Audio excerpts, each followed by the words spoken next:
This boy is named Jo-chan. He was diagnosed with a fatal illness from a young age. But luckily, one day, while fainting, he accidentally entered a game called Inner Lunatic. Unfortunately, instead of entering someone else's body, he ended up in Nox von Reinhardt's. The most evil villain appears at the very first level of the game. In Nox's body, Joe feels completely powerless. Looking at his stats, he can only feel disgusted. Even back on Earth, he felt life was boring, because he had been suffering from a fatal illness since childhood. Just as he was on the brink of death, he accidentally found a game called Inner Lunatic. This is a famous fantasy role-playing game with high difficulty levels. The game is his entire life now. Before logging out in despair and loneliness, Joe decided to fully engage in this game. At that moment, the world seemed to spin around him. Joe felt like he was falling. Perhaps death had come for him. On a seemingly peaceful full moon night, an intense battle broke out with countless sharp weapons raised. As evening fell, chaos erupted. Soldiers shouted orders, attacking and defeating that demon. The pursued figure turned out to be a young man with white hair and some bloodstains on his face. A group of people chased him relentlessly. No one was willing to give up the chase. Suddenly, a heavily armored soldier appeared in front of him, attacking. Ordered by their leader, they all charged forward. But he wouldn't just sit idly and let them decide his fate. Nock unleashed his abilities to surround them. His body moved gracefully, using the purple power to attack. Then Nock raised his hand to gather more energy. With one touch, he created a shockwave that caught everyone off guard. The ground shattered into pieces under the immense force. On the other side, armored soldiers were engulfed by purple flames. They stood still like statues. Without waiting for them to react, Nock sent all of them to their doom. His source of power continued to radiate, and he seemed exhausted. Two red eyes appeared above him. He looked frail, holding on tightly to a piece of iron. 3 pairs of red eyes were now visible above him. At this moment, he looked like a wandering soul, utterly broken and worn out. Nock was unsteady on his feet. He clung to the iron for support. Just when he was about to blame life's unfairness, something caught his attention. Following his gaze, a girl with red hair approached him. Why? In the chaos after the battle, a girl with red hair appeared before Nock and asked, "Why did you make that decision?" Her face showed a hint of pain and disappointment. "Why did you make a deal with the devil? Why did you betray us?" Von Grenhaver, she clearly called his name as if calling out to a student for roll call. Hearing this, he seemed startled, only glancing at her.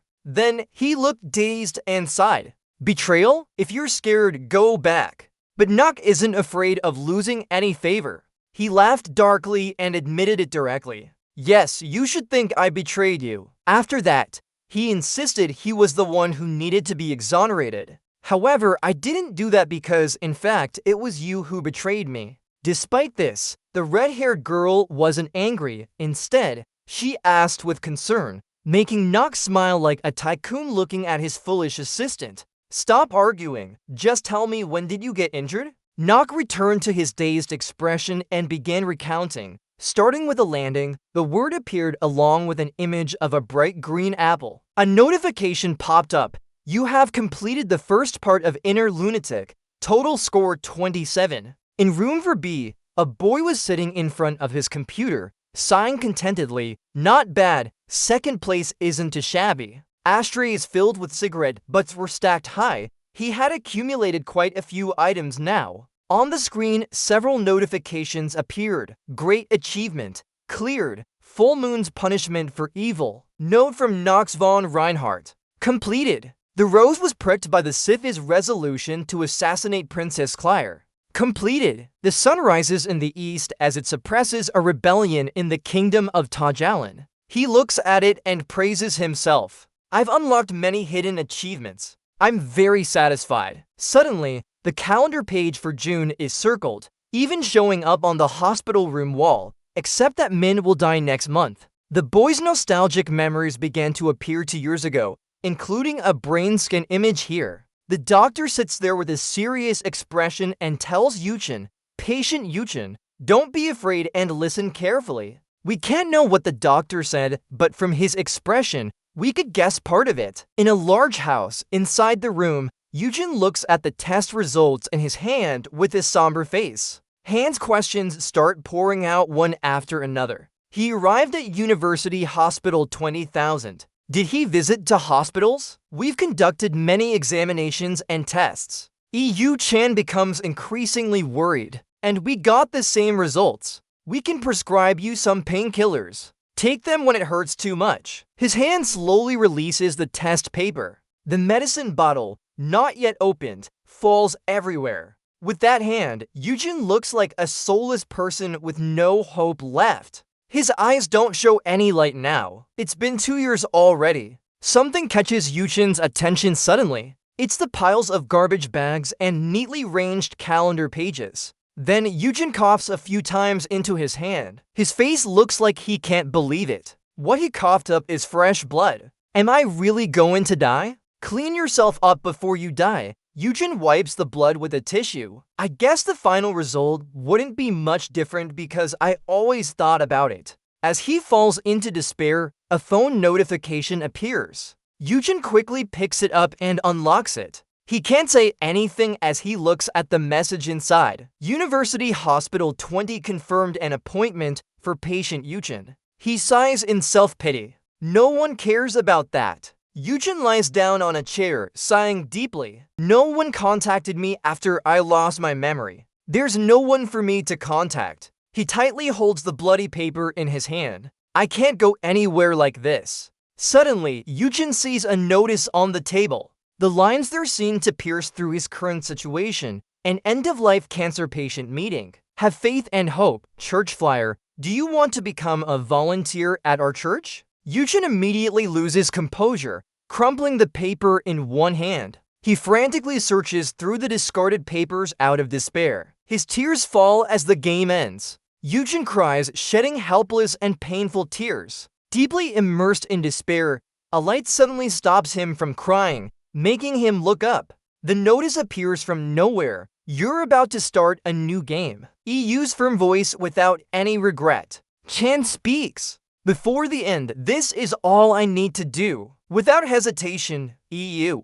Chan clicks on OES. Then another notification reminds him. Please enter user information. What's your player name? KL. Tears run down his face with sweat. EU. Chan still smiled, wondering to himself. This time, I need to decide on a character trait. The screen is still showing options. Eugen decided to choose both.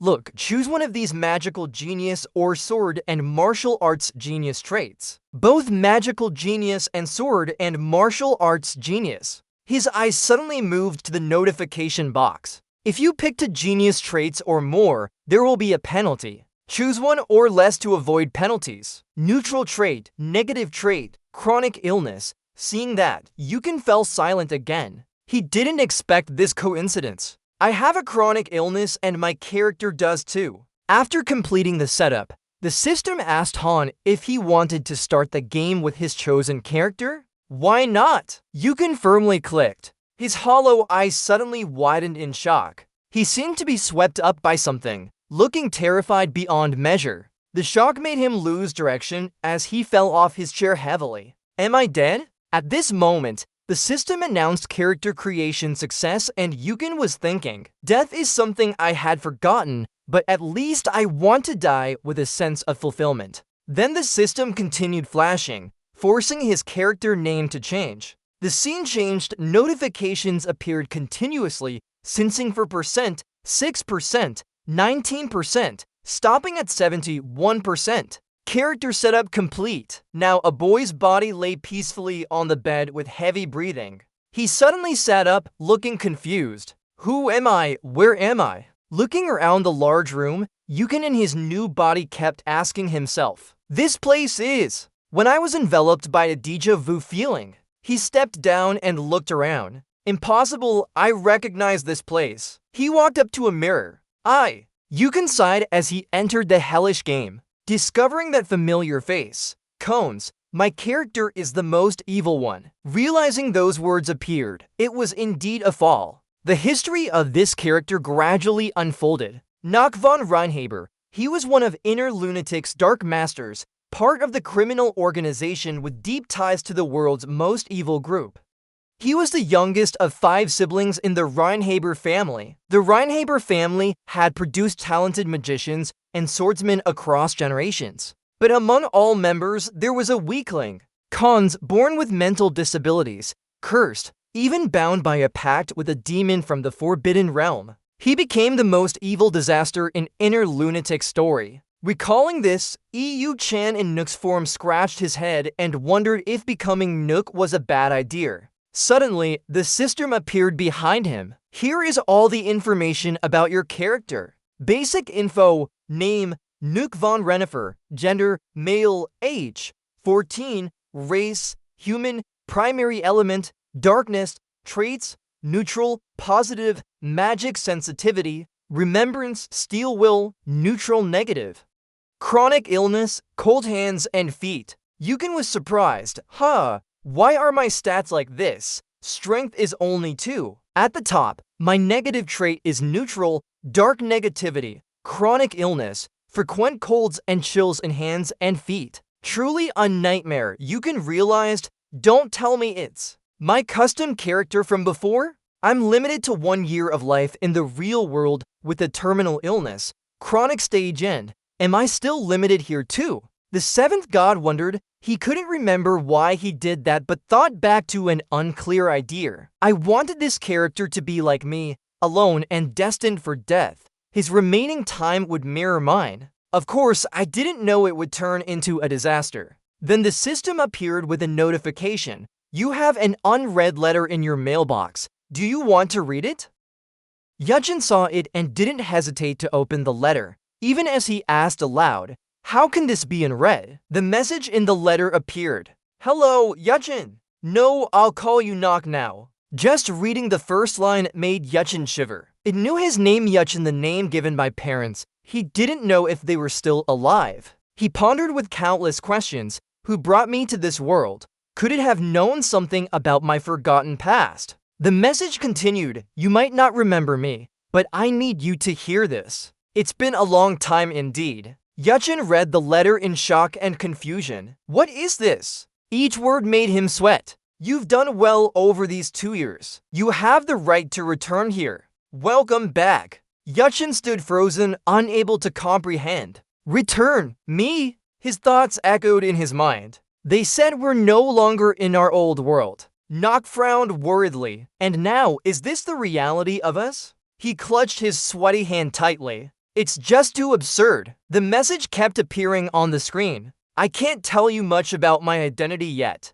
but I hope to help you. After reading that, Nock fell into deep thought again. Help! The mysterious person didn't let him calm down and offered advice. Join the Eladian Academy. Then develop your strength and try to follow the main plot as closely as possible. All the truth will be revealed naturally. The system turned off, leaving Nock confused. Wait, is that all? Nock held his head in despair. So now I need to rearrange my thoughts. Looking at himself in the mirror, Chan made a direct decision with Nock's body. First, I've been reborn as the last shard of this game, an inner lunatic. However, he still had some doubts. But do I really have to follow the main plot? Even if understood in any way, it means I'll eventually die anyway. Recalling the message earlier. Hey, EU! Shan! No, now I think we should call you Nock. He accepted it, even if Inner Lunatic might become his reality. Nock thought to himself,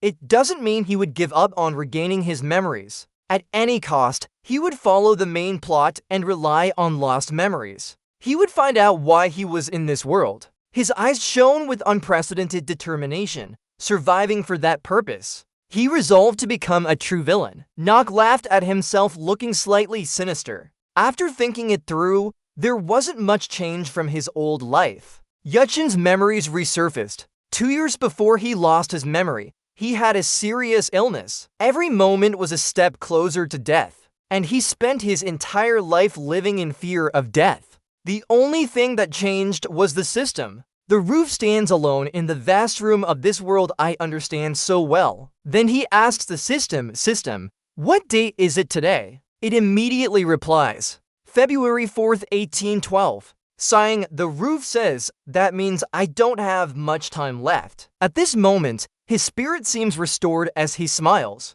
Then how about we start our 28th enthusiastic round of play now? With that, the roof steps forward and opens the door. But when he touches the handle, his hand is suddenly stopped by a red flash. He stands still in shock for a moment. Huh? The system's screen also lights up with an answer. Due to the continuous illness, your disadvantageous attribute has been activated. You have mild wrist inflammation. Please rest and recover fully. This made him curse under his breath. What the heck is that? The bright sunlight filters through the sky into the room as the roof walks around with a painful hand, thinking to himself, what's wrong with this body? Am I so fragile? Just when he was complaining, suddenly a girl in maid attire appears before him. One by one, the plates fall and shatter on the ground. The girl appears weak and pitiful. Around her are green flowers. Who is that? Just after a second, she suddenly recognizes and shouts loudly,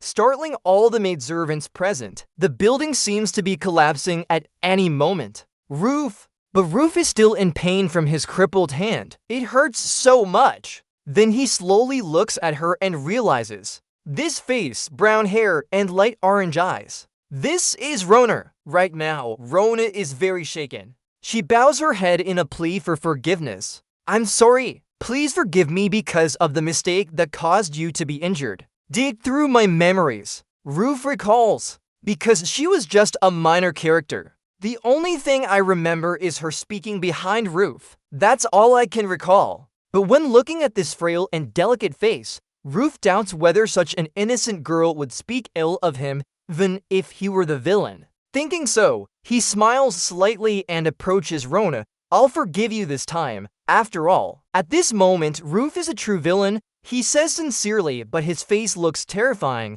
If you make another mistake. Without letting Roof finish, Rona immediately apologizes out of fear. Yes, ma'am. It won't happen again, ma'am. The peaceful atmosphere makes him wonder if it's really that quiet. Approaching the other two maids, they all look very scared. Their faces are ashen and silent. Roof then remembers. I forgot. I'm such a crazy person. Roof, really? How have you lived like that? Just when he was thinking, Rona interrupts him. Anyway, my lord, where are you going so early today? Roof looks at her and replies, training room. The words barely leave his mouth before everyone's eyes widen in shock. Before the statues could recover, Roof utters something even more shocking. Oh right, Rona, come with me. These words make Rona feel like the end is near. Don't tell me you were planning to hit me that day. The sky is still clear and sunny, casting light on the magnificent castle.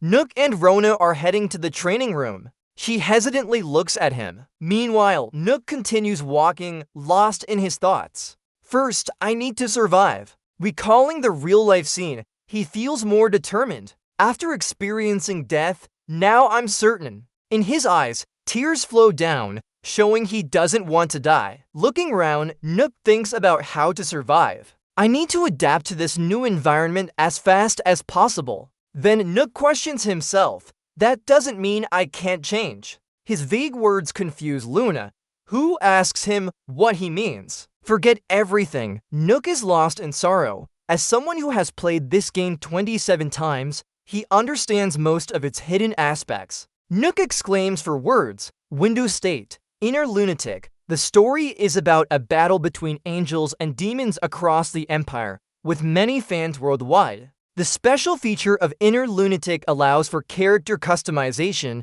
enabling different play styles. While normal or talent attributes can be assigned multiple times, genius attributes can only be chosen once in most cases. Using a genius attribute can help reach the peak quickly. After all, I have both of those. In this game, there's something called attribute penalty. When assigning an attribute that exceeds your limit, the monotalent asks you to choose one genius combat skill or fighting ability. Neutral attributes, disadvantageous attributes, and chronic illness can be used by exploiting the system. You can assign to genius attributes. Genius combat skills provide sword techniques, allowing players to master swordsmanship. On the other hand, mana sensitivity allows for more effective spell casting due to heightened magical awareness. Thinking about it, Nook feels victorious and excited. These are very useful. The main character has a skill called empathy, allowing you to see others' window states.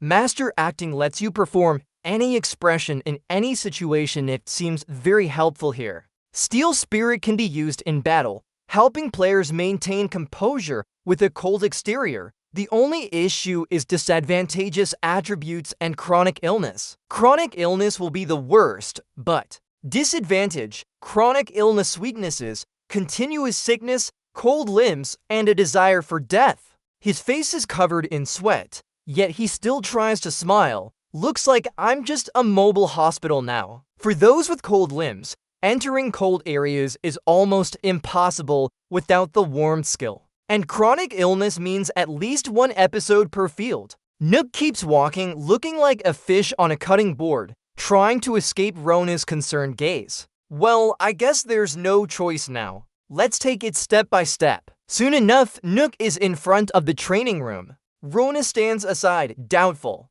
We're right in front of the training room. Does he really want to go in? Suddenly, her doubt turns into surprise. It's Nook's serious and determined face, staring straight ahead. Behind him, Rona watches his expression closely. Without hesitation, Nook opens the door and steps inside with his thoughts. First, as a player, he was born with a weak constitution. His growth rate is halved, and his resistance to disadvantageous effects from enemies is reduced by half. I need to get rid of this weak constitution first. The wooden sword slowly raises, his hand drenched in sweat. No matter how long I think about it, the conclusion is clear. Holding it like that, he looks like a fish on a cutting board, flailing around frantically. Nook's face turns pale, gasping for breath. It's over, like the intro of a novel. Then, the wooden sword in his hand falls and spins, causing him to collapse exhaustedly onto the floor. Instead of munching on sunflower seeds or watching Netflix,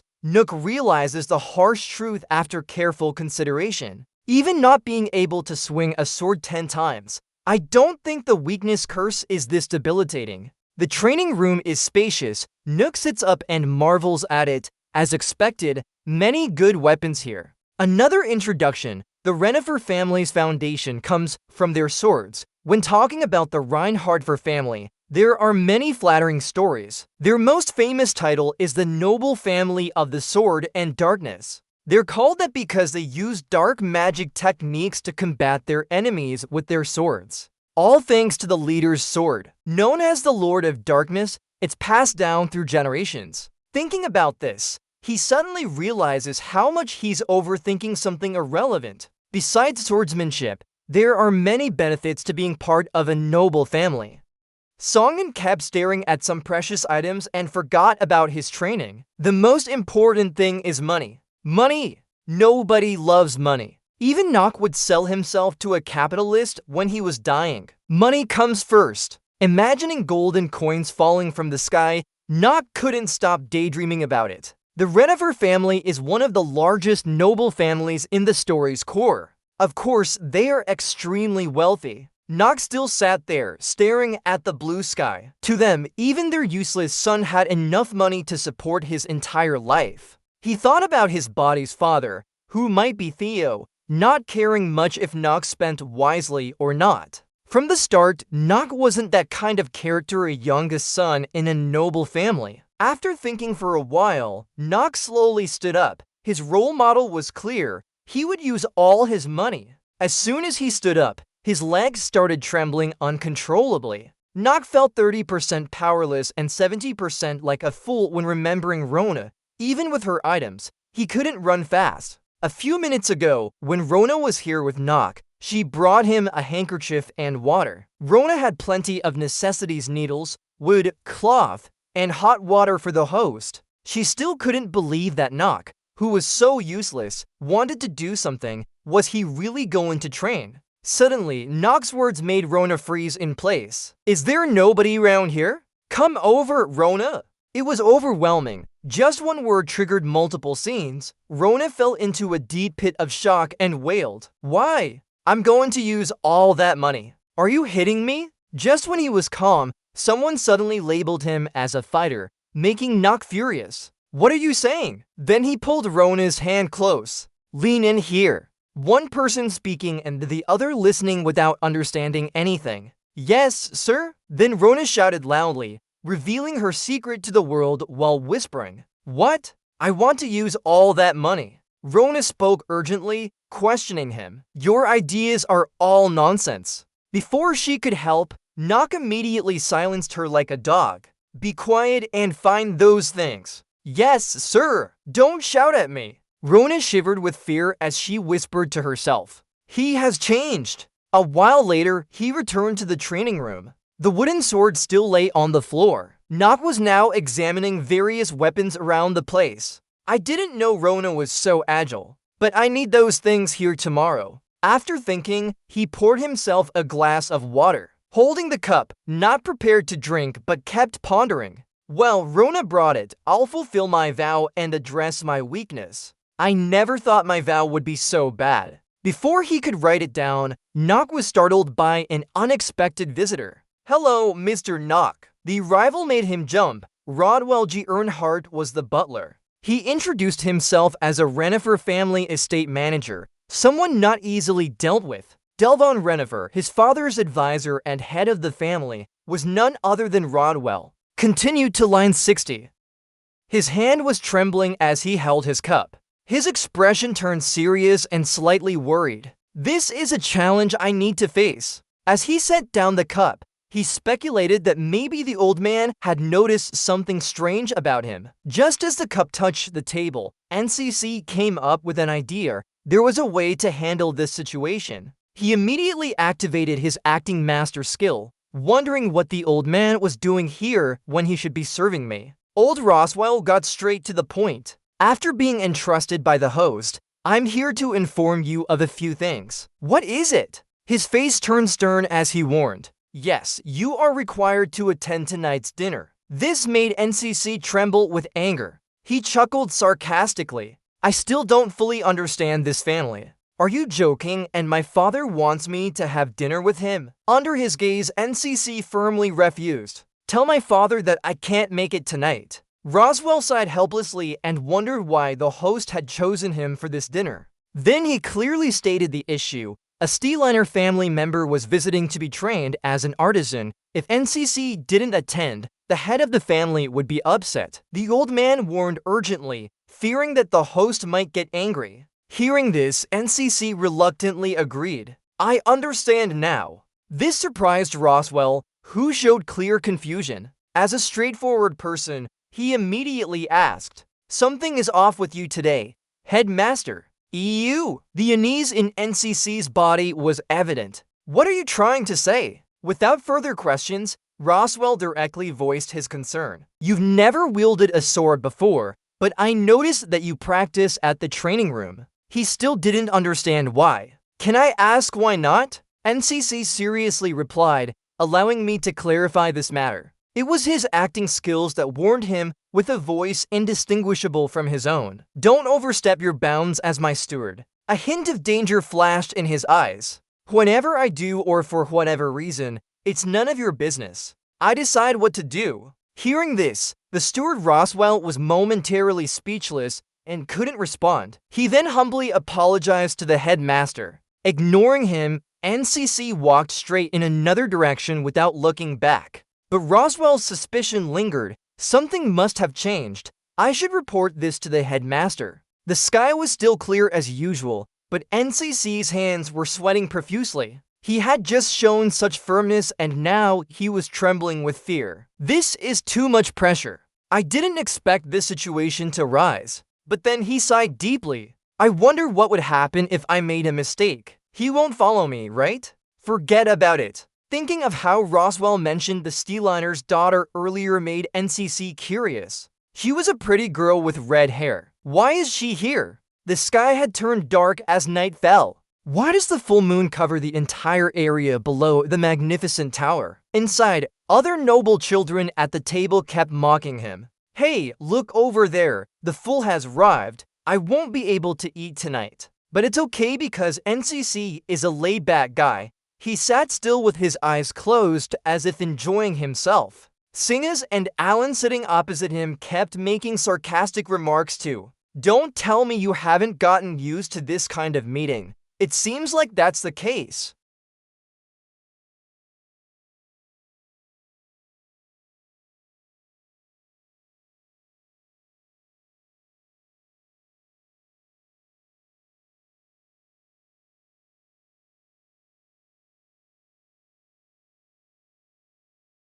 Another person here is Talia. She softly chuckled with delight. Wow! Her eyes looked approvingly at him, his youngest son Yvonne Renifer showing real confidence. While appearing straight and cold on the outside, inside he was trembling in fear, sweat pouring down like rain. Amidst the dark night sky, a helpless thought echoed up. I think I've caught the attention of someone I shouldn't have. Later, in one lit room, inside, on the table lay a stack of papers with some information written on them. Tell and the steward Roswell were discussing something. Upon receiving those papers, Tell spoke up. Based on the report, his behavior has suddenly changed. Roswell respectfully agreed. Indeed, it was confusing for Tell. I can't believe he's changed so much without me seeing him transform like that. But you're overthinking about a demon with horns. Wasn't it taken away by a devil? Anyway, I'm quite curious. Then Tell ended the conversation. Alright, Roswell. It's time for tomorrow now. The sun was rising over the garden along with reminders. Focus again, knock. In the vast courtyard, thousands of square meters, voices were still echoing. Turns out Knock is the reason everyone's surprised. He's running so hard he's drenched in sweat. A young boy training like a girl. The maids seemed to be whispering excitedly about his determination for the first time. Oh my! He really is. I heard there's going to be a competition next month. A competition? But why? Then they looked at Knock, who was just running round the courtyard, clearly exhausted and panting heavily. He's only running in circles. However, they didn't know that what they were saying was being heard by Knock. How can I hear them so clearly? I don't have any such innate ability. But he wasn't bothered. Immediately, Knock returned to his determined training mode. Coma has been running for a while now, but the system popped up with a message that made Knock falter strength increased by 0.1. Just 0.1? Still, Knock had no choice but to accept it. Why am I running around? Because my biggest weakness is strength. To activate the genius martial arts skill, one must reach level 4 in physique. Then he remembered Knock's impressive strength and felt a tear welling up from pride. Unless my strength matches Knock's, it will be activated immediately. That is the genius martial arts skill priceless. Eyes of perception, ears of memory, steel nerves, master actor. But I'm suffering from the curse's fatigue. At this point, he was too tired to run more. Even standing and breathing seemed difficult. So Knock kept encouraging himself with a small smile, determined not to give up. I need to increase my strength by 1.9 in 1 month. The original curse weakens your stamina by half. I'm almost exhausted running like this with my life on the line. But you can see I only gained 0.1. Looking at Knock's system, his chronic illness had already reduced his strength by half. As a result, he has to train 4 times harder than others. No matter how hard we try, with 30 mana of strength and the original curse reducing it to just 15 points. I'll address this later. Suddenly, some items were pushed out. It was Rona pushing a cart while respectfully speaking. Sir,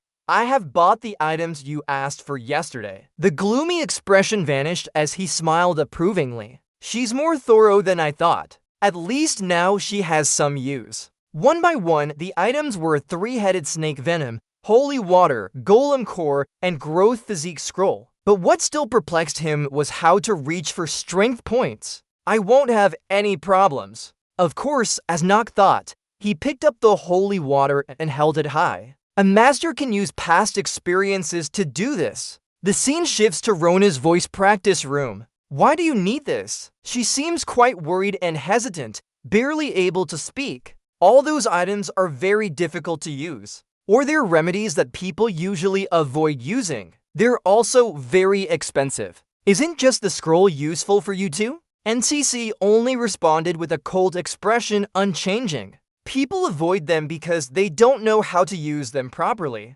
Rona asked again, "How do you use it?" NCC remained silent, staring at the item. After a while, NCC took out a vial of three-headed snake venom. Without hesitation, he drank it all in one go despite its ominous name. Rona could only react after Nakas finished drinking. She turned pale and looked terrified at the venom. Just a few seconds later, the venom quickly took effect, causing Nakas to wince in pain and turn pale. It's indeed venom, but his eyes suddenly moved somewhere else. Turns out, the system notification appeared. You are using three-headed snake venom. Temporary strength increased by 1.5x. The countdown started at 9 minutes and 59 seconds. Nakas's body seemed to lose direction, but still tried to stand by gripping the wall. Rona was worried. "Teacher, he doesn't look good. I'll call the steward." But his hand stopped her. "Hold on." He had just drunk the venom and seemed about to faint,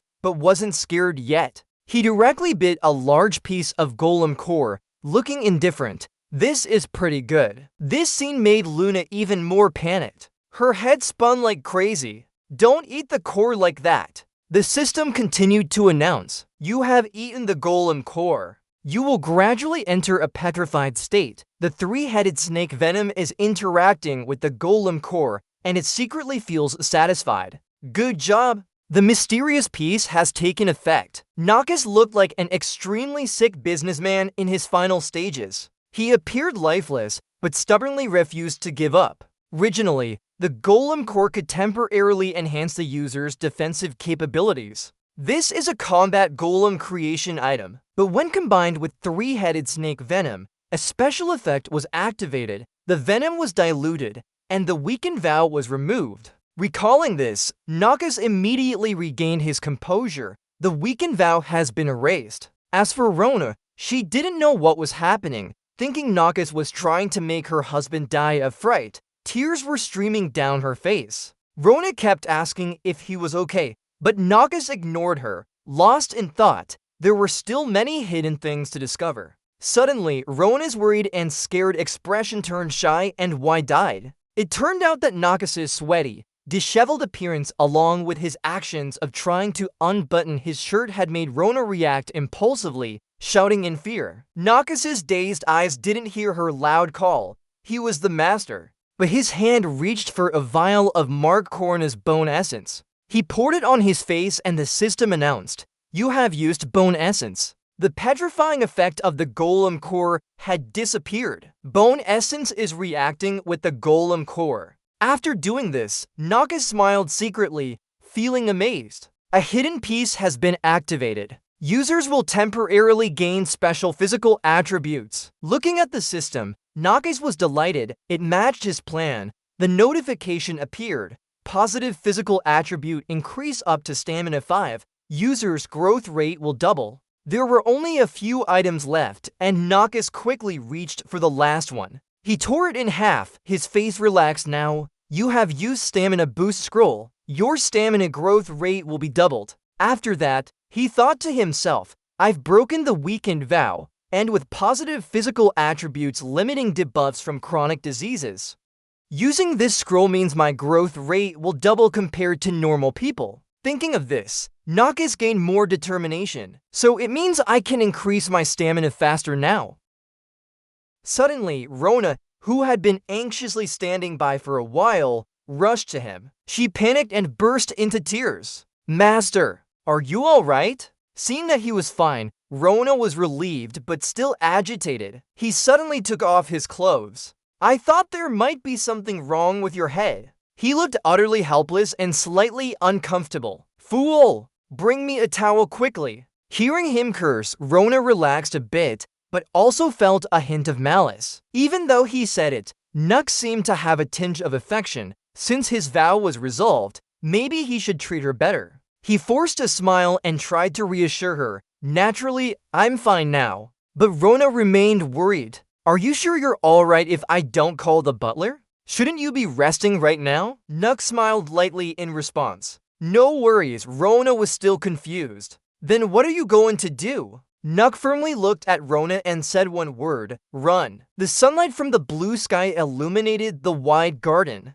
Nuck started running as a form of exercise. Someone was watching them run outside the door. It seemed to be a girl. She clapped her hands and marveled. I wonder why? Turns out it's Talia. She frowned, not understanding Nuck. How can someone so weak accept a fight with his two brothers? Following her was the lady-in-waiting Emma. Emma helplessly reminded Talia, Miss, you shouldn't stare at Master Renifer's little boy like that. The lady-in-waiting gently corrected her. It's impolite. However, Talia still acted like a playful girl and replied, no, not really. Talia couldn't bring herself to say what she was thinking. He doesn't even use his sword anymore. All he does is run. Despite the other Renifer knights standing in front of Nuck, he didn't pay them any mind. Master Talia continued training wolves. Even though she had offered to teach him, he always declined. The look on her face clearly showed her disapproval. In a month, he would be beaten to a pulp and that would end this matter. Although she said it, Talia was still worried inside. I'm sure things will go like that. So why should I care? I can't take it anymore. Emma noticed her unusual behavior and called out urgently. Miss, don't just stand there. Talia stood up abruptly and walked forward, not forgetting to say, Emma, I'll be right back. Back at the Renifer estate, the sunlight still shone brightly. In the garden, a figure of a young lady appeared, undoubtedly our rebellious Talia. She stood in front of Nuck, with Rona behind him, exhausted from running after him. With a friendly smile, she introduced herself. I'm Talia. Nuck didn't say anything at first, momentarily stunned, but inside he was panicking. Why is she here? After a moment, Nuck slowly stood up and asked, what do you want? I think I've heard of your name before. Seeing his actions and words, Talia couldn't believe it. What's this about? What? What's with that cold attitude? She's so self-absorbed, admiring her own beauty and getting shy just imagining it. Maybe he's just stunned by how beautiful she is. But in reality, his head feels like a drum, and he can't figure out what Talia is thinking. She's still lost in her fantasies. Yeah, that's right. That must be it. With a flushed face, Talia suddenly blurts out what she's wondering. I want to ask, are you sure you can defeat your brothers? That's why you agreed, right? The other guy doesn't respond, standing there like a statue. Ignore him. Talia keeps talking to herself. By running around like that, do you think you have a chance? Rona over there agrees with the thought in her mind and silently nods. I agree, but Talia seems to be suffering from severe self-admiration. She confidently offers something special for him. If you need it, I'll be ready to help. Suddenly, he throws a bucket of cold water right at Talia's face. He turns and walks away decisively. No, I refuse. I have no interest. So you can go now. Can I? It seems like she feels disrespected. Talia suddenly shouts loudly. How dare you? You! Is this how you treat someone who offers help? Rona beside her is equally shocked. She looks pale and embarrassed. Master, girls don't like talking like that. But Talia's ego is very high. She directly cuts him off without giving him a chance. Forget it. Talia turns around and walks away, while he gives her a hard look. Just do as you please. You really are a clumsy one. Throwing water at someone makes them so angry, but you don't know why. What? Rona beside him looks 3 parts helpless, 7 parts scared. You have no idea what's going on. The roof finally frowns a bit weirdly. Things are getting complicated. Then the roof uses his eye to see Talia, and the system pops up with information. Talia von Staliner, female, 14 years old, human race, regional ancestor, fire element, stats stamina 6, mana 3, luck 5, willpower 7, positive traits, noble admiration, knight, straightforward, neutral swordsmanship and close combat, negative trait, inferiority complex, unstable state, superior. Reading this, the roof reluctantly accepts. No matter how he looks at it, her talents are truly top-notch. Looking at her stats, he can't help but marvel. In the meeting, most men have stamina at 4, but hers is incredible. The roof strokes his chin and thinks about something while looking at the distant sky. He's still worried about Talia's abilities. They might not be much compared to the 3 sword masters on the continent or one of the 4 great mages, but she has potential to reach their level.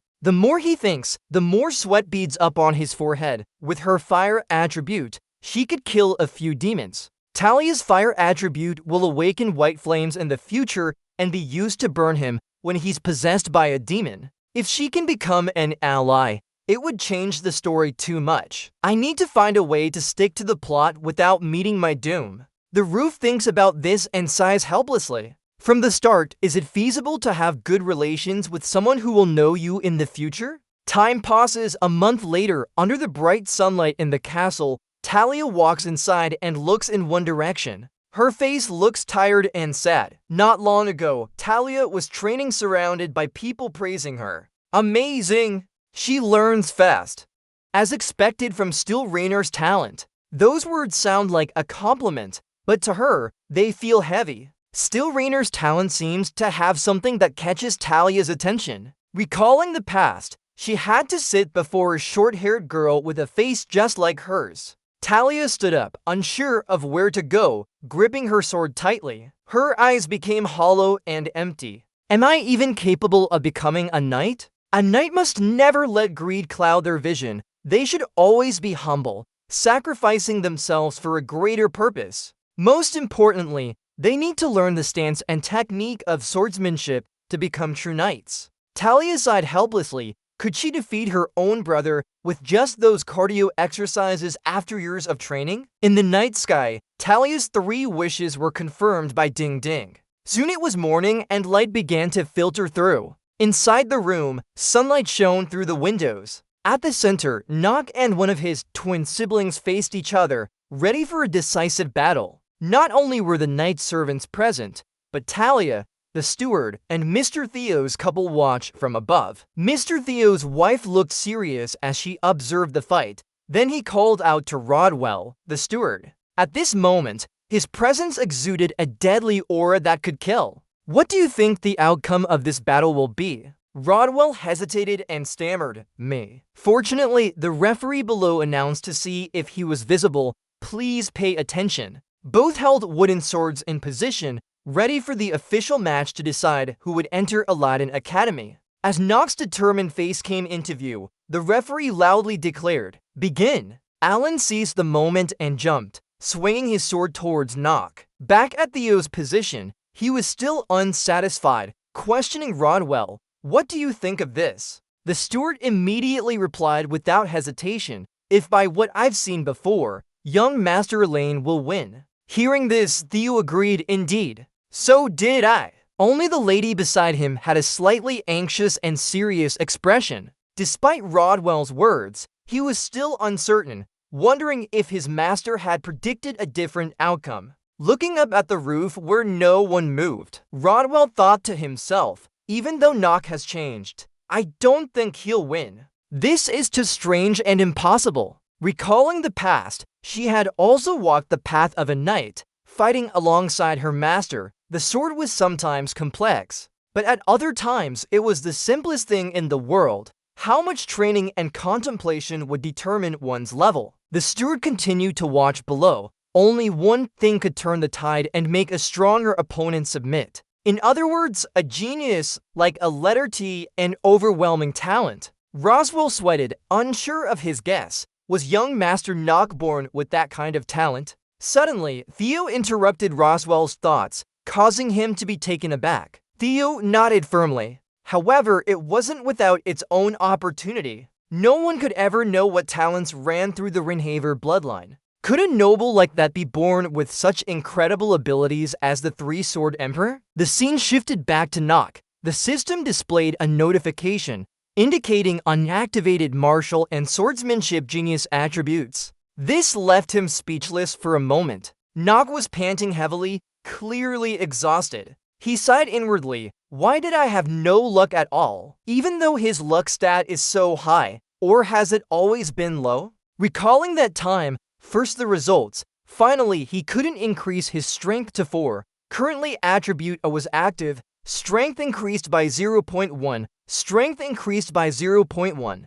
At that moment, he was running and his strength reached 3.8. Rona's steps still appeared behind him, missing. She was so exhausted from being forced to run that she cried in tears. "Do I really have to run with you?" But Nock didn't show any sympathy or regret as he answered, "Of course, you're my lady's maid. If you don't run with me, what else can I give you?" "No, that's not what I meant. Who will serve me then?" Rona was utterly helpless. "It seems your intentions are being revealed." Nock smiled and handed her a towel he just used to wipe his sweat, releasing her this time. "Alright, another task for you." Rona immediately looked displeased, pouting and frowning, but couldn't do anything about it. Noticing this, Nock spoke up.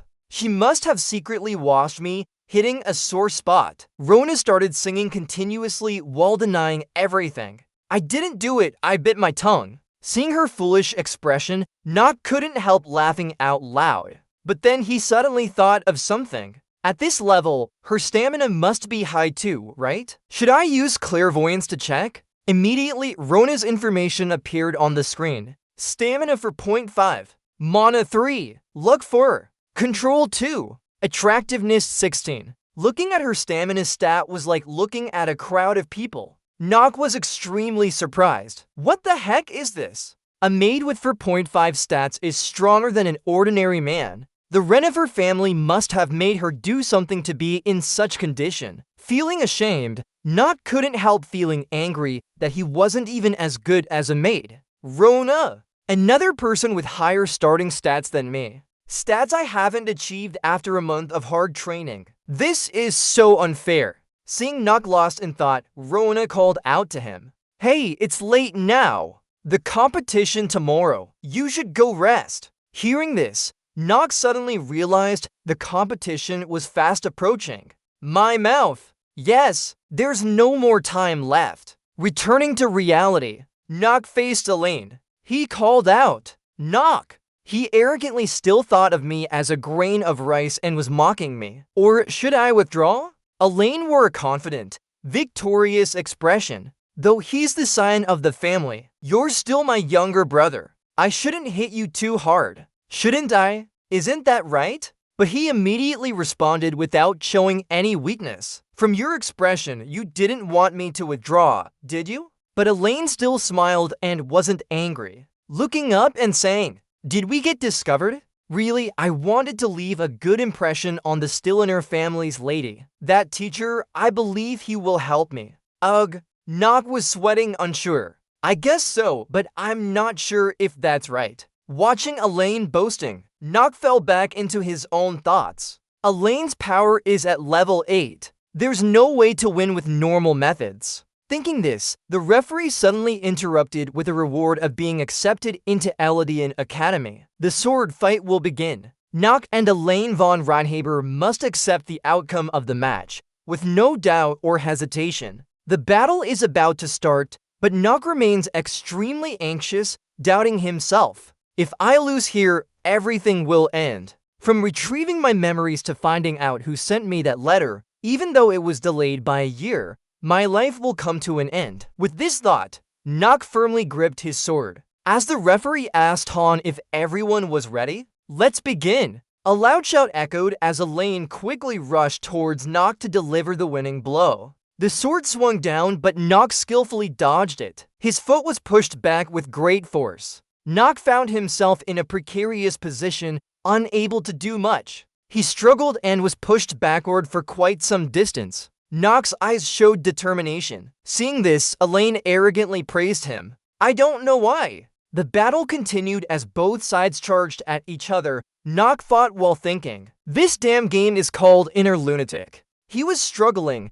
thinking he would have to give up everything if he lost, like how he could win. Suddenly, the system announced that his stamina increased by 0.1. Seeing this, Nock's eyes widened in surprise. With renewed motivation, he smiled and said, "If I can win, I feel like everything will be under my control." Alan frowned disdainfully, saying, "You must be out of your mind with the wind being so strong." Then he continued attacking Nock while shouting loudly, "Maybe I need to hit you a few more times to get you back on track?" Mrs. Teo, observing from above, smiled satisfiedly, thinking she had overestimated him after hearing that he had changed. The match was still dominated by Alan's strength. She confirmed in her heart that eventually, the child would join the Eladian Academy as the son of the Rinhaver family. Suddenly, three pitiful sounds caught everyone's attention. It was Teo trying to hold his ground and observe. Mrs. Teo suddenly smiled mysteriously. This family is no different.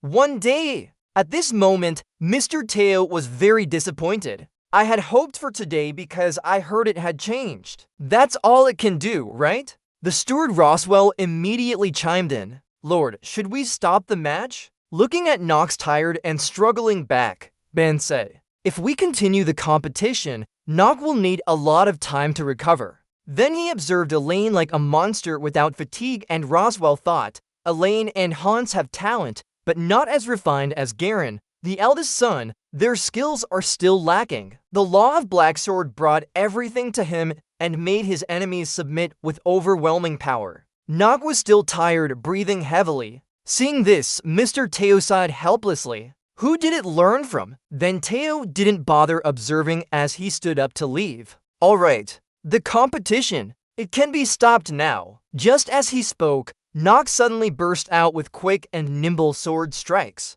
The system kept announcing. Stamina increased by 0.1, genius swordsmanship and martial arts attributes activated. Nog smiled dangerously. This time, it will be your turn to become the main character in the stands. Across from him, Alan still didn't understand why he was laughing disdainfully. You must be out of your mind with the wind being so strong. At that moment, the time manipulation skill activated. Mr. Tell's eyes, which were about to leave, suddenly widened in surprise. Nog stood still as time gears began to turn. Everyone was affected by it. Mr. Tell, who was considering leaving, hesitated and didn't move. I've heard that saying somewhere before. Alan was about to attack when he got stuck by glue, unable to move. Nook smirked with satisfaction, regaining his confident demeanor. Geniuses and commoners live in different eras. This is time travel. Everything seems to slow down as if moving at a slower pace,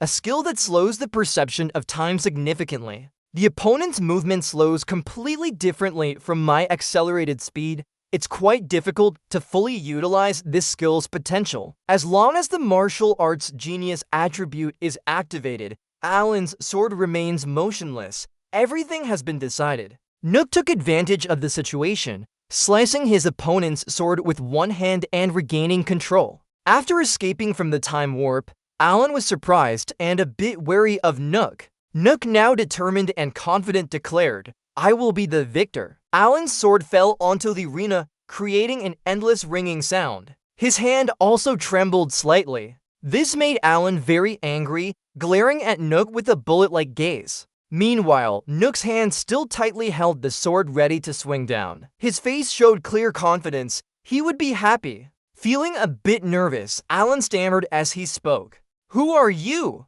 He didn't respond but dodged and thought inwardly. Even so, he shouldn't lower his guard. Then he thought about the time warp technique. The skill can only be used for 5 minutes at a time. I must conclude this within that time frame. Nook spoke seriously. I have been lenient with you. That was until now. He continuously acted recklessly, pushing Alan into a passive position, but now I no longer find enough interest in doing so anymore. Brother, Nook concluded his statement with a victorious smile. Let's end this quickly and cleanly. Both of you, please come up here together at once. The words just out, both Alan and Has were taken aback, staring wide-eyed. What? Not even approaching their two brothers. Nook turned back to the shrunken man for permission. Father, please allow me to fight both of my brothers at once. Witnessing this scene, Teo's eyes widened in surprise. He never expected his son to have such a capability. The steward Rodwell was equally worried, glancing at Teo. Even Talia, who had previously spoken those bitter words,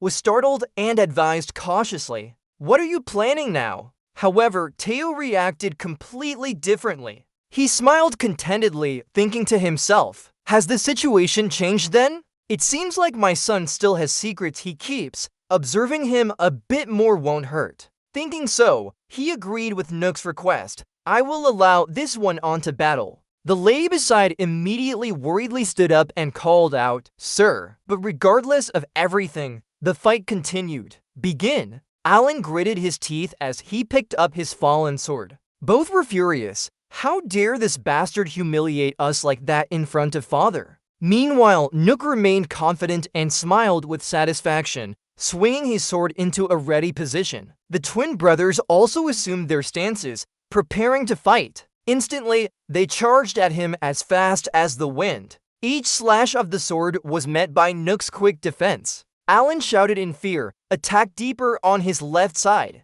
Has, now losing his composure, angrily shouted, be quiet and watch. While fighting, Nook suddenly noticed something. The system notification appeared. The proficiency of the lower realm sword technique has increased due to the special effect of the time flow from Genius. He smiled as he calculated in his mind. Proficiency has increased then? Alright. Then we can see the path of the sword. The 2-on-1 battle continues intensely. Suddenly, Nock recoils backward and forcefully hits Alan's shoulder, causing him pain. The twin siblings pause in their tracks, their eyes fixed on Nock. Talia, standing on the balcony, can't hold back and calls out to Nox. While he triumphantly watches them, he silently marvels. How could the family's disgrace change so much? That is clearly visible on their faces. Then the two brothers turn to face each other simultaneously. Suddenly, Nock's voice interrupts, warning not to be careless. Approaching between them in shock, he steps into the middle of the battle. Before they can react, Nock swings his sword in a blur of wind. Seizing the opportunity, he rushes into attack. Calculating, there's another danger beyond this match. But the feeling of the weight of the sword in my hand is intense. He fought and sighed, truly worth enjoying. The audience in the stands were all amazed by what they saw. Even the referee, who was about to end the match, couldn't believe it. Elaine is exhausted from the battle. What? No! How so? He lost his footing and tumbled down into the stands. Both brothers were overwhelmed by Nock. Dead. Finished. The system reminded them at the same time. The Genius timeline has completely expired. Fortunately, both brothers fell to the ground. Only Nock remained standing. That's it then. The match is over? Nock sighed in relief. Over here, the mother called out worriedly for her two sons. Hans, Elaine, the referee reminded them from below. Look this way. The winner is clear to everyone, isn't it? He replied. Of course, ma'am. After the announcement, the winner was Svornrenhaver's heir. Elaine shuddered and was angry. Damn it! F** King Hell. His hand immediately gave up.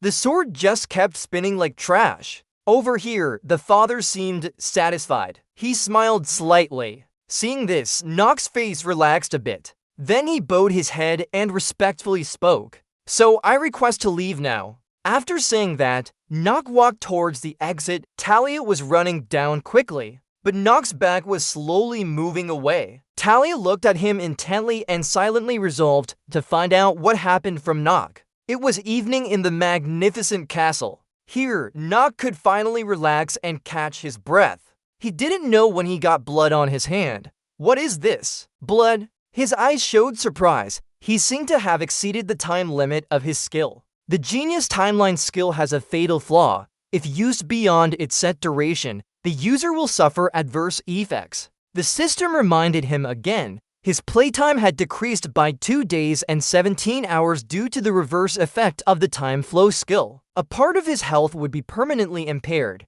which was the worst negative effect as it made his body more prone to illness. Looking at his bloody hand, he sighed in amazement. He already had a chronic disease. Then Nock sighed again. Thankfully, this adverse effect didn't happen in front of others. If anyone saw it, his application to the academy would be ruined. Just as he was talking about Taudao called out for him. It was Talia, who had been following him since earlier and worriedly asked, Are you hurt? Talia, if you're concerned, did you get injured in the match just now? Nock seemed to be in trouble again. He sweat profusely, silently cursing his luck.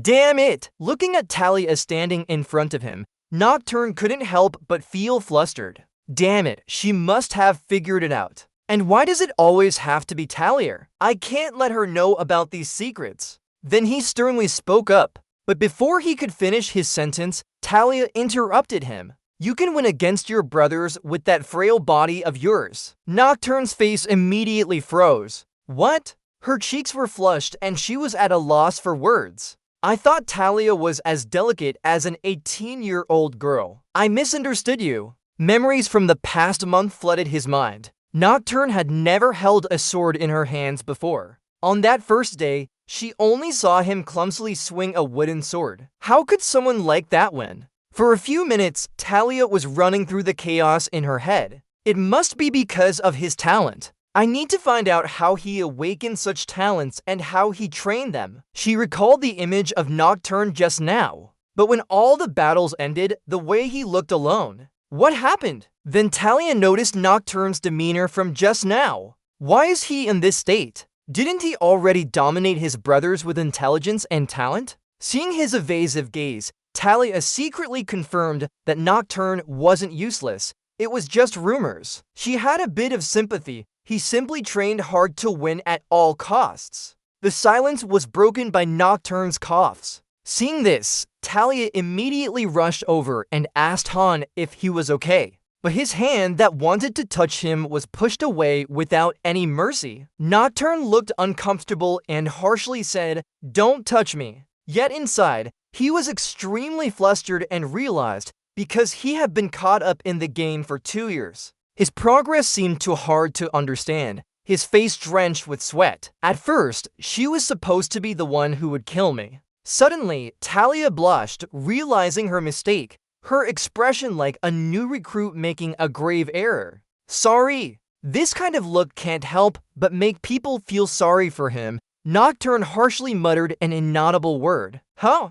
Then Talia began to express her thoughts. I didn't think you'd be so serious about the sword. I heard that you were weak since birth. That's why you only train your physical strength. Sorry for misunderstanding you. Her eyes avoided his, feeling a bit embarrassed. Pretending to be an incompetent person isn't what you intended, right? Emma said people could make such mistakes. Nocturne was still somewhat flustered inside. How should I respond? She's as honest as what I saw in the game. Even though she has the characteristics of a knight, she is the daughter of a famous noble family. It must be hard for her to admit that she was wrong. After thinking, he replied, "If you think this about me, please don't tell anyone I bled." Hearing his response, Talia immediately firmly agreed. Of course not, I won't say anything. Then Nocturne shyly looked at Talia and thought he wouldn't have to worry about others finding out this issue anymore.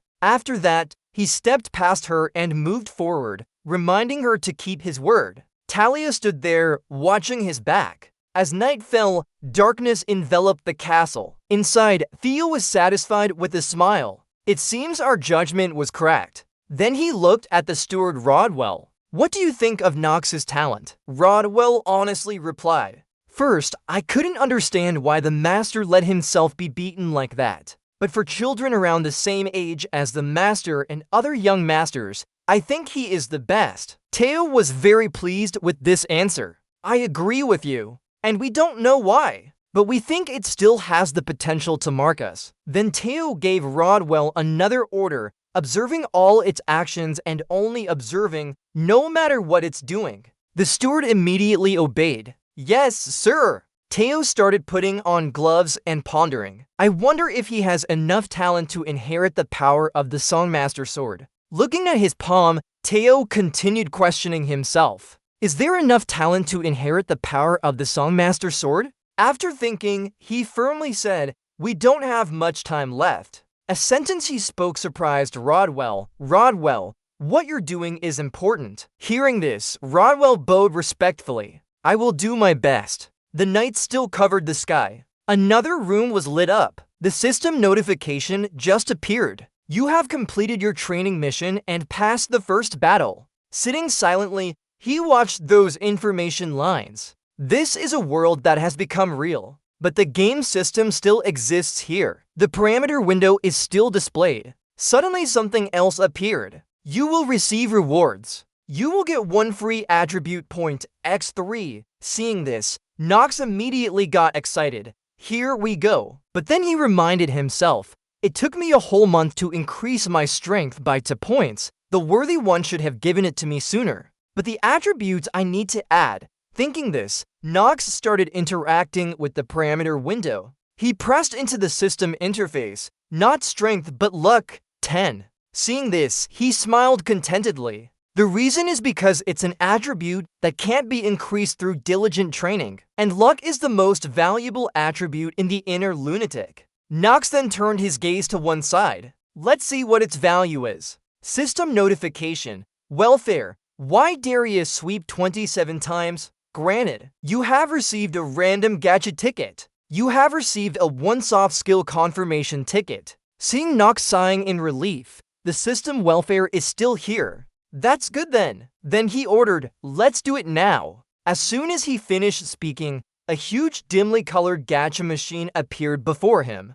Nox could only helplessly watch this eerie thing with wide eyes, but he also reached out to turn the knob open. While doing so, he muttered to himself, let's see, with maximum luck, I think the probability of intermediate and higher level abilities appearing is 95%, right? The eerie machine began to spin vigorously. Lower levels are white, intermediates are silver, high levels will be gold, the highest level will be rainbow. Nox looked with excitement and prayed, please give me a gold or higher. At this moment, something was released from the machine. A strong golden light emitted. Nox still waited anxiously. He was very excited when he received a high-level gold item. Opening it, the system also displayed a notification, confirm level. Congratulations, you have obtained a high-grade special trait. Nox was both happy and surprised, unable to believe his luck. Then the system showed skill information,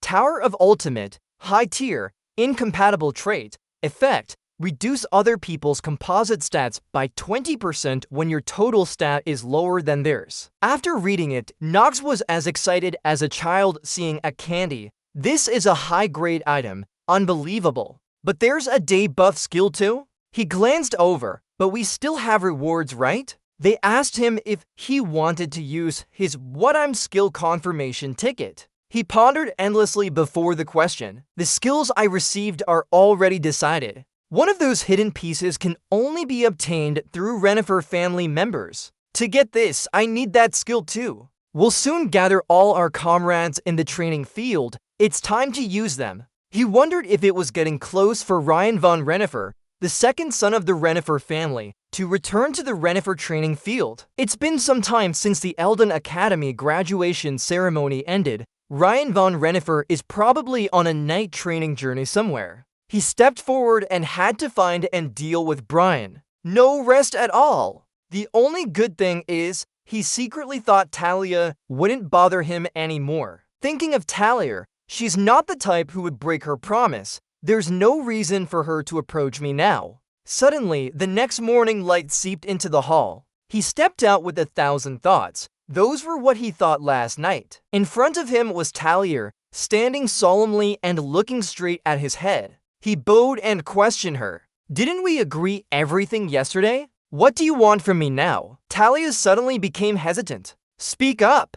He hesitated. I don't understand. Talia stood before him seriously, placing her hands on her chest and making a request. Tell us. How can you become so strong so quickly? In response to the question, Nox was speechless. Then he closed his eyes, stepped past her, and answered vaguely, secretly follow my training for a month. Hearing that, Talia asked in surprise, secretly? Unsatisfied with the vague answer, she chased after him. Hold on, at least we can spar. Or at least you could tell me how to train. Nox was lost in his thoughts. From what I remember, Talia always wanted to gain her sister's recognition. After thinking about it, he turned and spoke clearly to her.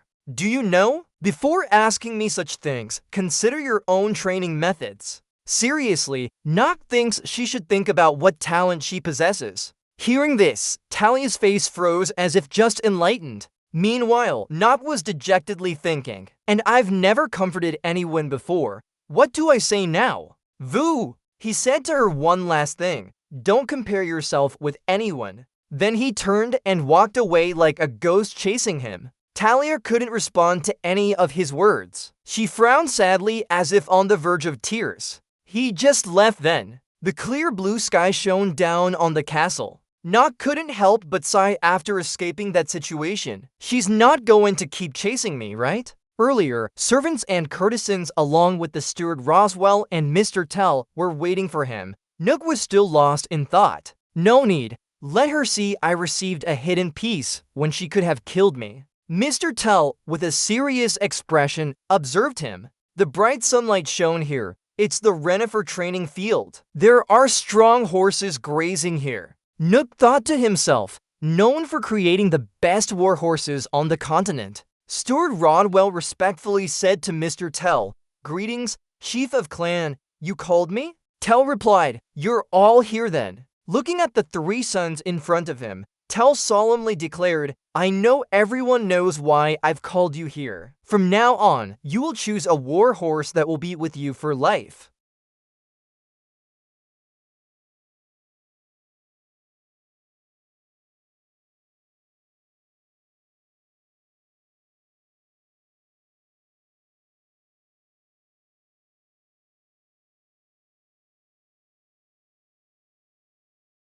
Outside voices echoed in. "Master, is it? We'll keep an eye on it. Please choose a horse." "It's Mr. Dick Roswell, the butler, approaching you, master. Could you please name your horse now, sir?" Nock just replied, "Roswell, right." He paused thoughtfully and said, "All right, let's think of a name." After a while, Nock officially named it Kook. "We'll call it Kook," he thought to himself, using the name he once used for fun. The evening was setting in as dusk fell, and the room was brightly lit. The horse Nock chose was lying on a soft bed with blankets like a CEO. Nock was still deep in thought. "First, I can't let anyone know what I'm doing, so I brought it to my room." Suddenly, Nock fell silent, staring intently at the horse. The horse returned his gaze with its big black eyes. Nock looked into its eyes and marveled at how full of life they were. He softly smiled, feeling like he was struggling to keep his own life going.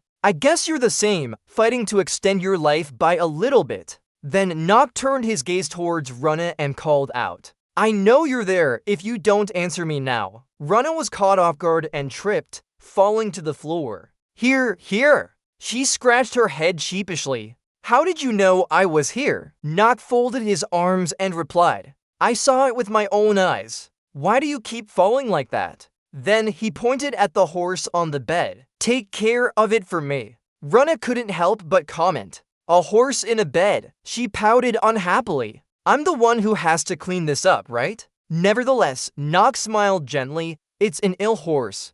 Do your best." The horse on the bed was drenched in sweat. Runna then nodded and agreed with a determined look. Nock chuckled inwardly, thinking that this situation might be quite troublesome, and what would happen next could be shocking. Would Runna handle it? Meanwhile, Runna stood before the horse looking unwell. She kept asking as if the horse understood human speech. "What's your name? Are you hungry?" It was 3 days later. Suddenly, a loud shout echoed in the room. That was Runner. She was hugging the horse and crying bitterly. "So thin! Dead already." But Nock didn't seem too concerned. He thought to himself, "She's crying so much it must be dead." Thinking of Runna's persistent and genuine care for the horse. As usual, she wasn't genuinely caring. "I feel a bit sorry for her." Nock looked at her with a sigh. "We knew this would happen from the start. It's too late to save it now." Thinking that, he approached Runna. "Cry enough already. This is really annoying. I need to focus. Get up." But Runna was still very persistent. "But lack skin. What is this?" He remained extremely calm, interrupting her mid-sentence and reassuring her that they would return and stand right beside him again. Rona was momentarily confused by his words. What did he mean by lack skin? Her head still felt fine. She tried to laugh nervously, but it came out weakly as she stepped back. Then, from his jacket pocket, he pulled out a scroll. Seeing this, Rona hesitantly asked him, "What's that scroll?" Without further ado, Nock opened the scroll and slammed it down on the table with force. Immediately, magical flames burst into existence, glowing brightly as long as mana was infused into the scroll. On one side, Rona no longer looked sad but was instead surprised by the scene before her. Nock smiled widely, taking a deep breath and exhaling. In response to her concern, Rona tried to comfort him. "But you just used mana. This is illegal." Ignoring her, Nock was lost in his thoughts, focusing on his mana control once again. He insisted on doing it again and warned Rona not to make a fuss or he would kill her. If the scroll died, it was her fault. Only then did Rona put her hands over her mouth and watch intently. "Calm down now," Nock thought silently. "I need to concentrate." The entire room turned a bright purple red, with Nock still calculating furiously. Forget about whether using mana is allowed or not. Even the magic of genius couldn't help me unlock its potential. In this empire, anyone under 15 was forbidden from using mana except royal family members. Thanks to that law, royal children could acquire magical skills much earlier than students who only learned about mana later on. His eyes gleamed with determination. All he could do now. He placed his hands on the ray and poured in mana like a waterfall. The purple flames grew darker, and he felt a weak energy beneath his fingertips. His eyes suddenly lit up. That was mana. Nock smiled contentedly. Ha, fascinating. Activate the What I'm skill confirmation voucher. He spread his hand, holding the purple flame. I must have made a mistake. The magic I will use now. Then the system appeared. You have received the Necronomicon What I'm skill confirmation for black magic. An image of his hand turned into a skeleton clutching a book. Next, the target was set. You can become a zombie. Nock faced the system's question. Do you want to use this magic? Zombie souls have two main characteristics. First, they are creatures brought back from the dead through Hakma and Hakmana spells. Second, just because they were resurrected doesn't mean they lack a will. Rather, they are reborn as stronger beings. Nock was firm. The most important thing is their unconditional loyalty to their master. The problem is, only one family can turn the dead into zombie souls. That's the notorious Macbeth family. Renhaver is also known as a noble family. Unlike the Renhaver Knights, Macbeth is a family of necromancers who can control zombie souls. So players without any connection to the Macbeth family cannot use their skills? That's not true. He smiled wickedly. Choose what I'm skill. I chose Necronomicon, the name of the killer scroll. Thinking about this, a pair of dark hands emerged from the ray, shocking Nock. More and more strange black things surrounded him, as if trying to swallow him whole. They swarmed around him in countless numbers. Suddenly, blood spewed out of his mouth. Seeing this, Rona called out anxiously from the side, "Lack skin." Despite barely being able to hold on, he reminded her, "Just a little more." As soon as he said that, Nock's face turned blank. Again, Nock exceeded his endurance and spat out fresh blood. He helplessly slammed his hand down on the ray. "My mana is depleted. Damn it!" But then his eyes suddenly lit up as if he had grasped a ray of hope. It turned out that mana was gradually accumulating in them. It leaped, opening its mouth wide. Then the system also displayed a notification. The skill was used successfully. I was stunned to witness that scene. Under the purple mana stream, the player's pet beast had been reborn as a spirit horse. Its black eyes, now empty of their function, turned into a blinding white. Seeing this, he couldn't help but react with joy and amazement. It worked. Rona was still worried about her skin condition, but fortunately Nock wasn't hurt at all, slowly standing up by supporting himself. Oh! As soon as she stood up, Nock wiped the blood from his mouth with his hand. Ah! Then Rona and the others, having just been revived in a more lively state, approached Nock. The information panel appeared, showing positive attributes: steel constitution, extraordinary horse, brave and loyal. Basic info: male name, high level, age unknown, spirit horse species, dominant element of dark crystal, dark ore. The characteristics of the death sentence would be removed for a limited time of 1 year. The growth rate of the pet beast would increase by 1.5 times due to its nature as a spirit. It could be summoned and released based on the player's mana. Nock gently stroked Cutie's head and declared, "From now on, you will be my master." Suddenly, something made both of them and Rona surprised. It turned out that Rona was very happy and ran over to hug both of them tightly. Nock gasped as he was hugged. "Rona, what are you doing? I've never cried so much before. These are tears of happiness." Then Rona kept talking nonstop with a helpless expression on her face. "You know, something terrible must have happened to me already. How could you use mana without permission? And I think the same thing might have happened to you too." But Cutie turned away and looked elsewhere. Rona was very angry. "You know how much I value you, right? Give me back my carrots." Haha, watching a person and an animal play around made Nock feel more at ease. He smiled contentedly. "Now, let's move on to the next puzzle piece." A few days later in the dark night, Nock was climbing up the steps. The horse in the stable kept neighing. He continued walking with his black cloak, not knowing what he intended to do. Nock held a bright object and a piece of paper map in his hands. Holding both items, he observed them silently, noting that they hadn't changed much since the game days. He folded the paper and sighed with relief. With a determined look, Nock gazed ahead at the second Renifer puzzle piece. It was an item he had to obtain, a key to neutralize negative stats. Even serious illnesses, just thinking about it made him hear a loud noise from the forest. But when Nock tightly gripped his sword, preparing to attack, nothing happened. He looked worried. Was I too anxious? But in the middle of the forest, there was a sign. Meanwhile, Nock was still concerned. He didn't want to die again. The notice appeared, "You have entered the forest of lost children. If you can't complete the task, you will die here." The wind rustled and leaves fell as Nock walked through the shadowy forest. In the Renifer forest, this was considered a forbidden area.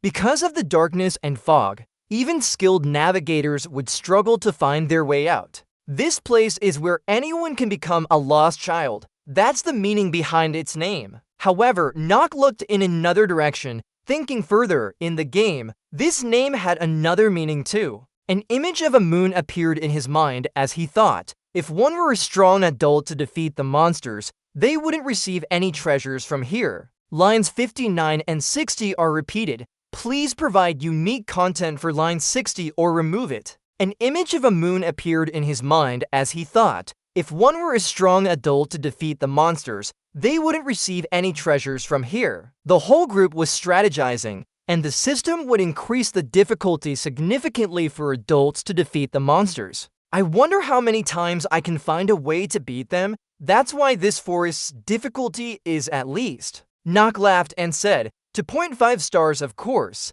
with a maximum difficulty of 5 stars. Then he thought, this really is the hardest game. He stood there moving his hands and mumbling. The truth was that last time I played, it was very hard to conquer this place. I didn't know what kind of item I would get. But now thinking about it, isn't this a really suitable item for the incurable illness attribute? Thinking through, he stepped forward and spoke. Alright then. Then he lit the torch in his hand. The bright torch illuminated the forest as a terrifying scream echoed. The wind blew, making the torch fly to one side. Nock clutched it tightly, thinking that the most important key for conquering this lost children forest was. The smoke from the torch blended with the mysterious night, only him standing there, pondering the direction of these bones. Nock's eyes were determined. He was sure and very confident. More accurately, it was in the opposite direction of the fog, wasn't it? Nock closed his eyes tightly,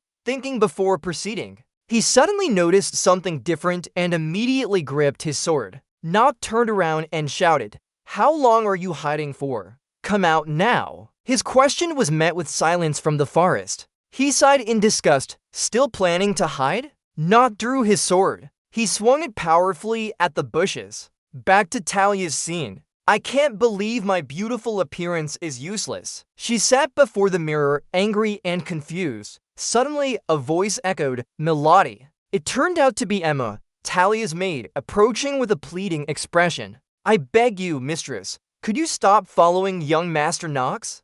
She continued, "If you keep doing this, I'll get in trouble too." Talia sat on the chair and patted it. "It's alright, Emma. I assure you that you won't be fired by our family." Emma quickly replied, "No, not like that." The torch held by Emma lit up the entire room brightly. Emma stood still. She thought, if it weren't for Miss CHLL, Talia would also be a talent worthy of succeeding her. Emma thought to herself, I don't know why she's so irritable, maybe because she feels inferior compared to her sister. Slowly approaching the room, she wondered if Lady Talia had already given up and gone to sleep. But when she held the torch and entered the inner room, there was no sign of Talia. Emma's face darkened in surprise. "Milady." The trembling torch in her hand made her feel something ominous. "Forget it. Don't say she went to find Knox." She immediately shouted loudly. "Everyone, get up and go." Questions echoed simultaneously.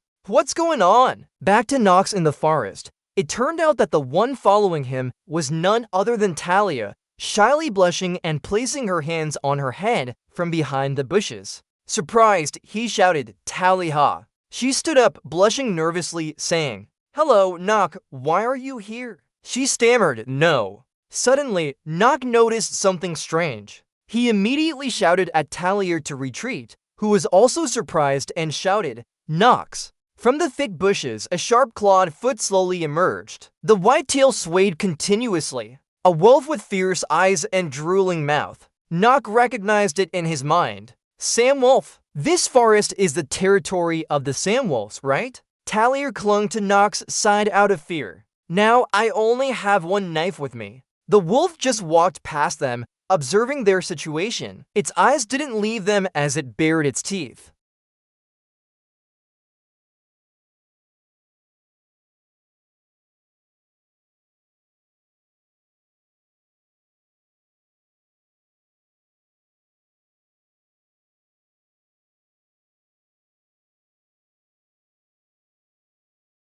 The wolves jumped towards him. He held his sword with both hands, observing them while thinking, "I'll do this again when I'm still Yu-chan and playing inner lunatic." After deciding, he gripped the sword firmly with both hands. Now up high, he swung strongly towards the wolves, thinking of himself as just a weak, useless person. After fighting the wolves, he sighed in exhaustion. Talia stood aside, holding the torch tightly, exclaiming in surprise, "Amazing! I'm sure he hasn't shown his full strength, because his sword skills were even more impressive when fighting my brothers earlier." Looking at the cubs lying on the ground, she wondered, did he kill cubs before? She thought of Knock's words, "Stay away from me." She thought to herself, I thought Knock still considered me weak. Talia looked sad. Suddenly, her eyes widened. A strong wind blew towards them. Knock's face was unusually calm as he thought. It finally came. A black clawed foot appeared, much larger than the cubs from before. A terrifying and vicious pack of wolves appeared. Seeing them, he shouted, "Cubs, believe me." Elsewhere, a servant holding a torch called out, "Miss, bring more torches here." There was a sign that read, "The forest of lost children entering may result in getting lost and dying. Do not enter under any circumstances." The servant looked down at the ground and said, "There are 2 small footprints. These must be the master's and Mrs." He said worriedly, "I think the master has entered the forest of lost children." He added with Miss Talia. Emma sat down in shock. "No way." She cried out worriedly, "What should we do now? We have to go in right away." A man with a wife said, "Don't be silly. That's impossible." It was the butler Rodwell. Emma shouted, "What? Why?" He didn't respond, but thought, because this forest is one of the Renifer family's most forbidden areas. The Forest of Lost Children is the most forbidden area in the Renifer family, while the Renifer family is known as the strongest family in the South. In truth, there was still a forest they couldn't conquer. Simply put, they didn't have enough power to do so. Of course, only children who haven't grown up could enter this forest, and it could only be conquered by children. This wasn't yet public knowledge. Butler Roswell wondered why the master had entered this forest. Looking at the footprints on the ground, he thought, I don't think he was enchanted by a spiritual monster. The footprints showed he moved very cautiously. Inside the house, the lights were bright in contrast to the dark outside. Butler Roswell continued thinking, and there were no signs of anyone crossing the strongest mana barrier here. This means Master Nock deliberately entered the forest. He clapped his hands and looked into the deep forest. He clenched his fists. I've made a mistake. He raised his head and thought, now I can't continue to deny it. That day is no longer the weak and timid master of the past. After thinking, Butler Roswell spoke. There's only one way for them to return. He said the master must use his intelligence to find a way out of the forest. Hearing this, Emma was quite worried, her face covered in sweat. The servants could only hold torches and stand before that terrifying forest. Tears streamed down Emma's face as she gripped her hands, blaming herself. I'm the one who got Miss Lost and put her in danger. Back in the forest, Talia drew her knife out. Her eyes were resolute. One hand held the torch while the other held the knife. Nock looked at her and sighed. Even though she's scared, she still keeps her focus. Listen, don't attack on your own, you might get hurt. He continued, save energy and try to run if you're attacked. That way, you'll increase your survival rate. Talia's eyes remained strong. Looking at the wolves in front of him, he thought, actually, killing a top cub isn't as dangerous as it seems, only to 0.5 stars difficulty. He thought to himself, I just want Talia to be careful and react to threats around her. He gently looked at her and praised, she's taking this well. She's not strong enough for me to trust with my back turned. Nock said to the wolves, then wheel. A notification appeared. The genius moment has been activated. A golden light shone all over Nock. He thought, use this skill and finish it in one strike. The wolf in front with 3 stripes on its left eye looked at Nock silently. Both he and Talia were surprised. The wolves just stared at their prey with bared teeth. Seeing this, Nock smiled. Don't say it's this wolf. Immediately, a wolf leaped towards him. He gripped his sword and swung it towards it. The other wolves didn't rush in. Did you have a question? Why did they stop? A large wolf lay down with its hind legs raised, looking calm. Suddenly, more wolves from somewhere charged at them without hesitation. But all of them were sent flying by Nock's attacks. The wolves kept surrounding him non-stop. It howled loudly. Nock turned around in surprise. Just as he was about to attack, Talia rushed forward and slashed the wolf's back with a knife. He looked at her. Talia shouted, be careful. She sat behind some bushes. Although Nock had asked us to run if we encountered danger, we couldn't do that. Talia gradually gained more courage. Nock thought to himself, Talia, are you trying to help me? Instantly, she sat on a tree branch. Talia held the torch and asked Nox anxiously, Nox, are you okay? Seeing her concern, Nock thought, Talia, I can't believe she just helped me. Suddenly, his eyes widened at the sound. Immediately, he swung his sword, sending the wolves flying back. He was breathing heavily now. Then Nock turned to answer her. I'm fine. Well, thinking, it's not time for idle thoughts right now. Hearing that, she calmed down and said, that's a relief. Nock thought, I've shown another pathetic moment. Suddenly, something caught his attention. He looked down and thought, the skill effect is being reversed. F*******. At that moment, a wolf's foot approached. Well, thinking this, the fight was still ongoing. The wolf's eyes were filled with anger and fear. Nock smirked and thought, it's time to end this. Both of them were probing each other. The wolf looked at him now. At that moment, the wolf circled around Nock. It stared at him with intense anger. Instantly, the wolf used its strength and charged towards him. His eyes widened as he thought, it's coming. Nock looked around to assess the situation. Then he quickly dodged the wolf's attack. Suddenly, he was extremely startled. He stood still and thought, this beast, don't say anything strange. Nock was shocked, I'm too slow. Immediately, the wolf attacked him with great force. Everything happened very quickly. Seeing Talia's reaction, she shouted, Nox. The wolf then ran away. He was covered in injuries and thought F********.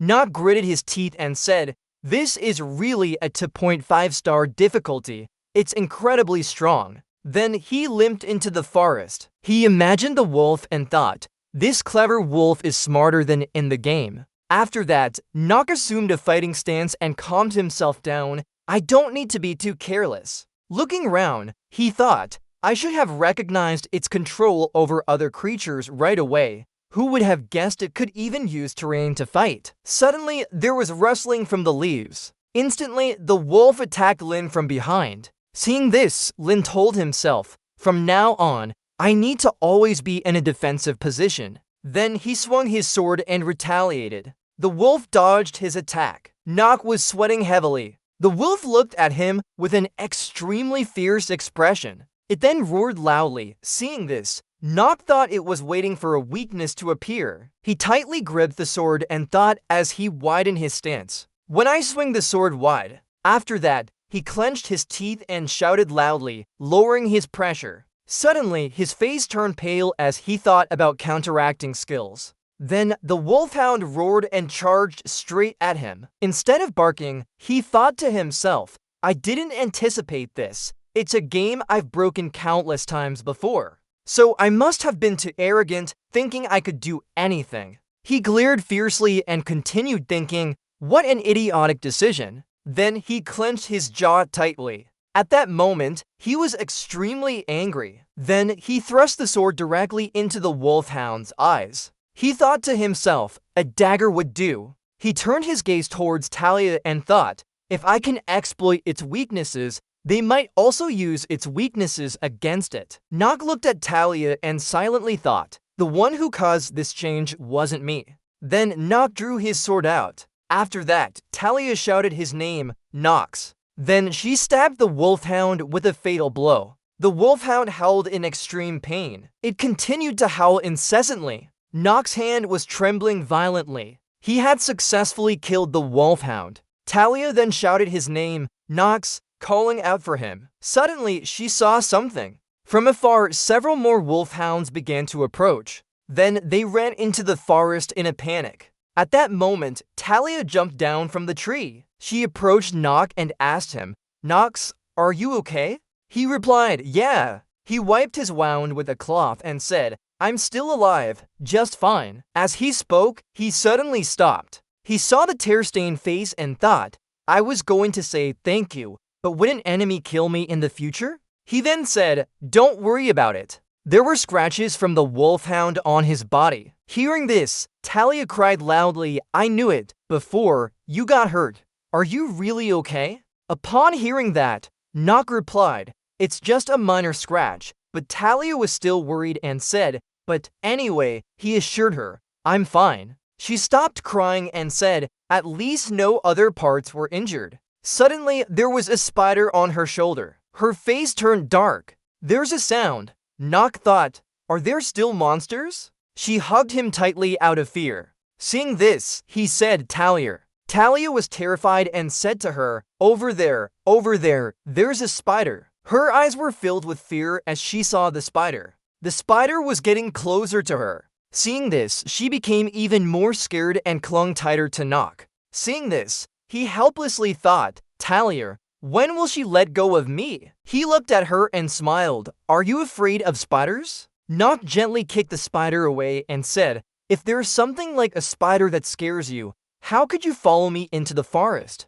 Talia hesitantly said, that's a spider. Do you not fear it? He teased her, you'll never become a knight. Hearing this, her face turned red and she shouted, no, Link said, finally, you can let go of me now. Suddenly, Nock coughed. Seeing this, Talia was very worried and asked him, are you okay? Seeing her like that, he helplessly thought, indeed. Then, Link said, I told you not to worry. She wanted to argue but Nock then thought, Talia, I guess she has her own worries too. After that, he smiled and thought, surviving is also thanks to her, even though I can't say so because she suddenly shouted loudly. Then, Talia continued asking him if he was really okay. He thought, thanks anyway. Then Nock looked up and thought, now, we just need to leave this forest. It was already late afternoon. At that moment, the servant fell to his knees crying, I am a servant who killed the lady. The butler saw the current situation and thought, what if they don't make it? He looked up to the sky and continued thinking, Talia's disappearance would cause a problem between both families, as there are many children in this area who have disappeared from this forest. He hesitated and thought further. There were also rumors that the Renifer family was an untouchable one. Suddenly, the soldiers shouted, "Mr. Rodwell, look!" Everyone cheered joyfully. The bone screen of the forest has vanished. The butler looked very surprised and silently pondered. Had the LCC forest been conquered? Talia's servant spoke up. "I'm not sure, but that's what I was thinking." The butler agreed. "You're right." He continued, "Meaning this forest has been subdued." He said immediately, "Only one possibility we thought of is now a reality." Hearing this, the servant couldn't help crying and said, "It means the young master is here." The two of them stepped out at that moment. Everyone seeing Nock step out cheered loudly.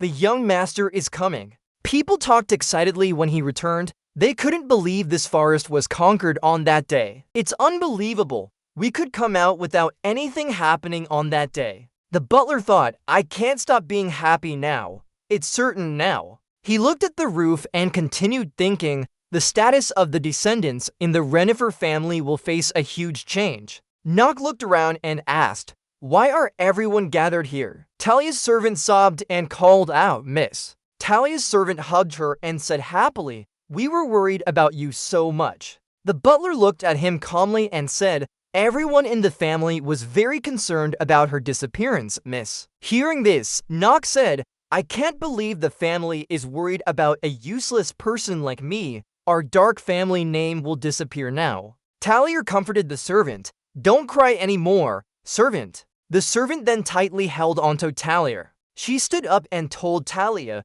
"I'll remind you of the 71 Skirainer family rules. Please follow me." Seeing this, Talia said apologetically, "Emma, sorry." Hearing this, Emma laughed loudly and said to Talia, "No, how dare I blame you? I'm just a lowly servant. The clan leader will personally explain the rules to you." Seeing this, Nock thought, "It seems that servant has incredible strength." At this moment, Emma thanked him. "Young Master Nock, thank you very much for protecting our miss," Talia said with tears in her eyes, "although I didn't intend to go with her." Hearing this, Nock said, "You've solved the problem yourself. Don't feel too disappointed." At his words, her face turned red. The afternoon sunlight filtered through each leaf. The large house appeared in front of them. Upon returning home, Nock threw all his bags and swords onto the chair. He said, "It's over now." He grumbled, "I can't believe Rochwell was waiting outside the forest with the night guard team. That was indeed unexpected. Was it because of Talia?" Then he smiled and thought, "Even so." He reached into his pocket and thought, "I've got it." He pulled out a ring and thought, "Mysterious piece." The system appeared. "You have received a new holy artifact. You have received a fire amulet equipment." The system continued to appear. Basic information. Name, fire amulet. Equipment classification. Intermediate grade. Shadow attribute. Vitality +1. Mana +1. Usage condition. Only those who use dark magic can wear it. Not put on the ring. A skull appeared. The system said, "Special effect when wearing this equipment. You will steal a small portion of their life force and make it your own. The higher the level of the defeated opponent, the more life force you can steal." Nock looked at the ring and thought, the only holy artifact that could steal another's life force is the fire amulet, even with just this one ring. He was determined and thought it doesn't mean he will live longer than before.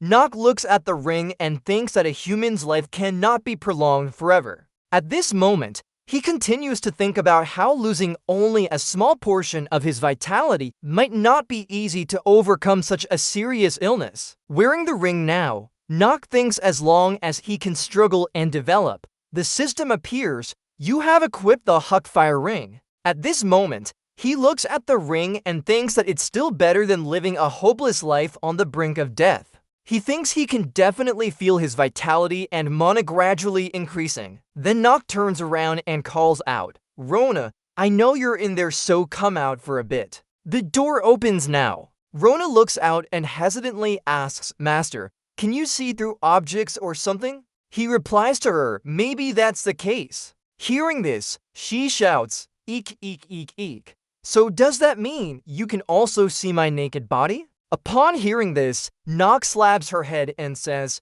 "What are you talking about? You're hurting your head too much." She pouts and says, "It feels like being teased more than it hurts." At this moment, Nock puts his hand down and tells Rona, "Stop talking nonsense. Which hand is which?" She asks again. She confidently states, "Master, if I win again this time, will you give me a raise?" Nock says, "I've said it before, but if you lose, can't you say that ISIS should reduce my salary by 20%? Then the two start to play rock, paper, scissors. 1. Nock is very confident and counts. 2. Just as they begin, Nock wins against Rona with his hand. She can't believe it and stammers, "What just happened? There's something strange here." Rona counters, "You didn't think that reducing my salary by 20% would damage the reputation of a noble family's child?" Hearing this, Nock says, "All right then, we guessed right about that." Then he continues, "But I'm known as the Renifer family's less talented son.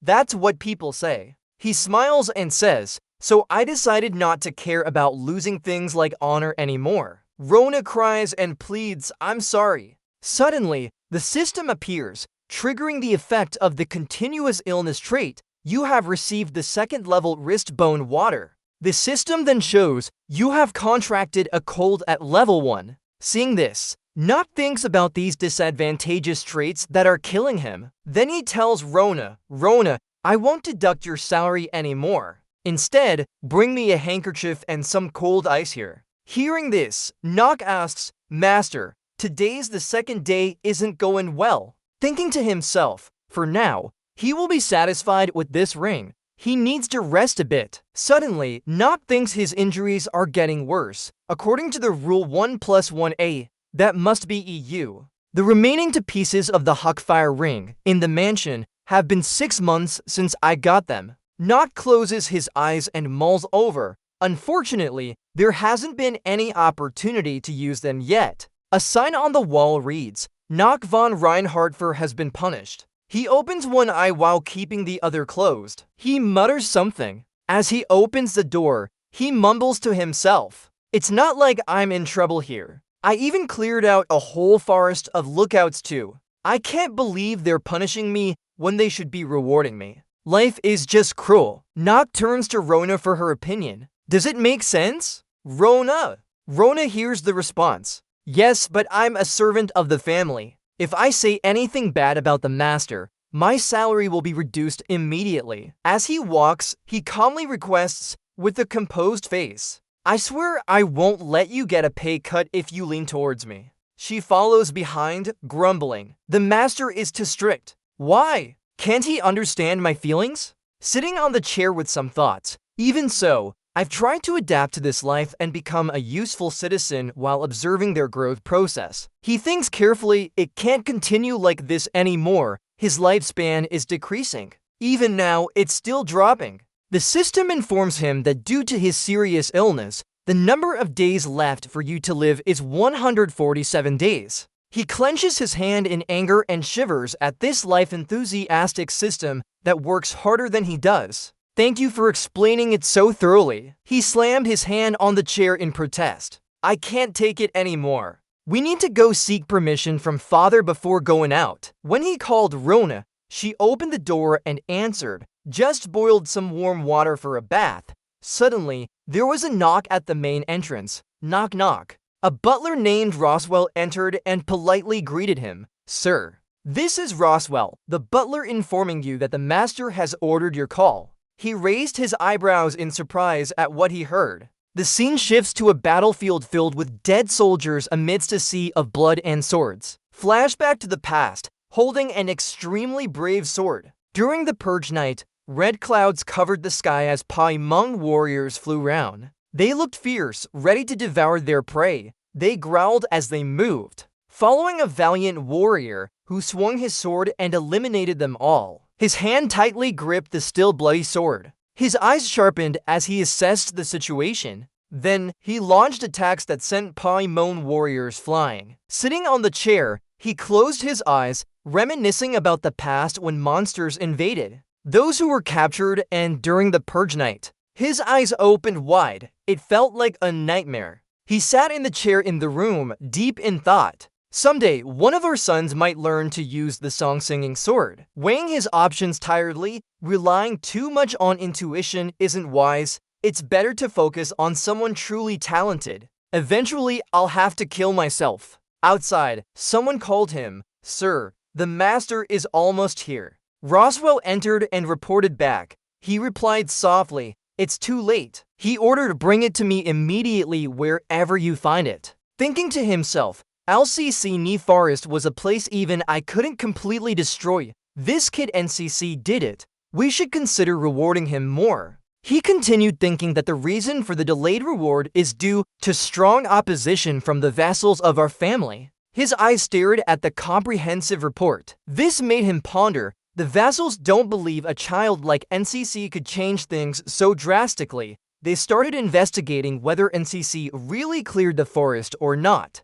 He thought to himself, even I can't ignore the vassal's opinion, so proceeding with this is necessary. Suddenly, someone opened the door, making him look up. It was NCC who entered, politely greeting him and saying, honored to meet you, sir. He replied, no need for formalities. Nakas quickly stood up and said, yes. Then he calmly spoke to him. I'm sure you know that your actions were wrong. Nakas lowered his head and agreed, yes, sir. He clasped his hands together and talked to him, but it's my duty to take responsibility as John. Even if you're not talented, the one who did the work deserves recognition. I called you here to discuss the regular matters. Hearing this, Nakas asked curiously, a wish? He looked at him and said calmly, I will fulfill any wish of yours, anything. Hearing that, he thought many doubts rose in his mind. What? Father said I can ask for anything. Looking at the mysterious face, he deeply thought, even though I'm a lunatic who argues with myself all day, this is my first time experiencing regular matters. His face was filled with intense thoughts. Usually, he's quite domineering and strict. It feels like someone shot me in the head. No, more like stabbed me in the back. Immediately, he said eagerly, anything. He looked at him for a few seconds, then stood up and loudly said, I will give you anything as the master of Renifer. Continuing, he added, this promise is completely genuine. I swear it under the eternal history of Black Sword. Seeing his serious expression, he thought, I thought he was joking, but he's being serious. Then he said, naturally, if your request is too outrageous, we'll reconsider you, but I believe you won't ask for such things. Hearing that, Nakas calmly replied, of course, sir. Please give me some time to think. Upon hearing this, he said, okay, then I'll lift the house rest on you. At this moment, Noah immediately set a condition for Rona, no more trouble like last time, and she agreed right away. Yes, sir. He continued, always remember that you belong to the Renifer household in your heart. The next day, everyone gathered in the hall. A kind-faced girl smiled warmly. The orange-haired girl said goodbye and promised to meet at the LD Academy. Rona avoided her words. She was still cheerful and asked him, I'll come see you after becoming a formal maid, remember? Seeing this, the butler told Noah, young master, you should answer Mrs. question now. Hearing that, he sighed helplessly and agreed. All right then. He told her she had to become an official maid before their next meeting. She was very happy and asked him to keep his word, I promise. He advised her not to be too scared or overreact if they encountered a big spider again. Her face turned sad and she punched him hard in the stomach. Noah took the punch, thinking, I should have just said spider. He looked up at the sky and thought, maybe he's right. She gathered her courage to tell him, after becoming a formal maid, I'll come see you. Make sure to take care of yourself before then. Hearing that, he was shocked, worried, thinking, head, she wants to cut off my head. The servant thanked Noah, very grateful for everything, especially for saving Miss Talia. He replied, Steeliner's servant, what do you have to be thankful for with me? The female servant smiled and thanked him for saving Miss Talia.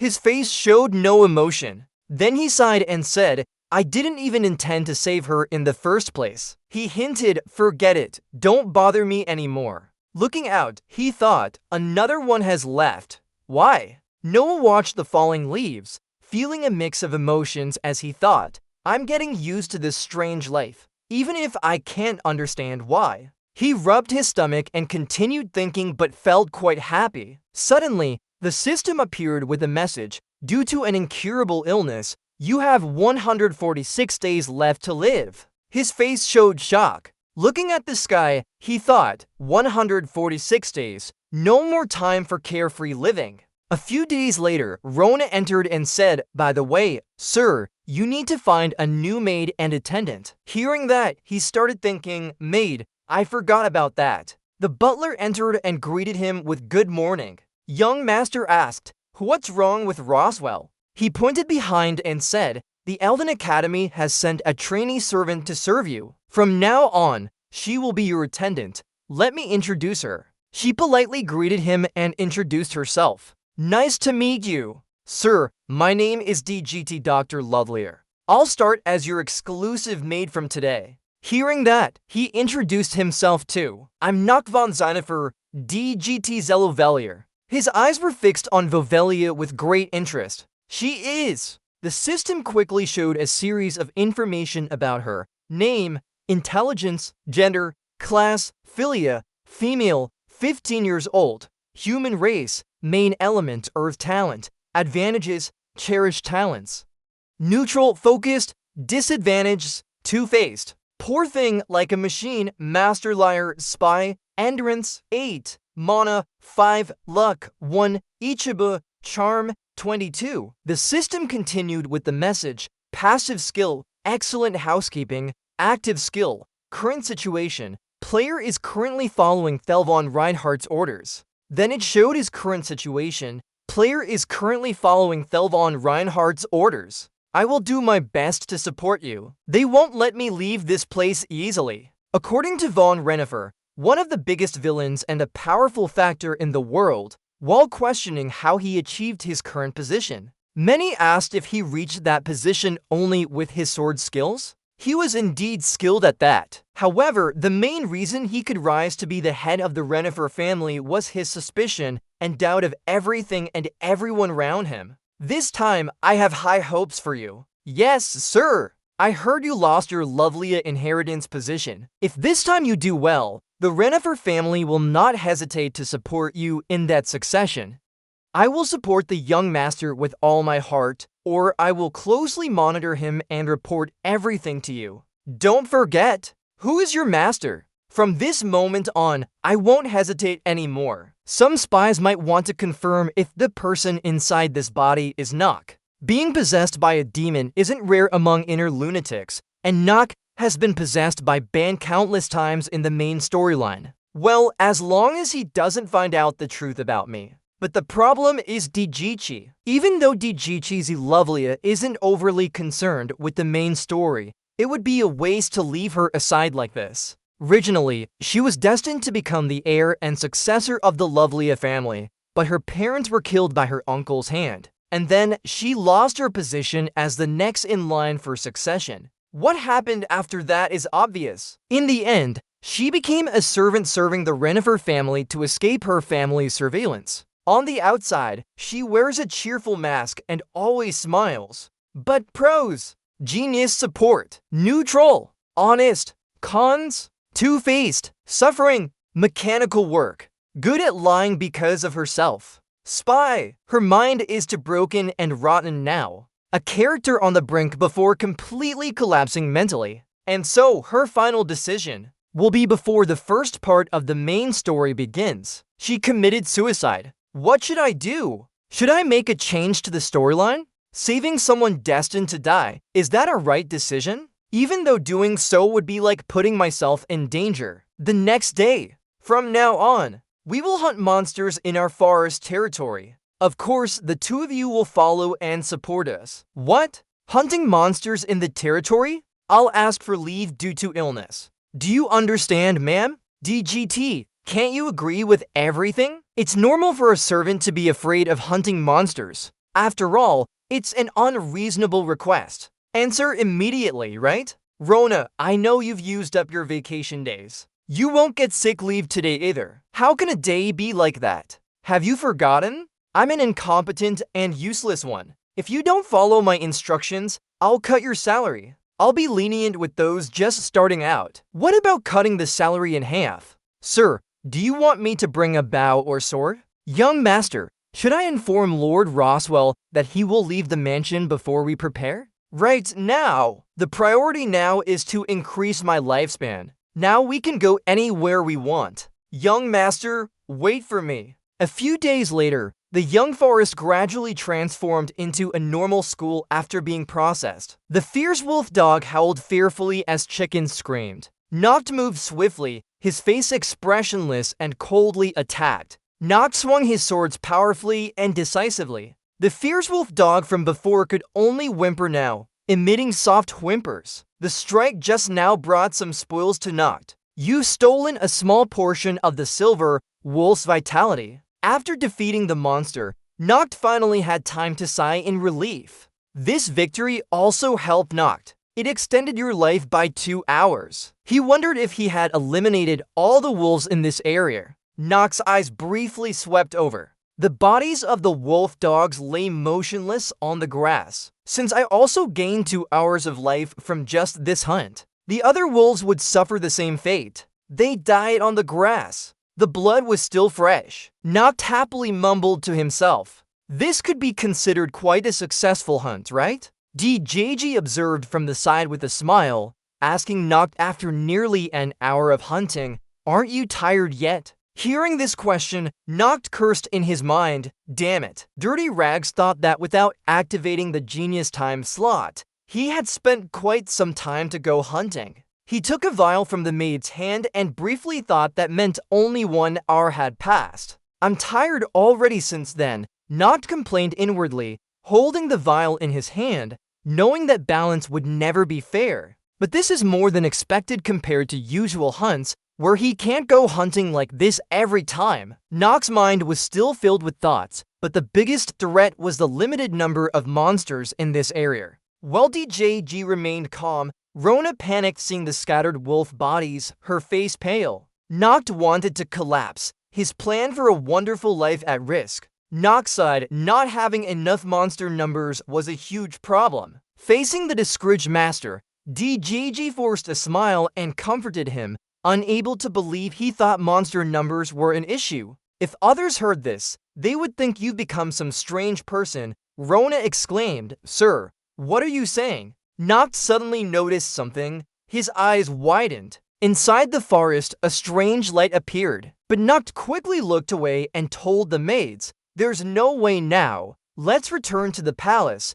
They agreed in unison, "Yes, sir." Dijichi was attentive, asking if he should prepare warm bath water for today. "I'll prepare it at a comfortable temperature." Nook thought as expected from a genius assistant. Then he said, "Okay, I want to take a bath before dinner, so please manage the time well." DJG smiled gently. "Sure thing, let me handle that." Rona anxiously added behind, "Sir, don't forget about me. I'll clean your room for you." Nook replied briefly, "Okay then, do what you want to do." So Rona quickly left to prepare the bath and went away immediately. DJC kept her shy and gentle smile on her face. Now Noct called her, "DJC."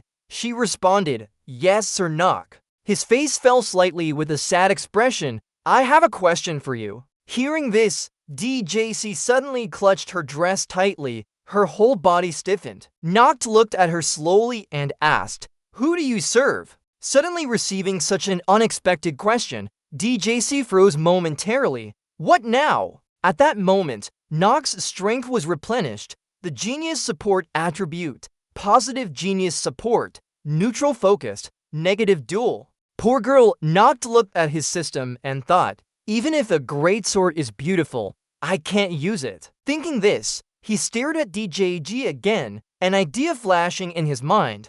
I won't argue, but we'll just throw it away. While waiting for the master's reply, DJG showed signs of unease on her face. Seeing her silence, Noct asked further, "Is that your answer?" DJG was stunned, sweat breaking out. "I haven't said anything yet." DJG quickly defended, "Sir, me, but didn't finish before being interrupted by Noct. I know what you want to say. He still looked at her suspiciously. Don't worry, I have no intention of pressuring you more. Noct continued, I'm truly very grateful for your help. At least you didn't lie. DGT heard this and remained silent, his eyes showing nervousness, unease, and shock. Facing the trembling DGT, Noct calmly said, who you serve doesn't matter to me. I'll treat you as a subordinate under my command. DJG was even more surprised by this. He left abruptly and softly repeated, if you need me, just use me freely. That's all I wanted to say. Looking at his back, DJG stood still. Meanwhile, thoughts surged in Noct's mind, parallel with the trust they had in each other. He wondered, wouldn't it make more sense if both of them could exploit each other? Gigi sank into her seat, disappointment clearly visible in her eyes. Noct had realized this, so he thought that, at least, this was the kind of relationship he wanted with her. And night began to fall. Inside the mansion, soft sounds emerged. Indeed, old Rona lay on her bed, mumbling nonsense. Wasn't Noct's harsh tone too much? She would have said such things back then. As she spoke, Ronan imagined Noct in a devilish grin or laughing, and even his dark voice came to mind. If I hadn't chased after him, what fun would the training be? Rona seemed still upset, her hand clenched tightly. She muttered about their training sessions. Then she turned to ask, didn't you think it was too harsh back then? DJG smiled lightly and replied, right? DJG looked out the window at the scenery. Similar thoughts rose in DGG's heart. The rumors that Noct had changed his ways were widespread among the Lovelia family members she used to belong to. She felt uneasy, thinking those rumors might be unfounded because such a significant change was rare. DJG remembered how Noct wielded his sword to defeat wolves back then, but they said he had defeated twin siblings in one strike and earned the right to join the academy. And that day also solidified his position within the family, unlike her. DJG began to feel despair about her current status, a mere servant despite being the rightful heir of the Lovelia family. Her hand touched the pendant, reminding her of what Noct had said then. Just use me freely. That's all I wanted to say. DJG was dazed. What did that mean? A short time later, an unfounded rumor spread in the Renhofer family. It said Digichi had been expelled from his own family and no longer deserved to serve as a lady's maid for the Renhofer family. Her hand dropped the letter in disappointment. The words Juicy Zoloiwila were clearly written on the paper, meaning you, the useless head of the family, who was sold by your own family, will receive a fitting punishment. Digici's hand clenched with anger and despair. Those words in the letter deeply etched themselves into her mind. She had lost all privileges as the direct heir to the family. The more she thought about it, the more she cried. Her eyes showed sadness, but her lips seemed to smile slightly, as if she knew she couldn't stay in the Renhofer family much longer. Myanmar thought this was predictable since the Reinhardt family was one of the top families under Hukamer. DGC realized that despite being just a lady's maid for a prince, she had no rights to serve him. She opened the door and prepared to leave. I will soon be dismissed and serve my new master sooner rather than later. Thinking this, DGC left decisively. She flung open the door and laughed loudly. Hello! The servants in the kitchen looked at her with a mix of concern and detachment. It seems the weather isn't cooperating today. The sky was darkening and birds were flying back to their nests. Suddenly, a white wolf howled pitifully as it was cut across its chest. It fell to the ground immediately. Rona saw Noct decisively handle the wolf. She whispered to Digichi, not finding it strange.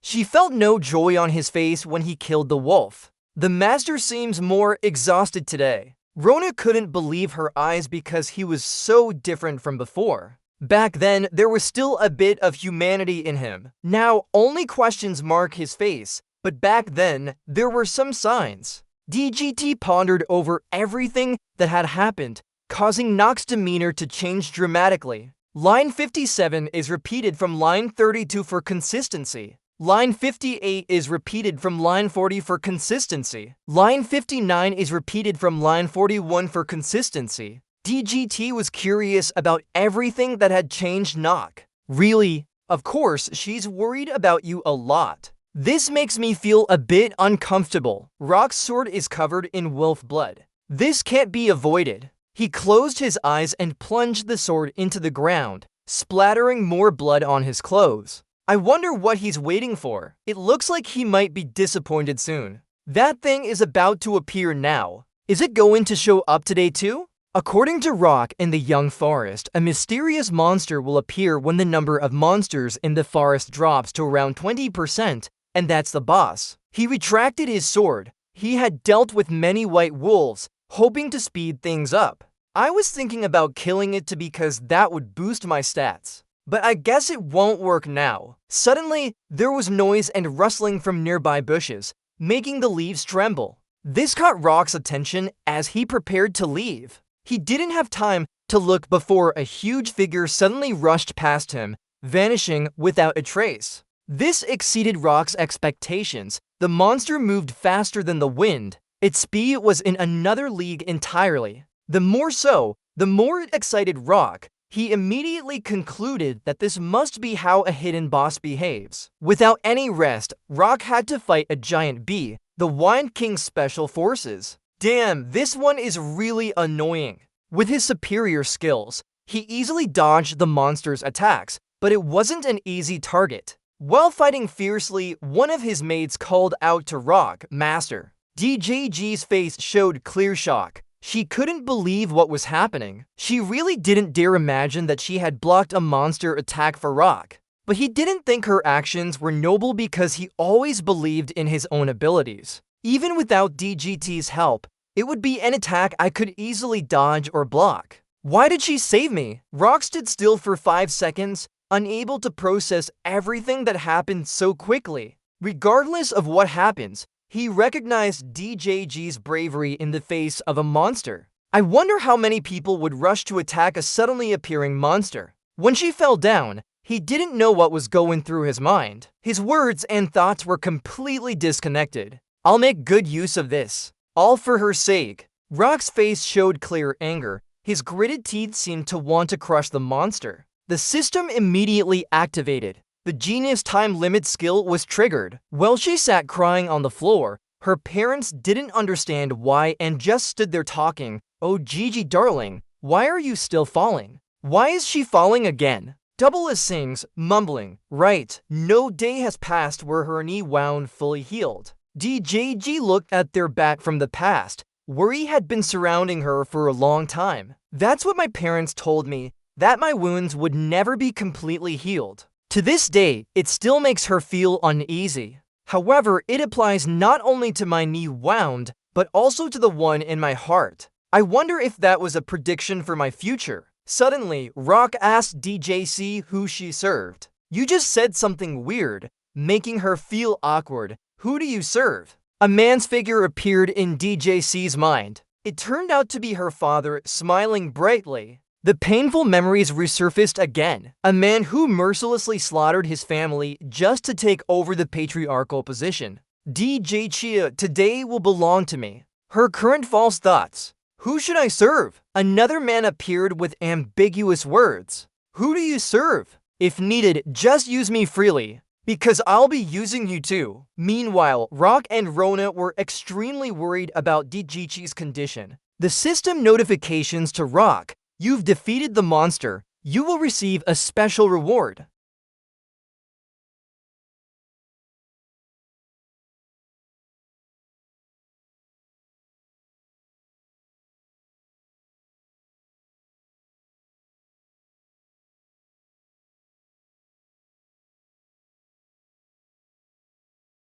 With Rona's goldfish memory, just a few key words are enough. The missing master gave her a detox dose to help her. What is ginseng? What was that again? She witnessed everything that happened. Anyway, he used it and people say it's very effective. The doctor was extremely worried. Why? It still deviated. Save her. Even Rona was surprised. He completely ignored her refusal and said to use it only when she wanted to die. Although a close maid, Rona could always say bad things about the master. I guess that part of that day's memory still exists. The wound needs to be wrapped in white bandages. DGT was curious. What is the invader? Why did you do it then? Her ears were ringing, clutching a corner of the blanket. Wasn't she just supposed to be exploited that day? Seeing her try to get out of bed, Rona quickly stopped her. Come on, does she need more rest? Is her wound all right now? But she only wanted to find him and ask clearly where the missing master was. Only now did Rona remember his instructions from that day she was supposed to look for Chamberlain. Oh, he told me to report back when you wake up. Before leaving, she reminded DJG to come back soon and get plenty of rest. After the door closed, the room fell silent. I knew DJG wouldn't listen. She's already getting out of bed. Approaching her suitcase, she wasn't sure what she was looking for. DGG carefully arranged the scattered books. Folding the shirts neatly, she said she won't be staying here. In truth, DGG was not only insecure, but also tormenting herself. She knew she no longer belonged anywhere. Though sad, she could only clench her necklace and leave silently. Gently opening the necklace, DGG cherished it because inside was a photo of her parents. Determined to take out the photo from the necklace, she admired it before returning it to its owner. DGT left a letter along with the necklace. Master, I heard you gave me a kind of elixir. I believe it's not easily obtainable. Though reluctant to leave, she angrily looked at her written words, thanking him for saving her life. Through the glass, one could see the letter and necklace. The empty suitcase made her hands tremble now. His familiar voice kept her human. Where am I going now? I never expected to meet Nock on this path again. He hadn't changed his clothes yet and rushed here to find her. I asked, where are you going? Nock was furious. How could someone care only about the expensive medicine when someone is about to die? Roswell nervously replied, no, not like that. He explained if Day didn't get permission from the chief to use this drug, he couldn't use it. That's why the chief wouldn't agree. DGT was covered in blood and unconscious. Nock's face darkened as he asked, Roswell, are you higher up in our family than us? Answer me. He nervously sweated and replied, I'm sorry. Nock immediately ordered, we'll explain this to my father ourselves. Hurry up. Hearing that, Roswell started working and responded, do you understand now? Rona asked beside the hay bed, will DGT be alright? Roswell took the medicine for DGT and replied, the poison has lost its effect. She'll recover soon. Rona said, how reassuring. Looking at Nock's dazed expression, Rona called out, Master. He stepped outside and said, come tell me if DGT wakes up. A voice echoed in the luxurious room. What is it? It was Nock's father speaking. He rarely comes to us on his own. Is it because of that maid? Nock knelt down, his face darkened. The acting master has been activated. Theo sat quietly on the chair while the roof spoke. Just one thing.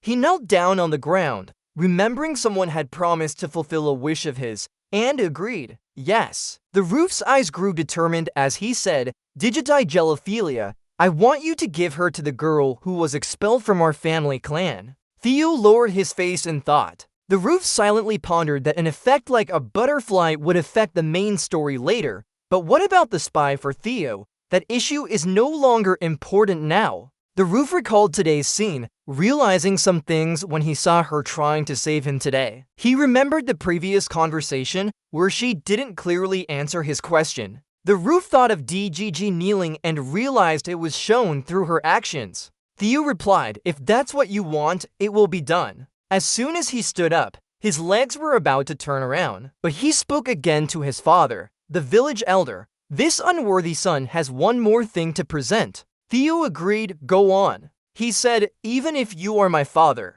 The effectiveness of the master actor's performance was decreasing due to your excitement. The roof angrily shouted, please don't. He concluded, disturbing me again. In the dark room, the roof looked at the green-haired girl holding a suitcase and asked, where are you going? DGG replied, about that, I have to leave here soon. I don't think this place is suitable for me anymore. She continued trembling, thanking him for everything he had done for her. The roof said, we will ask you again. He calmly asked, "Where are you going instead of serving me or my maidservant?" DGG lowered her head hesitantly, but I already knew the answer. "I was ordered by the village elder to watch over you, so I deceived you," she cried pitifully. Then she asked, "Why are you trying to hold me back when I have betrayed you?" She sobbed, "Even if you immediately expel me from here, how can I explain that?" The roof thought about her in his mind. This is the real face of DGG after her acting mask.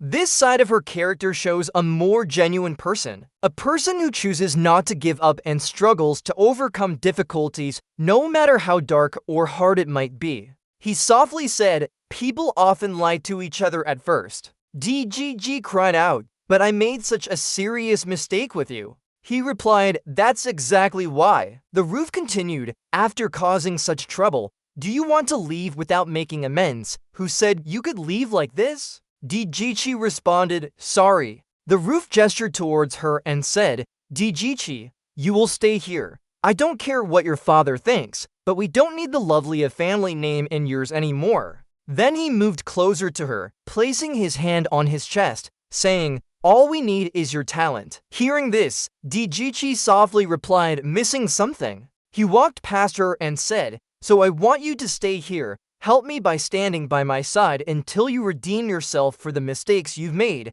as my maidservant." At these words, DJG was surprised, but then moved by tears. She replied, "I understand, Master Roof." The roof walked away while DGG promised, "I will be with you forever and always help you." The roof smiled and said, "Good." Suddenly, DJG asked, "Didn't you ask me this before? Who did I serve?" He replied, "Yes, that's right." She answered, "So now you know who it is, right?" The roof softly said, "Yes, I know." In the bustling house, but that's what I'm saying, that nobleman threatened the apothecary always. He said he would kill him if. Rona happily told the story, and then the apothecary had too. The roof interrupted her. "Rona, stop talking badly about me in front of others." Rona asked, "Did you hear everything?" The roof clenched his fist and said, "You'll say you didn't say anything bad to avoid responsibility, right?" Rona quickly covered her mouth. Suddenly seeing DGG here,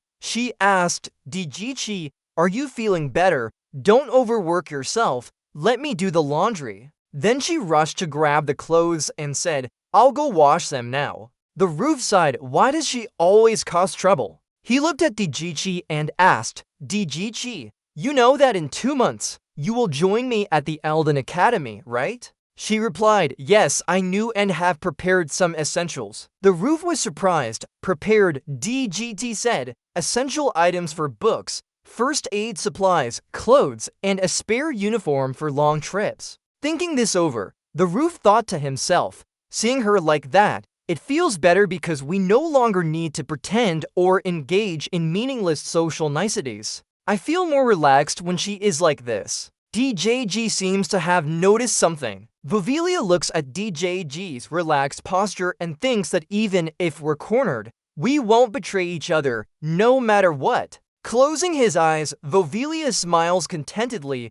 That's enough for now. DJG holds a water bottle while Nox sits reading a book, noticing the peace here is sufficient for their relationship. Right now in this room, Vovelia asks Nox casually, "By the way, are you alright after that incident?" Startled by her question, he looks up from his book. She continues, "Negative rumors about you have been spreading everywhere lately." Standing up, she says blankly, "Negative rumors." He thinks to himself, "I didn't expect the gossip to still be around, but it seems even worse than before." Nox hesitates and says, Vovelia blushes and sheepishly explains, "They say you brought me here as a servant because you like me." He reacts strongly, clutching the chair tightly and saying, "That rumor is false." He thinks to himself, "Really, I never expected being Nox would make me feel embarrassed." Vovelia apologizes and sighs, "We're sorry for this. Because of me, you got into trouble." She replies, "No, it's fine. I didn't tell you because I don't have any problems to share." Her face shows sadness as she says, "But I'm worried that rumor will upset you." He sighs and tells her, "Okay. No, it's not true. Haven't you heard those rumors before? I am a complete fool, useless in every way. The youngest and least talented of this family. Vovelia shyly adds, that rumor isn't as bad as people say. He retorts, if you lie like that, I'll fire you. She nods and says, I've heard those rumors before too. She continues anxiously, they also spread that you're a pervert. Is it true? Vovelia stammers, no, but hearing this, Nock despairingly covers his face with his hands. Sitting down, he thinks, even if things have improved, I was still called a trash before. He scratches his head and thinks, now I'm just a clown who only does tricks. His eyes start to search for answers. I need to regain my reputation. Looking at his hands, he thinks, after all, I am the villain, so I must be more evil for the protagonist to shine. He clenches his hand and says, forget it. Let's not talk about those ridiculous rumors anymore. He continues, I have a mission for you. Nock calmly states, we both need to prepare well to survive in Elden Academy. It's not just you. Vovelia looks down and asks, what kind of preparation are you talking about? He thinks DGG's loyalty means she only trusts one person. So revealing a bit of my plan won't be an issue. Actually, I need her to understand me better so it will be easier to convince her. Before joining the academy, I intended to study magic. I need your help. She's worried and says, even though using magic is illegal in this kingdom, you still want to learn? He smiles, of course, as a useless, perverted fool, it's only natural. She sighs and concludes, you are indeed a troublemaker. Suddenly, he exclaims, I know now. Then she says seriously, there must be a reason for your decision. I'll find basic books that could help you. Hearing this, she's pleased and thinks, great, she is indeed very capable. Suddenly, outside noise becomes loud. Hurry up. Yes. Quickly get ready. Nock turns his head to the commotion and wonders, what's going on out there? A loud voice shouts, if you mess this up, you'll have big trouble. Another voice booms, Master Graham is back. He looks outside and thinks, Graham returned from Elden Academy after graduation. I forgot about this important event. Many carriages are parked below. Nock smiles, the last chance for a better life has arrived. He calls out, let's go. He grins and says, it seems like I'll have to leave soon. Hearing this, Vovelia helplessly tells him, goodbye.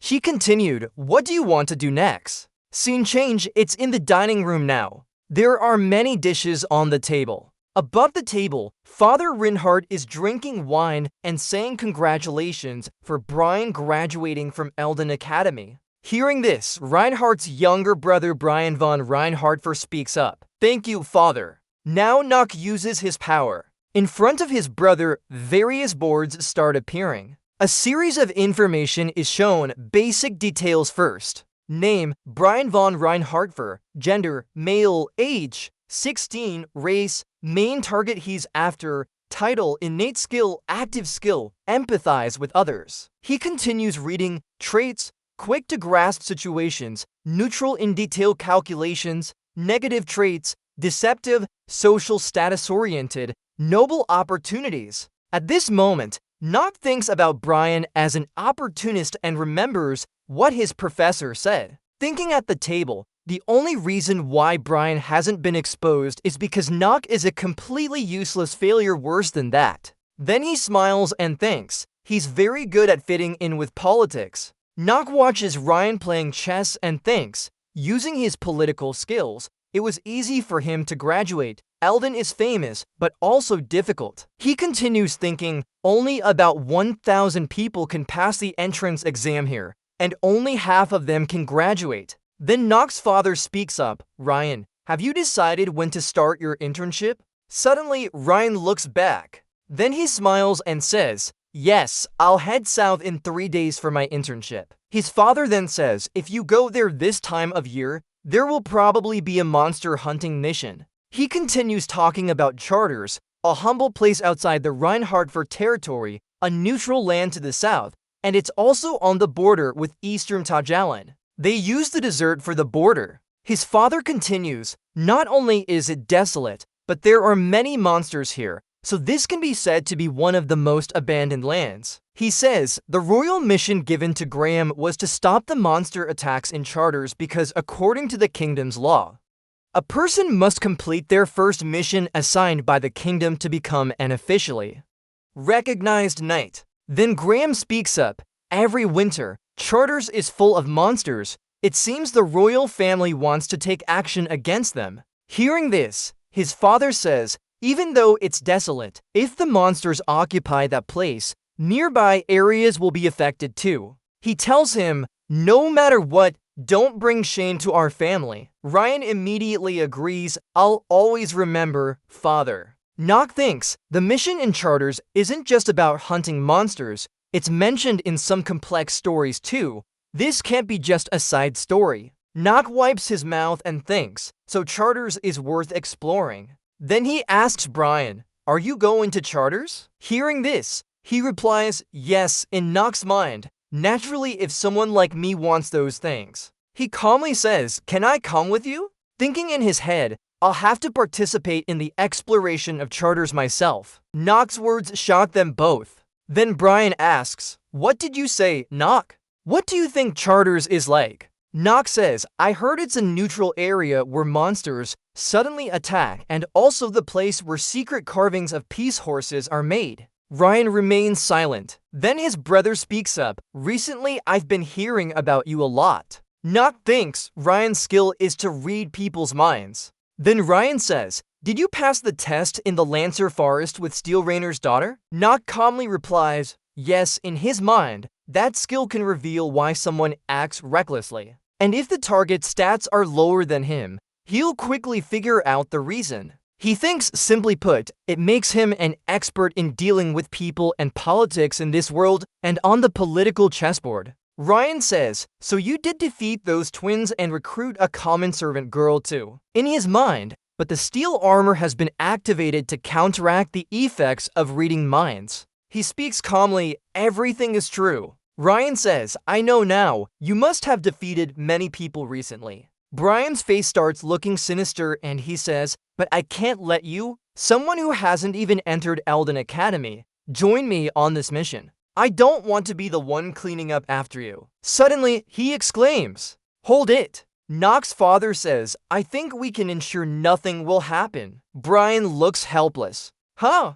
Then he leaves and says, Brian, take your brother with you. Ryan protests loudly. Father! His father's face turns sinister. This is an order. His eyes started to turn towards Noctis. Seeing his father looking at him made Noctis sweat. At this moment, the father said they would provide necessary equipment for the mission. The father continued and prepared for a departure in 3 days. Noctis looked out the door and thought, what just happened? He kept thinking, why is he so easily allowing me to go? Recalling his father's gaze, he thought it was because of his mother. He pondered and wondered if his father was planning something. He asked, what do you want? Brian's face was sneaky as he said, Noctis, are you losing your mind? Noctis calmly replied, are you serious? How could I be more crazy than me back then? Brian angrily said, huh? Why do you dare joke like that? Then he grabbed Noctis by the collar.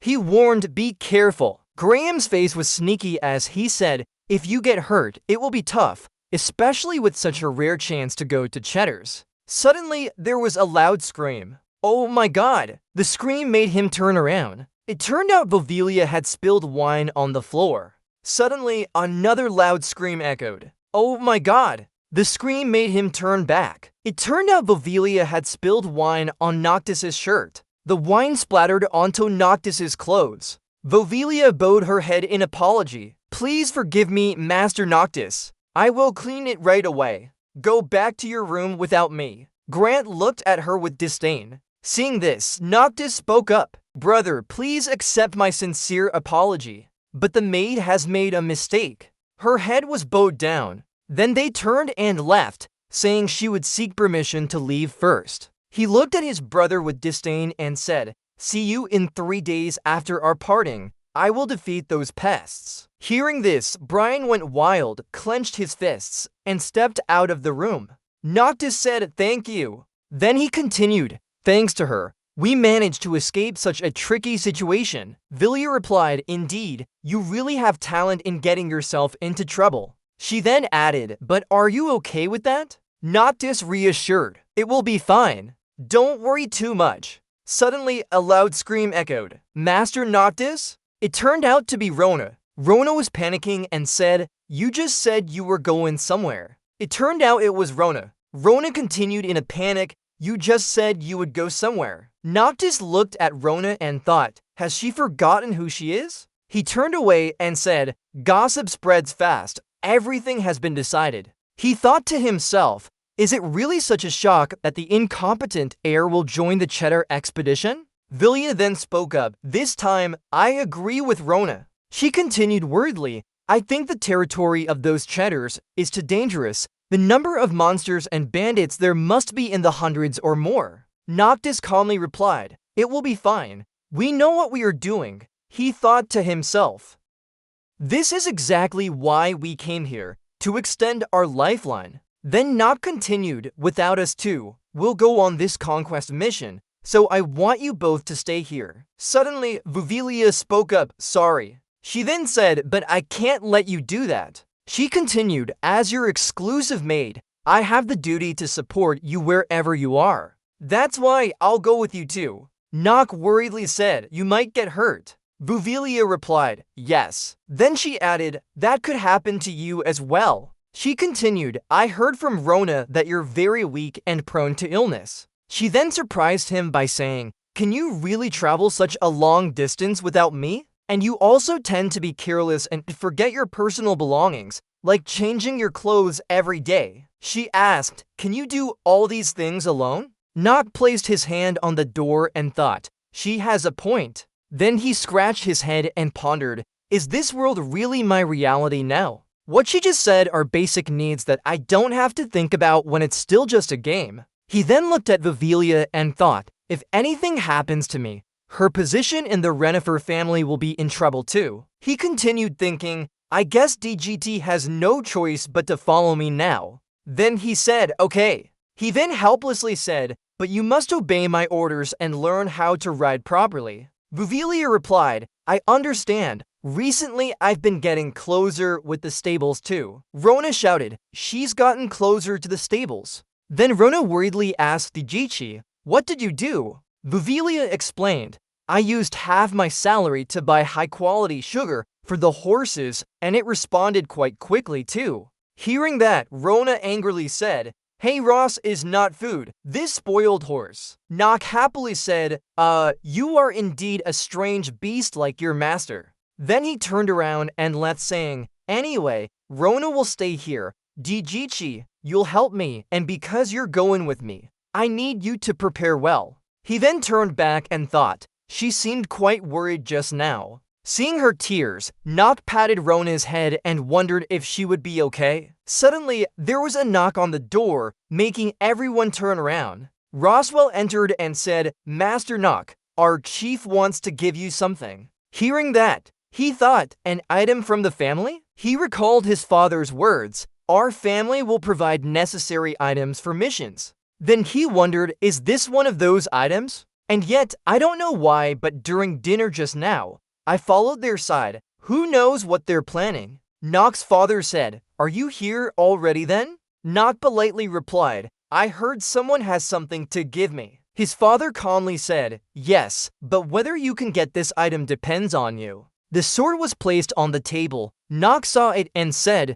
this is. He looked at the sword and said, the First House Renifer's ancestral sword. Then he thought, the First House Renifer's ancestral sword? This matter. His face was very worried. Noct looked at his father and said, I'm really surprised because. He thought about the sword and wondered, this is something that never appeared in my inner world. Even as an experienced player who has beaten this game 27 times, I didn't believe any information about this item. He was now suspicious but pondered, why would he give me this? I really don't understand the current situation. Noct clenched his hand and thought, I must get it for sure. His eyes focused on the sword as he wondered about its appearance. Then his father said again, maybe to you, it looks quite old and worn out. He continued, however, This sword has been with the first chief of our family throughout their life. It's a sword that has been by my side for my entire life. Nock said, please tell me what test I need to pass to own it. His father said, try holding this sword up. Nock thought and looked at his hand. He grabbed the sword and lifted it. The power from the sword radiated strongly. His eyes were blank as he wondered if his mana was being absorbed. The sword was now very dark. A terrifying aura emanated, making him wonder about the color of the blade had changed. The father's voice echoed with hope that his son could sense mana. His son looked blankly at him. The father stood up and said, good job, just as we thought. Then he continued, this sword absorbs the user's mana and releases its power several times over. Looking at the sword, his son thought it would be hard to use. He said, I guess this sword won't be easy to wield. His eyes seemed lost. The sword emitted an incredibly powerful aura. A warning immediately appeared. Your mana is being absorbed rapidly. The system warned again due to the sudden change. The Stormbringer's stability was becoming unstable. Nock started sweating, thinking, if it absorbs too much, this will be dangerous for me. The father set a condition for his son to get the sword. He said, just hold it for 10 minutes. Nock panicked, 10 minutes? Trying to hold the sword, he wondered in what state. Thinking of the clever name, Stormbringer.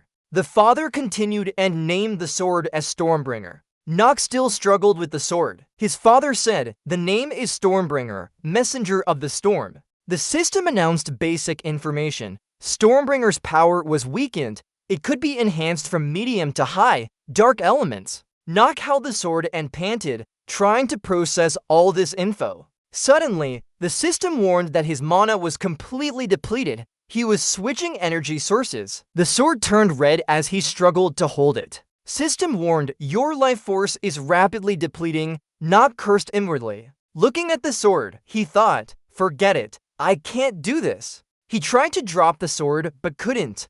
Why can't I let go? Nock angrily cursed, damn this sword. His father glanced at him. The father's eyes stared intently at his son. In his mind, he thought, Stormbringer, a cursed blade that could grant immense power to its wielder. He recalled the first patriarch who used it to build their clan. But Renifer, known for its dark lineage, couldn't control this sword. Looking at his son lying on the ground, he thought, only 1 in 10 can hold it for 10 minutes. He reflected, even I could only endure about an hour. But he ordered his youngest son to wield it despite his lack of skill. Thinking of recent events and Nock's involvement, this wasn't a coincidence. Nock felt exhausted. He's progressing faster than expected. His father thought, maybe he possesses the talent of a swordmaster. Seeing his son still holding the sword, he decided if he can hold it for 10 minutes. He concluded, Nock could become the greatest patriarch in history.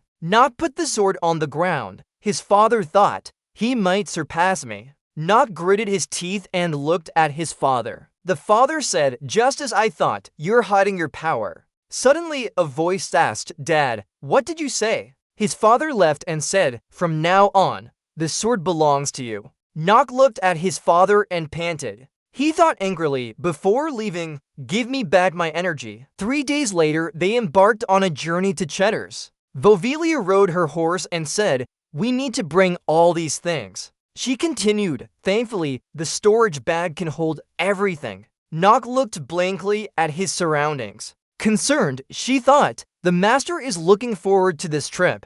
Why such a bad mood? Nock sighed and thought, even though he gave me another weapon, I'm still angry about losing my energy. Suddenly, he noticed Graham. He thought, Ryan has so many things. Ryan laughed, haha, the monsters from the academy. Nock thought, he's making me carry all this just to go with him, but I'm using him for my own benefit. Suddenly, someone called out, hey, over there. Nock and Vovelia glared at each other. The 2 horsemen in front were arguing loudly. No, not that way. I'm sure this is the right path. This isn't the correct route either. Ryan spoke up. Have we already lost our way? His face was stern and he looked at them accusingly. At this rate, how will we ever get there? He shouted loudly. John, didn't you say you were sure we would reach the destination? The captain of the Royal Guards, John, apologized to Ryan. It's my fault. I've never taken this route before, and that's why. Ryan continued questioning him. Are we lost now? Foolishly. Buvilia spoke up, knock. Hearing this, he turned around and told her, I didn't say you. I'm talking about those useless clowns over there. At that moment, they started pulling the reins. His horse began to stumble. Knock spoke up, sir. He continued, it seems we're in trouble now. Hearing this, Brian said,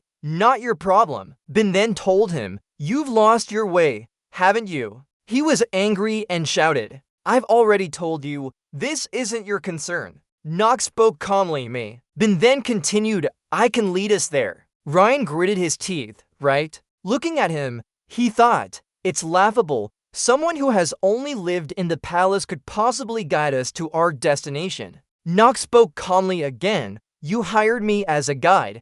I'm quite skilled. Don't the nobles praise my talent too? Ryan looked at his brother and said, really praised him. He looked at Pavilia and thought, lying openly, but what if Knock fails? Suddenly, an idea flashed through his mind. Maybe he could lower her confidence. Even if it means going in circles, that wouldn't be bad. Ryan spoke up, if you're so confident, let you lead the way. Knock smiled. He immediately started guiding them this path. After a while, everyone had built a fire. Ryan then asked, have we set up our plan for tonight? His brother shouted loudly, how did that kid find the way so quickly? He was furious. This is unexplored southern land where even experienced guides struggle to find their way. He continued berating them. How could he do it? A young man spoke up, but he really found the way. Ryan became angrier and shouted, shut up. You want me to believe that brat knew his way so quickly? He continued yelling,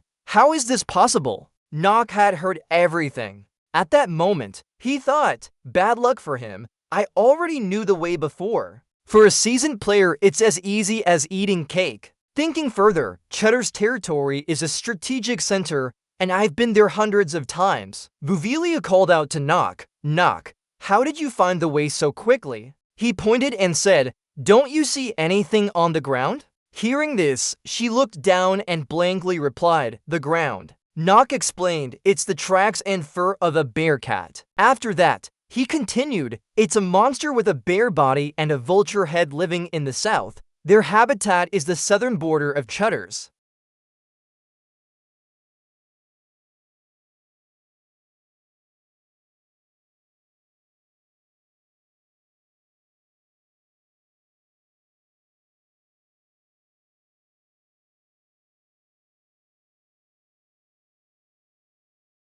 The red blood indicates his horse is ready. Action! It can hear you, so it knows you need me. No wonder Knock's horse is different. A glowing blue bruise in the forest at night. As they just arrived, he grabbed the reins and leaped onto the horse. Exactly, using all four legs faster than two when the weight can't be joked about. Using every bit of strength to make the horse run even faster. This time, he's determined to destroy that monster. Sitting on its back, Knock confidently swings a powerful sword towards the monster. Finally able to stop, he breathes easily after receiving the system notification about earning 9 hours after defeating the monsters. DGG peeked out of the tent, worried about his condition. Nook, no harm done yet. Waiting isn't easy. With her personality, running out to check is completely normal. Knock scolds her for not following orders. We told you to wait in the tent. DGG only cares if he's safe. Hurrying to reinforce protection. There are no monsters at the entrance of the forest area, right? Should we call the night watch and wake up those still awake for precaution? He strokes his horse, guessing someone deliberately lured the monsters here. This is beyond her imagination. She's still confused about how Knock knew this. Why? The image of Knock's older brother appears before her eyes, Brian von Reinhardtfer. Can't believe it, but Nook timely spotted him exploiting the monster's habits to harm us. That's why he set up his tent far from us. DGG is not ordinary. Formerly a member of an esteemed family, her intentions are clear at first glance. This means the Ryan family is trying to test his strength, right? Gently stroking his horse, he keeps reassuring it. Yes, Time for rest now. Just because of power struggles, brotherhood isn't guaranteed. He understands the current situation well. Maybe Ryan thinks we can't join the ranks to become a successor candidate. That's why he believes it's better to test his true abilities before making decisions compared to his older brother Graham. He's not stronger, so he has no choice but to use this underhanded plan just to gather information and assess his strength. Carefully sniffing the substance that attracted the monsters, he seems to know what to do. Let him know these useless things won't work on me. DJG is confused about what Nock took out. What's he planning? She senses Nock wants to retaliate against her beloved brother. Can she make more monsters appear? Surprisingly, he takes a vial of monster blood. Though skeptical, Nock wants to try it, probably monster blood. Who knows what's going through his mind now? Monsters are like humans. The tents are very cozy in the forest. According to his knowledge, they will seek revenge for their fallen brothers. The natural scenery is just as Nock first met the monsters. Ryan can't believe what he's seeing, a glowing crystal ball.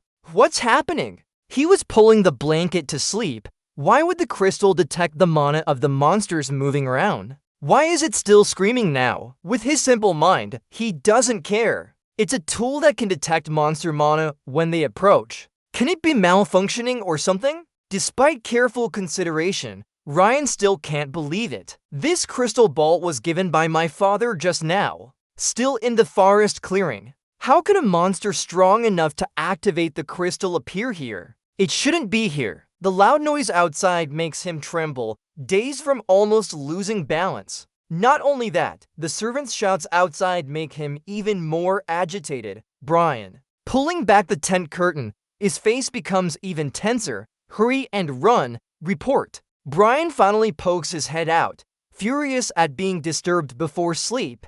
What's going on? You reap what you sow. The soldiers are fighting hard against the monsters. Sweat continuously forms into droplets. He can only stand frozen in fear. Damn it. Arguing won't get us anywhere. By morning, we still haven't resolved this. Monsters don't usually appear here. This area turns into ruins when those monsters pass through, bringing injured people here and handling things elsewhere. He only cares about others' nails while ignoring what he's done. A bunch of fools. Not sleeping all night, Ryan's dark circles are clearly visible now. He's furious at the path. Who sowed many monster seeds on our tent, right? Sus quickly suggests how to handle his anger. Impossible, strange, I definitely sowed on Master Nock's tent. Meanwhile, Nock is stretching and welcoming a new day with golden sunlight. You greeted her especially this morning. Isn't it a pleasant morning, DGG?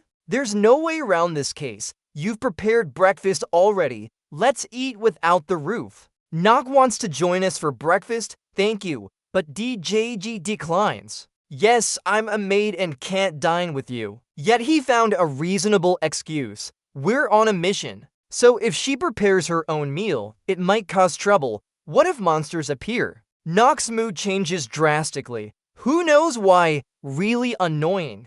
He teases her with a smug voice. Nock knows everything that happened. 10 monsters. Haha. They might attack like how they attack my brother's tent. Seeing no response, he asks, what's wrong? DJG shakes his head in exasperation, thinking about the master I serve, a bit thick-skinned. He doesn't blame her and starts eating breakfast. Haha, you should get used to it. Ryan continues pointing with 5 fingers, packing up the tent. Subordinates follow orders, yes sir. Not sure what he's thinking, he bites into something without letting go. Soldiers saw blood on the tent and guessed we need to discard those blood-stained tents. HMPH, that's why Orgress will always chase us. Seeing Nock focused, she asks, sir, should we help them? You taught them a lesson yourself, right? Why do you think so? She didn't expect Nock to be this straightforward. Yes, that means they'll still. In your opinion, there's no way to escape those monsters.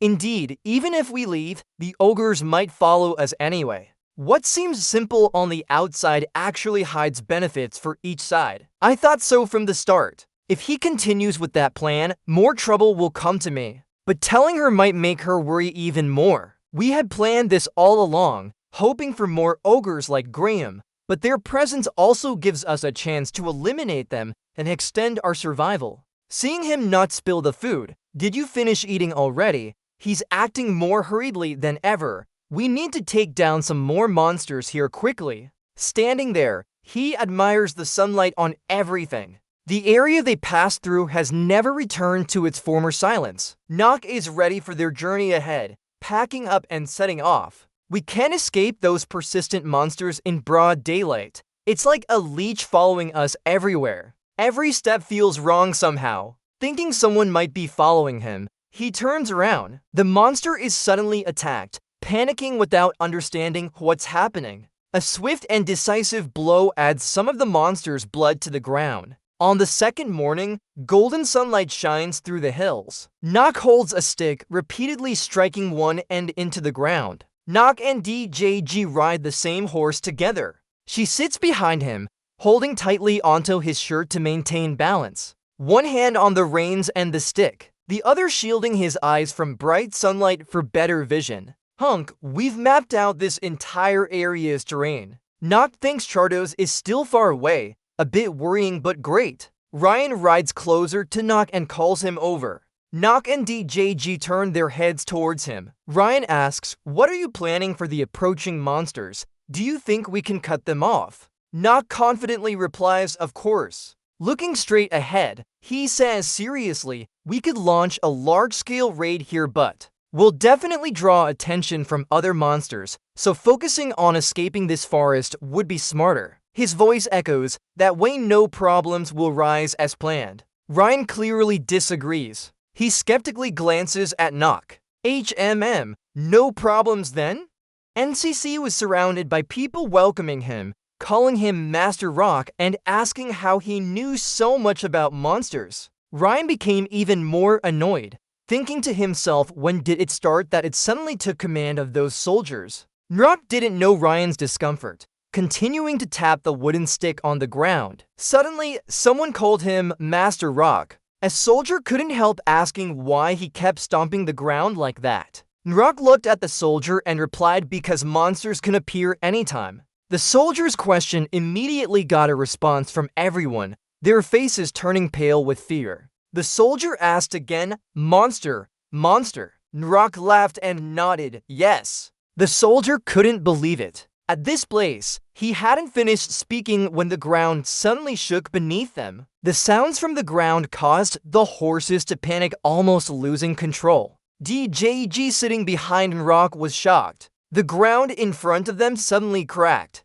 Something was breaking through the earth. Rock's horse was startled and frightened. It quickly jumped with its front legs to avoid it. Rock calmly held his horse steady. DJG sitting behind screamed loudly, "Look!" Rock looked at the monster that just appeared, excitedly saying it's coming. A huge monster emerged from the ground, opening its mouth full of sharp teeth. Someone shouted, "Giant worm." Everyone quickly dismounted and steadied themselves, looking up at the creature in front of them, a giant worm. It was a creature that looked like both a snake and a worm, known as an odd species, not fully evolved. Rock's face became more serious because they couldn't use magic but were still terrifying. Thinking of the fierce monster chasing them, he silently thought, even with dozens of monsters attacking us, this one is harder to defeat. Rock imagined the giant worm devouring the other monsters, but he was actually hoping for it to come. While Ryan and the other soldiers were scared, Rock laughed happily. "These soldiers would be shocked if they knew I'm intentionally luring it out by stomping on the ground. Ha ha, what can they do about that?" He thought, if they're not satisfied, go take over a game character and write everything in advance. Rock turned around and loudly called everyone, "Prepare for battle and hide behind those bushes." The people holding swords preparing to fight suddenly froze. "What, hide?" Someone asked again. "Are we not going to attack it?" Rock didn't explain immediately. He smiled and thought, let the enemies fight each other. He remembered telling them earlier that monsters wouldn't be a problem if they quickly left this forest. He silently thought that was a lie. In the forest, behind the soldiers, there was suddenly a loud noise making everyone jump and freeze. They turned to look behind them. Amidst the thick smoke, large powerful monsters appeared. They roared fiercely. Rock thought, I never intended to run away from them. DJG clung to Rock's sleeve, turning around in fear and calling out Master Rock. Her face pale with sweat running down her hands, gripping his sleeve uncontrollably due to fear. Many monsters have already chased us. He comforted her. Don't worry about that, I've arranged everything. Interrupting himself, he turned back and asked DJG, do you know which monster the giant worms and the most hated ones are? DJG didn't understand what he meant, asking again, what are you saying? Another strong tremor appeared around them. DJG gripped Rock's back tightly out of fear. Seeing the monsters fiercely charging to attack the giant worm, Rock Hao Hung said it was those monsters. The monsters roared, signaling their companions that worms always hunt monsters as a main food source. And the monsters always want revenge. They are irreconcilable enemies. Rock stood nearby observing the battle and continued calmly.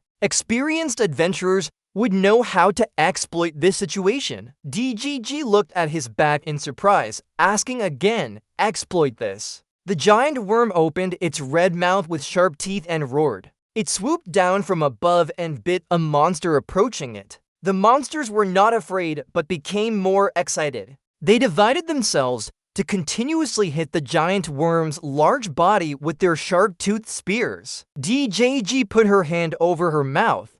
Watching this scene, she hesitated a bit. Those strange creatures. Everyone was hiding behind nearby trees, observing the situation. DJG was even more surprised, thinking they were attacking each other. Ryan's face turned pale. He gritted his teeth and sweat dropped. Puzzled. Damn it. How did Nock know about this info? Suddenly, Nock reached out to touch the rocks he had prepared on the ground. Sitting beside him, DGG was uncertainly asking, so we just wait now? Nock didn't answer her, but picked up a rock from the ground instead. Watching the fierce battle between the creatures and the giant worm, their roars echoed continuously. Nock stepped forward without hesitation, throwing the stone towards them. The stone flew and hit one of the creature's shoulders. Then more rocks were thrown out. They all threw stones at the bodies of the creatures in battle. DJG looked at Nock, confusedly asking, without you, what are you doing?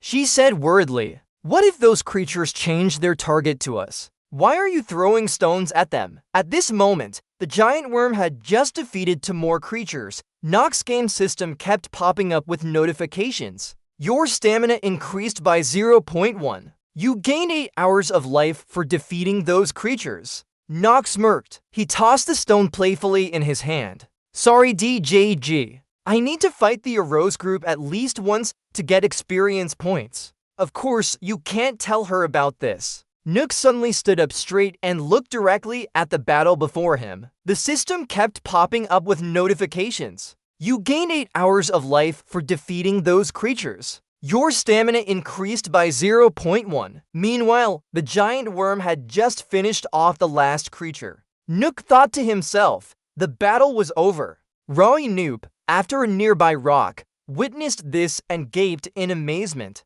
Damn it, good thing he managed to exploit those creatures, but they still lost in the end. He gritted his teeth, his face pale with fear. He was worried and wondered what to do now. It's really hard for me to defeat that worm. What should I do to escape? Suddenly, Nock stood up straight and placed his hand on the hilt of his sword. Calmly, he said, everyone get ready to attack. Ryan and everyone turned around in surprise to look at Nock. He turned back and told everyone to shoot rocket arrows or throw them at the giant worm. A soldier with a bow trembled.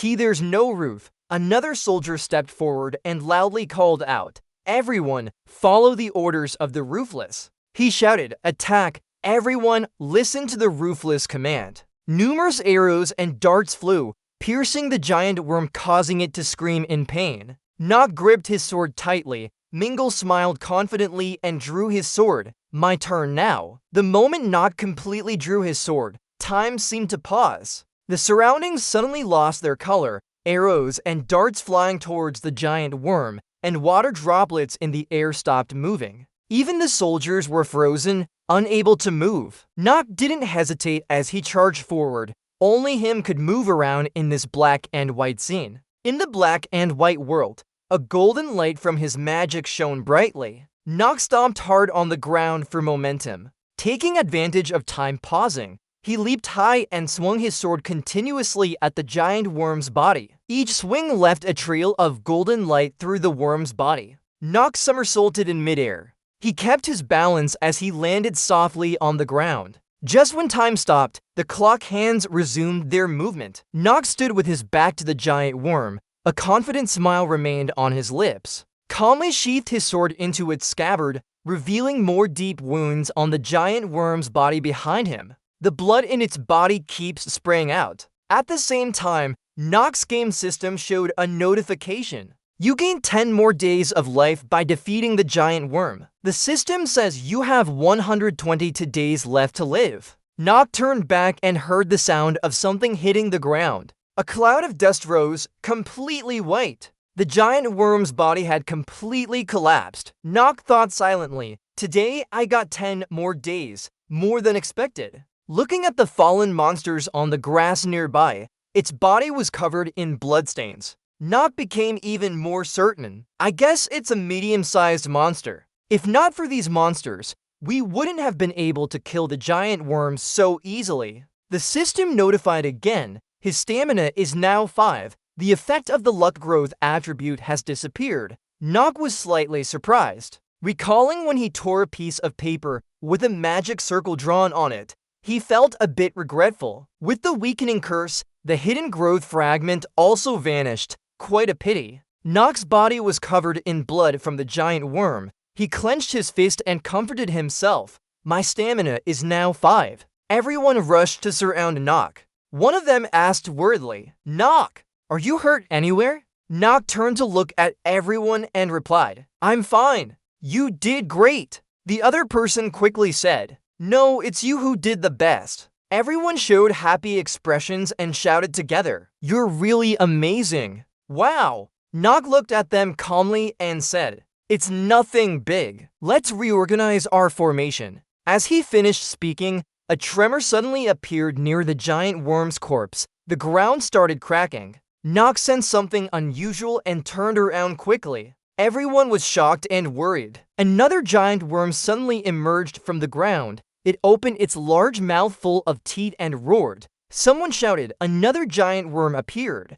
Get ready." Nock quickly drew his sword, staring at the giant worm. He seemed surprised. "Huh, an additional one?" Before he could think more, someone urgently called him. "Nock, retreat behind." As Nock stood still, he suddenly heard someone singing, "Move aside." The person leaped high and delivered a beautiful sword strike, cutting the newly appeared giant worm in half. He gripped his sword tightly, his eyes lost in the darkness. Nock, surprised, watched the scene. "Hold on, what's going on?" Looking at the person who just defeated the giant worm and still had its blood on him, Nock couldn't believe his eyes. Why did he appear here? The one who just killed the giant worm stepped on its head, holding a bloody sword with a confident smile. Nock was stunned. What is he doing here? A sword master. Everyone, including Ryan, were surprised and started talking loudly. Nock stared at him and recognized him as one of the inner lunatics, one of the 3 sword kings along with Celsius' disciple, Paracelsus. Paracelsus, his eyes glowing, still covered in blood from the giant worm, said to the other person, "Sir, I just saved someone. Why aren't you saying thank you?" Nock looked at Paracelsus with a stern look and hated nobles to their core. Set angrily raised his eyebrows, standing behind Ryan, gesturing towards him and shouting at Paracelsus, "Scoundrel, do you know who he is?" Paracelsus paid no attention. He leaned against the wall with one hand and scratched his head, not looking at them as he turned to another direction. "Oh, sorry." Clearly this action made Sut furious. He pointed at him and asked, "Who are you?" Paracelsus glanced at him and introduced himself. "My name is Paracelsus. Just call me a mercenary." Nock stared at Paracelsus. His hatred towards the nobility was understandable after his experiences, but the important thing here was who he was. Nog remembered a story from a game he played where Paracelsus was fighting someone else. He thought to himself, my first meeting with Paracelsus should have been at Ildan Academy. The next 10 lines are repeated as the content is already covered in previous lines. I've played this game countless times. I had never met him before the Academy's opening ceremony. He clenched his hand into a fist tightly. So, what happened? Sus extended his hand and asked Paracelsus. I'm checking your identity, okay? Paracelsus crossed his arms in front of him and answered calmly. Of course, Nog stood aside, glancing at Paracelsus, who was struggling with Sus. He looked a bit bewildered. What should I do? The group continued to cross the forest together. Ryan rode his horse behind Paracelsus and suddenly urged his horse forward, waving at Paracelsus. Hey, you said you're a mercenary, right? Paracelsus turned around with a cold look. Ryan didn't care. He asked, aren't you also heading to Shadows? Paracelsus nodded, took a deep breath and closed his eyes slightly as he replied. That's right, that's my first stop. I've heard it's an ideal place to hunt monsters during this time of the year. The rider nearby overheard him, placing his hand on his chin in thought. Hunting monsters? His expression turned more serious as he continued his training. Before the school opened, Paracelsus had traveled throughout the kingdom and probably trained in various areas, right? Ryan gestured towards Paracelsus, trying to appear friendly, saying a young guy like you traveling alone must be quite confident in your skills. Paracelsus glanced at him but said nothing. Ryan smiled and offered, I'm sure I'll give you a good deal. How about becoming my monster hunter? Hearing Ryan's words,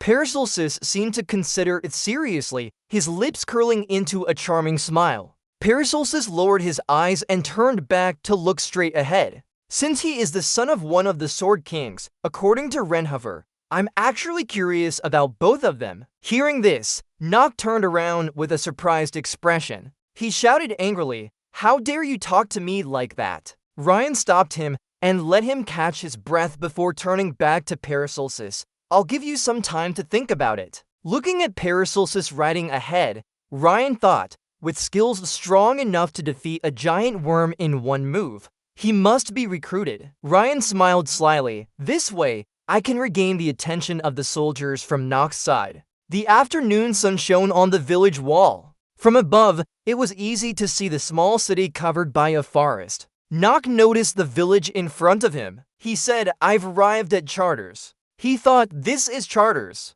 A few horsemen were stationed outside the village gate. Inside, a few people opened the door to greet them. Nog observed and assessed the situation. It seems even more desolate than when I played the game. In an old wooden box nearby, the plump mice were squeaking noisily. Ryan found this disgusting and distanced himself from them. A dirty child approached, looking pitiful. The girl timidly asked, do you have anything to eat? Ryan recoiled in disgust, pulling his hand away from her. She started crying. Noticing Nog on the horse nearby, she stared at him intently. Nog turned cold and looked elsewhere. She lowered her head silently, almost starting to cry. Paracelsus secretly glanced at the girl. His face suddenly became cold as he cleared his throat. The group continued on. In front of them stood an elderly man. He raised his hand and looked directly at the group, saying, hello, I'm Tigern, the village's protector. Pausing, Tigern smiled and continued, you're Brian von Reinhardtfer, just graduated from Ildan Academy. Isn't this your brother Nog von Reinhardtfer? Tigern said, I was informed about your mission to Chatters and that you would be coming here. Paracelsus became a bit distracted, thinking of the chance encounter with one of the Sword Kings. He looked at Nog and Graham, as well as the other Reinhardtfer sons. I was very hopeful when I heard the Reinhardtfer family would have to take on the Chatters mission alone. Paracelsus remembered Nog's sword slicing through a giant worm earlier. While he was skillfully dealing with the giant worm using his sword techniques, we noticed that this kid truly is a talented one. He stared at the monster's face and continued lost in thought. I think they still cover up for the nobles' heirs in this city. Paracelsus' expression turned cold. Truly an administration to be disappointed with. As he observed the city before him, he silently mused that this place couldn't possibly function normally. Seeing Tigern talking incessantly in front of him, Paracelsus grew even more disdainful. The knights were still busy feasting on the people's hard-earned money, and the citizens here could not stand up to the monster army's attack. Not far away, two hungry children were secretly watching the group, too scared to approach. Paracelsus thought they seemed satisfied with just a little food now. Tigern led everyone to a house that was already prepared. He invited them inside and said, "It's late. I'll discuss the mission details with you tomorrow morning. This inn is simple, but I hope you can rest after your long journey here." Finally, we can rest. Everyone happily dismounted their horses, voices filled with chatter as they let the horses rest. "How many rooms are there over there?" Paracelsus followed Ryan from behind. Ryan sensed his presence and turned around. Paracelsus raised his hand to his chest and smiled, saying what you proposed. Ryan looked delighted at him. "Oh, did you decide?" Paracelsus laughed and replied, "I declined." Ryan was surprised by this answer. His face fell as he loudly asked back, "Huh, then what are you planning to do?" His voice was so loud that even the people standing far away could hear. He turned around and looked at Ryan. "Aren't you going to fight the monster army alone?" He sneered and continued, "Well." Paracelsus still raised his hand to his chest, showing respect towards Ryan Dab. "First, I intend to follow our original plan. Truck will have a successful punitive mission today." Ryan immediately showed disdain when he heard this. "He's just an unpleasant commoner." Paracelsus glanced in another direction. He spoke with full meaning. Having skills means success. That's how the world works. The more capable a person is, the more rumors surround them. By the way, his eyes met Nock's gaze just then. "The person over there. In fact, we've run into each other sooner than planned." At night when everything became quiet, stars twinkled in the sky. The stairs of the house where everyone rested were still lit up. Nock opened the door and turned to DJG. "DJG, you can rest now. I'll continue tomorrow." After DJG left, he closed the door again. The window in Nock's room was wide open. He walked over to the window and looked down. Below were the beggars from earlier, huddled around a fire pit. They endured, leaning on each other, holding their empty stomachs, trying to fall asleep. Suddenly, a voice echoed above the children's heads. "Hey kid," he startled and looked up. He held a bag with him, propped his elbow against it, and asked if the kids wanted something to eat. He opened the bag. Inside were pieces of bread. As he distributed them among the children, he said, "Here you go, hurry up and eat." The children stood up quickly, eagerly reaching out for it. The kids ate greedily. The girl from earlier, with tears in her eyes, happily asked B, "Can we finish all the food here?" Nock nodded. Looking at the children before him, he couldn't help but pity them and think that while he couldn't save everyone, he guessed this was what a kind and generous person would do. The girl wiped her tears and shyly said, "Thank you, sir." Nock fell into deep thought. She wanted to create a future where these children wouldn't have to beg anymore, and she wished it could become reality. In the darkness of night, he distributed all the bread to the children. "First, I need to survive at Cheddar's." Nock didn't realize someone was nearby. The person hid behind a corner, quietly observing the scene. It turned out it was DJG. She also had a bag but didn't step out. She softly laughed and thought to herself, "I knew it. He's just pretending to be cold." In the vast Charters area, is someone speaking? As you all know, the southern part of Charters has always been where monsters gather in winter. Turns out Tiger is showing Ryan and some soldiers around. He continues explaining, "So we always request additional financial support and aid from the royal family." Ryan points to a wooden fence nearby. He can't help but ask with suspicion. "The village guards are only protected by these things. It's a bit awkward." "Yeah, well, they need repairs after so long." Looking at the marks left by monster attacks on the wooden fence, he thinks, harsh indeed. He takes a deep breath and sighs, then continues thinking, just before the monsters strike, they have less than an hour to survive. Looking at the unstable wooden fence in front of him, he falls into thought. This is a side chapter. I need to decide if I should save this village or continue helping Charters. Nock suddenly smirks. The reason is clear. It's more beneficial for me. Charters will become a land of gold in the future. Tiger turns to look at everyone. With some concern, he says, and now the monsters are very different from before. The number and ferocity of attacks have increased significantly. Everyone is surprised by what Tiger said. Really? Nock stands behind, holding his thoughts. These people don't know now. More monsters becoming more ferocious will help us in the future.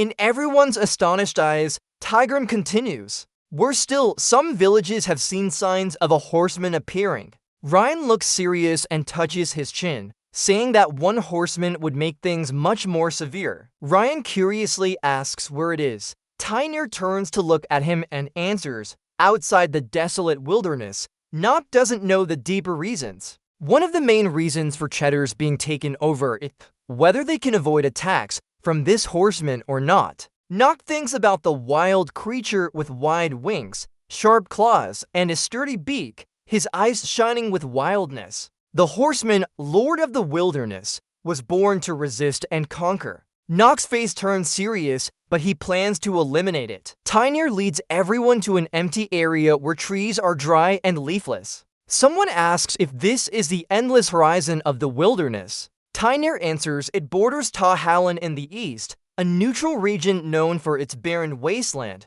Nock points towards that direction and suddenly wakes up.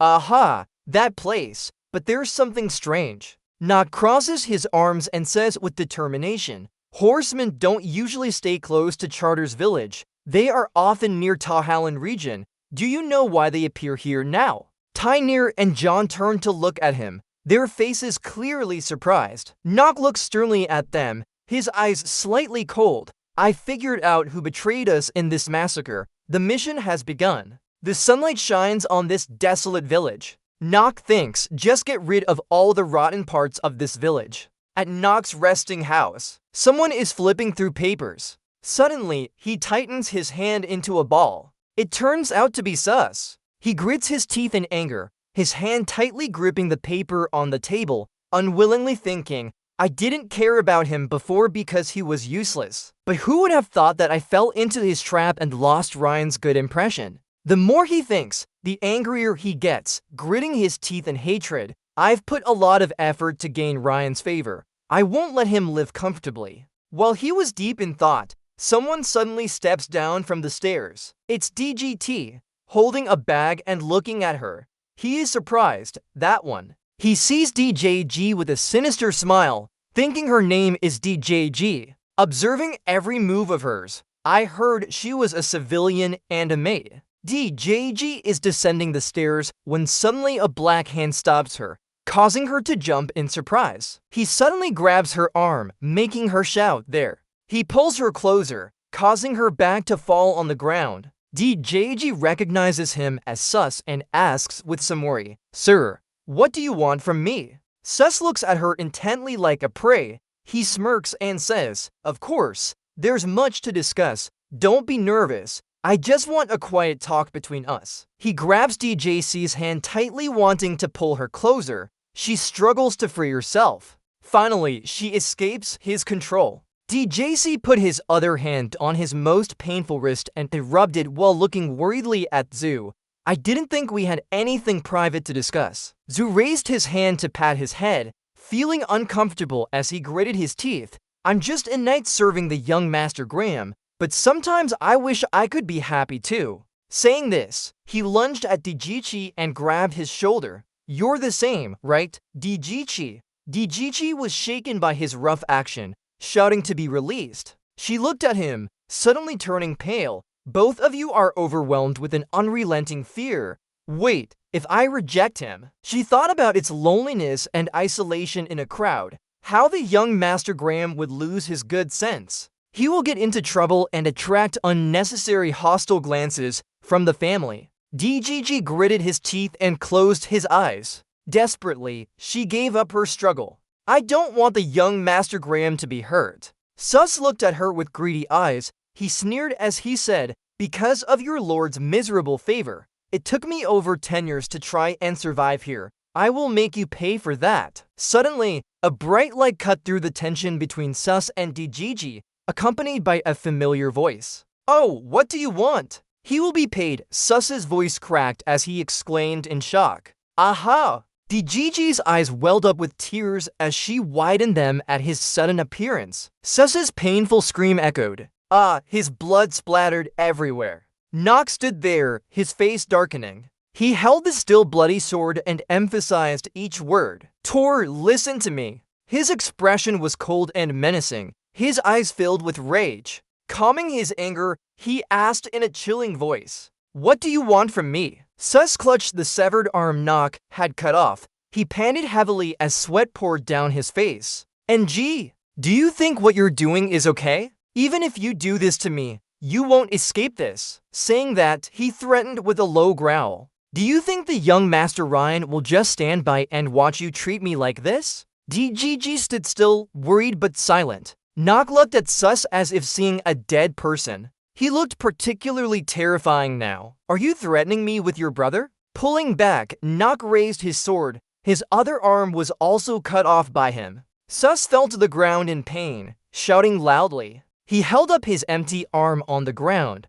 gasping for breath as he glared hatefully at Nock and shouted, "You damn bastard, even with a family backing you up, you'll still be." Nock held his sword in both hands, placing it parallel to his body. Looking down at Sus from above with a cold expression, he said, "No, I'm not a boastful person just because of my family's support." Sus's eyes widened as the tip of Nock's sword reflected in them. Nock emotionlessly replied, "You are that person." Saying this, his sword descended straight into Sus's body without hesitation. DJC looked at Nock fearfully and stammered, "Young Master Nock, what did you do?" The young Master Ryan won't let it go. At this moment, Ryan with Tygan and John appeared. He looked at the scene in front of him and loudly asked, "What's going on here?" Nook and Gigi turned to look at him simultaneously. Ryan frowned, not believing what he heard. "Are you saying you just killed him?" Nook lowered his eyes and calmly replied, "Yes, I did that." Ryan immediately scolded loudly. "How could you do such a thing?" He walked up to Nock and pointed his finger at him. "How can you act like nothing happened after killing our knight?" Nock looked straight at him without flinching. "Brother, your approach was wrong." Calmly looking at the angry Ryan in front of him, Nock asked, "Shouldn't you be asking what exactly happened before and after?" Brian rushed forward and grabbed Nock's collar. His face darkened as blue veins appeared on his neck, showing he was extremely angry. He shouted loudly, "Why are you killing everyone? If there's no valid reason, it's best if you face punishment first." DJG clutched his hands tightly as he watched Nock's back with worry. "She doesn't know what to do." Facing Brian's rage, Nock calmly replied, "I saw him trying to sexually assault her servant." DJG stood there, listening clearly to every word Nock said. "As the master, how can I just stay silent?" Ryan didn't find this reason reasonable and angrily questioned Nock. "Just because of that, she's just a civilian." Nock suddenly asked, "What did you say?" Ryan's eyes widened as he suddenly hesitated. Nock released his life force throughout the room, his eyes sinking into darkness. He asked Ryan again, "Can you bear the responsibility for those words?" Seeing Nock's terrifying expression, Ryan involuntarily loosened his grip. "What? This is Nock's power." His face turned purple with fear as his hands trembled uncontrollably. "How could my incompetent younger brother be so strong?" Ryan tried to appear calm and looked away. He reined in his intimidating demeanor and chose to speak wisely. "You should have reported that first." Nock cut him off mid-sentence. "Did you forget? I'm known for being incompetent in the family." Nock adjusted his collar before speaking. "I've never reported anything to anyone before." "Why not now?" Speaking of that, Nock looked up and stared at Graham, suggesting they leave this matter to their father's judgment after returning to the territory. Ryan glared at Nock stubbornly. He gritted his teeth in resignation. "You damn Nock! Good one!" Though he thought that way, he could only take a step back. All right. We'll leave this for our father to decide when we return." Nock nodded and smiled. A wise decision. With those words, he turned to look at DJG, who quickly responded, "Yes, master," then approached him. They left together, Ryan watching Nock's back, wondering when it became so strong. He gritted his teeth, unwillingly, and the sword in his hand. Where have I seen this before? Nearby, Nock turned to DJG, who was walking beside her with concern. Are you okay somewhere? Ryan watched Nock's back cautiously now. He shouldn't underestimate Nock for this mission. By the river, Nock and DJG were searching for clues around them, while Nock thought about how soldiers would clash. Nock looked in one direction before continuing to think. They had already split their faction and were placed in a position where they had to make decisions. Nock pondered. Do you think they'll follow Graham or us? Suddenly, Nock glanced at DGT. Beside DGT, who was trembling for some reason, she turned to ask DJC with concern. Are you okay, DJC? DJC lowered her head and answered shakily. Yes. Turning back to Nock, she asked, will you be alright, Master Nock? Before Nock could finish, DJC burst into tears. Tears streaming down. Why did you do this? If we make a big deal out of it, there will only be more charges against us. Then you'll be in danger again. Nock was surprised by DGT's concerned questions about herself.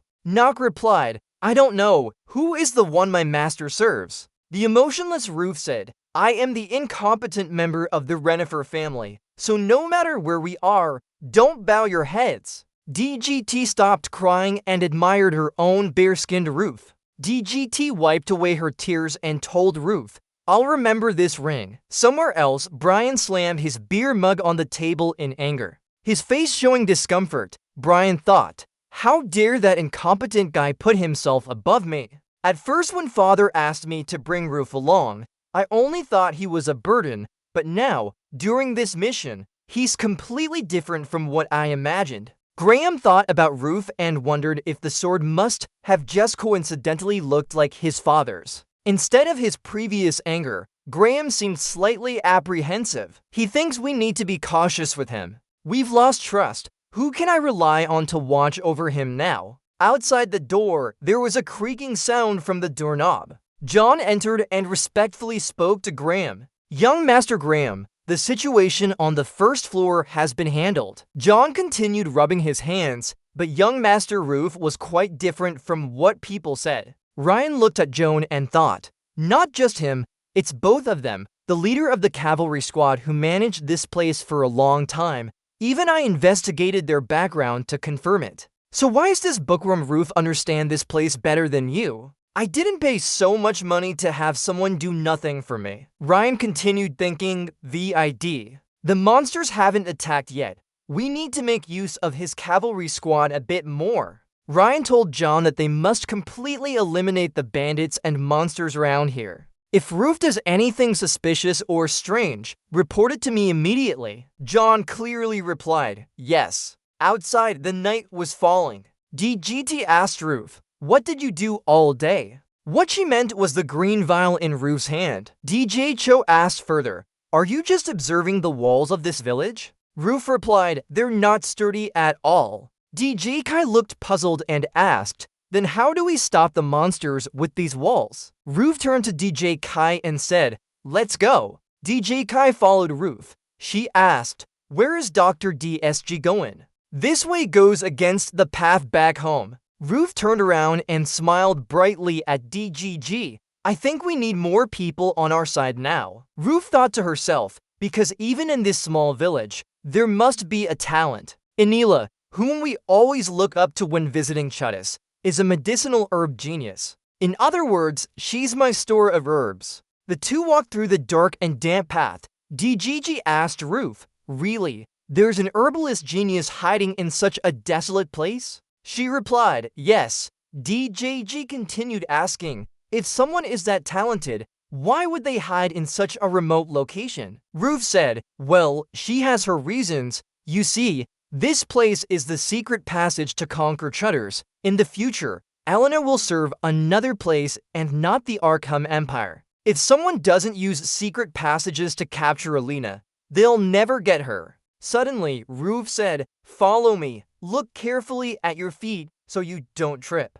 DG replied, yes, I wonder if anyone is here. Suddenly, a dim light appeared somewhere. DG excitedly told Ruth. That light, Ruth thought silently, is Kangu. Inside, Alina was brewing and working. She said, I never expected to be trapped here. Why did this happen? The two looked into the room together, their eyes meeting. Ruth started the conversation. We found her. Ruth thought in her head, our alchemist. Alina screamed loudly. She asked, who are you guys? Why is there someone outside this place? DGG looked at Alina's disheveled appearance and said, impossible. Surprisingly, the herbalist genius you mentioned, is it this drunkard? After a while, in the still-smelling room of fermented rice, Alina bowed to the four people and said, forgive me, I didn't know you came from a famous family. She added, forget about that, I'm here for something important. Listen up. Alina replied with a shaky voice, okay? Looking at present-day Alina, she thought, at this point in the story, she's just a genius with the potential to develop into an alchemist Alina. We need to recruit her now. Looking at present-day Alina, she thought, even so, she has weaknesses. By displaying basic character information, name Elena, Jewish female, age 21, elf race, would attribute, status, none. Status, positive, cheerful, alchemist genius with manual skills, open-minded, low-level spirit mage not awakened, negative, dependent, endurance stat 6, agility 4, luck 5, charisma 8, willpower 22.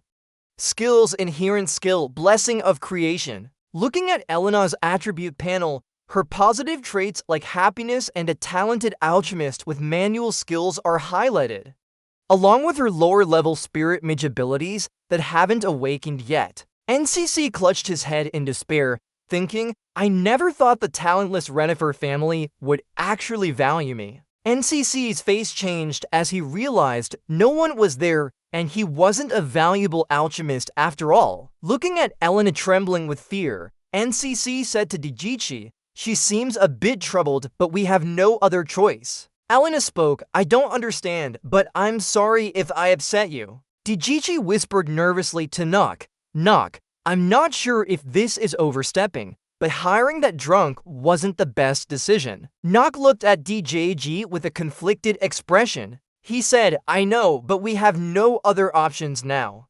DJG responded, it's going to be complicated, isn't it? Alina continued her questioning of the two main characters. Oh, by the way, can I ask why you're looking for me? After asking, Alina returned to a tense, waiting posture. She waited for their answers. Nock said, let's be straightforward. As he spoke, Nock adopted an extremely serious expression. He said, work with me, Alina. If you follow me, I'll give you what you need most. Hearing this, Alina seemed doubtful and asked again, what do you mean? Before she could ask more, she noticed Nock's piercing gaze. Alina clenched her fists tightly in her dress. With a guilty look, Alina said, I'm sorry, but I can't agree with you. I have things to do here. I truly apologize. Nock asked Elena about her friend's situation. Is it okay? Hearing Nock knew about her, Alina was surprised and a bit alarmed. Alina questioned Nock.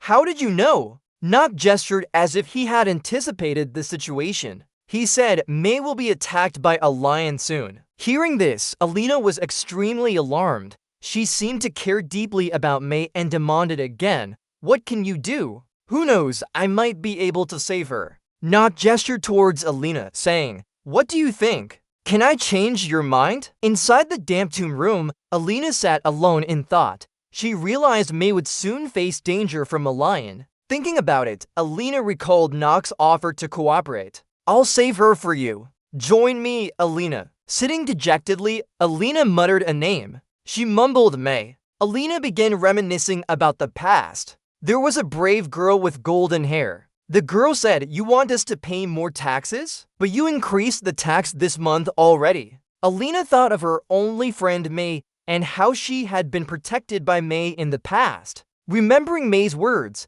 we're dying here. The royal treasury sent funds, but you haven't fixed the walls yet. Seeing Lord Lament's face darken, he ordered May to be taken away. Alina thought, if only I were the one being taken away. If I had been braver back then, Alina's tears began to flow like a summer rain. Hugging herself, she sobbed, I can't save my friend. Alone, she said, by myself. It's not enough. Thinking of Nock, Alina said, that day was also impossible. That must be how it is. But I guess that's the way it goes. But still, looking up at the ceiling, she said, I didn't think I'd forget this so quickly. I'll remember for a long time. In another crowded tavern, many people were talking and laughing. A large glass of beer was placed down with satisfaction. A sycophantic soldier asked, what did Brian do then? With disdain, he replied, just a foolish drunk.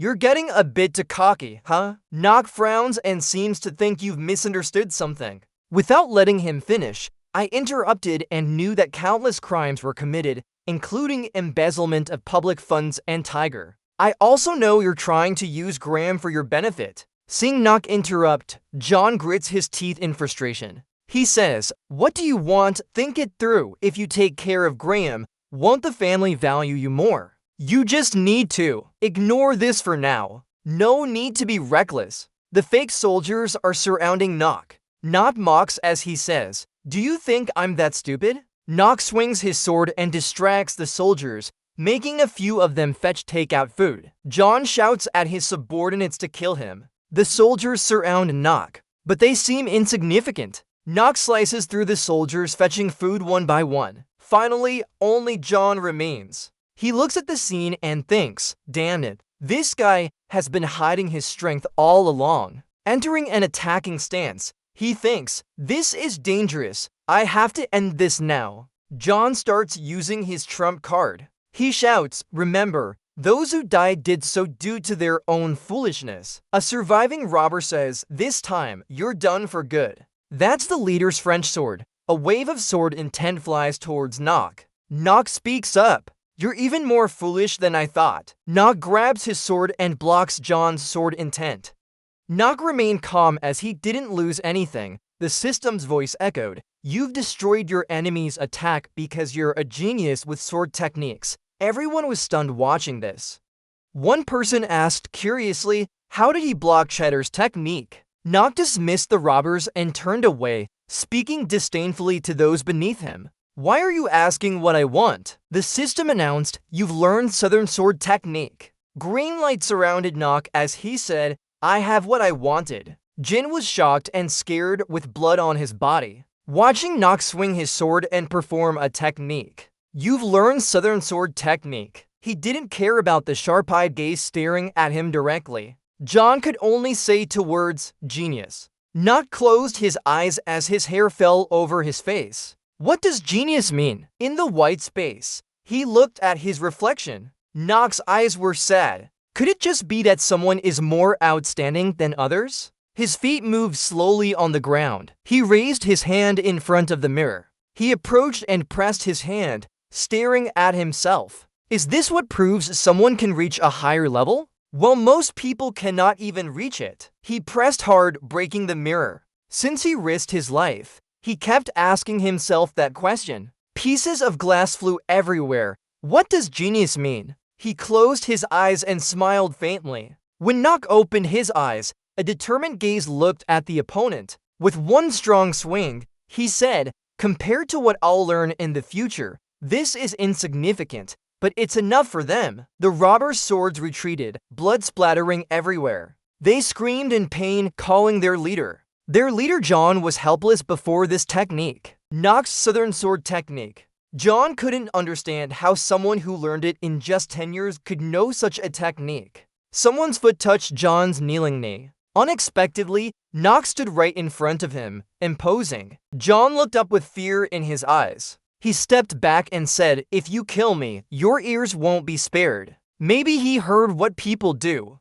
Nock sighed and said, don't talk nonsense. Has anyone seen me kill someone? John shouted loudly, everyone here will see. He put his finger to his lips and whispered close to him, listen carefully, John, leader of the robbers. It's simple, I'm assassinating you guys. John was sweating profusely. What now? Seems like you still don't understand. As long as no one survives to be a witness, then this is just an assassination. He raised his sword, smiled lightly at him. Blood splattered everywhere. The world will think so. Scene change in the jail room. Someone said, "This is lucky, isn't it?" Thin arms hanging from iron shackles with blood. Tired and injured, she gasped for breath. The high-arched eyebrows of Taijin. "You don't want to work or be sold to other nobles." He slapped her hard across the face. Taijin was fierce and didn't show any mercy. He said, "Is that right? With what little strength I have left, answer me.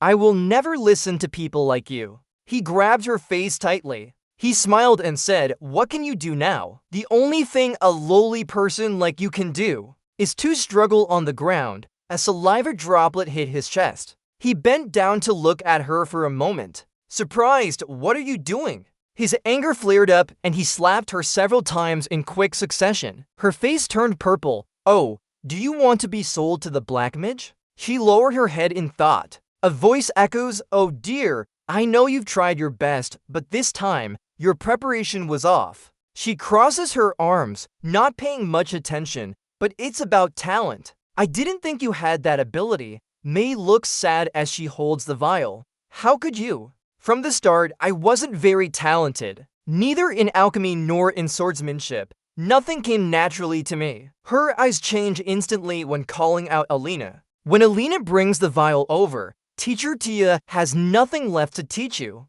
How is it that we have someone so talented in our village? But Alina is different." The teacher raises her hand, thinking aloud, "If you weren't an orphan from the war, but a noble child, even of lower rank." As she says this, she strokes Elena's head, "Or at least, if you could leave that orphanage." In contrast to her, Alina is a natural alchemist. She never belonged here. Looking at Alina, everything around her sparkles and shines. Alina looks at Mai, even so. Alina rushes over, grabs Mai's hand. "Mai, let's play together." Alina emits a sparkling light. The smile on his face made me feel uneasy. That's why I decided to sacrifice myself for him. Mai is rich in sorrow. She accepts her fate. Because I'm sure someone like me will never achieve what he can. Alina smiles. "My life has been spent struggling underground." Tigran looks surprised and asks, "This little brat?" She sticks out her tongue with a look.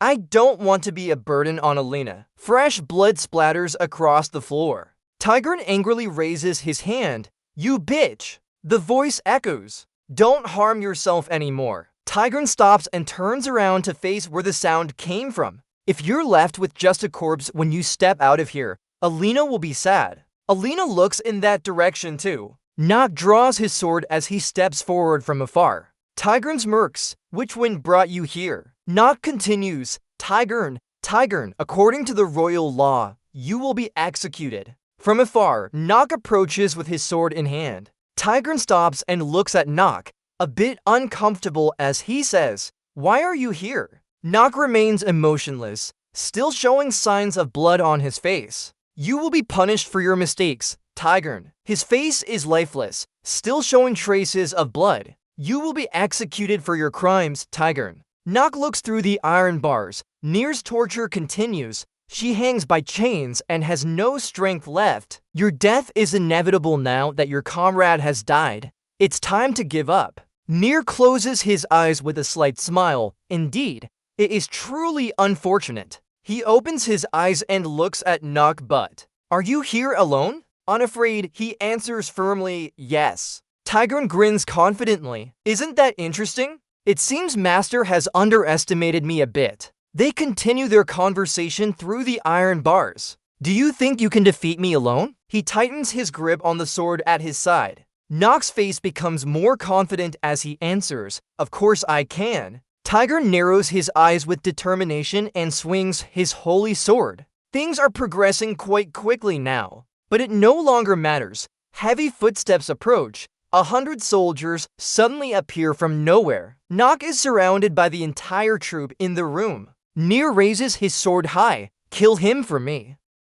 The soldiers rushed to him with incredible speed, but he still stood there motionless. After a moment, He slowly closed his eyes. He exhaled deeply, making a hush sound. Opening his eyes, he suddenly radiated intense killing intent. At this instant, the genius had been activated for 5 minutes. The machine inside him glowed with rays passing through the 459 mark. Everything was barely visible, only flashes of light tore through space, revealing shocked faces. He finished and gracefully moved his feet in a ballet-like dance. As he passed by the soldiers behind him, they vanished into thin air. The 458 genius machine. In just 2 seconds, he stood before the bars of the prison cell. The rays from the genius machine still clung to him. His legs remained in a perfect pose as he approached. He gently opened the door and raised his hand. The machine was now at 457. Tiger still stood frozen, staring at the soldiers.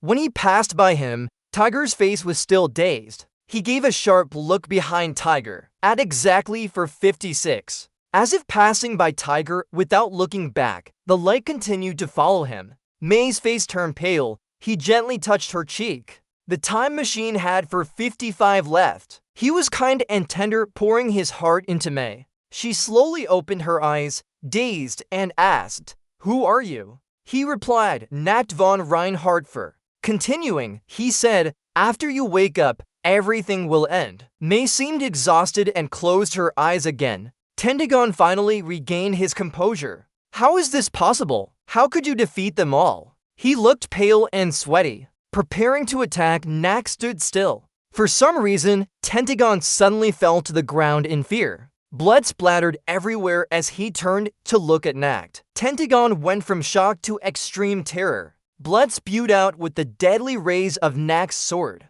The soldiers were all dead. Blood splattered throughout the room. Tiger in the room saw his fate. Suddenly, Nak said, "Don't think I'll let them die that easily." Tiger's face turned to a plea. His legs seemed cut off in midair. All he could see now was Nak, pain, and fear. Despite not moving, he lost the battle miserably. He was nearly speechless with terror. No words could describe the person before him. How can this be real? Did I really lose to such a kid? Am I always outsmarting others and still failing like this? Nacht had countless questions in front of him. The light from Nacht, what does genius mean? Lying in a pool of blood, he wondered about that at this moment. His eyes widened in shock as he looked at Nacht. His eyes glowed with fierce coldness and iron will. Holding a sturdy sword, he approached him step by step. He couldn't believe it, thinking to himself, "Must I really believe that this is happening,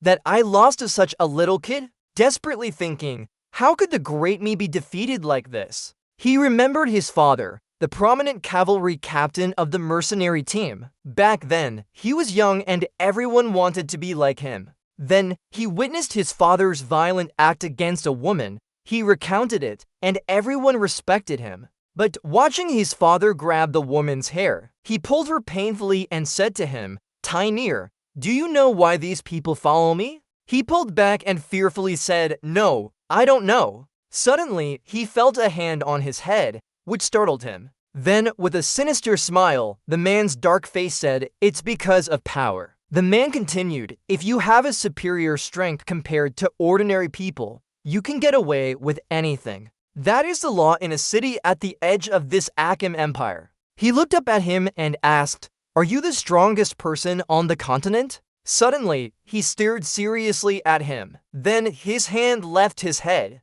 His other hand also released the woman's hair. She ran quickly away. He spoke to him. "No!" The man continued speaking. "Even I am just one of countless nameless individuals on this continent. And there are countless powerful swordmasters across the continent. There also exist many children your age." Then he placed his hand on his shoulder and said, "There are geniuses stronger than me." He said that was what you could expect in a continent engulfed by bloody warfare. Looking back to reality, seeing the solemn sword before him, he thought that we survived until now because I decided not to confront those powerful ones. But he looked at him standing in front of him. He silently called out his name, Nacht von Reinhardt.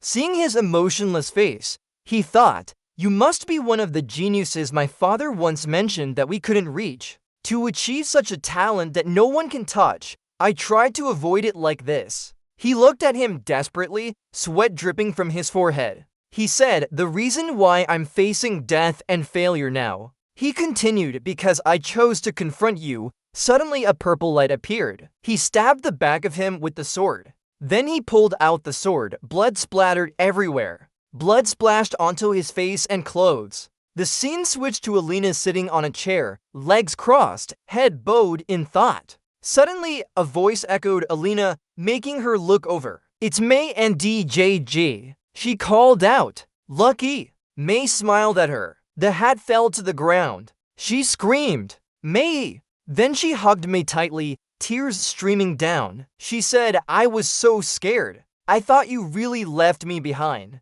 May comforted her. Everything is fine now, Alina. She also cried. She said, I'm sorry. In her heart, she thought, I am the selfish one. Seeing Elena cry so bitterly, she thought, thinking of doing things my way and leaving you behind here. DJG smiled at them. She turned to ask her, but where is Master John? I need to thank him. She replied, he must be handling the situation now and discussing something important. She asked in surprise, discussing what? She said, yes, I think he's having a sincere conversation with his brother. In her heart, she worried, although it might not be his true intention. Looking at the bright hallway inside the house, something must have happened. The scene switched to a house. A person was tapping on the table with their hand. Challenging said, John, when are you going to make me wait? It turned out to be Graham, who leaned his hands on the table. Cynical said, why is he making a noble from Renifer wait like this? There's nothing wrong with that, right? Suddenly, there was a knock at the door, drawing his attention. He opened the door and stepped in, asking who it was. He replied, it's me, your brother. Seeing his face, he was surprised. What happened? He said if he had free time now, there was something important to discuss with him. He crossed his arms and frowned. Looking at him, he asked why he came to talk to you instead of me. The blood from earlier splattered all over him. His face turned cold, exuding a chilling aura that made one shiver without being cold. His eyes were sharp as he said this matter was indeed important. He looked scared and concerned at him, saying just sit down for now. The scene changed to a large mansion, the Renifer family estate. A man held a letter and said, so in short. He continued, we've received news that Lord Nock has settled all internal issues in the village. He had given appropriate punishment to those involved. Across from him was Teo. The steward Roswell took out the letter and said he requested a special reward for his achievement, as it was significant. I apologize, but I don't know what it is, he said sincerely. Teo opened the letter, thinking to himself, Chardos, things are getting worse day by day. Recalling that dark place, he thought, no one cared about it at all. Why? It's simple, there's no profit in it. He rubbed his chin and pondered. However, it wasn't as simple as that. That area had already been a headache for the Empire's family. He thought Chaders was the last line of defense to the east, because if it fell, monsters would start advancing towards the central continent. The kingdoms in the middle region had mobilized significant resources and troops. Mercenaries also guarded important territories. He sighed, thinking about a place that was useless but couldn't be abandoned. Chardos is like that. He thought that place in Europe had no value at all. Then he said, the bandits there include Vermin and Tigern, extremely dangerous. He continued, dealing with them would be very difficult, even for Ryan. Roswell agreed, it's true. He said, if Knight John, my subordinate, was attacked by the bandits, things could have been much worse. According to reports, if they couldn't survive that situation, they wouldn't be worthy of the Renifer family. From the start, we placed knights there to prevent them from dying in dangerous situations. Then he put the letter on the table and said, more importantly, let's discuss matters related to a certain kingdom. His face serious, he said, what's hard to understand is that it wouldn't just clear out the village for no reason. The same with Chatters. He wondered aloud, does it want the royal family to hand over control and management of that desolate land to them? Is there anything valuable in that place? In his letter, he wrote, if you can complete this mission, You wish to take control of Chartis and bring it under the Renifer family's control. Can I grant you that? Below it said, if you fail to achieve anything, you will give up your status as the youngest member of the Renifer family. He read it and pondered, giving up his status as the youngest member of the Renifer family. Roswell worriedly asked, "Are you going to reject this request?" His eyes narrowed. He thought for a moment. Then he said, "No, I will accept it." He said, "If Nock can defeat all of them, we are sure to get the right from the royal family to hand over that place to him." He then sneered and said, "Yes, this is an opportunity for me to see its management skills." Roswell nodded in agreement. "I understand. If you really want it, I will send a letter to the Empire and start discussing the matter of succession." Teo said, "Do it then." Roswell understood. Teo thought for a moment as he wrote his name on the letter, Von Renifer. He wondered aloud, "Really, how far have you planned this?" The next morning, clear skies with birds flying around a house. Ryan shivered and said, "You mean John and Tiger want to get rid of me?" His face darkened as he continued, "Am I just their sacrificial lamb?" Nock replied, "Unfortunately, that's the case." He clutched his head, gritting his teeth in anger, thinking, "Damn it, they must have investigated our identities already." His eyes wide with rage, he thought, "Why would they deceive us to get rid of me? The vicious ones." Suddenly, looking at him, he said, "No, the important thing is." Seeing his dangerous aura, he thought, Nock was even more troublesome. He laughed and said, "Why are you staring at me? Are you scared?"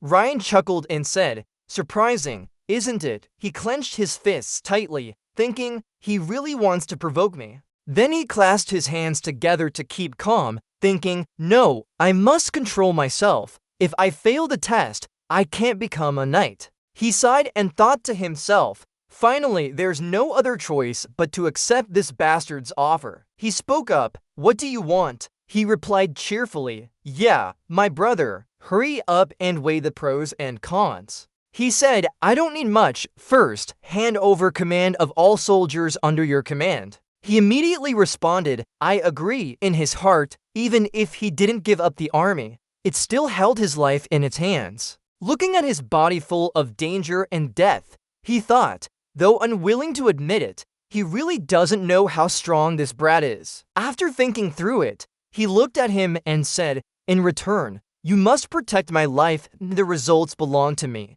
He said, "Okay then." He spread his fingers out and said, "Protect my life and achievements." Then he proudly continued, "That's 2 requests." Despite feeling very angry, Brian tried to hold it back. He gritted his teeth and said, "Fine, I'll give you full control over the mining rights and items from the big mine." He continued, "So you must ensure everything is handled properly." He heard this, stood up from his chair and said, "Such a price is too cheap compared to my life, so don't hesitate." Then he said, "Then I'll take care of you while I'm at Chutter's." Suddenly his eyes hardened as he coldly told him, "Hope you don't rush, brother." The scene changed to a laboratory filled with jars and colorful vials. A voice echoed, "Alchemical metal transformation and corrosive potion." It was Drew and Alina held up a paper and said, "I've never done this before. Yes, I think it's feasible." DJG happily told Nock,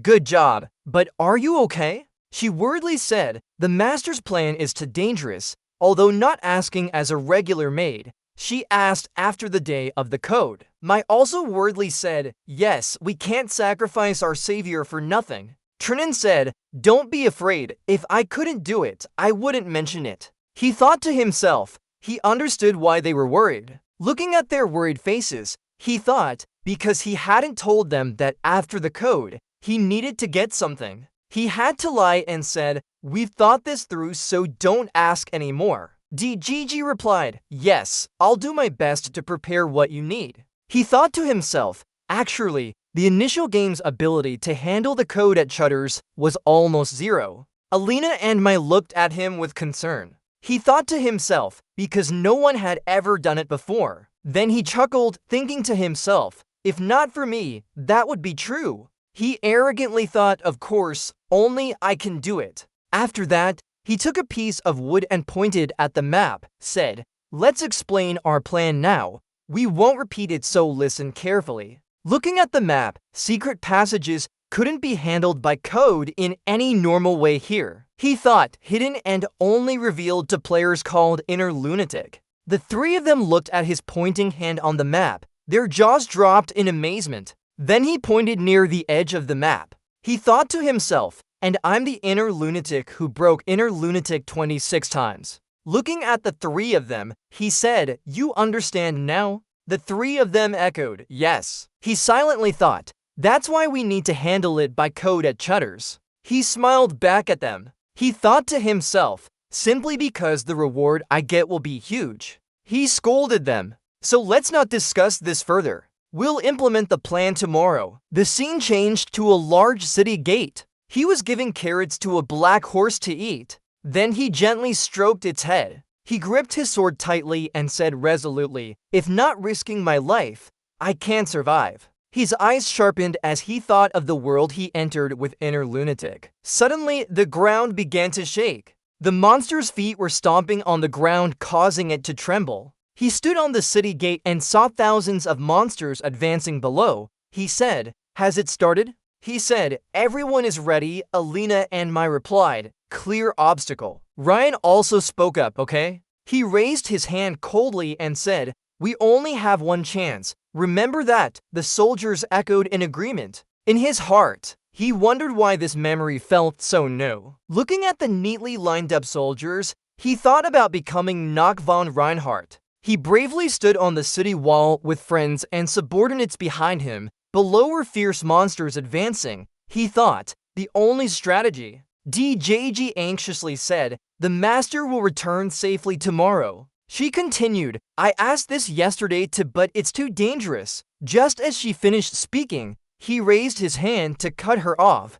DJG. He smiled and said, "Believe in the master." He continued, "We won't be poor." Looking at her face, he whispered to himself, "Is it from another time?" Then he quickly leaped out of the city gate. He flew down towards the ground. He chuckled and thought, "The moment I promised something I wasn't sure about because I'm a man of fate." He drew his sword and stabbed it into the wall. He swept his sword across the wall and quickly gathered momentum to jump down. He began using magic. A bright purple ball appeared in his left hand. Then he threw it at a robot. The purple liquid spread over its body, corroding it. Then he slashed with his sword, causing it to shatter into pieces. By the system display, you've handled the Iron Golem. His male sword mastery Fapchatus has improved. Then streams of purple light swept across the monsters, splattering blood everywhere. His eyes glinted with ferocity. But without that promise, maybe I would have slept like a log instead. More monsters rushed to attack him. He began counterattacking them. He thought, so it became our stepping stone. The soldiers were advancing to attack the monsters. He thought, if someone did this, I could enjoy it more. His eyes turned wild as he fiercely attacked the monsters. He thought, this is now a reality. He laughed maliciously. Above in the sky, the steeds appeared. He looked up and smiled, saying, "Here they are." He coldly stared at it. "Then let's start, shall we?" The horse also glared at him with sharp eyes. The horse opened its mouth, its eyes glowing as it extended its claws towards him. Nock laughed maniacally at it. Everyone on the city walls stared wide-eyed, worried and anxious about him. Below, many colors of monsters lay scattered on the ground. Alina watched him bravely facing the horse. She exclaimed in amazement, "It's like a dream. I've never seen such a skilled knight before. Is there really a human with that ability?" Mai was also surprised and said, "Although I know he's talented, his movements are so fast my eyes can't follow." She asked Dijichi, "What is the Reinhardt clan like?" Dijichi Dab, a famous family known for swordsmanship, decided who would inherit the sword through internal battles. She placed her hand on her chest and continued, "That's right." Then her eyes sharpened. She shouted, "And I can say that the young master is the most promising candidate." Ryan beside him rubbed his head, clearly in pain from what she said. In her heart, she thought, I still don't understand why the young master doesn't correct those rumors about that day. but there must be a reason. Mai spoke up, I think not all of those rumors are true. She looked at him with sparkling eyes and smiled, saying, that day had its own reasons that made it become an incompetent person, but I can't guess exactly what they were. DJG replied beside her, yes, I think so too.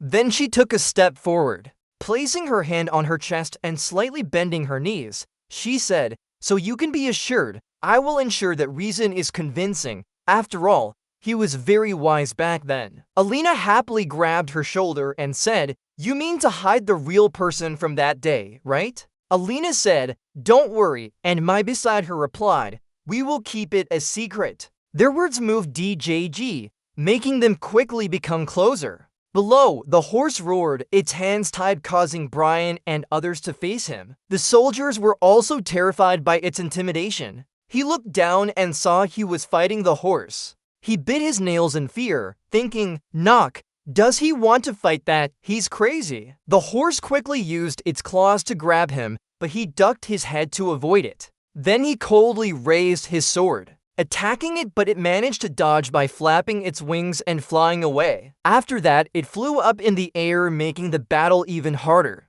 He turned back to Grahan. This made him remember their previously discussed plan. He muttered in his mind, damn it, I just need to follow what was instructed. Then he ordered the soldiers, all troops, wait until the eagle is within the city walls range. When the order comes, shoot immediately. He shouted, clear? The soldiers echoed in unison, clear! A huge crossbow was already prepared. He seriously looked at the Beimer. Wait until the Beimer has flown close enough to aim. The arrow is extremely sharp. It can be seen that it was crafted carefully to deal with the Beimer. Graham ordered, shoot. Instantly, the arrow shot out and sped towards the Beimer. It panicked trying to escape, but it was too late. The arrow hit its right wing, creating a large hole. Its eyes widened in shock. Then it fell to the ground. He smiled seeing his plan succeed, thinking that to defeat the Beimer, we must control its aerial maneuverability. Then he bit open a vial with his teeth and drank it all at once. With the display system, you have absorbed karmic coconut moner. Temporary stamina increased by 1. He coldly looked at the Beimer. He thought, I was prepared for this. Recalling when he talked to Brian, he angrily said, what did you say? How dare you make me do such a low task? He continued, why should I manufacture the crossbow? Just give it to someone else and be done with it. He silently pondered. Then he spoke up, in that case, I'll go into battle against the Beimer. These words immediately made him silent as he considered. Then he asked, how many do you need? Back to now, he looked at the Beimer lying on the ground, satisfied, thinking Brian's intuition was sharp and would be useful. Suddenly it opened its eyes. He thought the only thing left is Elena's magical effect, and he stared at it saying, prove yourself. In the Beimer's eyes appeared his image. It began to flap its wings widely and took off. Then it shot up into the sky. The wound on its right wing was exposed. It glanced at the large hole in its wing. Then it fell heavily to the ground. He said from behind, are you angry because everything didn't go as planned? He shouted, we can understand that. Normally such injuries wouldn't matter much to you. His eyes glowed with a fierce aura. He continued, since you're an Beimer master, high-level monster, this aura of mine scares it. Looking at the blood flowing from its wound, he said, the arrow hit your wing. With a pleased look, he added, we've applied countless poisons that people love in them. Now it's dripping with sweat and exhausted from the toxins. He continued, just wait, real pain will come in 5 minutes. But it still struggled to stand up, fiercely raising its claws towards him. He calmly said again, when the clock hit exactly 5 minutes. He happily looked at it and said, 5 minutes is enough. Seeing its claws coming very close to him, he thought, this pressure is definitely different from a virtual game. Then he sneered, but I won't be poor. A magical clock appeared around it. Suddenly, it realized something. Then countless lashes attacked its body. He's been using a sword to fight, he coolly said, at least not today. He glanced over and shouted, Ryan. He had been watching from the city wall for a while, fearing that it might really be the knock he knew. Then he clenched his fists tightly, okay? Immediately, he ordered to shoot. 2 arrows shot quickly into the midge. Nock laughed maniacally. He then raised his sword, which was glowing with energy. Pointing it at it, he said, "It's time to end this." The 2 arrows hit the midge, causing it to scream in pain, mouth open wide. The soldiers were shocked by what they saw. Elena's group held their breath, watching intently.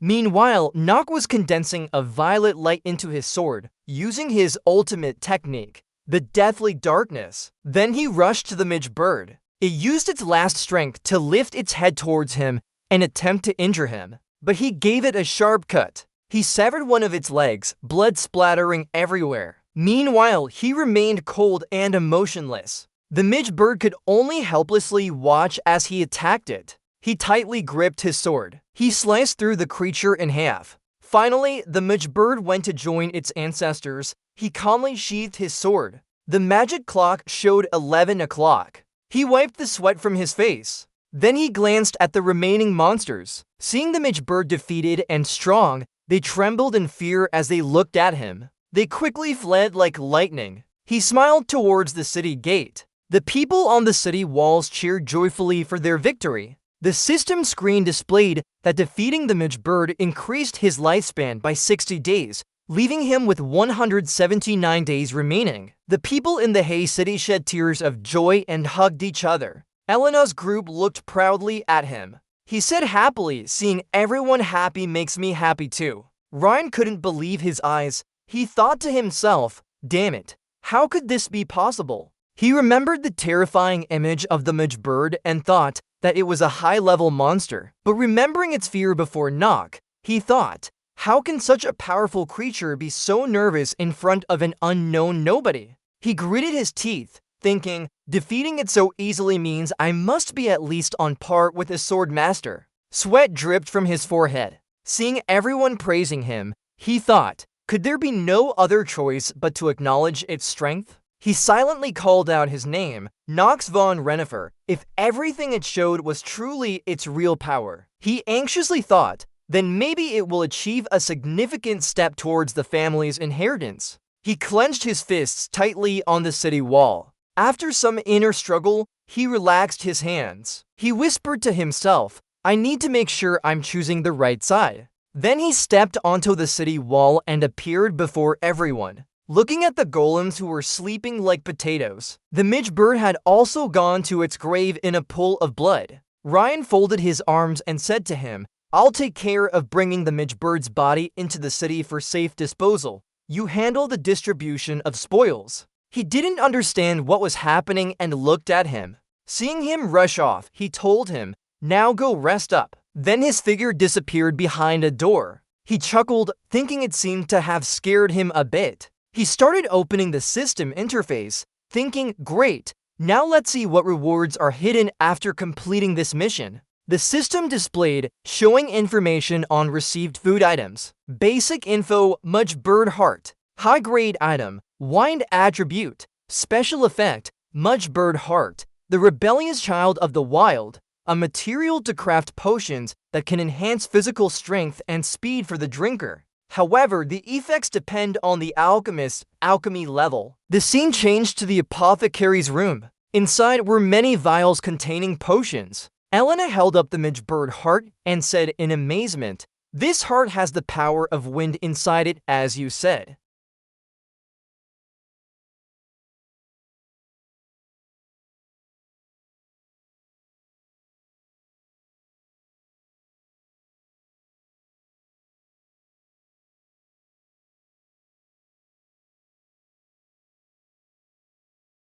True enough, mountains change easily, but one's nature is hard to alter. Keep it low. Wanting trouble, huh? What if he hears us? Blood and tears, that's all there would be. At his age, already knowing the ways of women. You know how things were back then. The lost child incident must have been a mess, right? But the chief custom said everything was true. He wouldn't say anything out of order. He thought, no matter what I do now, my useless image in everyone's eyes can't be changed. Then he decided not to change anymore. UAM asked them, nothing to do, just idle and causing trouble? Hearing him say that, they quickly dispersed. Rodwell approached him, addressing the young master. He said the chief custom wanted to meet with him in his private room. He thought it's time. Knox stood opposite Theo, with Rodwell the butler behind him. He spoke, "You're here." He knelt down on one knee and said, "Yes, father called me." He stared at him and said, "I have something to discuss with you. You must also have things to tell me." He nodded. He said, "I heard you've done great deeds helping everyone return safely from Chutters and eliminating evil there." Recalling the defeated Yule or Graham, he added, "Even Graham acknowledged your abilities." He asked, "Did he say that to you?" He confirmed, "Yes, the boy said without you, he couldn't have passed the night training." Inside, he wondered, "Ryan, what's wrong with him? Why is he speaking so well of me?" He continued, "But I called you here for something more than that." Then he reached into a nearby box. He took out a scroll and said, "You've taken on an impossible task and completed it, bringing honor to the Renifer family." He handed him the scroll. He took the scroll and he said, "So I will keep my promise to you." He opened the scroll and saw 2 red seals on it. He continued, "The head of the secret society will be under your management." Hearing that, he smiled contentedly. He placed his hand behind his head and said, "Thank you for your generosity, Chief Custom." Then he rubbed his fingers on the table. With his other hand, he stroked his chin thoughtfully. He stared at him intently, as if wanting to say something to him. "What is it? Does he have more to say?" Suddenly, he asked, "Nach von Reinhardfer, the youngest son of our family, are you interested in this position?" This made him stiffen, eyes wide with shock. Seeing his determined expression, he thought silently, "Damn it, why is he acting like this suddenly?" The scene changed to a distant place. A red-haired man was staring at something in his hand. It was a small mirror capable of replaying stored images from when he defeated the Yule. He looked at the fallen and sleeping Yule with blood streaming down its face. He gripped the mirror tightly and said, "The Yule is poor now." Behind him, Kremser bowed respectfully. He said, "Finally, the Renifer clan has acted."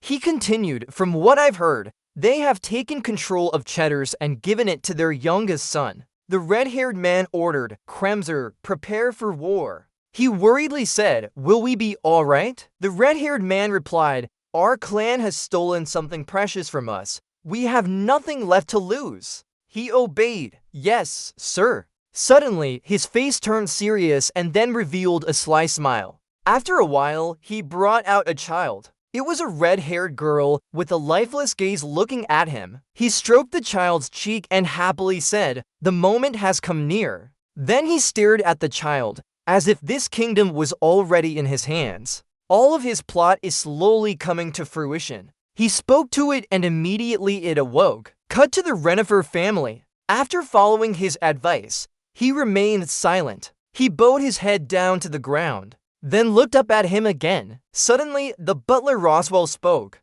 "Head of the clan, you asked too soon. This is a bit premature. You must surely know what it means to be the head of our family and its responsibilities." He closed his eyes and said, "No." Then he opened his eyes, looking sternly at him. "It has to be now." Rodwell objected. "Sorry, sir, but I disagree. More accurately, I think the young master is not yet strong enough. What about the eldest son, Graham?" He slammed his fist on the table angrily and said, "Only a man gets to decide such matters." He bowed his head and said, "I don't want to sit in that position, father, and I'm worried about all the responsibilities it entails." He heard this and said, "Are you afraid of your own son?" He firmly looked at him and asked, "Why not be scared?" He observed him for a long time before stopping his insistence. He said, "All right then, I'll respect your opinion for now." He thanked, "Thank you, father." But he knew that talent would eventually reveal itself.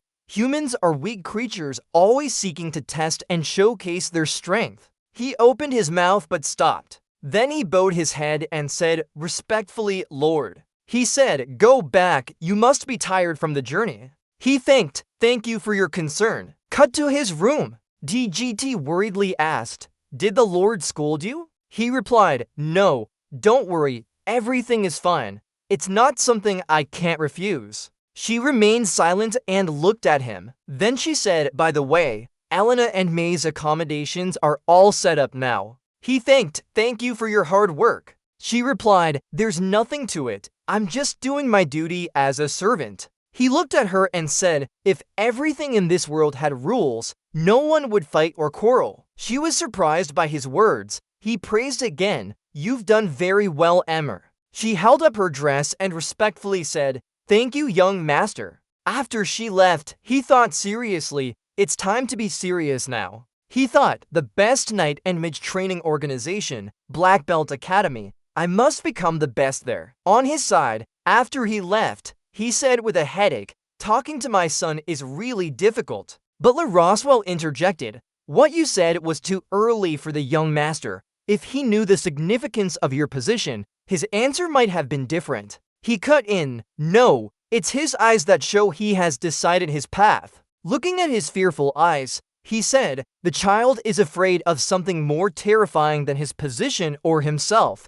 It's like looking down into an abyss. He thought, death, even though the child fears going to his ancestors' realm. He wondered why so. Rodwell spoke up, saying this might be a bit too much, but... Then he continued, I think the shock from what happened to the lady has left a deep impact on the young master. Wearing a bitter smile, he said, yes, the child must hate me. He blamed himself because for him, he was just an incapable man who couldn't protect his mother. Rodwell continued, head of the clan, more importantly, I think Graham has started acting. This time it's a big step. His brows furrowed and said, I know. He began to recall the past, the scenes of death and war. At that moment, he looked at his father with a determined and cold gaze. Father, surrender and accept this.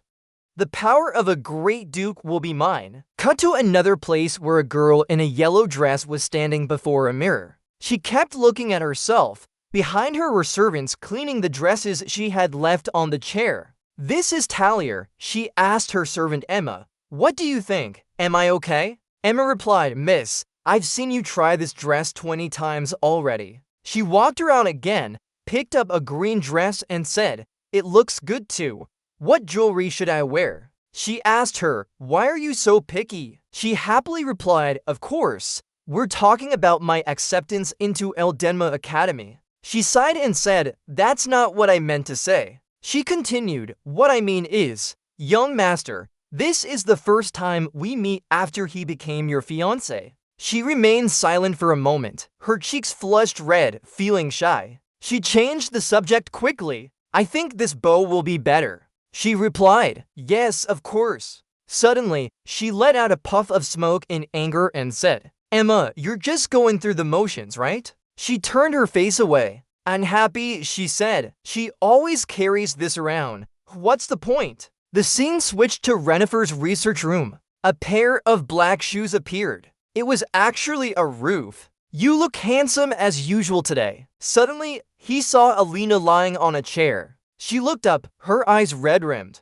Exhausted, she said, today, you say, HMM. Noticing her pale complexion, he asked, elixirs, were you okay before? You don't look good at all. She crossed her arms and angrily said, every time she focuses on something too much, I'll be by her side to take care of her. Alina smiled and said, I'm the best. Then she told him, enough talking, please look at this. He turned to look in the direction she was pointing. Surprised, he saw the elixir she had created, emitting a bright light. Reaching out his hand towards the bottle, the system displayed, this is wine elixir, high grade, wind attribute, power increased by 1, agility increased by 3. He lifted the elixir bottle in his hand. She eagerly asked, how's it like? The system showed, effect increased by 200% due to creation by genius alchemist Elena. This is indeed a good elixir. Smiling with deep thoughts, he said, finally got it. He thought, wine elixir not only increases strength by 1, but also boosts agility by 1 hidden stat. Agility and genius are the perfect combination. Happy, he thought, getting this item now is really good, just as expected from a genius alchemist. Looking at her, he said, Alina, having you as my assistant has made things much better for me. He praised, "You did great, Alina." She sighed in relief, seeming satisfied that she hadn't disappointed him. Then he unscrewed the bottle and brought it to his mouth, pouring the contents of the potion into his mouth. His body started transforming, a green light enveloping him. He was extremely pleased with the results. Now everything is ready. Then he continued, "Should we head to Elden?" After strengthening his body with the elixir Alina made, the system displayed, Nock von Renifer, male, 15 years old. Primary element is darkness. Beneficial attributes are genius swordsmanship and combat, genius mana sensing, clairvoyance.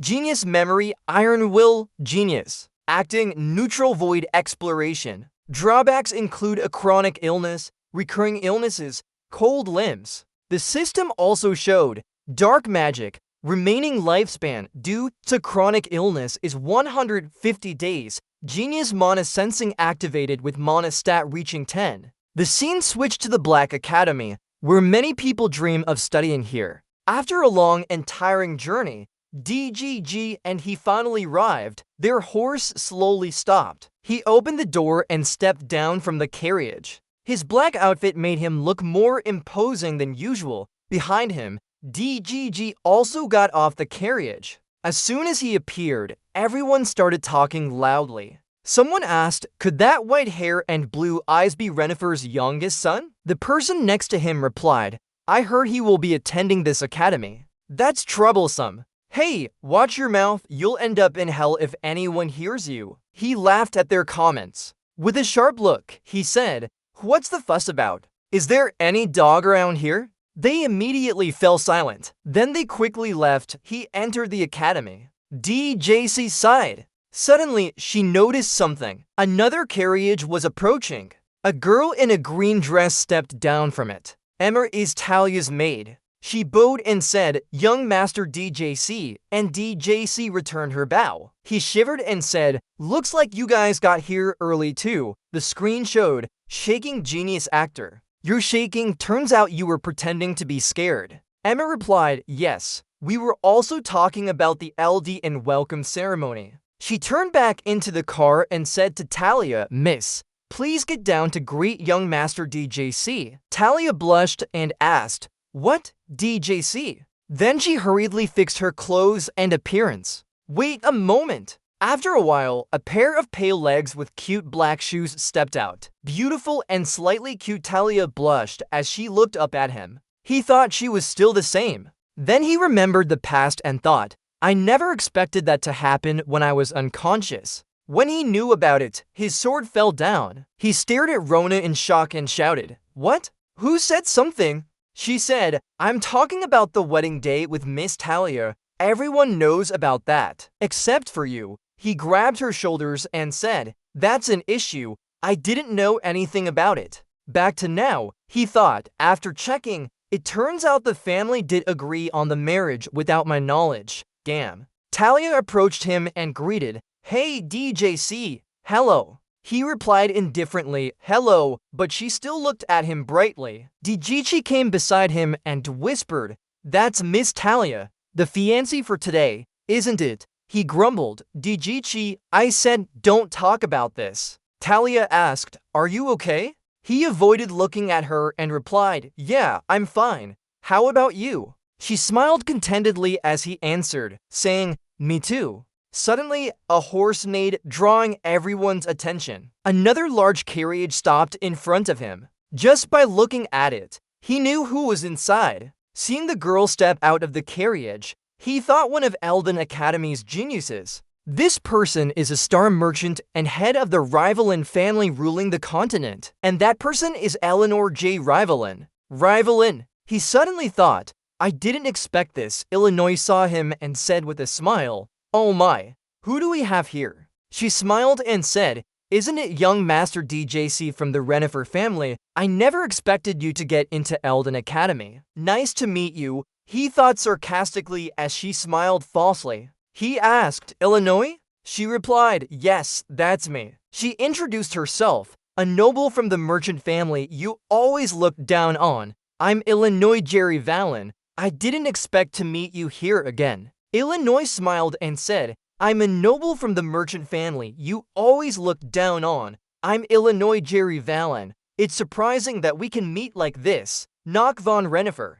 Knock mentally called her name Illinois Jerry Vallon, the only child of the wealthy Rivalin family. Their revolution could change the entire continent. She is one of the rising stars who will dominate finance in the future. Her nickname is Fox Wealthy. He thought, moreover, the screen showed, shaking genius actor temporarily got a boost. Looking at her smiling at him, he uneasily thought she might have met Knock when young. Back to their childhood, both were children attending a party. Suddenly, Illinois looked to his right. At that time, he harshly criticized her. A lowly girl like you becoming noble. What a shame. She used money to buy status. Did she think she could change the family's past with that? They stood facing each other. Adults started talking about her. That foolish little girl. Get out of sight. Those words hurt and humiliated her. Back to reality, he worriedly thought their tense relationship was one of the past Knock's accumulated karma. Even though it wasn't his doing, now that he is DJC, he has to bear it. He avoided looking at her. Looking at Talia and Eleanor, he helplessly thought, I can't believe there are two characters who could stab a knife through my heart here. Eleanor suddenly spoke up, what's happening here? You're acting very differently. He replied sarcastically, how am I supposed to act normally?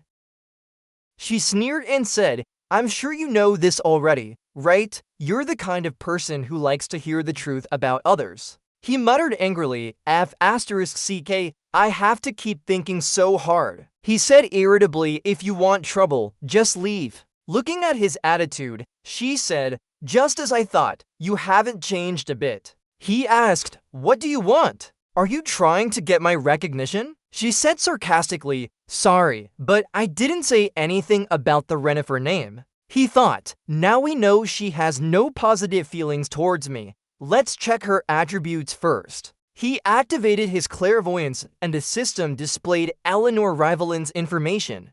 Basic info, name, Eleanor Rivalin, age, 15, primary element, wind, attributes, genius calculator, neutral performer, disadvantages, poor swordsmanship, illusionary, arrogant.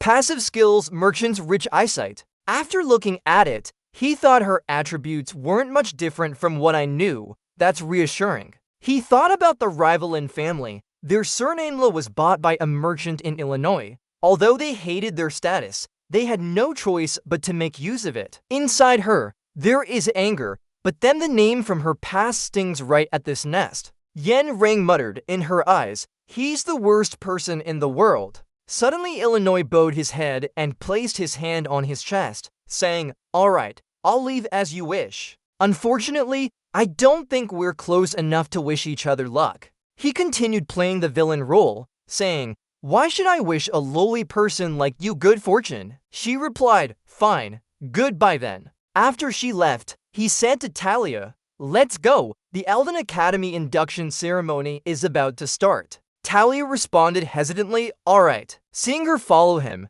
he thought, Talia is clinging to me. Even as his fiancée, I can't leave her behind. I just need to make use of this situation and exploit her when possible. He pondered, I have to stay vigilant. Inside the academy, majestic and grand, with multi-tiered chandeliers lighting up, many people had already gathered here for their studies. Everyone was curiously looking round the academy hall. Above the steps was the lectern. He saw Yonsei, just as expected. Descendants of many prestigious families are all gathering here. He observed and thought, some of them might be useful. I need to approach them in a way that doesn't affect the story. Thinking about others, he said, especially the strongest characters. He began thinking, but if I bring them over, it will mess up the original plot. I have to approach them carefully. He asked DGT, but I feel many people are looking at me. Am I overthinking this? She replied, yes, many nobles are eyeing you.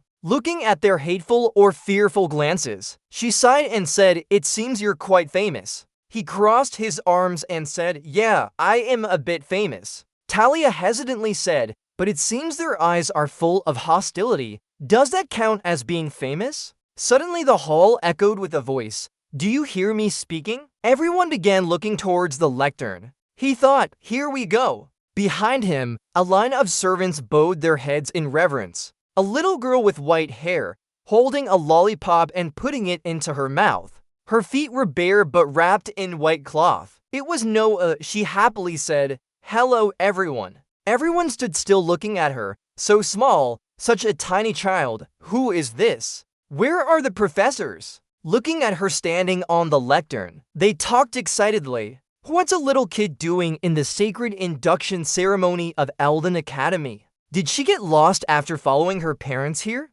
But she's greeting us, right? She must be showing politeness. He observed and thought, these fools. Looking at Noah, he thought, he's a genuine monster. Don't judge by appearance. The system displayed name Noah Von Trinity, age undetermined, primary element, ice, achievements, solace, expansion of Elden Academy, one of the 4 illusions.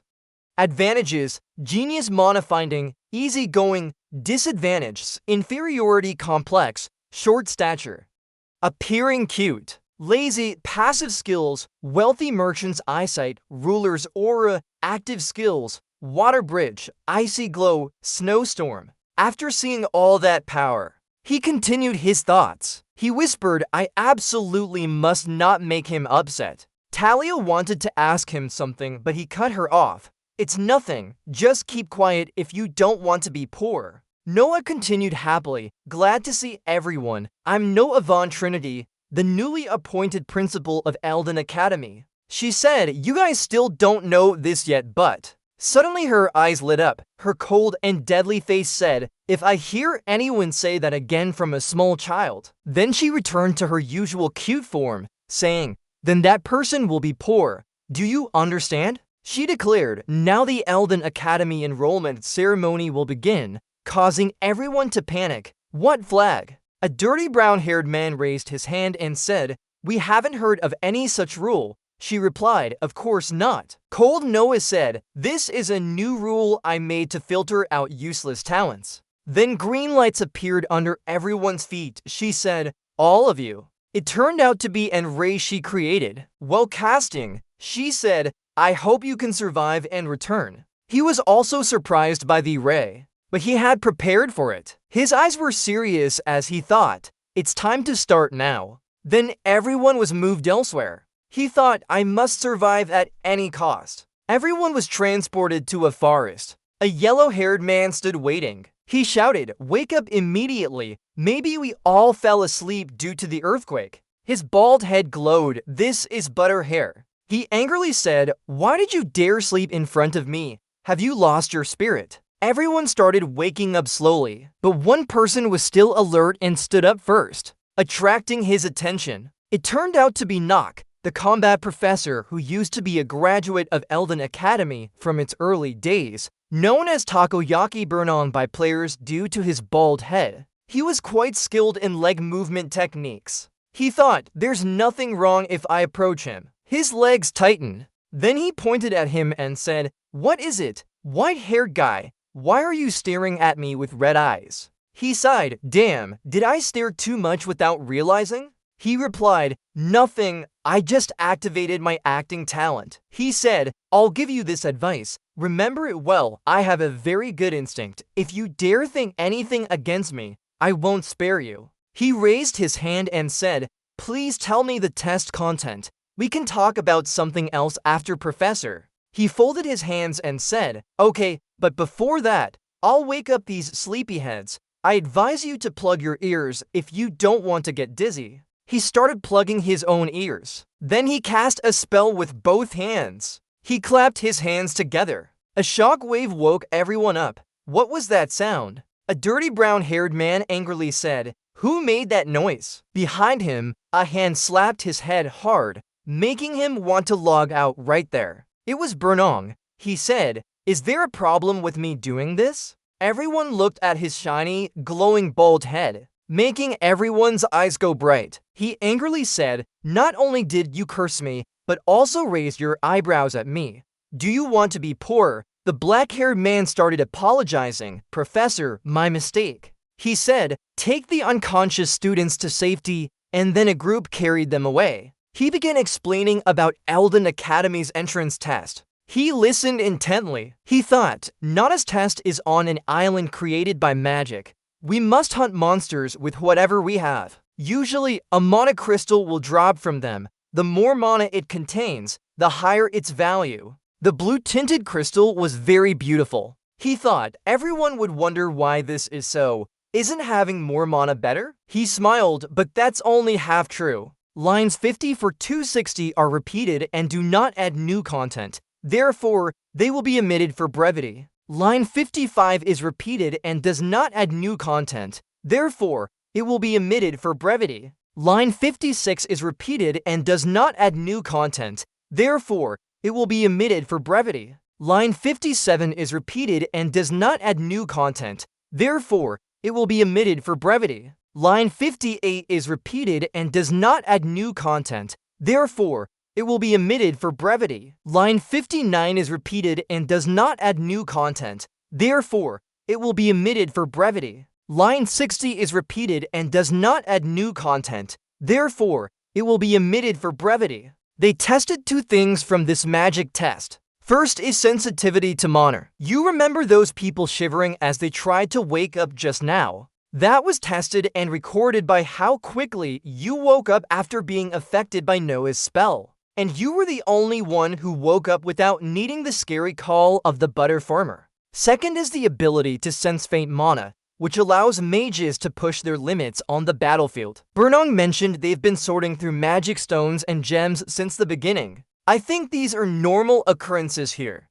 Burnong began explaining that this maze was created by the headmaster of Elden Academy, Noah Von Trinity. There are so many enemies here that even the small bugs like you can't imagine fighting them. Then he said we would be allowed to work in groups as an exception. Everyone started looking at each other. Suddenly, a sword appeared beside him. Everyone also received swords from Professor Butter. He said you should start moving quickly. The atmosphere suddenly became silent. Everyone's faces were filled with fear and confusion. Then he left, saying he would wait for us upstairs. He left. The students started talking excitedly. Professor Butter Farmer, I still have questions. Did he just leave like that? He really did leave. The brown-haired student said his head was still hurting from the hit earlier. Frustrating.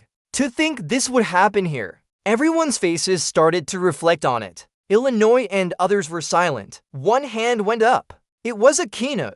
She said, anyone want to help the princess with me? Behind her was Princess Penelope. Illinois also called out, if you work for me and pass this test, I swear on my family's honor that I will reward you. He stood back watching as everyone started forming groups. Then he left alone. In his inner thoughts, ordinary things and status won't survive in this damn game. As he walked, he thought the key here is strategy. To stop the disease from spreading, I need to seize every advantage. He stopped before a cave. Then he quickly rushed towards it. For that to happen, his eyes determined, saying there's no other choice but to do this alone. Meanwhile, Butter was standing on a high rock observing the situation. He put his hat on, covering his shiny head. Then he thought aloud, it's strange how much harder it is than I imagined. How can a new student not only endure intermediate school magic? He remembered his persistent expression and the decision to leave alone.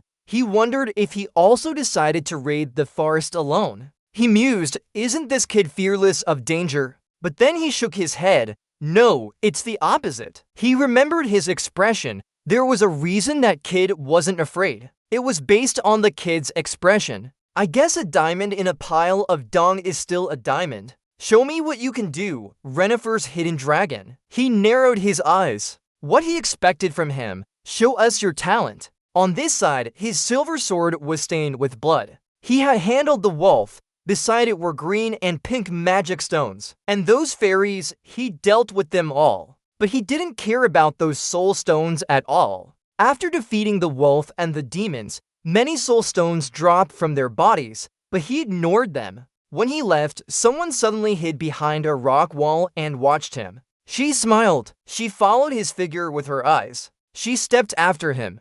The scene changed to another location. Blood splattered here. This poor wolf. It turned out to be Talia, Penelope, and Akina. They were surrounded by a group of demons. Talia's sweat dripped down her face. She seemed quite exhausted from the battle. She thought to herself, I wonder where Nock went. If only I had gone with him earlier. Seeing her dazed, Akina shouted, Talia, what are you doing? Don't forget that you're carrying the responsibility of protecting Princess Penelope. Take that as your motivation and deal with these monsters, she replied. All right. After a while, both of them finished dealing with the demons. Penelope held a purple crystal in her hand. She said, we've climbed quite high already. At this height, is this the purple crystal? Echinadab. I don't think so, but she's one of the 4 wise after all. Maybe she set some traps for us in the test. It won't be easy like this. Penelope nodded and agreed. She looked around,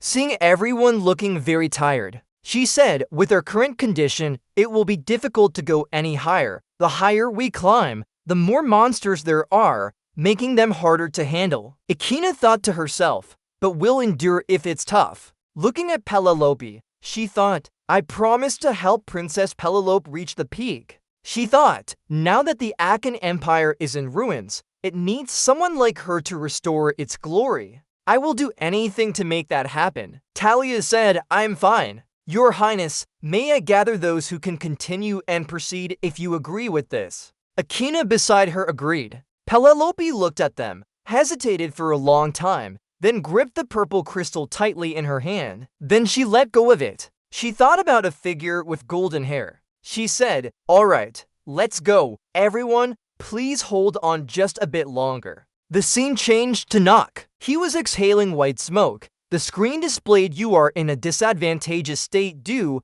to cold hands and feet. Your movement speed and breath capacity have decreased. All stats are reduced, causing your speed to slow down. He silently thought, I knew it would be like this. He sighed, raised his hand, and cast a fire spell. Although the flame was small, it was still useful. The screen showed that the fire affinity had eliminated the effect of cold hands and feet. He thought, to make this damned body useful, I first need to warm up the inside of it. Then he looked up and said, it should be close enough now. Nock continued moving forward. His footprints sank into the snow. He looked at the scene in front of him and said, this is clearly the work of Frostmage Noah Von Trinity. He smiled when he noticed something unusual. There was more ice on top of the mountain than usual. Then he exhaled deeply and began closing his eyes. He sat down casually, touched the snow, and felt, this island may look cold, but it's not really that way.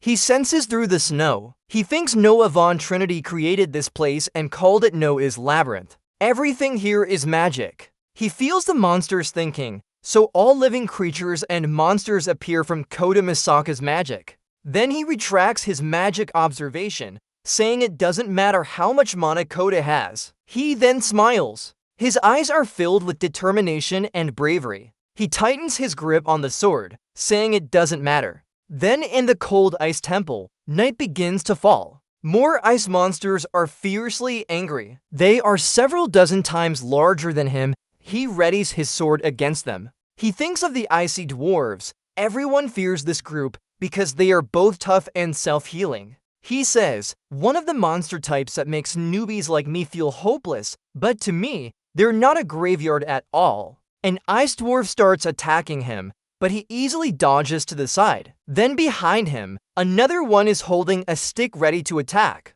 It swings the stick across, but he manages to duck down in time. It glares at him angrily. Then another one attacks him directly with the stick. He watches as the stick rushes towards him. His sword slices through the stick. He angrily thinks Noah might be obsessed with talented students to the point of extinguishing their potential before it can bloom. He thinks, moreover, icy dwarves aren't weak enough for a student to defeat. They at least provide mid-level challenges. If this weren't a test but a real-life situation, its difficulty would be enough to send someone to the afterlife. He only attacks them with his sword, wondering what that means. Suddenly, someone appears behind him. It's the same person who was following him earlier. She hides behind a tree and quietly observes him. He realizes the icy dwarves in this test will attack repeatedly in a certain pattern. He quickly dodges past two of them. The first ice dwarf strikes right at his center.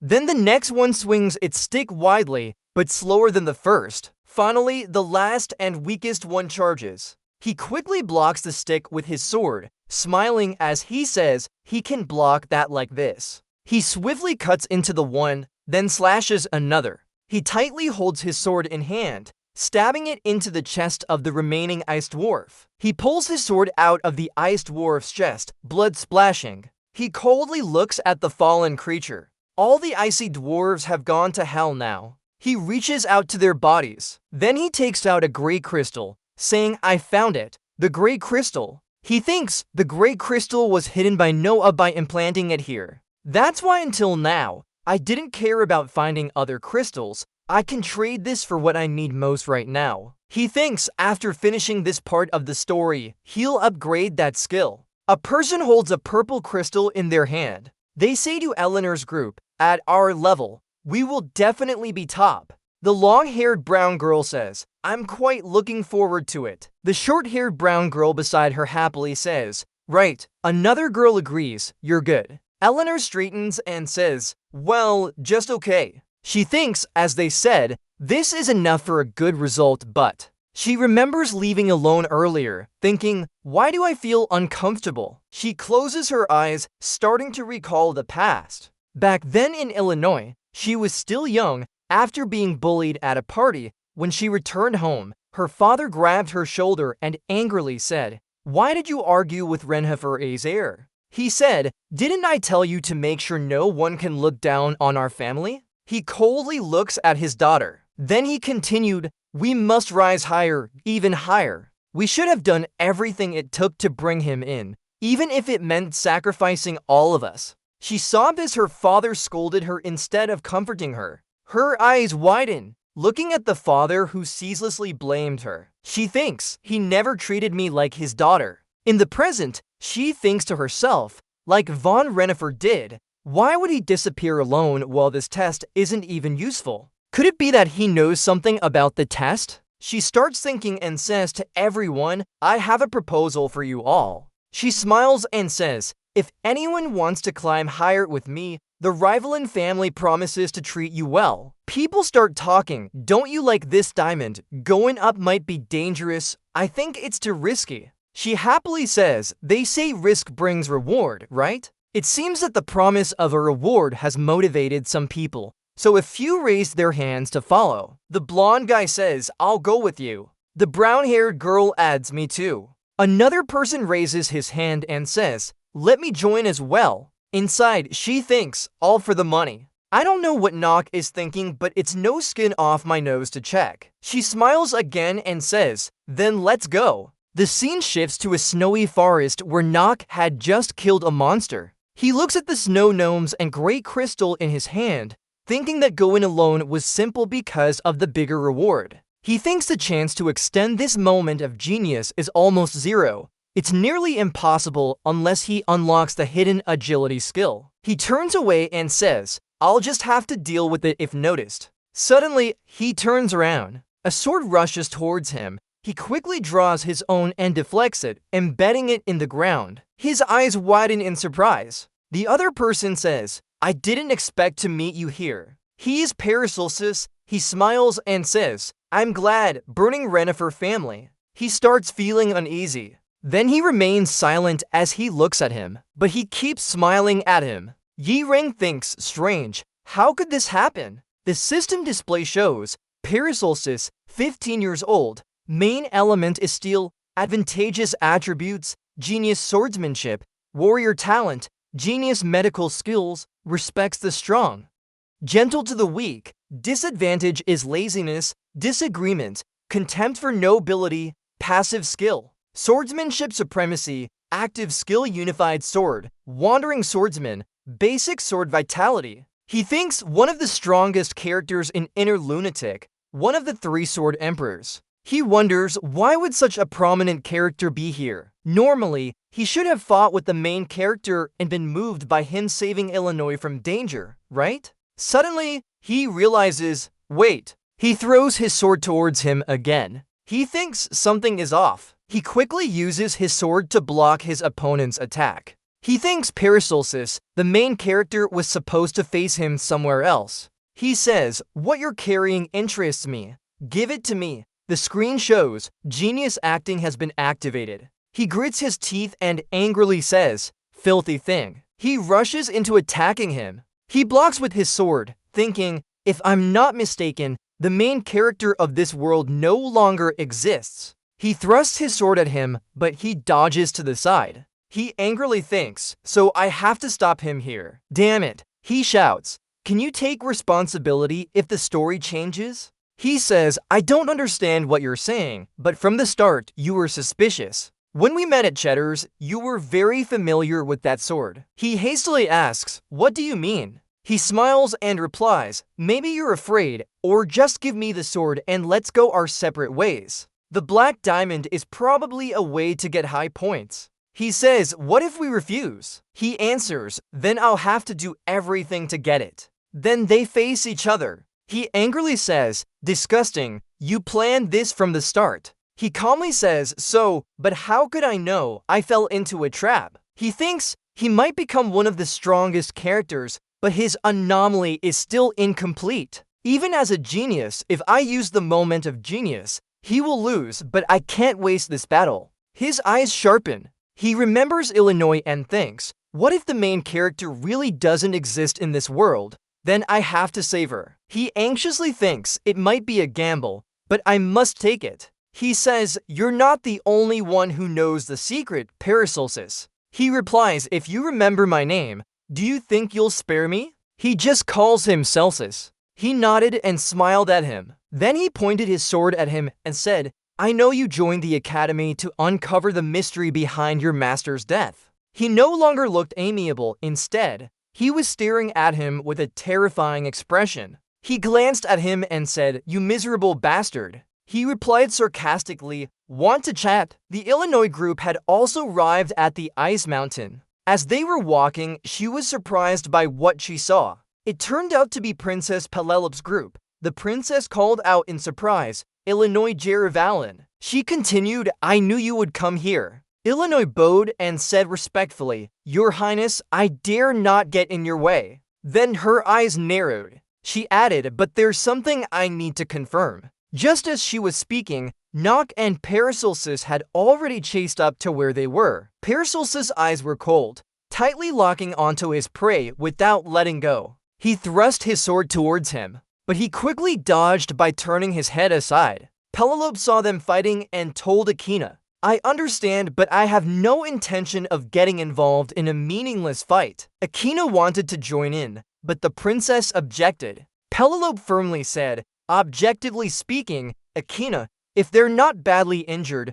we'll find it very difficult to win. Looking at them, she continued, moreover, if they decide to cooperate during a crisis, it will be even more dangerous for us. Akina fell silent. That was right. There was no arguing. She tightened her grip on the crystal in her hand. Then she bowed and said, I'll follow your orders. Meanwhile, Illinois was secretly amazed. Amazing! Nock von Wennefer should have been a useless guy, right? She gritted her teeth in thought. When did he get so strong? She was so focused on observing that she didn't hear what anyone said to her. Talia was also amazed and intently watching the fight. Akina approached and asked, Are you watching them fight? Startled, she replied, Akina. Akina said, I never expected that the Eastern Destroyer would be one of the new students. It seems his name is Paracelsus. She was surprised and asked, Do you know who's fighting Nock? He replied affirmatively.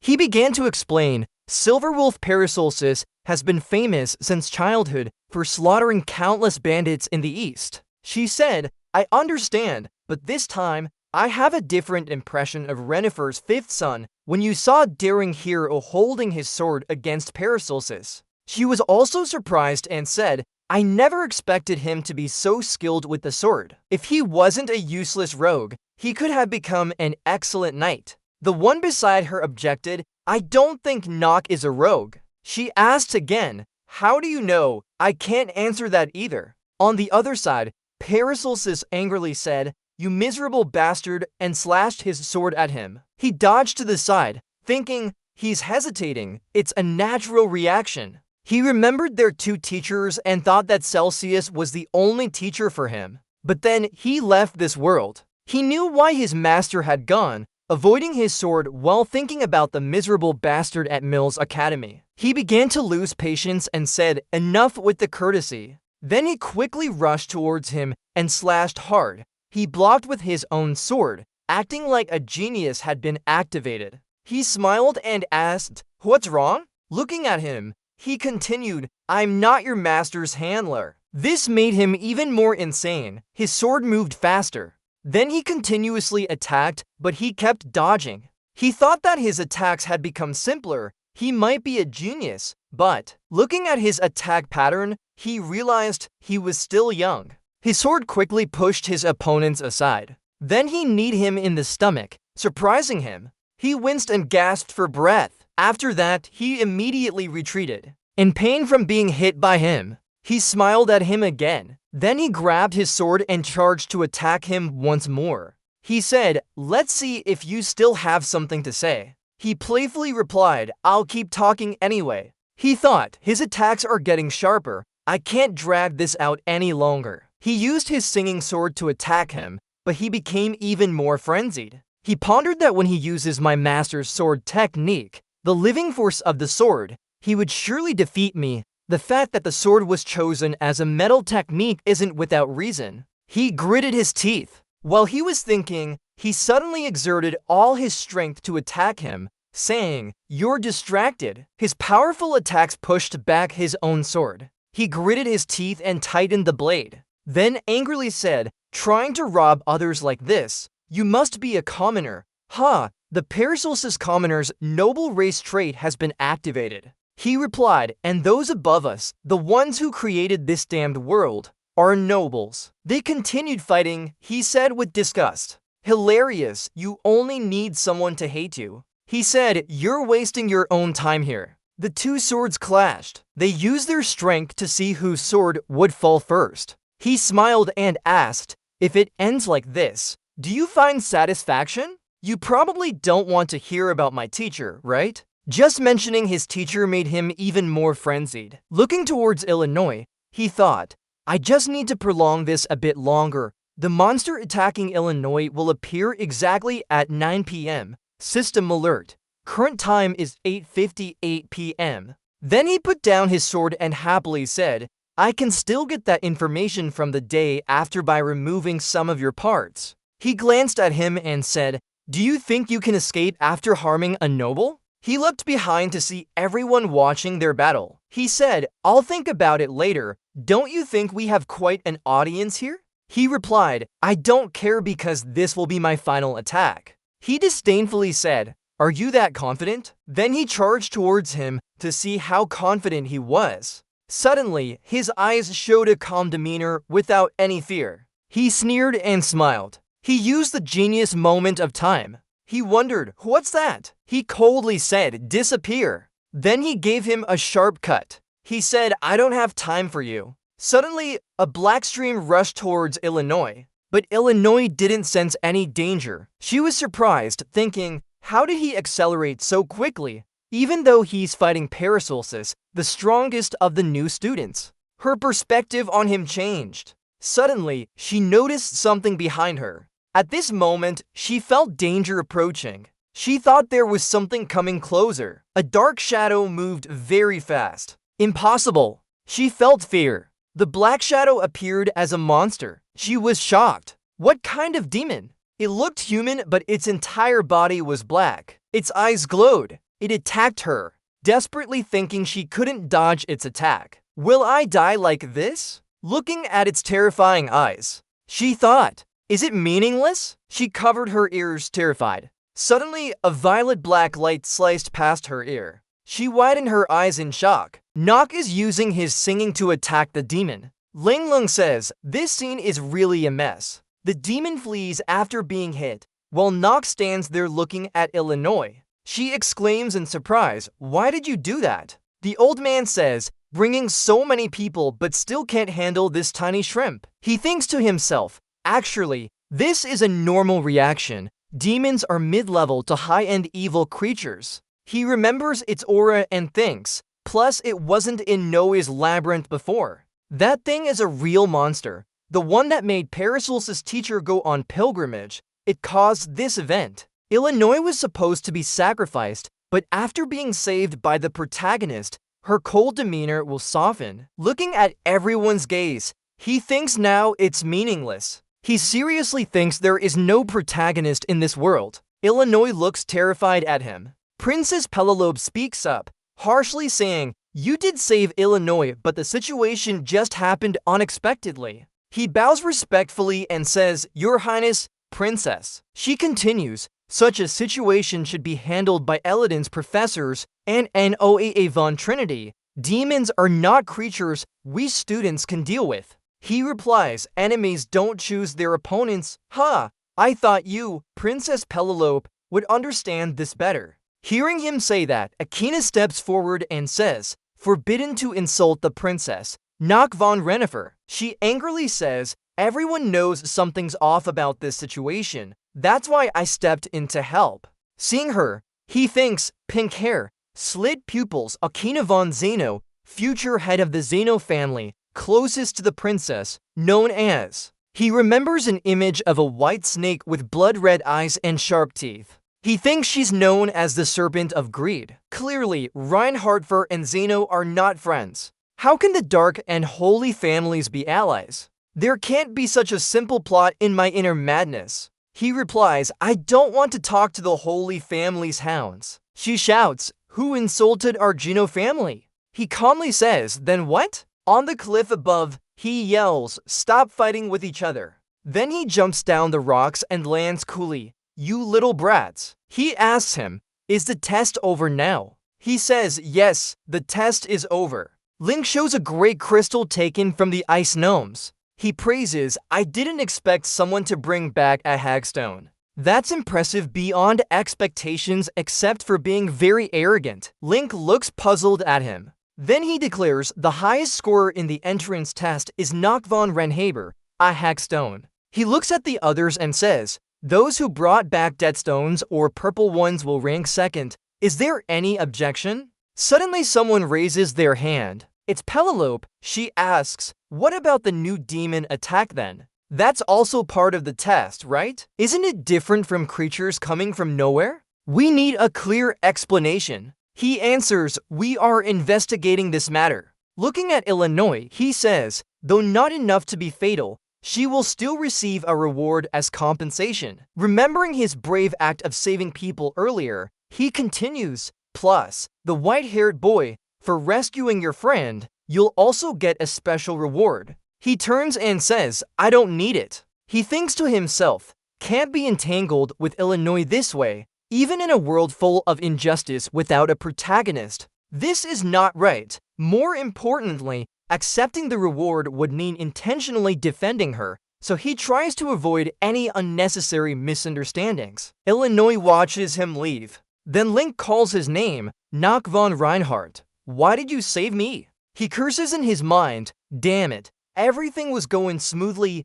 and now the acting master trait is activated." Link's henchman says, "I just happened to be there when I dealt with that monster." She looks confused by what he said. Then he regrets, damn it, digging his own grave. Eleanor Jerry Van Leen, known as the Golden Fox, is cold and calculating. She believes everything in this world, including human hearts, can be bought with money unlike others. On their way back inside the carriage, Illinois still wonders, "Nock, why did you save me? You even refused Professor Vernon's reward." She remembers his answer, "I just happened to be there when I dealt with that monster." She thinks this is a hard-to-believe lie. The person opposite her suddenly speaks up, indeed, very illogical. Jalaric, Illinois' servant, said it wasn't the lady herself who spoke, just that he was a scoundrel. She replied, "No, those lies don't hold water. There must be another reason." He agreed, "Yes, ma'am." Then she pondered with her lips pursed. She then said, "Maybe we should investigate further." He obeyed, "Yes, I will try to gather as much information as possible." She stopped him, "No." Then she took out a piece of paper and said, "We must verify this ourselves. If the Wren Harper family finds us snooping around, they won't take it well." The paper in her hand listed subjects: basic physical training, combat techniques, Akim Empire history, royal rituals, foreign magic, and advanced weaponry. Rick smiled, understanding. He agreed, yes, ma'am. The scene switched to the Wren Harbor estate. Tall green walls surrounded a wealthy family's home. He was sitting on a lounge chair with Dijiji by his side. She worriedly asked, Master Roof, are you all right? You look pale. Could it be that your gout is flaring up again? A warm cloth had been placed over his chest. He said, if it were gout, I would have recovered long ago. Don't worry about that.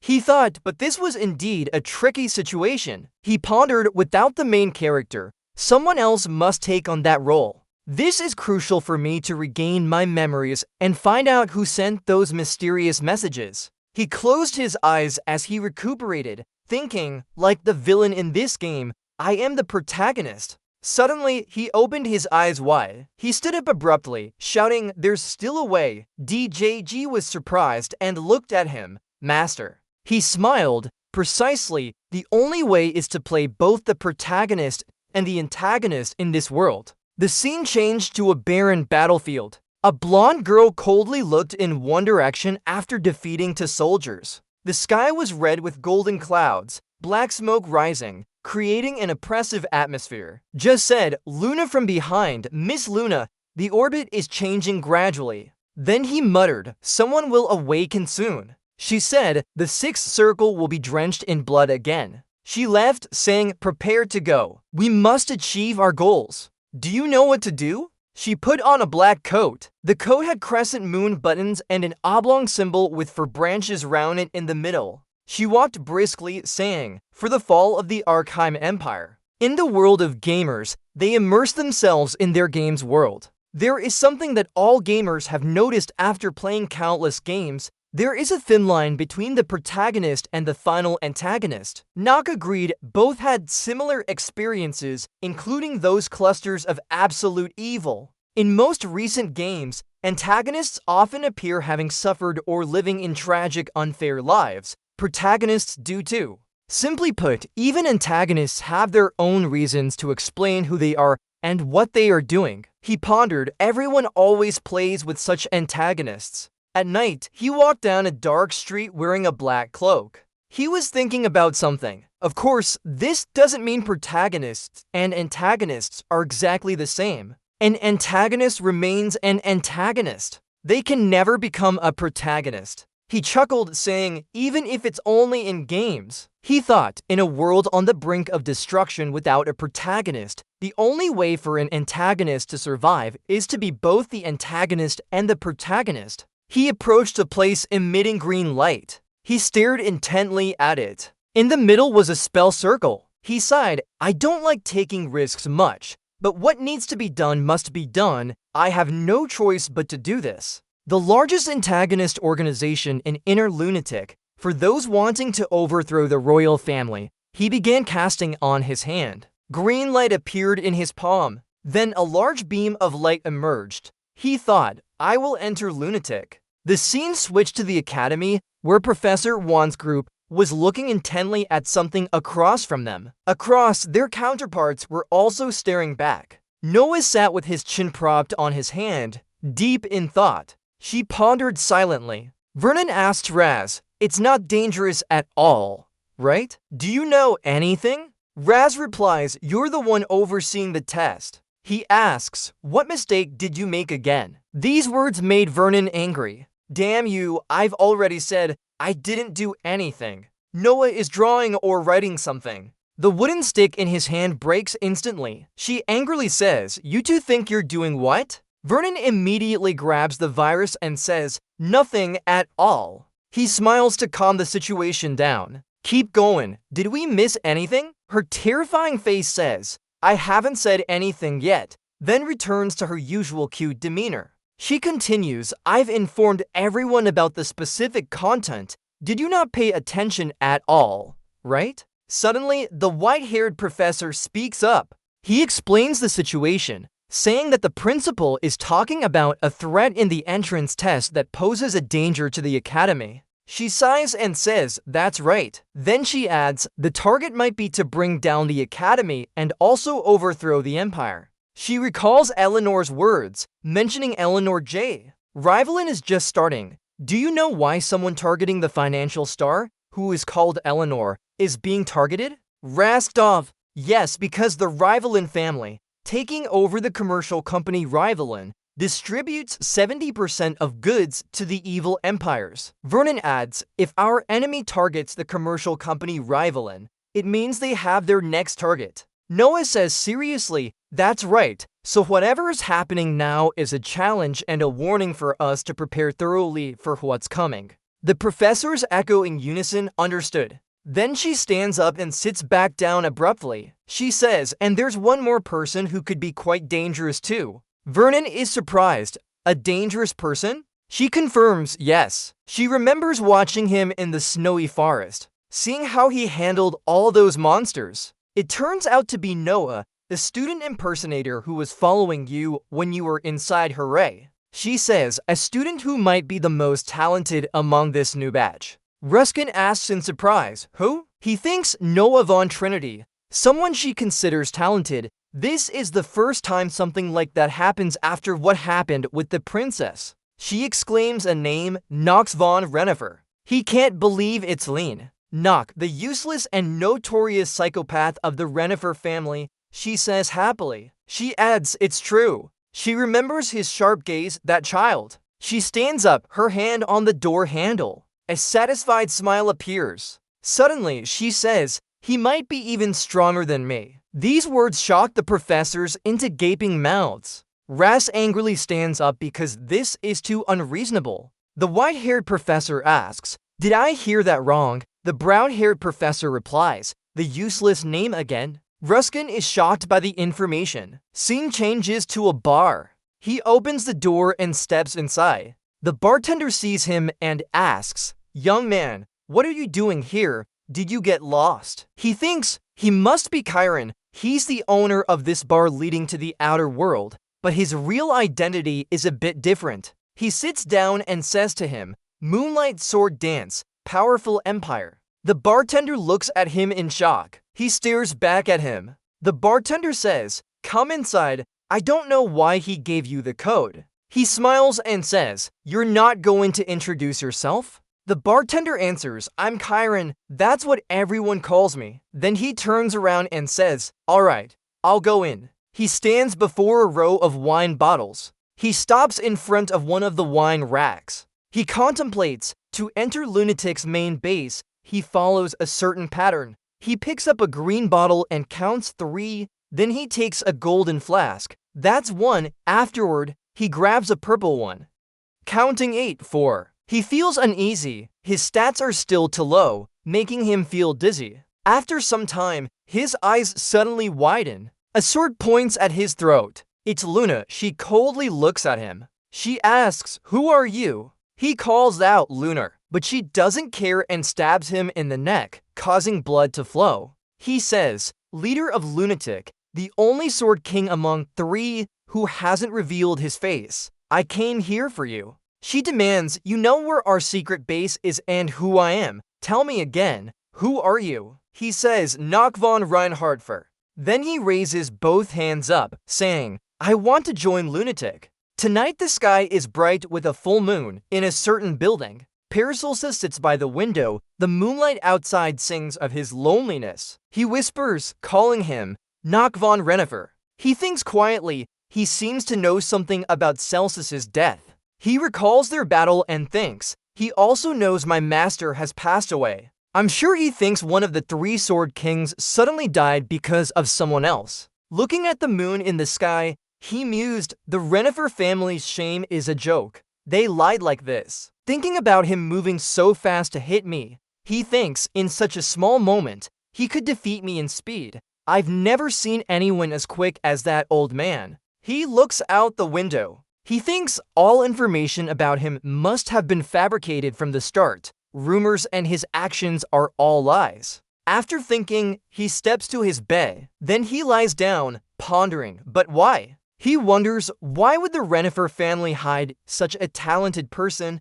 It's not their business anyway. He thinks he will crush everything in his way, even an esteemed family like the Renifer. As much turmoil inside him, as much silence outside. On Paracelsus's chest are scars from swords. He closes his eyes to rest. Old memories come back. The Queen of the Empire, Esteban von Arkham, lost her mind and tried to lead through a dictatorship, splitting royal power. In politics, Princess Penelope, known as the Pretender, was climbing for power against the prince. Back then he was young. His master said that one must choose a side if they want to survive. He said, join Eldon Academy and think about which faction you wish to follow when studying there. They look at each other. He says, it's your final task. He wakes up in a nightmare, drenched in sweat. His master appears again in his dream saying, I gave you everything I had. But he was killed by an unknown person. At that time, he witnessed his master being murdered.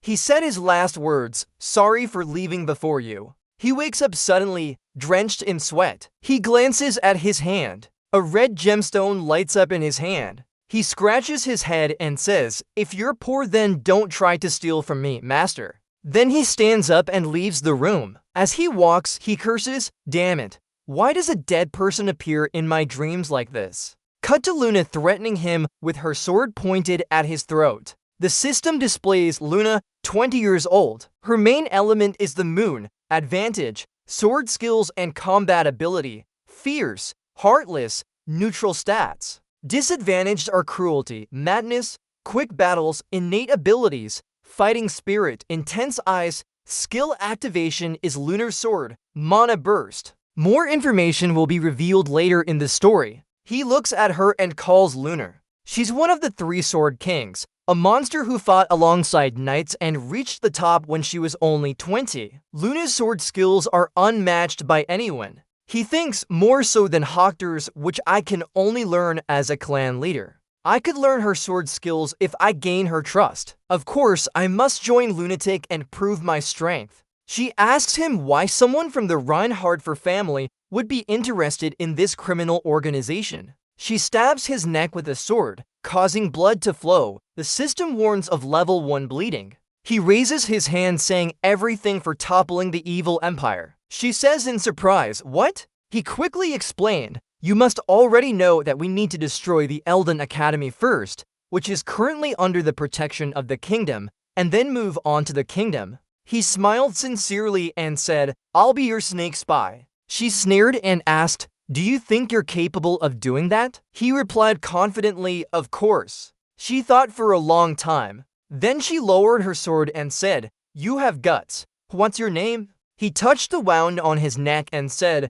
Ruth of von Renifer. She called out, and he replied, appearing and kneeling to say, yes, here I am. She said, prepare for the moon challenge. He bowed and accepted the order. He responded, yes. He handed her a black cloak and said, wear this and follow me. He took the cloak and prepared for the challenge. Under the bright moonlight tonight, he put on the black cloak given to him, thinking, good, everything is going according to plan. Explaining further, after reaching the altar's peak, eliminate all enemies that appear and remember not to let the cloak fall off. He asked again, why? He replied, because it's the only way to avoid being detected by Berserk. He thought to himself, he already knew the reason, a state of heightened alertness in exchange for power beyond limits. One of the worst trade-offs is sacrificing sanity for overwhelming strength. Looking at the blood-red moon, he said, the red moon makes anyone who's under its light lose their mind. More accurately, its rage.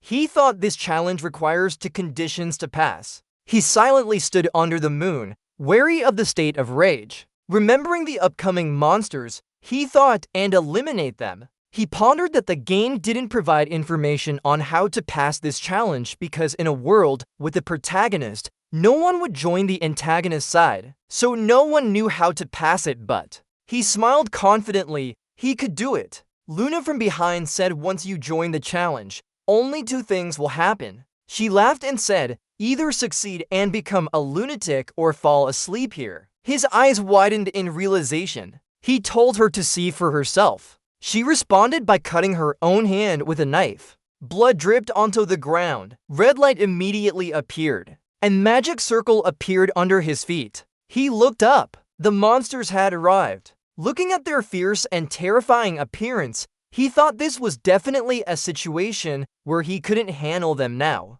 Each monster was a chimera, at least mid-level or higher. He grabbed the black cloak and thought, even with all of them, it's fine. Then he threw the black cloak away. There's always a way. He smiled confidently. Luna outside saw this and wondered, is he crazy? The system displayed, the red moon is causing you to enter berserk mode. Caution, you may lose control of your mind. Caution, you cannot regain control once lost. He began to go berserk. His eyes turned purple and twitched. His player stats increased by 1.5 times, endurance from 6 point to 9.3, mana from 9 point to 13.8, luck at 10, willpower from 11.3 to 16.95, charm at 26. 2. The negative effects of berserk were activated, but luck and charm weren't increased. Due to the effect of berserk, he began to enter a state of madness,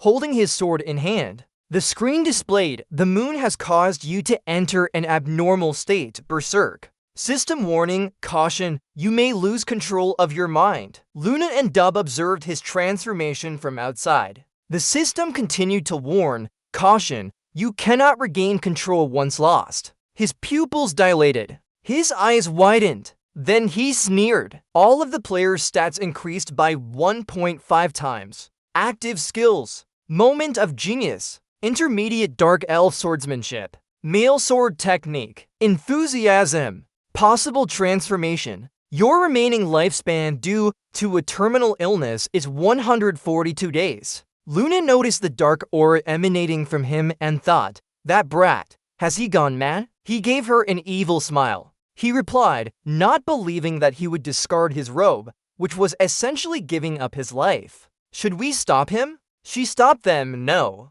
She said, from the start, he wasn't the type to listen to warnings. With her arms crossed, she said, whether he's poor or not is not something we should worry about. He said weirdly, but he belongs to the Renifer clan. Recalling Theo's power, he fearfully said, Theo von Renifer, if he intends harm towards Lunatic, then we'll be in trouble, right? She smiled and said, that won't happen. Chicken said, no, I'm certain it won't happen. She asked him, from the start, did you think von Renifer was a fatherly type to his own children? He replied, never. Then she said, let's just observe for now. She thought, that reckless brat must have a plan. He responded, I'll follow your advice. The monsters had gathered in great numbers. They opened their sharp-toothed mouths and charged to attack him. A dragon monster rushed forward, but he leaped up and retaliated. He raised his sword, coldly staring at it. Then he brought the sword down.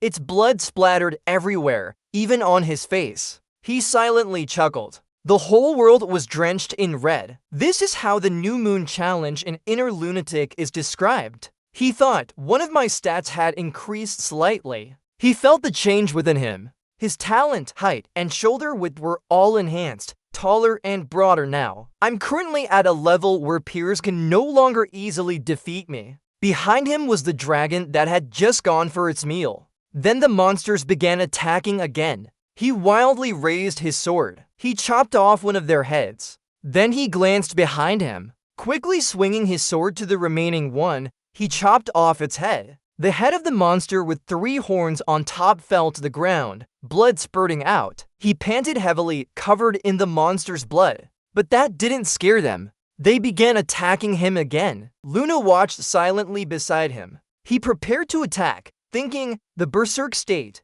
one of Inner Lunatic's most brutal attributes, also appears when facing the black moon. He smiled inwardly, but from the start, he came here with the intention to exploit it. His eyes were serious because of the talent he possessed. The screen displayed, due to possessing to special genius attributes, you have neutralized the abnormal state of the black moon. Genius swordsmanship, combat genius, and mana perception genius, the abnormal state has been temporarily nullified. He thought, simply put, from this world's perspective, the talent level is extremely unfair, and he benefits from it. Holding his singing sword, he said, so what? He leaped up, his shadow appearing before that bright moon, giving a sense of bravery and terror. He raised his sword, the deathly darkness. Then he brought the sword down, slicing off the heads of 3 monsters in one swift motion. Luna frowned at him. Cap was surprised by this scene. The screen showed, due to the effect of the creation technique, the fire charm ring, your remaining lifespan increased by 2 days and 7 hours. At this moment, he's not afraid of anyone, said, if there's any issue with that, just try a terminal illness and see. Then he chopped another path to deal with the remaining monsters. It seemed Luna had said something to Cap, but he couldn't hear due to the chaos here.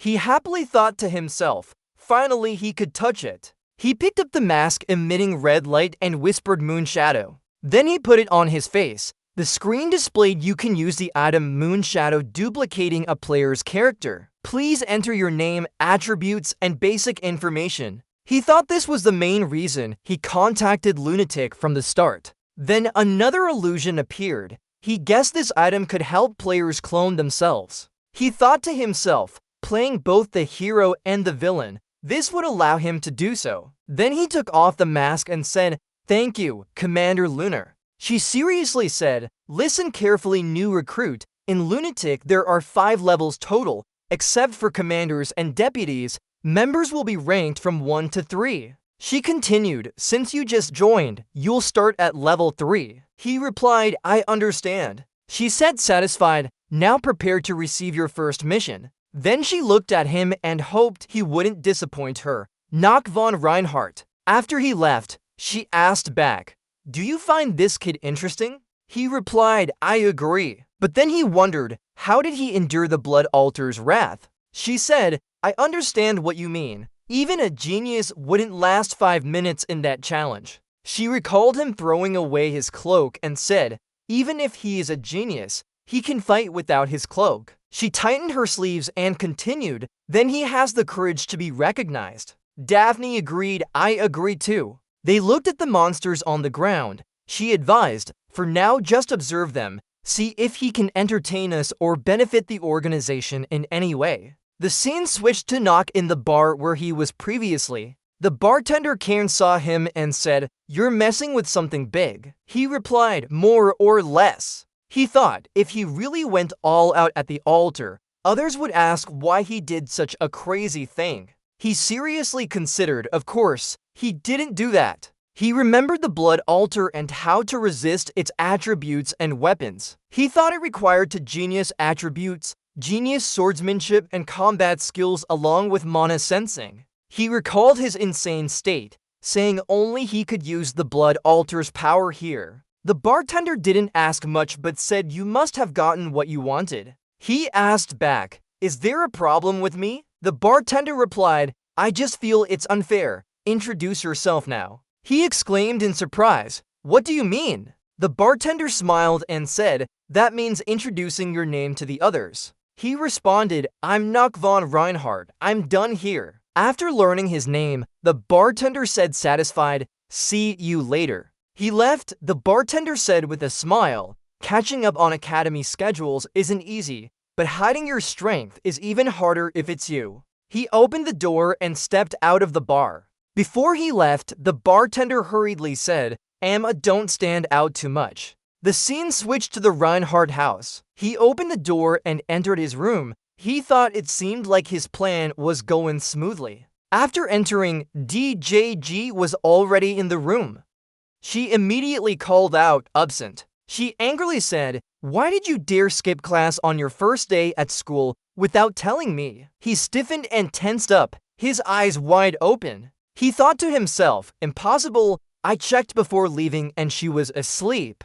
Seeing him silent, she asked, "Sir, can you hear me?" She continued, "I've told you many times, stay away from dangerous things, even with all the false rumors circulating in our family." Then she determinedly said, "You still have a chance to rebuild your reputation. and he sighed helplessly. He said, "Oh, how are you today? I remember the servant also goes to school." She rubbed her hands. Dazedly, she replied, "Nothing special." Seeing this, he thought, there must be something going on. He pondered, not really. Even though it's a class for servants, most of them are low-ranking nobles. DGT has become commoner status now. She is the perfect target for others to cause trouble. She seems not very happy right now. Suddenly, he handed her a bag and said, "Here, take it. If you encounter any trouble during class, open this bag." She took the bag. Surprised, she asked, "What is this?" He smiled maliciously and said, "Only open it when in trouble, okay?" He explained because what's inside is an item to handle unreasonable situations. She was surprised and asked, "But I haven't opened it yet?" He replied, "Not necessarily." Holding up the dress, she bowed and said, "I understand. If that happens, I'll open it." Satisfied, he said, "Good, don't hesitate. Use it when you feel in danger, understood?"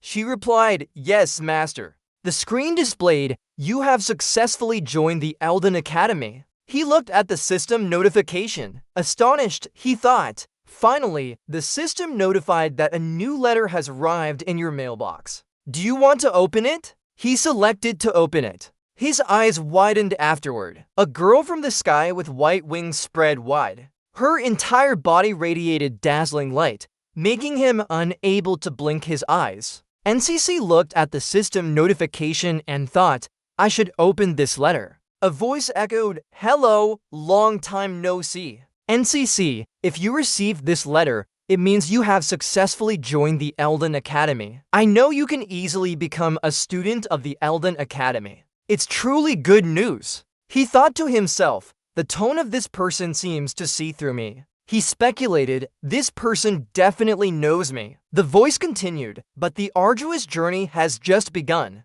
Surely you are facing difficulties and more painful challenges than ever before. Only you can do it. Trim and Gon thought. The other said, only you can see the end of the story. He disagreed silently, knowing that sounded irresponsible, but he would try his best to help. Then he sat down on the bed and received a letter from him, saying, "Not much, but I hope you accept what's attached with this letter." After hearing the notification, he said, "The content of this letter doesn't really help much." The system screen gradually disappeared. He thought, I need to organize the new information. He wondered who sent him the letter. It's likely that the sender is a master inner lunatic. He can freely intervene in the system and send something to me. That's almost enough for me to conclude, he thought, so I must focus on completing the main storyline as much as possible, because my memories are lost and need to finish the game. Looking at the attached letter,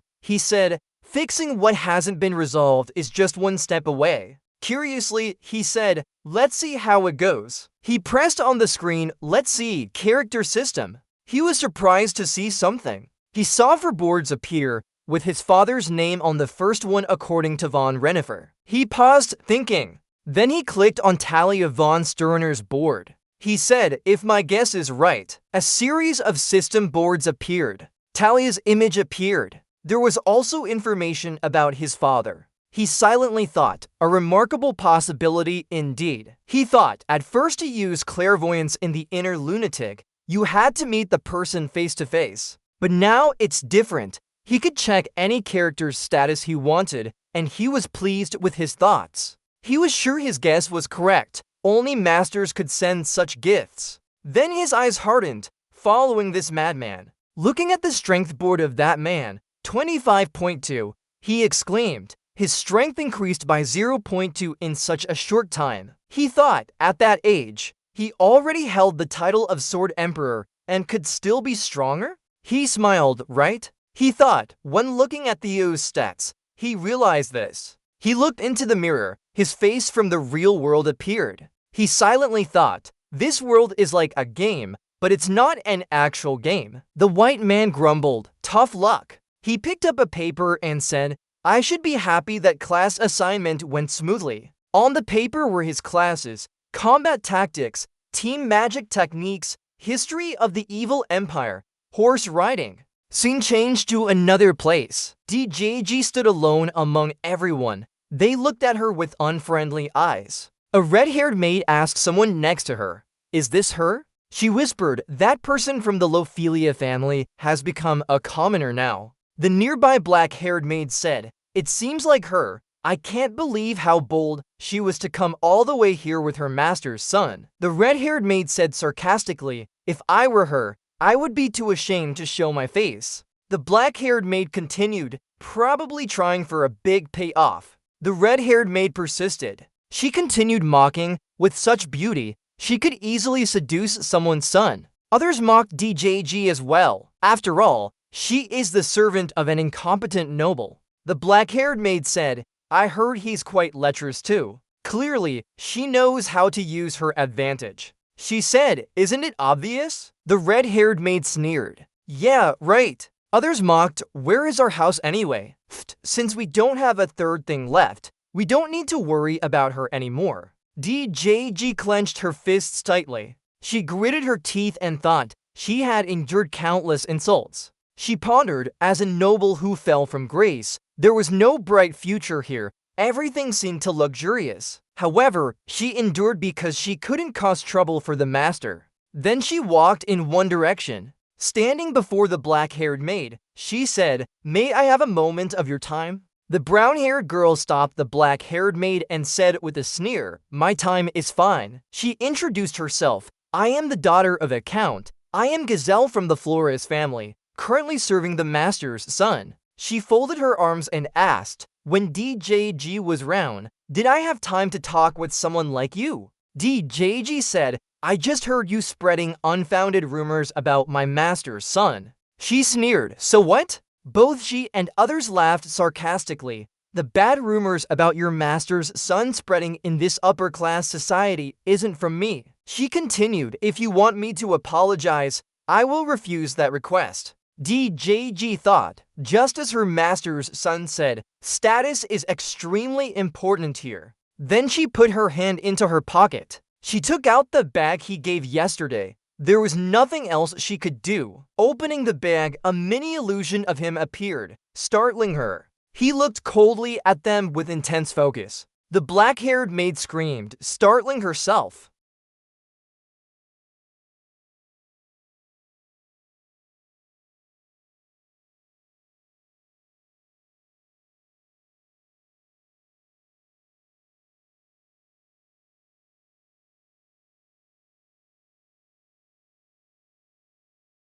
He saw him draw his sword and got scared. Then he turned away, leaving him alone there. DJG, on the other hand, politely bid farewell at the end of the day. She chased after him, "Sir, waiting for you." Wordly, she said, "Sir, are you feeling tired? What if you faint from running so fast?" He angrily replied, "Do you think I'm weak?" She answered, "Just now, you had a cold and your hands and feet were freezing at the same time." She confidently said, "I never thought there was someone as weak as you." Then he laughed and said, knowing his argument was weak, "We won't deny it, but we're fine now." He said, "We won't suddenly become poor." She replied, "Yes, I know that." But she anxiously said, "But I still feel uneasy about it." She said, "You are always the center of everything." He casually said, "Maybe we are a bit famous, huh?" DJG looked at him with a slight smile. He thought to himself, "Here, for her, I'm more than just the master, I saved her life." Looking at her, he thought, also, when characters have loyalty traits, they are very worried about being separated from their master. Suddenly, she asked, "Why did you act like that towards him?" He irritably said, "Rika." Seeing his sudden action without speaking, she replied, "Yes, sir. It seems you're more emotional than usual." He placed a hand on her shoulder and said, "DJG, listen carefully." Warning continued, "I don't know what might happen, but don't do anything related to him." She thought to herself, maybe it's because of his issue with Miss Illinois. She pondered, he wouldn't act like this. There must be a reason for it. Then she said, "Yes, I understand. I will keep my distance from him as you say." He said satisfiedly, "Good." Walking forward, he thought, thinking about what might happen in the future, better to stay away from Illinois. We've already attracted too much attention. Seriously, he said, from now on, we have to be careful. In the Eldon Academy classroom, he entered and sat down, gritting his teeth as if thinking about what he had thought when entering the academy. Why did I have to endure this torture from the start? So tiring. On the podium, white-hair professor said, today, you will form teams. This team will last until next year, and you will operate in teams during that time. He continued, the most important thing to form a team is to understand each other. Quietly, he said, actually, I was too optimistic about my situation here at the academy. Seeing everyone enthusiastically forming teams, he covered his face with his hand and thought it would be difficult for him to have friends in this situation. The professor reminded, if anyone is unfamiliar with their teammates, form a 4-person team on your own initiative. He said, you have 30 minutes. Anxiously, he thought, impossible. It's impossible for someone like Nock who isn't good at relationships. How can I form a team now? He raised his hand and asked, what if we can't form a team? The professor replied, you will get an F grade. You won't be allowed to continue this semester, so pay attention. Looking at him, the professor said,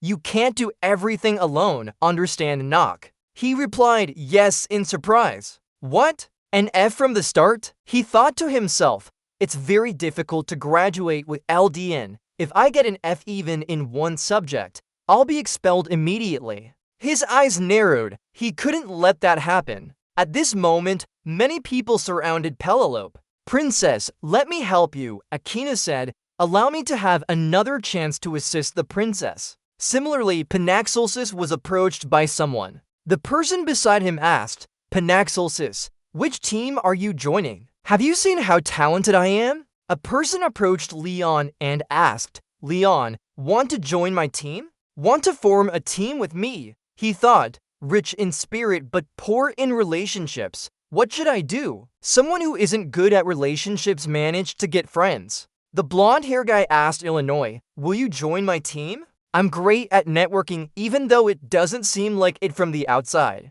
The brown-haired girl said, no, Illinois will form a team with me. I'll provide you with many good resources and relationships. Those are the things my family has. But she remained silent as she walked away. She suddenly stopped. Standing in front of him, she said, Knack von Reinhardt. She asked, do you not like my gift? He silently nodded. She continued, what do you think? Will you give me a chance to repay the debt? He replied, what are you talking about? She brushed her hair and smiled, saying, I'll form a team with you. He thought, although it sounded a bit arrogant, he knew immediately. He pondered, finally deciding to join her team because there was no other choice and to avoid more complications. Suddenly, Talia appeared beside her, saying, Nock, let's form a team. Looking at Talia, he thought, here comes another debt collector into my team. Talia smiled and said, Nock, we'll be on the same team. He sighed inwardly, thinking, I forgot about her. Now there's one more problem to deal with. He thought, I understand now. Talia is too kind. Even if she doesn't want to, she can't avoid joining me, her fiancé.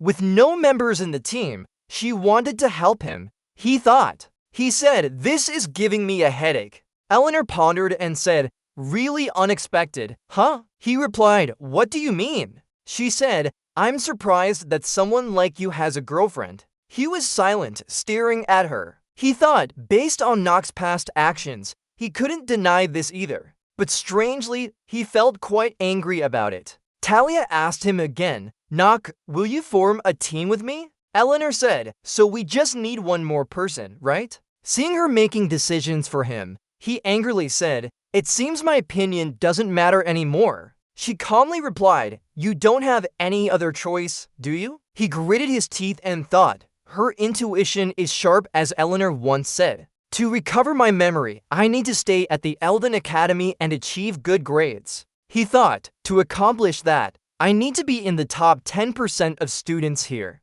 The first battle with the Demon King will be the first time have to play both the villain and the hero simultaneously. He determinedly thought. In class, everyone had formed groups of 4. They were chatting happily. The last member of his group was Peo. He introduced himself. Hello, I'm Peo. Nice to be in your team. He thought, unlucky. The last person to join my team is just an ordinary student. The screen displayed Bo, 15 years old, positive attributes, survival skills, idle, willing to sign up, obedient, negative attributes, shy, all stats below 5, attractiveness at 10. Suddenly, he noticed his skill. Wait, active ability, blessed strength. He smiled inwardly, great. Despite his terrible stats, he had blessed strength. This is the strongest skill in Inner Lunatic, capable of awakening the greatest power of all team members. He thought, although it doesn't affect the user themselves.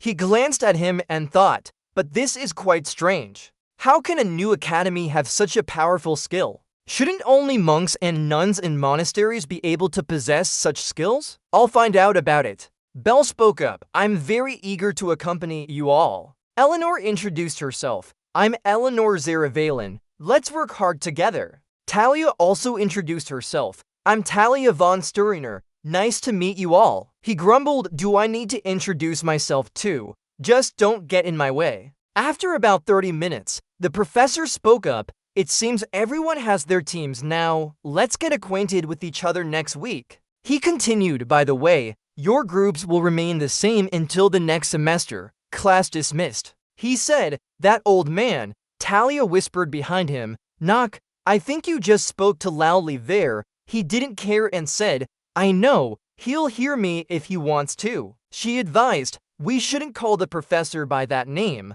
He laughed, waving his hand. It's fine anyway, we're already in a team now. She hurried after him, saying, knock, why do you ask about my schedule? I was just asking. He thought, she asked me this? Clearly, she's been following me. She quickly explained, I was just curious. Yes, it's because I'm curious. Lin reached out and tapped her impatiently, saying, you want to know which subject is easiest to get a high score in, right? You think I'll tell you? She replied surprised, no, not like that. He thought to himself, I can't let her know too much about me. Then Lin left abruptly, that won't happen. In District 4 at the academy, they went out and bought some things with DJG. It's Elden Academy. She said, we need to buy a lot of stuff there. She opened her notebook and said, magic texts, equipment, pens, and, looking at him, she continued, I guess that's why people often say students here have money problems. Meanwhile, he was comfortably picking up some jars, saying, but for us, it's not a problem. He thought, if someone could graduate from this academy, many sponsors would pay attention to them, even just an ordinary person. Unless their abilities are useless, they'll have a rich life right away. Suddenly, a voice echoed, you bastard, come here. DJG said nervously, what's the commotion about? He replied, this is where all kinds of people gather. Anything can happen. He continued, we don't need to care about it. Suddenly, he noticed someone and asked in surprise, what? That person. Over there, the brown-haired man was spitting everywhere. He was a troublesome bar owner. He angrily shouted, get out if you're not buying anything. Don't block others' way. The one he was shouting at was the son of one of the 3 dark families, the young master of Mavas' family. His name is Leon von Mavas. Currently, his family has gone bankrupt, and he doesn't have any money. He worriedly said, he's a good person. I hope the seller will forgive him. He left the item on the table and said, I'm sorry, but I just wanted to see more of the goods. The man shouted, stop talking nonsense. You only picked up and looked at one thing since you came in. Looking at him, he said, stop jumping round. The academy's standards have dropped a lot. It can't be true that they accepted a beggar like you. He lowered his head silently. Suddenly, he looked up with his eyes turning green. Green aura was emanating from him as he said, excuse me? With murderous intent, he angrily said, even if my family is poor, you have no right to say we're beggars. I'll activate the spell. He started a spell and the ground around them revealed bones. He was shocked thinking, he's crazy. He quickly ran towards him, thinking, this kid, even if provoked, he shouldn't do this. DGT asked, Master, where are you going? He said, that kid is really losing it. His eyes look like he'll do something reckless. I have to stop him. She exclaimed, how can you know just by looking at his eyes? I see that kind of gaze often. Her expression turned anxious and uneasy. The brown-haired man saw Leon summon to skeleton warriors and shouted, what are you doing? He yelled back, how dare you, backing away. Seeing him in front of him, he said, get out. He lowered his head and said, now that you want to be poor. He commanded, leave now. He asked angrily, why? How dare you order me? Do you know who I am? Before he could finish, he cut in, foolish. Then he took off his hood and said, do you need this? Everyone was startled by the sight of his face. He coldly looked at him and said, I have to tell you who I am. The scene switched to Eldon Academy. Emma was listening to her master. Talia said, so, your meaning is that even though Nock and I are on the same team, he won't share his schedule with me at all? She continued, that's because he's embarrassed about going through puberty, right? Turning to her, she asked, is what I said correct, dear? Looking at her pitiful expression, she quickly calmed down and said, Lady Talia, please calm down. Nothing is as bad as you think. Although I can't guess Nock's intentions, I think he'll pay more attention to you. She replied, I understand, but now that I'm older, I know when something feels right or wrong. She said, and I also know I need to improve, so I won't bother anymore. She sympathetically recounted or obstructed Narok, which earned us a bit of goodwill from Narok. Then she hesitated and said, but, Emma worriedly asked, what's wrong? She thought to herself, it's not good. If this keeps up, she'll be too upset to do anything else. We need to do something. She began to regret, if only I had known things would turn out like this. Maybe I wouldn't have said such nice things about Narok in front of the mistress. She recalled what happened on that carriage ride. Talia asked her then, Emma, do you think your fiancé treats you rather coldly? She replied, yes, maybe because he's still shy being in his age, miss. She wondered why. She answered, yes, boys of that age have unstable vital energy. They will do unpredictable things. Therefore, Narok treating you like this isn't strange at all. She secretly looked at Talia, who was happy after she said that. Now she regrets her actions.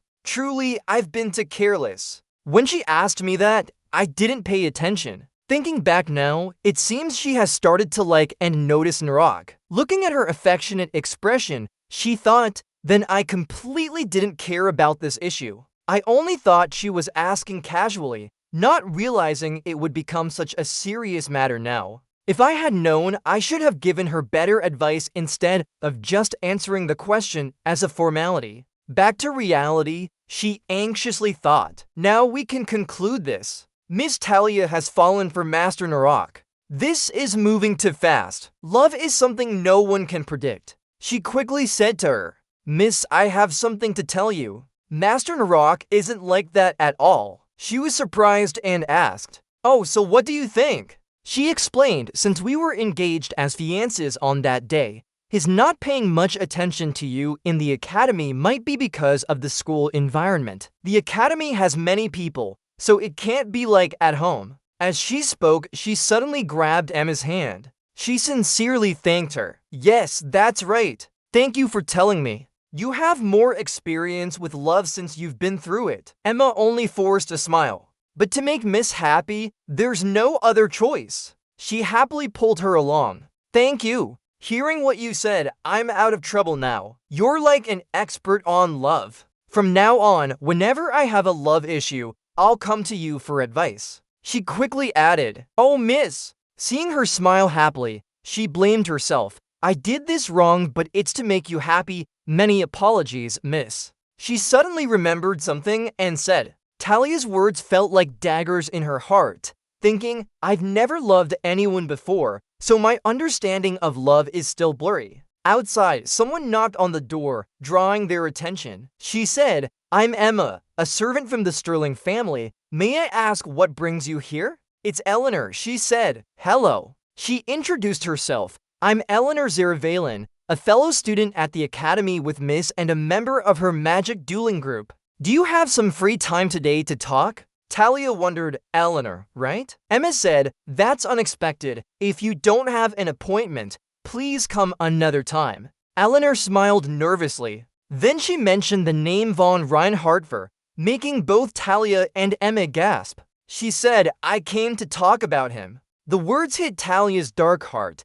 and she immediately stepped out to open the door. She faced Eleanor directly. She said, it's a pleasure to meet you, Talia. She continued, we've met twice today, haven't we, in the foyer and here. The scene switched to Knock. He spoke to the brown-haired owner. Do you need me to tell you who I am? Everyone was startled by his appearance. With white hair and purple eyes, this must be. The owner recognized him and asked, are you a member of the Renifer family who just enrolled in this academy? He said, do we need to verify that? He immediately said nervously, sorry sir, I didn't recognize your identity earlier. It's because of the undergarment you're wearing. He coldly glanced at him and said, that's enough, don't say anything more. He exuded a threatening aura and said, now leave before I lose my temper over how you behaved just now. He quickly ran away. Yes, I understand. Leon silently looked at him. He asked, I was talking to him. Why did you interfere? The skeleton glanced at him. Then it immediately attacked him. He grabbed the skeleton's head and said angrily, you're trying to talk to someone else. Looking at him, he continued, do you think you can use dark magic like this? Using his magic, he squeezed the skeleton's head hard. It quickly shattered. The skeleton fell down. Everyone was shocked by him. A black aura surrounded him. He said, if you do that, will the guard team leave you alone? This made him startle and regain his composure. Looking at his magic-using hand, he said, yes, I understand. I may have been a bit too emotional. Using dark magic without permission is against the kingdom's laws. It was because of my loss of control when he talked about my family like that. He bowed and said, thank you very much for waking me up and reminding me of this action. He replied, all right, glad to see you understand.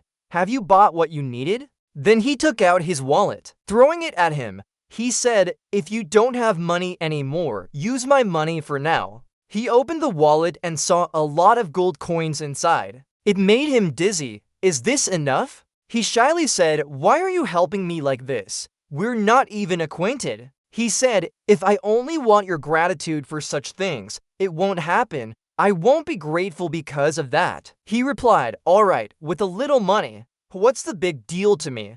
Don't overthink it. Then he added, but really, doing this does have some purpose for me. This surprised him. He said, of course I understand. No one gives anything for free. He began to retract his dark magic. The two skeletons gradually disappeared. He approached in front of him. Taking a gold coin, he said, the money you gave me is like a bribe to keep my mouth shut. Holding up the coin, he said, dark magic controls these dry bones. I can feel the unique power of the Mavaz family emanating from you. This makes me curious. The gold coin emitted a green light. It flew into the air. He asked, I want to ask, Denhofer. Curiously, he said, can I ask why you can possess that unique power to control my family's bones? Illinois and Talia sat opposite each other at a round table. Talia spoke up. She said she had something to tell him. Can I know what it is? Illinois thought in her heart.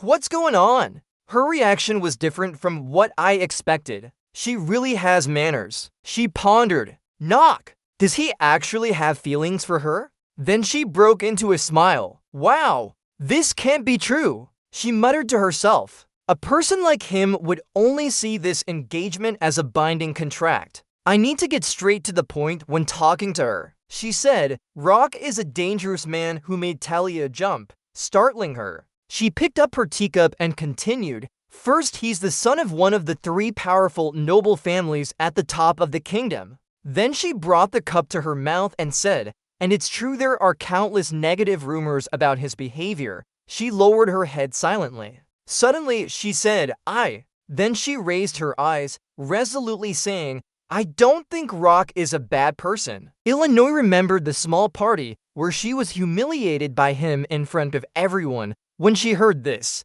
tears welled up in her eyes. She sighed, wondering if others thought like her too. She looked surprised at her. She thought to herself, Talia von Sturiner, you're really strange. How can a sincere person like you be attracted to someone like Rock who has nothing good? She stared into her eyes and thought, the emotions I feel from her eyes. She sensed a stream of hostility and anger towards her emanating from her, silently assessing it. Talia said, let me make this clear to you. Rock may have flaws, but I don't think he would do anything bad. Continuing, although his cold attitude might mislead others. But that's just one part of his personality. Her words surprised her. She asked, I've heard about your engagement with him, but that doesn't mean you should say nice things about him. She put down the teacup and said, I know too, noble families' engagements can easily be changed. Then she sternly said, that's not why I trust Rock. She lowered her head again, people don't change easily. She said, that might be true, but then she said, I hope you remember one thing. She recalled when the demon attacked her and Rock saved her. He appeared just in time to slash at it with his sword. She said, if Rock wasn't there, I would be poor now. At that moment, she was very shocked and scared. Talia said, I believe you know this well. Back to reality, she asked, so why do you still doubt him? Her words left her speechless because she spoke too much truth. Then she smiled, saying, looks like I was wrong. She stood up and said, let's end this conversation here. Thank you for your time. She replied, okay, goodbye. Illinois left, leaving Talia alone in the room. Outside the building, she stood dazed in the courtyard. Rick approached her and called Miss Illinois. He smiled and said, was our conversation okay? It seems like you're not angry at all. She asked Rick, what do you think is most important for a businessman? He replied immediately, of course, it would be the always cautious and suspicious eyes. She pondered suspiciousness. She thought to herself, this has given her the reputation of a shrewd financier and star in finance. But she still doubted his character when remembering what happened at that party years ago. Has he really changed? She cried bitterly, then whispered to herself, don't make me laugh with such thoughts. Then she clenched her dress. She gritted her teeth and said, it can never be true after all this time, can it? That not changing is impossible, right? The scene shifts to Leon using his dark magic. He shouted, everyone get out of here quickly. Then he glared at him, seeing everyone running in fear. He gloomily glanced at him. He said, a magical barrier, thinking to himself, the situation has become more complicated now. He pondered, no matter how much Leon is obsessed with money, it's impossible for him to remain calm when using his family's magic powers that aren't transferred to outsiders. He looked at him darkly and said, if you want to negotiate with me, you need to bring something valuable to the table. He laughed and said, you're saying I have to give you something, and this magic is related to your family. I'm afraid you'll trade everything for this. He glanced at him coldly and said, as if you know me well enough. He replied, Leon von Marvez, your family is also one of the 3 powerful dark noble families like Renhover, a family that once had great influence in the kingdom before. He said, I don't like how you use the word once. He usually responded, you must know that your family isn't as strong as it used to be. His sad eyes looked at him.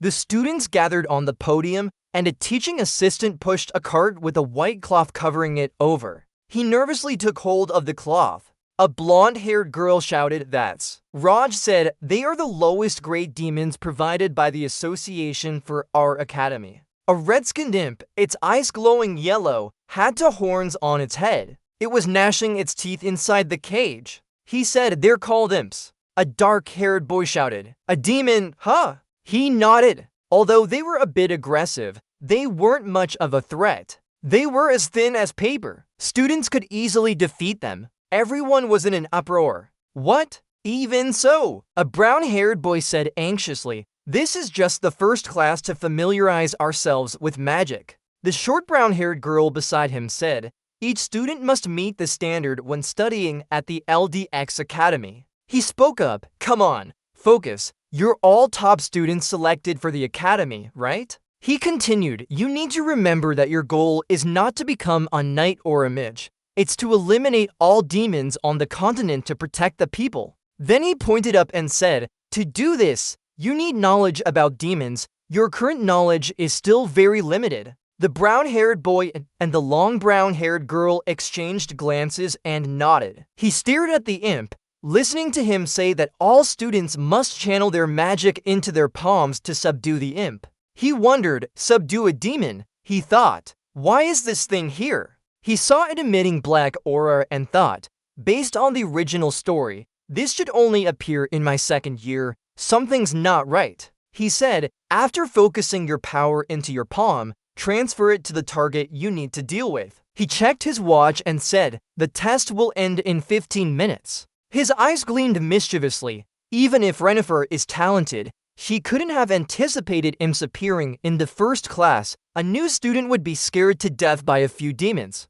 He looked at him and thought, I'll teach you how the world works. Renifer, practice makes perfect. Everyone can talk about it. Suddenly, he gritted his teeth, sweating as he said, you see that imp hugging its head in fear. I'm surprised. What's happening? He was surprised, wondering, what's going on with this demon? Other students were being hypnotized by the demons, but why not this one? He glanced at Talia, who was talking to herself. Emma, I won't do that again. The short black-haired girl held the imp cage and said, something strange is happening. Meanwhile, a dark-haired boy was still dazed, thinking, the cookie's too good. The short brown-haired girl also held the cage and said, it feels like I've lost consciousness. Talia behind her hugged the cage and cried, sorry, my demon. He suddenly raised his hand and said, Professor, I'm sorry but... Looking at the imp in its cage that was trembling with fear, he asked, can you change this imp for me?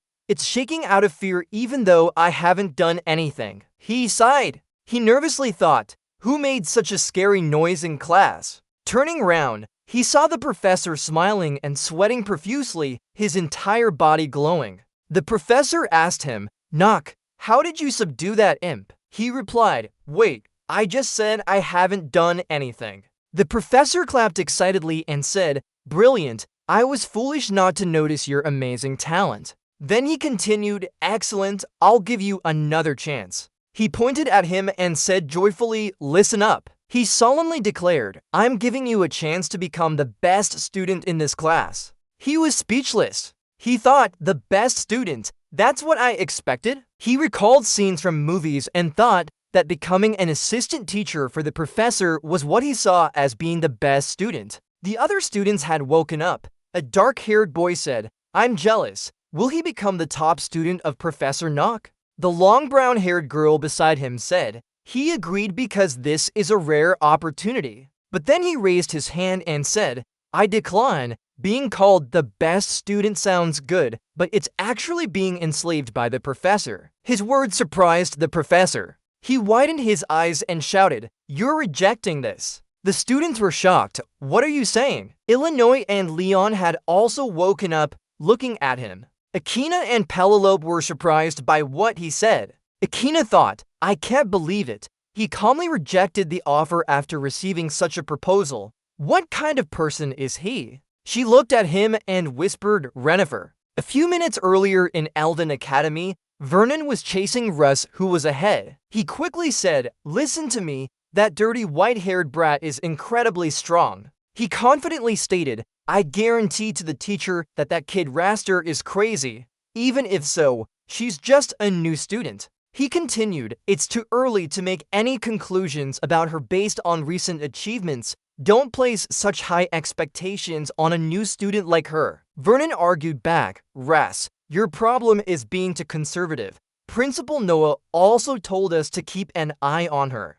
He said, she definitely has talent. What else does she need to prove? That kid is recognized as the most talented by one of the 4 great sages. Raster waved his hand and said, I need to see her abilities myself. Don't worry about this anymore. Vernon got angry and shouted at him, what kind of attitude is that? Hey, wait for me. Back in class, when Raster rejected his offer, Vernon's mouth dropped open. You're refusing it? His whole body trembled. He couldn't believe the truth. Why? The students were also gossiping loudly. Is he crazy? This is a chance to be Raster's teaching assistant. He's the highest authority in magical education at the academy. Everyone saw how straightforwardly you rejected him. There are countless people waiting in line to become his top student. It can't be believed that he would miss such an opportunity. That's exactly what a Reinhardt for Sion would do. Literally, he just threw away a chance that fell from the sky.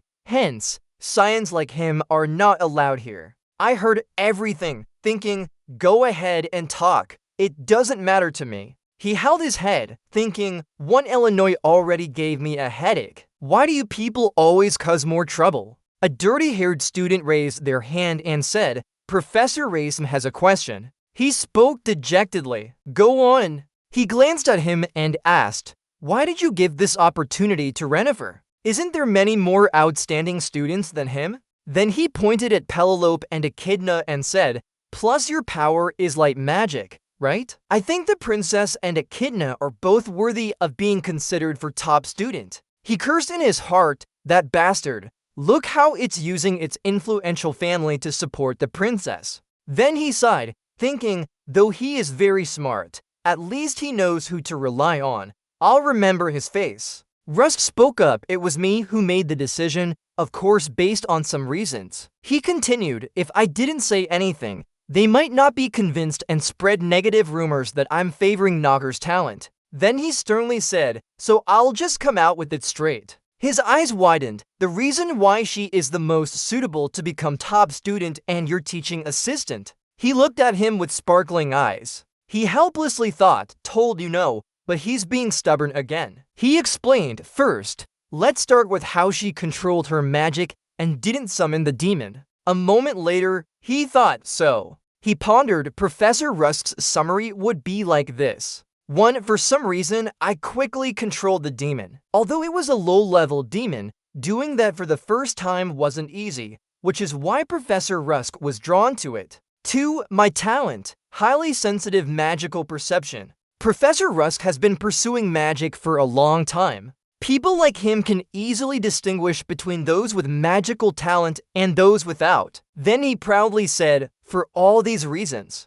He sneered, looking at him with a hot gaze, saying, it's fair to say Knocker will be your top student. He replied, I already told you I won't be his teaching assistant, sir. He hurriedly said, Knocker, think about it more carefully. He placed his hand on his shoulder, his face shining with hope, his mouth drooling. You're deciding too hastily. He said indifferently, please wipe the saliva off your mouth and talk to me properly. Then he turned away and left, saying, there were more suitable candidates from the start, so I would be very grateful if you overlooked this request for me. His departure left him flustered and regretful, calling out, Knocker, Knocker. Eleanor and Echidna looked at him thoughtfully. Leon and Talia remained silent. Penelope said, he's different from what we've heard about him. Echidna beside her said, it's my fault. She's rich but talks about being poor. My info-gathering skills still need improvement. Penelope replied,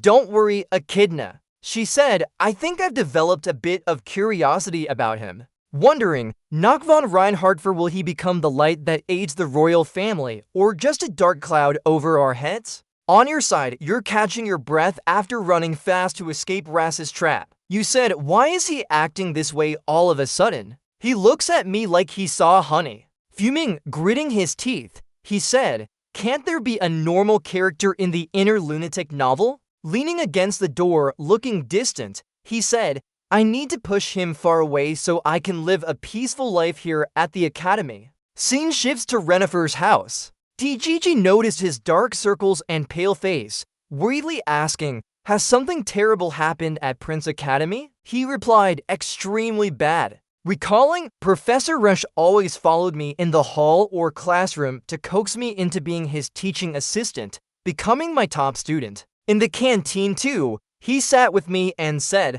become my top student. The worst part was even in the bathroom when I was venting, I heard him calling out, knock. He climbed onto his bathroom door, saying, be my top student, which scared me to death. A fellow student washing hands outside glanced at him. He stubbornly said, knock, have you thought it through yet? Become my top student.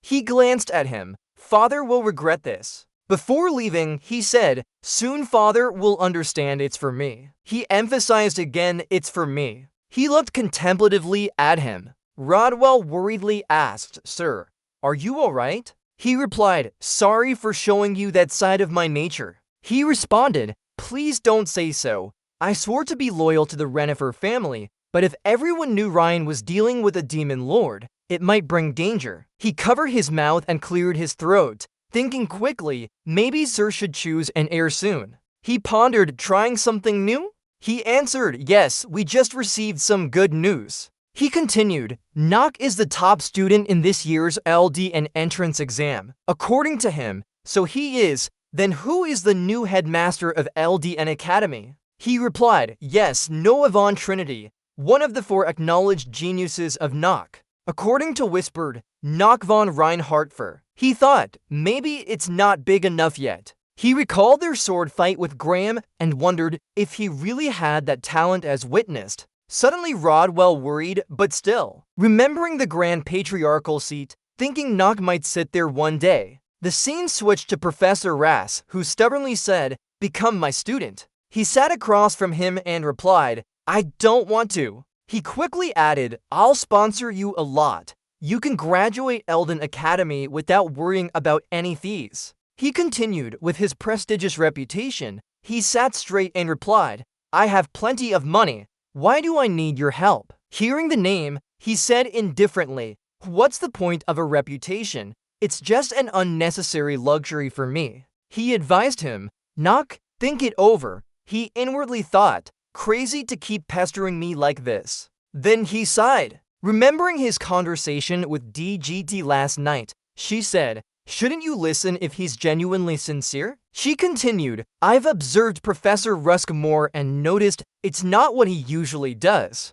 They say he focuses on helping weaker students. He listened intently. Then he smiled. You're right. I can't keep avoiding this forever. Even if the teacher tries his hardest, he'll give up when he knows what I'm missing.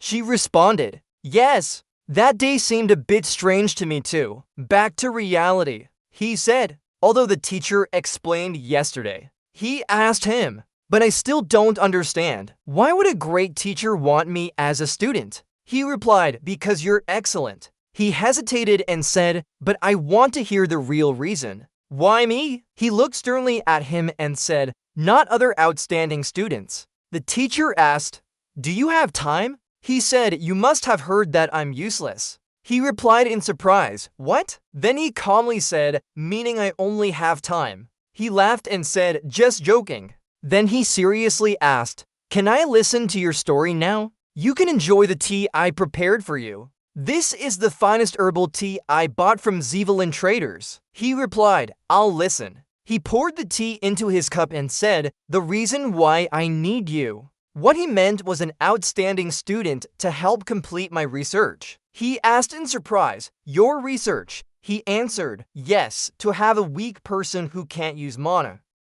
He lowered his eyelids and spoke slowly, only in this way can I fulfill my wish. That's why I need you. Looking at his own teacup, he said, "I don't want anyone to be poorer. I struggled with life through love." Sadly, he continued, "Yes, just like the way my son was poor." After hearing this, I thought, behind each character we focus on in this inner world, there are always unexpected situations. He was born into the Celesto noble family and became the head of his clan. He didn't have any outstanding talents, but was accepted into Eldon Academy for its theoretical studies. He eventually became a professor. In real battles, he always performed poorly. Everyone looked down on him. No matter how well he did in his writings, they never stopped looking down on him. He overcame his inferiority complex through research. After continuous hard work, he became a professor and even got married to a woman.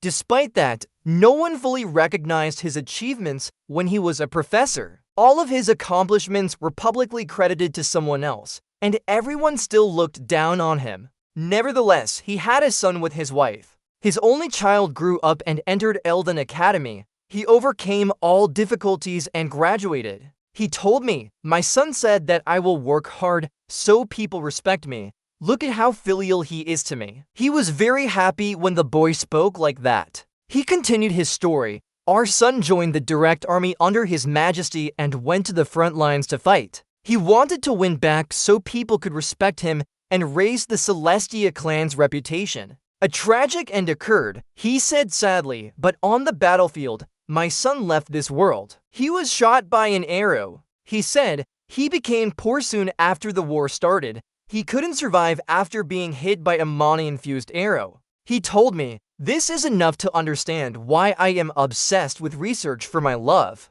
I silently pondered, thinking that this story was not particularly remarkable. There are many such stories in the harsh inner world. Then I looked up at him. Looking at Rass's lonely back, I wondered, why does the professor on the screen and Professor Rass now seem so different? He looked up through the window glass. I thought, I think I understand a bit of his loneliness. I said, "I'm sorry, but after hearing your story, I am more certain that there is someone more suitable for me." Looking seriously at him, I said, "Someone who will listen to your story and take it more seriously than me." I continued, "I think that person is the one who truly needs a teacher now." His eyes widened in surprise. Then I opened the door, stepped out, bid him goodbye, and promised to see him at the next class. Leaving him alone with his sadness and loneliness, he looked at the photo on the table. Looking at his son's face, he sighed, "We are so alike." After returning home, I sat on my bed and thought. Upon coming back, the news I received was a disaster. I anxiously said, "What? Repeat it. Who returned?" "DG. Shadab, the eldest son of the Renifer clan. Ryan has returned, right?" She said, "So a few guards are poor now." I silently called him Brian von Reinhardtfer. I thought, the Crown Prince Louis and the #1 villain in the inner world finally started acting. I leaned against the window frame, sighed deeply. 2. I silently pondered who caused the worst ending. Suddenly, Nock asked DJG standing opposite him. "DJG, have you recently visited our mansion?" She quickly replied, "Yes. Butler Roswell summoned us, so Rona and I came together." Hearing her say this, Nock exclaimed in surprise. "What?" His face showed seriousness as he thought. He despised the second wife of the master, which was also Nock's mother. The one the master truly loved was not his real mother but her. Thinking about his brutal older brother Brian, Nock wondered, I don't know if he hates Nock or not, but if so, he might even harm DJG. He sighed helplessly as he thought about it. Why does Nock have so many enemies? Nock asked seriously, has Brian done anything to her? DJG hesitated slightly, thinking back. Seeing her hesitation, his hand clenched into a fist and trembled, full of self-doubt. This damn night, he really did trouble her with lies. She had no choice but to tell the truth. Brian has been following me. Hearing her answer, Nock suddenly stiffened, eyes wide. DJG was a bit uncomfortable, looking away from her gaze. HMM. Recalling what Andy said earlier, While DJC was joking with Anna in the hallway, Brian approached them. Seeing him, they moved aside respectfully. Brian glanced and said, HMM. He complimented her pretty figure. What's that spine? She looks really special. Then he called out, hey, you. DJC stopped talking suddenly. She looked over. Ryan approached and asked, who are you? I haven't seen you before. DJG bowed respectfully and introduced herself. Hello, sir. I am Knox Close attendant. My name is DJG. It's a pleasure to meet you. Knowing her name, his lips curled in malice. That's enough for now. Then he bluntly suggested, I want you to become my attendant. I know you can do many things well. Ryan laughed sinisterly. The aura around him was eerie, filled with ambitions that pleased him. DJG hurriedly politely declined. Sorry, sir, but I have already served Knox Master. I fear I must decline your offer. Ryan was surprised by her refusal and exclaimed, what? He didn't make it difficult for her. He just threatened in a low voice. You know who I am. Why are you refusing me? DJG was extremely worried, gripping the hem of her dress tightly. Ryan sneered that Knock guy pays well. DGT bravely replied, no, sir. Just because I want to serve him. Hearing this, he gritted his teeth and asked, you really want that? That's not something a commoner like you can decide on. DJG countered, that is exactly why I am different from others. Master Knock always respects me, sorry. I don't know what kind of person you are, but her answer made Anna sound indignant. DJG smiled happily. Most importantly, I want to be by Master Knock's side to see what he will achieve in the future. Ryan sighed inwardly. I can't believe she wants to serve a little mouse like him. She is strange. For now, you'll get 3 times as much. She remained firm and respectfully apologized. Thank you for your offer, but I want to serve Master Knock. Seeing her anger, Ryan said angrily, you also hold me back? Returning to reality, DGG told Knock about the offer to become his attendant and even a raise. Knock asked quietly, how much? DGG calmly replied, 3 times as much. Hearing this, Knock was slightly shocked. He thought, although he had money, the story hadn't started yet. There were still many things to do and he couldn't use that much money now. But he couldn't let go of DJG. Seeing him silent, she felt a bit confused. Knock sighed deeply and stood up. If you want 3 times the salary like him, Knock comforted her. Don't worry about that, just focus on your work. Seeing his reaction, DJC laughed out loud. Knock was a bit confused by her laughter. DGT fidgeted and avoided the topic. Oh, I'm sorry. Seeing her laugh like that, it felt like she slapped him in the face. Knock's face turned red as he wondered. What just happened? She laughed. Impossible. Knock hesitantly asked, have you decided to work with Garen? DGG smiled lightly to comfort her, advising not to overthink it. She happily confided, I won't follow Garen and the money I'm currently earning is enough for me. Noticing this, NCC asked, why are you laughing then? DGG hesitated. I can't say it. He gave a serious order. That was an order, so she reluctantly admitted, I suddenly felt something funny and laughed. NCC chuckled, pointing out, Dekai, you're really bad at lying. Dekai, embarrassed by the truth being revealed, tried to change the subject. He crossed his arms and pondered, it's fine as long as I don't lose her. Then he threatened in a low voice, but that Garen guy, once I catch you, there's no running away. NCC turned and left, still lost in thought. This was the story for later when she became stronger. The scene shifted to the training grounds. The goddess statue spread its pure light wings wide. There are 5 mandatory classes at Elden Academy that new students must attend. Her hands chose a small person tenderly. First, it's about the Akan Empire history, talking about the creator god Aiden and the unified kingdom forgotten by humans. The students practice riding techniques on horses. Second, horseback riding skills. Next, third, night codes and academy rituals. Everyone will work together. Fourth, basic magic of the empire. Students will be taught to cast spells by their teacher. And finally, NCC's most difficult class. Her face turned pale as she panted heavily. While others diligently trained, he lagged behind, his body trembling so much that even a breeze could blow him away. Despite being exhausted, NCC was determined to keep training her physical strength. He tried to run after the group, running on the bars, switching to bar exercises. His whole body shook as he struggled to lift himself up. After a while, he sat on the grass, holding a water bottle and panting heavily. His physical strength was at its limit.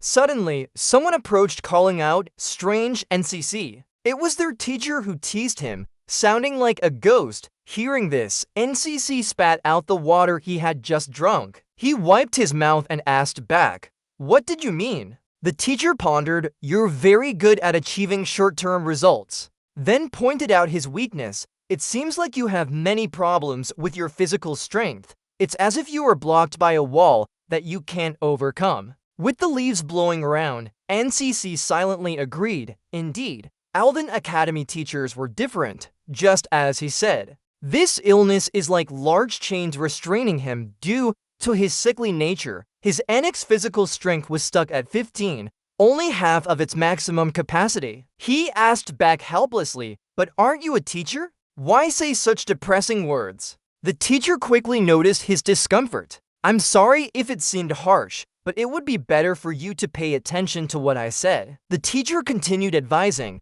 "If you keep moving and training recklessly like this, you might shorten your lifespan." Faced with the teacher's enthusiasm, NCC could only agree. "Okay, I'll remember that." His mind was in turmoil. He couldn't help but notice what the teacher said. The system notification appeared. "Due to his sickly nature, your lifespan is decreasing rapidly." The system closed. "Due to his sickly nature, your lifespan is decreasing rapidly." NCC was extremely frustrated, muttering under his breath, "This is annoying." Paracelsus observed the scene from a distance. He suddenly smiled mysteriously, still not understanding him. He did everything in the entrance exam to get first place, but now he's hiding his physical strength. NCC turned and left. Paracelsus continued watching him, thinking to himself, "This must be related to why he acts like a useless person." NCC seemed to notice the strange look from Paracelsus.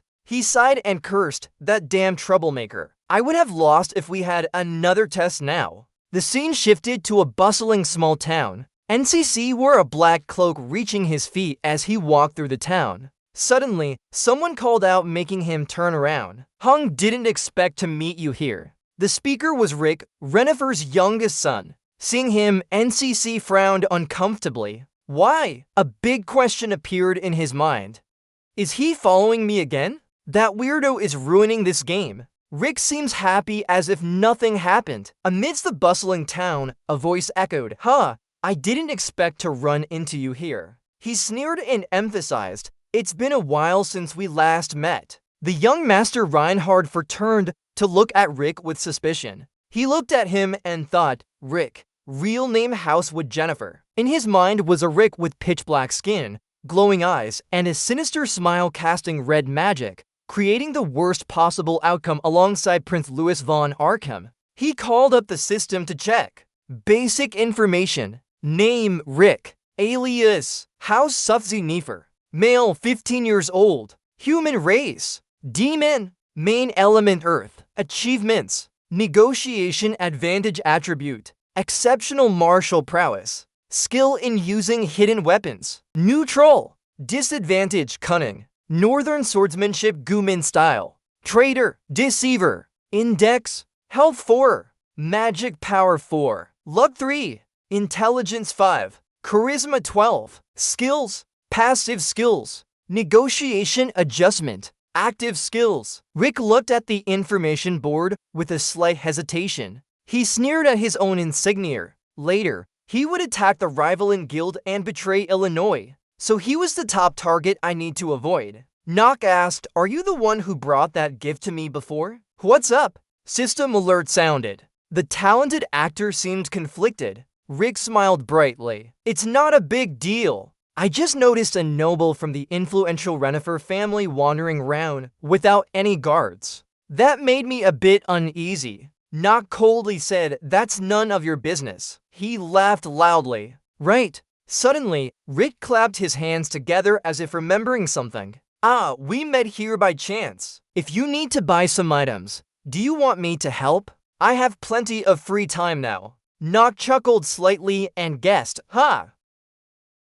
We suspect this is the only task Master Rivaling gave you." Rick raised his hand slightly, bowing respectfully. Up until now, high nobles have often turned a blind eye to servants who deviate from their duties a bit. Saying that, he glanced up mysteriously. Rick stared intently at the rook standing in front of him. He looked distant and silently thought, I need to figure out what he's planning. Why is he approaching me? Then he said firmly, I don't like talkative people. Hearing his words, Rick stumbled but still smiled. Yes, sir. He bowed slightly in apology. I'll remember this. The scene shifts to the Grand Rivalin estate. Illinois sits at a desk reading documents. Beside her is a maidservant holding a sheaf of papers. These are the documents Miss requested. She took them, not forgetting to say, thank you. Illinois opened the sheaf of documents and looked at them intently. Inside are personal details about Rook von Reinhardt.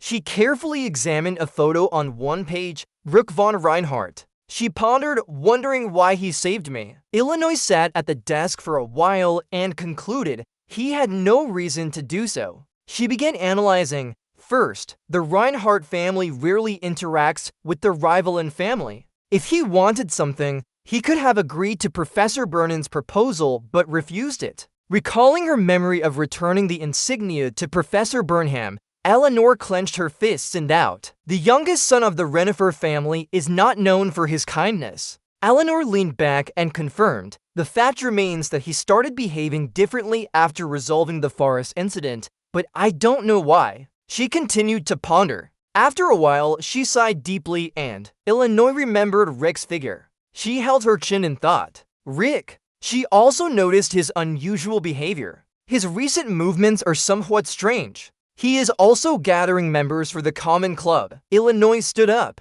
Well, he probably won't cause any trouble. She put away the documents. Then she turned to look out the window. Her face was slightly somber. Suddenly, Illinois closed her eyes. She recalled some unpleasant memories and shed a few tears before her father's harsh words. Why did you do that, my child? He had such big eyes. If necessary, you must sacrifice everything you have. Illinois' eyes became lifeless as tears flowed down in helplessness and fear. At the Catholic church, a girl took Illinois by the hand. She looked at the person next to her who was sobbing with pain. Then she turned forward. In front of her was her mother lying among white lilies. Lee called out, Mom. Thinking of her mother, she buried her face in her hands. Tears streamed down Illinois' cheeks. Returning to reality, she still stood by the window, the town where Rook and Rick are located. Rick enthusiastically showed him various items like a shiny magic ball. You don't need expensive glass balls for your magic class. When you're in year 2, you'll get a better one for free. Next, he introduced a container filled with green liquid. For alchemy lessons, you should buy one made of special iron. Rick led him around the stalls. Line 60 is repeated as it was already covered in line 58. The items are usually made in the chemical lab. You just need to meet the minimum requirements. He looked at the shiny items on the stall, noticing that the store was connected to the Illinois so he could get a good deal. Then he turned to check his inventory, seeing if there was anything else. NCC glanced at him, secretly thinking that despite not wanting to admit it, Rick really is talented. You watched Rick joke with the merchant and evaluated him, noting his fraud attributes and passive negotiation skills. NCC felt a bit regretful in his heart. If he wasn't a demon, he might have considered befriending him. But Rick turned to ask, surely you've bought everything you needed. NCC calmly replied, this is enough for now. He glanced aside and said, but I still don't know why the person came to find me. Listen to my question. Rick paused slightly. NCC quickly grabbed his collar. Then he threw him down forcefully. NCC lifted his collar and asked, why did you approach me? Rick struggled but challenged back. What's the hesitation? NCC pressed him against the wall and shouted, don't waste my time. Rick winced in pain and said, well, it seems our conversation will be brief then. He laughed and said, "I'll get straight to the point." Then he cast a bright red magical barrier around them. NCC suddenly realized it was a seal, looking like an anti-noise spell. Suddenly, Rick tightly grabbed his wrist, his face twisted in anger, saying, "Betraying the Renifer family and becoming the prince's servant." His grip on Nock's wrist tightened so much that his right hand started trembling. Suddenly, black blood appeared from Rick's chest and spread across his body. Nock gritted his teeth and asked, "The one who follows and serves is not the prince, right? It's a demon, isn't it?" The black blood turned into the shape of a two-horned demon. Rick remained silent when he was hit in the heart. Then he released another burst of magical energy, praising Nock, "You know so much." He smirked, "I didn't think my master would like this." Nock felt a bit uneasy seeing him like that. Two demonic eyes appeared behind Rick. "Where do you like it?" Two demonic eyes appeared behind Rick again. "I don't think my master will like this either." Nock lowered his head and whispered, "Ban." He asked the shadow on the wall, "Do you really think your master will fulfill your wish?" Rick smiled brightly and answered, "Of course." After a while, he released Nock. "You need to remind me of this. I hope you won't regret it." Rick buttoned up his shirt, and the shadow disappeared with him. Nock said, "Just for caution." He turned away but warned, "If you dare to insult my family again." Nock's eyes turned cold as he warned, "I will kill you." Seeing his seriousness, Rick nodded and replied, "I'll remember that." Nock walked out of the crowd. In a scene change to the Academy Forest, BC Nang stood before a group of students and ordered them to gather. "We will start today's class now." One student asked in doubt, "Isn't this the former teacher who was dismissed?" Another student, wearing glasses, said with caution, "Old man, right?" A student next to him added, "Be careful." He raised his glasses and said, "It's not a big deal if you call someone bald but headless, but it's impolite to call a real bald person headless." The previous student just grunted. BC Nang became angry and said, "Hey, I'm just being cautious." He tried to calm himself down. "We can't trample the Academy's budding students because of this hairless head." Once everyone was settled, BC Nang continued, "I will tell you about today's class location first." The natural scenery here is incredibly romantic, with lush gossamer trees and leaves gently swaying in the breeze. This place is called Clarial Plain, famous within Uldan Academy for its many exotic flowers and plants. He suggested that the students would learn basic horse riding here. There are already many horses brought over at the back. With his cane resting on his arm, he said, "All right, let's try riding the horse you've been assigned or the one you brought." The students looked a bit worried and unsure. "I haven't had the chance to explore this place yet. Did someone bring their own horse?" The students whispered among themselves in fear. "A horse, huh? I've never ridden a horse before." The students behind also spoke helplessly. The red-haired girl was extremely agitated and asked, "Why are we coming to Eldian Academy just to learn how to ride horses?" The blonde next to her was equally upset. "We don't have a choice. This is a mandatory subject where failing will result in expulsion. Do you know that?" Suddenly, someone called out. NCC happily led his warhorse over. Not wanting to waste time, he urged, "All right, let's cut the horseplay. Hold tight to the reins or you'll fall." NCC looked at Paracelsus from afar and silently praised him for his excellent riding skills. But he forgot that living in the East for so long means knowing how to ride camels or horses too. Everyone admired Naukas's impressive horse. "Oh, isn't that a black horse?" While praising it, they still envied him. How can someone as useless as him own such a good horse? The Renhaver family is rich, but not as wealthy as the Rivalin family. Seeing everyone jealous like this, Naukas couldn't help but proudly whisper, "It's really a great horse." He held the reins confidently and smugly. This is the benefit of being an ex-player. The wind has picked up now, leaves flying everywhere. A pink-haired student happily exclaimed, I did it." B came over to praise her. "Good job. Now gently communicate with your horse and ride it." He looked satisfied at his students. "All right, It seems everyone is comfortable with their horses now. Then he loudly announced the purpose of today's training session, and the official race began for the day. After the teacher finished speaking, all the students were in a state of shock, questioning a race. But didn't we just start learning to ride horses today? One student couldn't believe what he heard and shouted, "Is this too unreasonable?" A nearby student pointed at a fierce-looking horse far away. "That horse was going to kick me to death, teacher." The black-haired boy frowned and cried out in despair. "This is crazy." A boy wearing glasses stood by guessing. "Maybe he's a high-level player because you call him Bald Head?" Suddenly, B walked over and hit one of the students hard on the head. He folded his arms seriously and announced, "The race rules are simple. You will send your horse to turn at a corner. That place is in an unnamed forest at the end of the forest. Then return here. Inside the forest is extremely dark and looks quite dangerous. There's no game without rewards. The first one back gets bonus points. Any questions?" The students remained silent in response. Naka stood far away, looking at him with his shiny bald head, thinking to himself, "The rules are as simple as his bald head." Talia approached from afar and asked curiously, "What did you just say?" Naka sighed and urged, "Let's not talk about that. Let's go."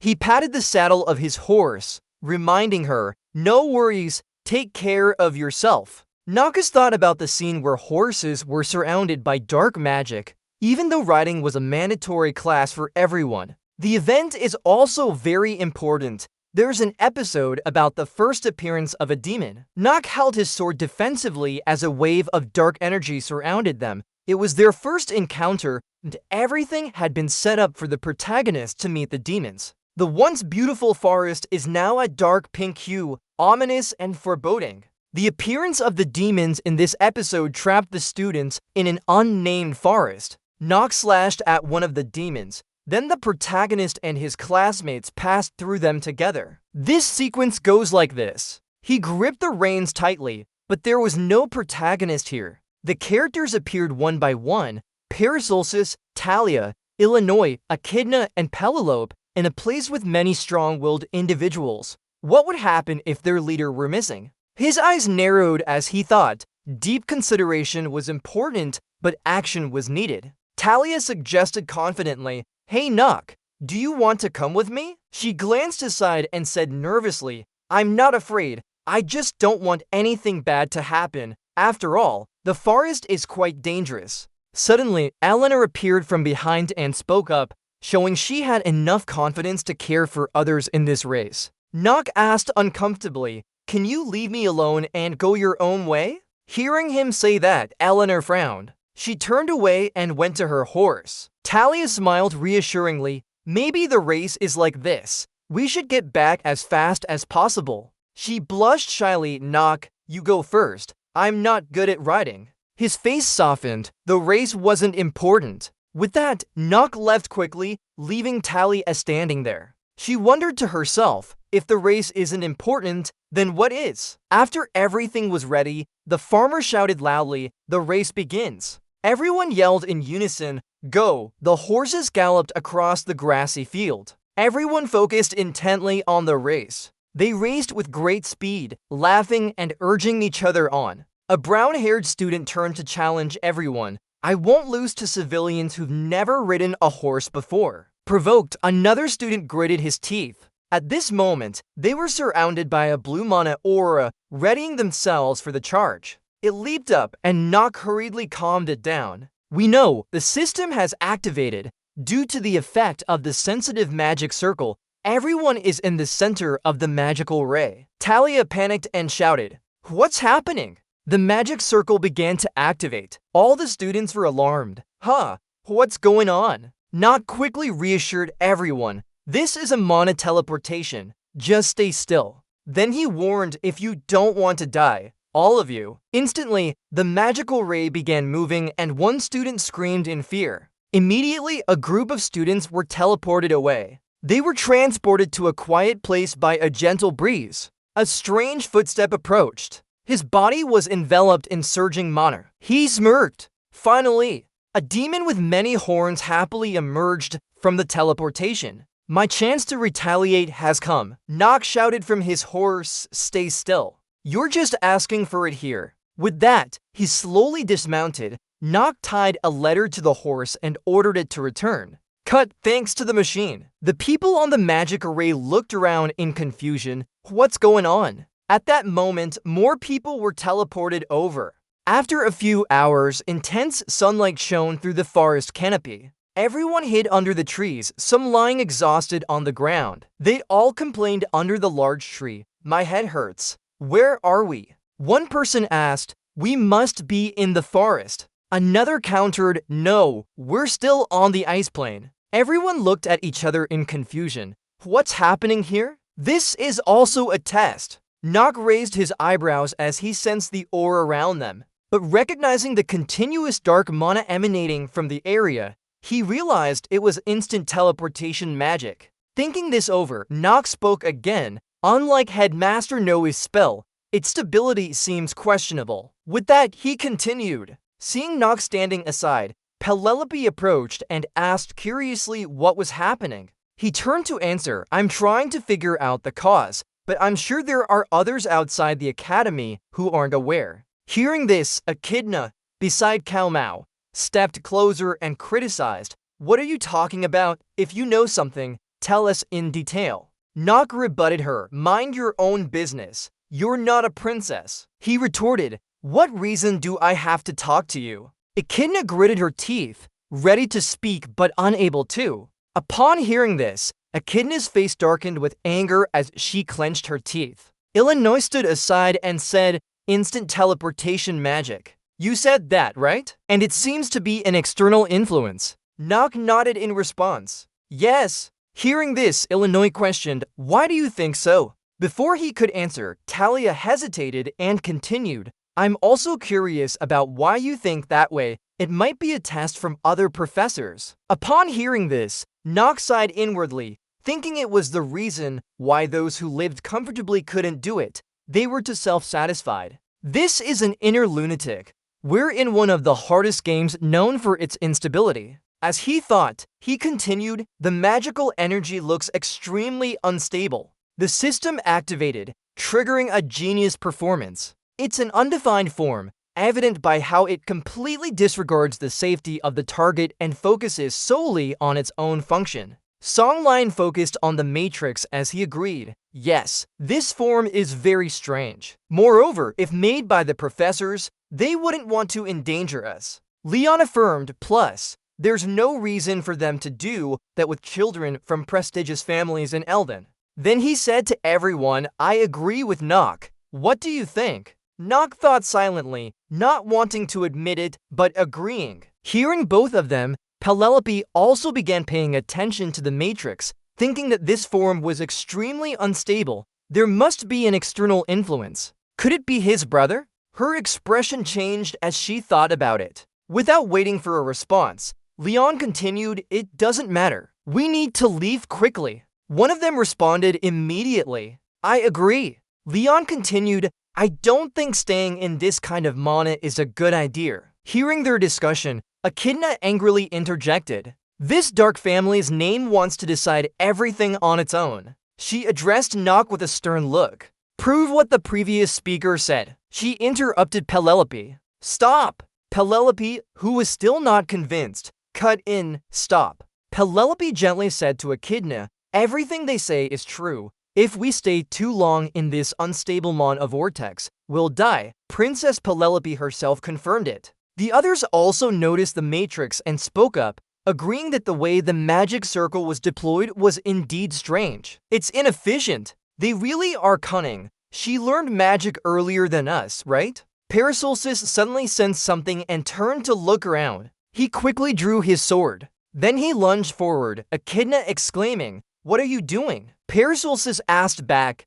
"Can't you smell the blood?" His face serious as he said, "This is a mid-level or higher monster. Where is it located?" Before he could finish, Nock interrupted, "Above us." Just then, a large bird rushed towards them. Without hesitation, Nock leaped to attack it. Linhote's body moved gracefully as he slashed through the bird's belly. Nock looked at the group attacking the monster and reminded everyone to prepare for battle. The final slash left the bird in pain, causing it to cry out loudly. The bird fell to the ground, motionless. Nock observed its condition. He widened his stance and said, "I'll command the fight." Hearing this, a few people objected. "What? Who's commanding?" A few of them complained, "Nock, an incompetent fool, he's crazy." Penelope was momentarily stunned by his request. She followed his gaze and thought silently, "I didn't even notice the monster attacking."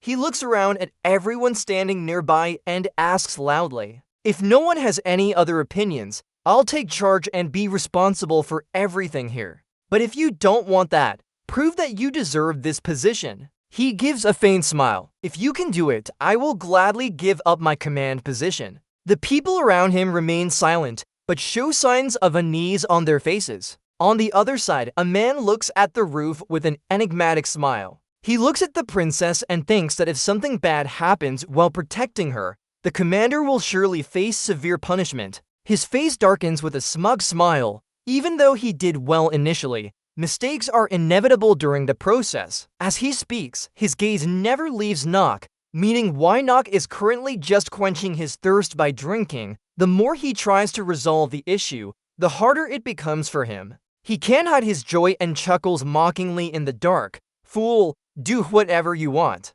Seeing Nock's attitude, Illinois immediately narrows his eyes and glares at him. Noticing Nock's intense gaze, the man flinches and quickly turns away, cursing inwardly. Damn, his eyes are scary. After seeing no one vote, Nock tells everyone to decide it this way. He starts giving instructions. "From now on, follow my lead or face punishment according to the rules." Echidna looks tense towards Princess Penelope's direction. Then she glances at everyone else. Nock gives orders and says we should start moving. "Follow me."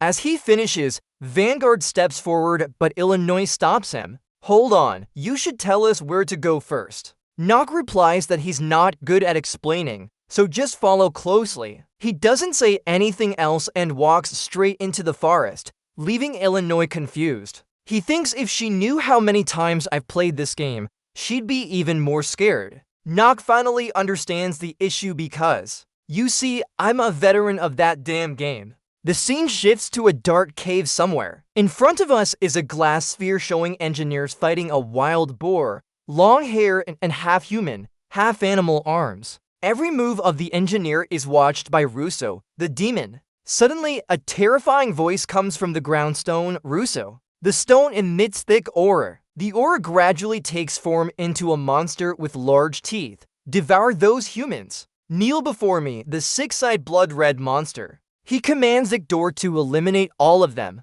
Victor stands up and extends his hand towards the monster, smiling at him. The monster continues with Russo, "If you can do it." The monster's aura enters Victor's body. Victor's entire body starts to change dramatically. He says, "I will grant you my power even if you don't deserve it." After receiving this power, Victor replies, "Yes, master." Looking at the monster with confidence, he says, "I won't disappoint you." The monster disappears as the stone falls to the ground. Victor stands there full of energy and excitement. He exclaims, "Black belt, a perfect mission for me." With a smug smile, he says, "I will punish you all for leaving me behind." As he speaks, he looks at the glass sphere to monitor the engineer's movements. One by one, his eyes catch each of them. Victor laughs and says, "Raskin Celestia." Back with the engineers, wild boars keep falling down, blood splattered everywhere. As dusk falls, 3 dead wild boars lie on the ground. Nock speaks like a true commander. "From now, we need to divide tasks."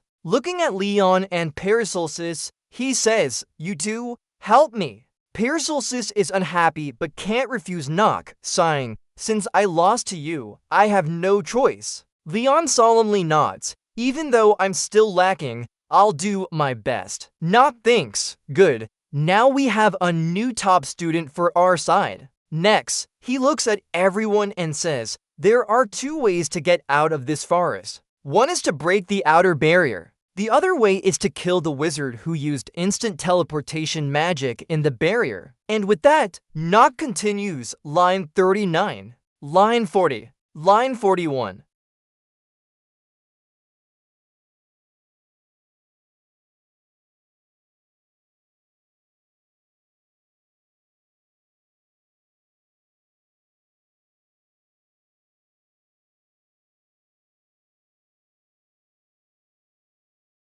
He thought for a moment and quickly dismissed that theory. I know he might be a bit crazy, but he definitely wouldn't eat in a situation like this. Raz was worried and asked directly, "Sir, are you snacking?" The voice from the communicator sounded surprised. "Can you hear me?" Sear's voice remained very relaxed. There's no need to worry too much. This attitude left both Raz and Bernong speechless. Noah held a cookie and sipped it, answering calmly, "Will return safely." She took a bite of the delicious cookie while Ras and Bernong were still flustered, but if they were second-year students, it wouldn't be that serious. Bernong frowned with concern. They're only first-years, they haven't even been at the school for long. Basically, they've just completed their freshman training. Ras agreed. "That's right," he gritted his teeth and commented. "They haven't even properly learned basic defensive magic yet." Before he could say anything else, the communicator made intermittent sounds indicating the call had ended. Both of them were surprised by the firmness in Sear's decision. "The call is over, yeah, it's over." Bernong tightened his reins and made a decision. F******, we have no other choice. Let's do everything we can. Then he took off like a bolt of lightning, leaving Raz bewildered behind. "Bernong!" Suddenly, Raz remembered something. He'll use his best trade skill to pour it out. With determination, he flew after Bernong. "I won't let you die in such a place." In the late evening forest, a group of people gathered around the campfire for dinner after a tiring day. Suddenly, they noticed blood from a wild boar being poured on the grass. Leon found this action very confusing. Why is he pouring wild boar blood? Paracelsus folded his arms and explained, "If using the blood of a powerful monster, weaker ones won't dare to approach." He looked forward with nostalgic eyes. "We used to do this too." Paracelsus looked at the group as he slowly said, "It's the easiest time to be attacked when traveling at night." Leon understood and thanked him by nodding vigorously. "Got it." Penelope slowly approached Nock and called out his name, "Nox von Reinhaver." She bowed in gratitude. "Thank you. Thanks to you, we are safe now." Nock didn't boast, but directly spoke about their current situation. "We still have a long way to go. There are many monsters around here, and we haven't defeated the wizard yet. Besides, tonight is very long." Late at night in the silent forest, the group scattered by the fire, resting and recovering their strength. Penelope looked at the group with admiration. "I know, but the truth is that no one has died yet. I think it's because of you." She fell into deep thought, her eyes slightly drooping. Having made up her mind, Penelope turned to apologize to Nock. "Please forgive Echidna's rude behavior. She had a prejudice against the Dark family due to negative emotions towards them." Nock felt uncomfortable with this tone. Why is she worried about me? I don't like how she talks.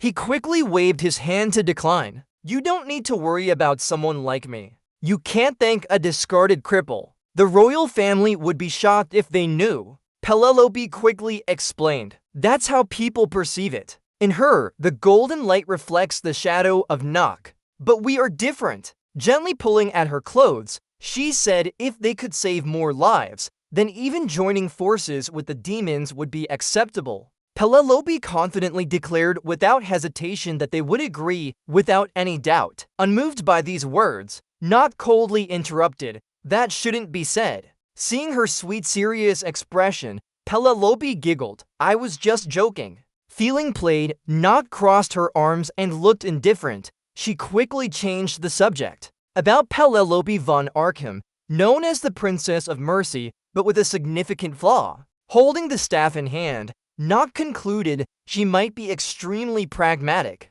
Gently glancing at the girl in front, who was acting melancholic. She's a dangerous character, willing to sacrifice her life for her beliefs. In Nox's mind, Penelope could easily change from the Princess of Mercy to the cold-blooded princess. The black-gloved hand clutched the mouth pouch, emitting an enchanting purple light. Standing up to announce, "Now we'll form a 4-person team to set up camp. I have some so each group can take one." As he announced, he sighed. Having a space bag is really convenient. The group quickly found a topic to discuss. Why does he bring that? What's with that? Maybe it's because of his family. Heard he was pushed down the cliff at age 5 to survive on his own. Oh, no way! Nox endured the idle gossip with closed eyes. Who would have thought there were so many rumors? Probably because it's a dark family. The group quickly divided into teams, set up camp, and worked swiftly to prepare for the night. Noticing everyone busy, Nox warned, "Be careful." Talia hesitated. "What should we be cautious about?" He quickly changed his mind. Crossing his arms coldly replied, "Nothing." Then Nox stood by the fire and assigned tasks. If they had chosen someone to take night shifts, they should rotate guarding this place. In his heart, he silently decided it was time for him to act. Nox seriously analyzed in her mind that there was an issue with the second year of the academy during this ambush. Recalling the moment fighting the demon, she thought if they didn't quickly kill the mage who set up the trap, they wouldn't be able to overcome this obstacle. It was late at night, and the full moon illuminated the group busily setting up camp in the forest. In a short while, everyone grew tired, yawning as if they hadn't slept for days. Soon another group sitting guard fell asleep from exhaustion. A figure with a weapon stabbed someone, blood stained their hands. The whispering and the figure of the white-haired boy walking under the moon with another following him suggested it was to kill the age if no one else did. Under the ethereal moonlight, Nox slowly walked with her ghostly blade in hand. This couldn't be completed without her. A pale green blade illuminated a corner of the forest at night. One student on the grass was awakened by that blinding light. Quickly standing up, he drew his sword and shouted, "What's going on?" The people around were also woken up. He quickly woke everyone up urgently. "Wake up and go! The princess is in trouble." Penelope approached worriedly. "What happened?" That student immediately reported, "There are a large number of Mani-infused creatures gathering round here." From the sky, a dark aura was gradually converging, looking down at the people below as if planning something. Echidna quickly held her weapon in front of Penelope. "Princess, please stand behind me." Paracelsus quickly drew his sword with a determined look. "The pigs are here, but forest beasts aren't as formidable as real monsters." He quickly turned to look at the boy behind him. "So what are you going to do?" Talia called out when Nox didn't answer. Paracelsus looked round with Nox, both puzzled. A book emitted a soft green light, like a life-giving magic spell. Leon stepped forward to use magic for everyone's protection. He had other matters elsewhere, so he handed over the battle to me. Echidna was extremely angry. "How could you swear to protect the princess and now run off somewhere else?" Leon didn't deny it, but also didn't agree. "Yes, but he wasn't running away." She lost her composure and shouted, "How do you know that?" The large foot with sharp claws smashed through the grass. Their cries were weak against such overwhelming numbers. The undead creatures, from those walking on the ground to those flying in the sky,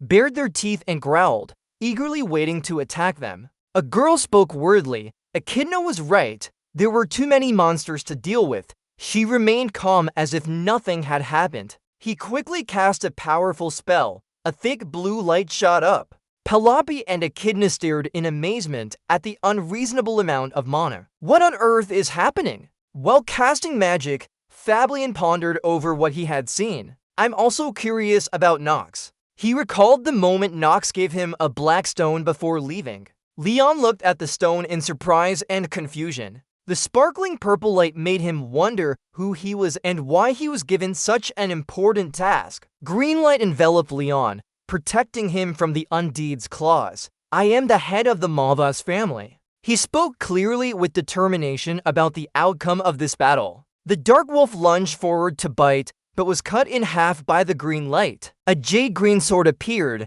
piercing through the undead's skin and causing it to bleed profusely. A knight quickly appeared, slashing down on the fierce dark wolf. Another slash split the dark wolf into two halves, shocking everyone present. The white skeletons, mages, and knights rushed in to fight the undead. Looking at the fierce dark wolf before him, Leon wondered, "I'm very curious about that, Nock von Renhaver." The moment he was given the magic stone still flashed before his eyes. How could someone like you be? Leon hesitantly looked at the purple light-emitting stone in his hand. He still couldn't understand why that boy made such a big decision and entrusted him with such a heavy responsibility. The iron-armored knight quickly cut through the dark wolf, slashing it into two halves. Then came the white skeletons, living corpses, and iron-armored knights, engaging in battle with the undead. Leon muttered under his breath, "The victor of this battle is..." His eyes shone with a cold green light as he declared proudly, "It's Leon von Marbat." The night sky was clear and bright, reflecting stars that brought comfort to people. Somewhere deep in the forest, there was an area under a red band with red runes crisscrossed everywhere. Nock ignored the potential danger and casually walked through the outer circle of the band. His foot stepped on the glowing red magic circle, his steps firm without any hesitation. With one cold glance, Nock used mana sensing to nullify the binding magic. He quickly received a notification. The effect of capturing a rebellious member increased attack power by 1 point to times. Standing in the band with his familiar sword, Nock spoke coldly, "How long do you plan to hide?" The dark mage quickly descended from his hiding spot, grinning ear to ear. "It's interesting." He landed softly, black and red magic intertwining round his feet. Who would have thought that a student could? He smiled with delight. Not only did he find my location, but also dared to challenge me. The dark mage's aura rapidly approached Nock. The system notified him of the master acting attribute being activated. He smiled ambiguously. Those words wouldn't come out of a different mouth. Looking at the dark mage wrapped in magic, he warned him to know his place. It seemed like he felt offended and became extremely angry. His neck veins stood out, looking fierce. He immediately took off from the ground with great speed. The dark mage reached out with sharp claws towards Nock, as if wanting to crush his head. Nock wasn't backing down. He raised his sword to block the sharp claws. Then he swung a beautiful slash, pushing the dark mage back. He couldn't believe it and looked at his smoking hand. His eyes turned more fierce as they widened in anger. "Who are you?" He coldly rejected revealing his identity. "You don't need to know about that." The bulging blue and purple veins under his pale skin looked terrifying. The demon's power surged, issuing a threat to see if his mouth could still be arrogant. He rushed like a gust of wind, black and red energy gathering in his right hand for an unexpected strike. Before the demon could seize it, a sweet-sounding sword had already sliced past his hand. His sharp claws severed his arm in shock as he watched. His face showed regret. Suddenly, he was too manly. He secretly analyzed after their first round. He lowered his center of gravity and tightly gripped the sword. He sighed inwardly. He didn't need to use any skills. The demon's arm arced in a blood-streaked arc before landing slowly. The demon grimaced at his own arm, then looked up at him. Clearly, the power gap between them was too great. The severed limb quickly regenerated into a new arm. He remained calm and unhurried, even with demonic strength. "He couldn't match me." The demon cursed in frustration. "How dare you?" He transformed his arm into a sharp blade to threaten.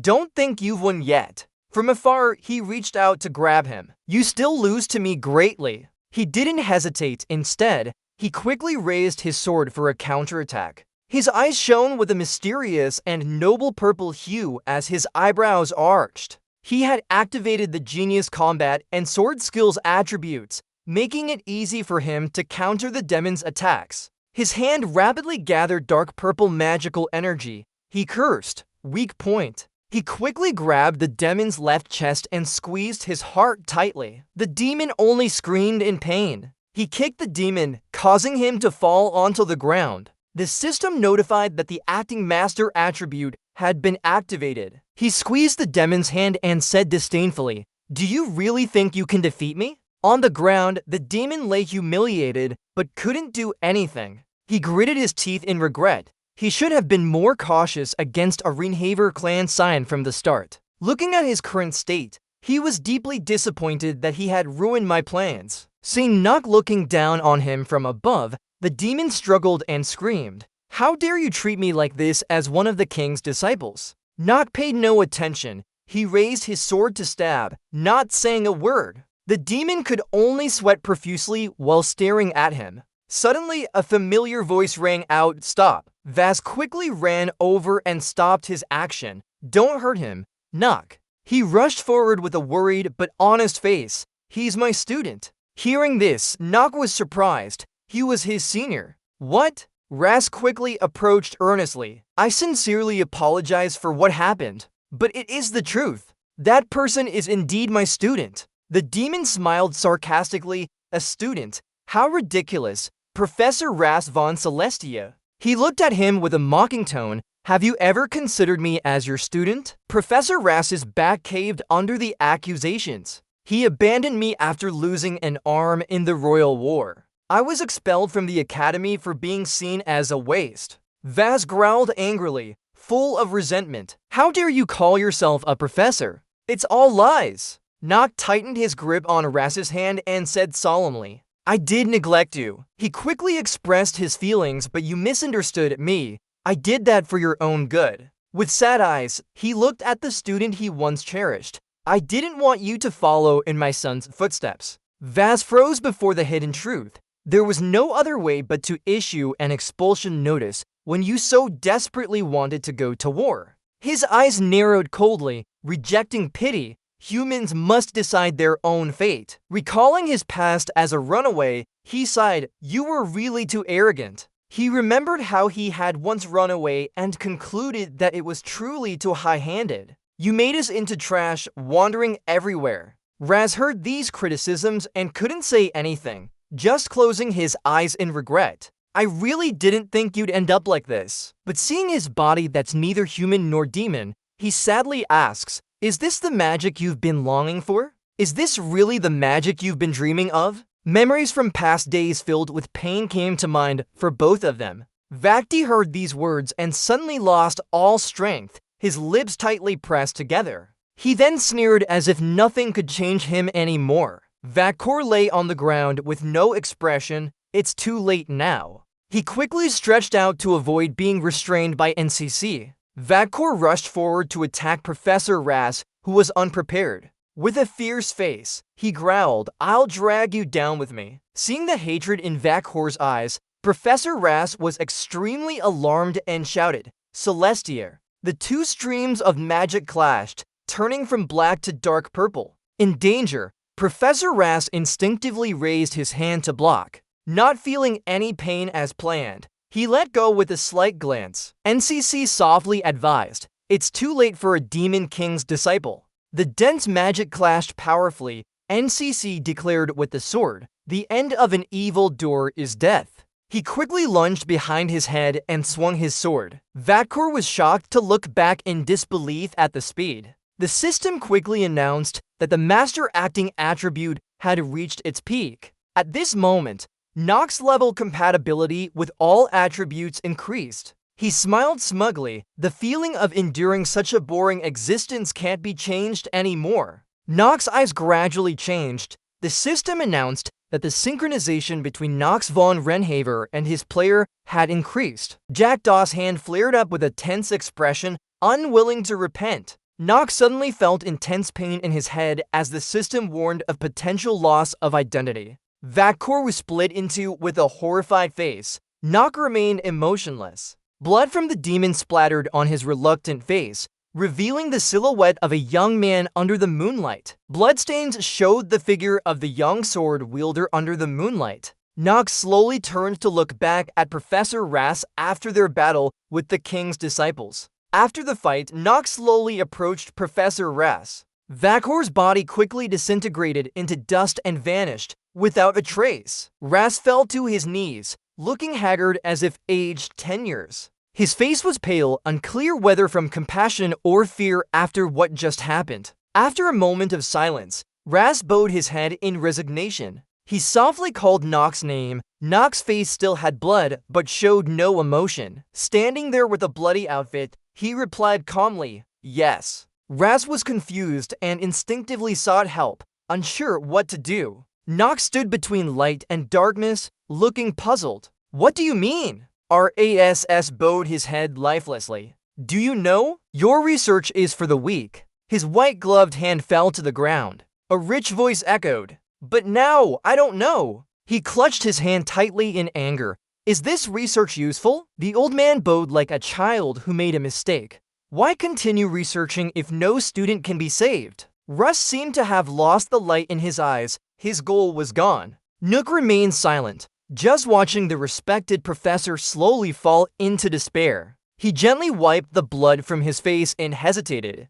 Nook frankly expressed his opinion. "Actually, I don't understand your relationship with him." Raz's expression was extremely confused. Meanwhile, Nook calmly analyzed. "This is a gamble. When Professor Raz's research is published, the game's crafting and enhancement systems will be unlocked." He slowly looked at the man in front of him. He needs to continue this research. NCC's hand loosened slightly as if hesitating about something, but then he tightened his grip with determination. That was all he wanted, right? He glanced in another direction and fell into a whirl of thoughts. Naka's eyes turned purple again, the system issuing an alert. The player's emotions were blending with Knoxville's persona. The rain poured down through the forest, accompanied by warnings about the master acting skill attribute at work. Naka's cold voice echoed in the relentless rain. It wasn't that he and it had no issues. He slowly stepped forward under the thick rain, taking advantage of the professor as his best choice now. Nakas consoled him with a nod, thinking the research was very useful. Then he silently wondered why he was overthinking. Russ avoided eye contact and strutted away. "How couldn't I see you looking pitiful?" Nakas didn't care much as he rolled his eyes. Not that he thought the professor had done a bad job. He gave a reluctant smile, his face wet from the rain. "I understand. The professor was affected by what happened before." Nakas stepped into a puddle, causing it to ripple. "That's why I'm worried." Everything he said sounded true. My response would create significant impacts on him. He coldly looked at the man before him, slumped under the rain. Hiding his eyes behind messy hair, Nakas admitted, "Actually, I'm quite lazy." Vaz stopped in surprise. "Don't give me too many assignments." Under the heavy rain, Nakas said slowly, "I don't like tea, I prefer coffee more." He continued talking about his desires. He didn't need money and didn't care about fame. Professor Rush seemed lost as he asked hesitantly, "What do you mean?" Nakas gave a bitter smile, but the research was different. His thoughts were jumbled, maybe. Despite feeling conflicted, Nakas gave an honest smile. "It's valuable for the future. I believe that." His eyes were resolute. "Maybe." Thinking about the future, Nakas silently sighed. "Not me, a game addict, but him, who contributed to this beloved world." Slowly kneeling before Professor Ras, he blamed himself. Perhaps he had misunderstood his teacher. His knees quickly got muddy and wet from the rain. Seizing the moment, Nakas called out to him, "Professor Law." He quickly expressed his stance. "I'll be your student." Raz was moved and surprised as he widened his eyes in shock. Nakas felt relieved. Nothing had changed.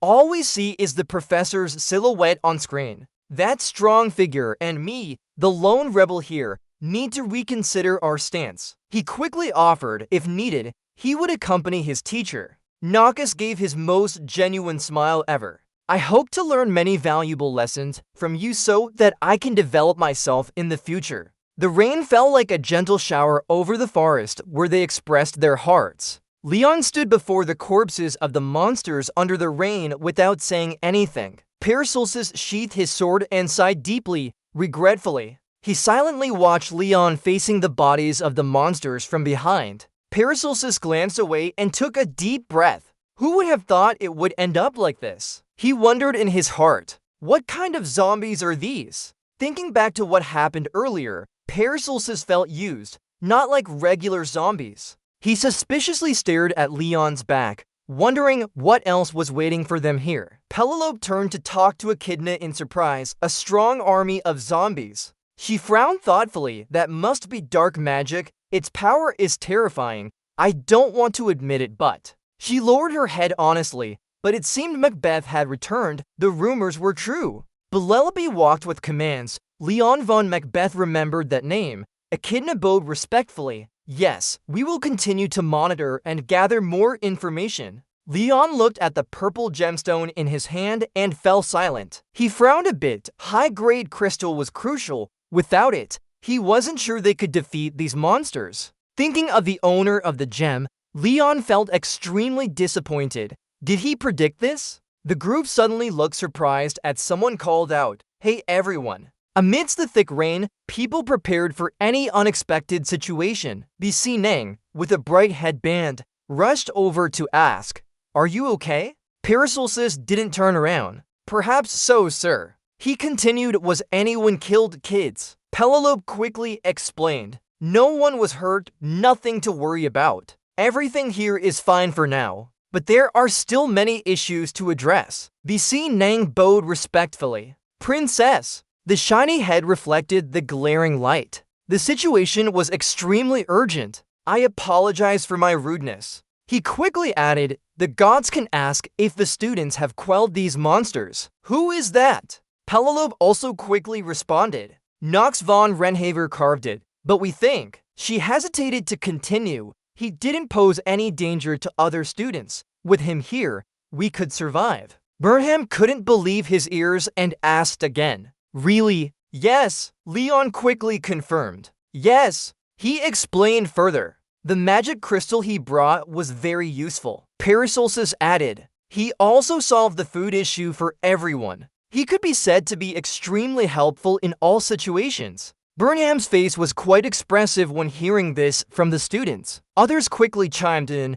"Reinhaver might not be as bad as people think, but he's also not completely good." Another person spoke up. "I can confirm his actions. Indeed, at times, they were a bit excessive. He treated everyone in the academy rather poorly." Others quickly jumped in. "I heard that he attacked someone in the Tuca alley on the trading street too." "Really? Hold on. What did he do to that person? That's why he acted like that." Bisinan gritted his teeth and thought, "What did that white-haired kid do?" Moreover, the magic barrier wall has disappeared. The scene of demons being destroyed and the banishment barrier simultaneously lifted. "We confirmed it was a large portal. Until it is destroyed from within, the magic barrier will not disappear." Sang tied up his thoughts. "What's going on? I should have come earlier to solve this problem. If I had rushed faster, but the timing was too urgent." His face smiled with satisfaction. In that case, could he have solved all the issues here?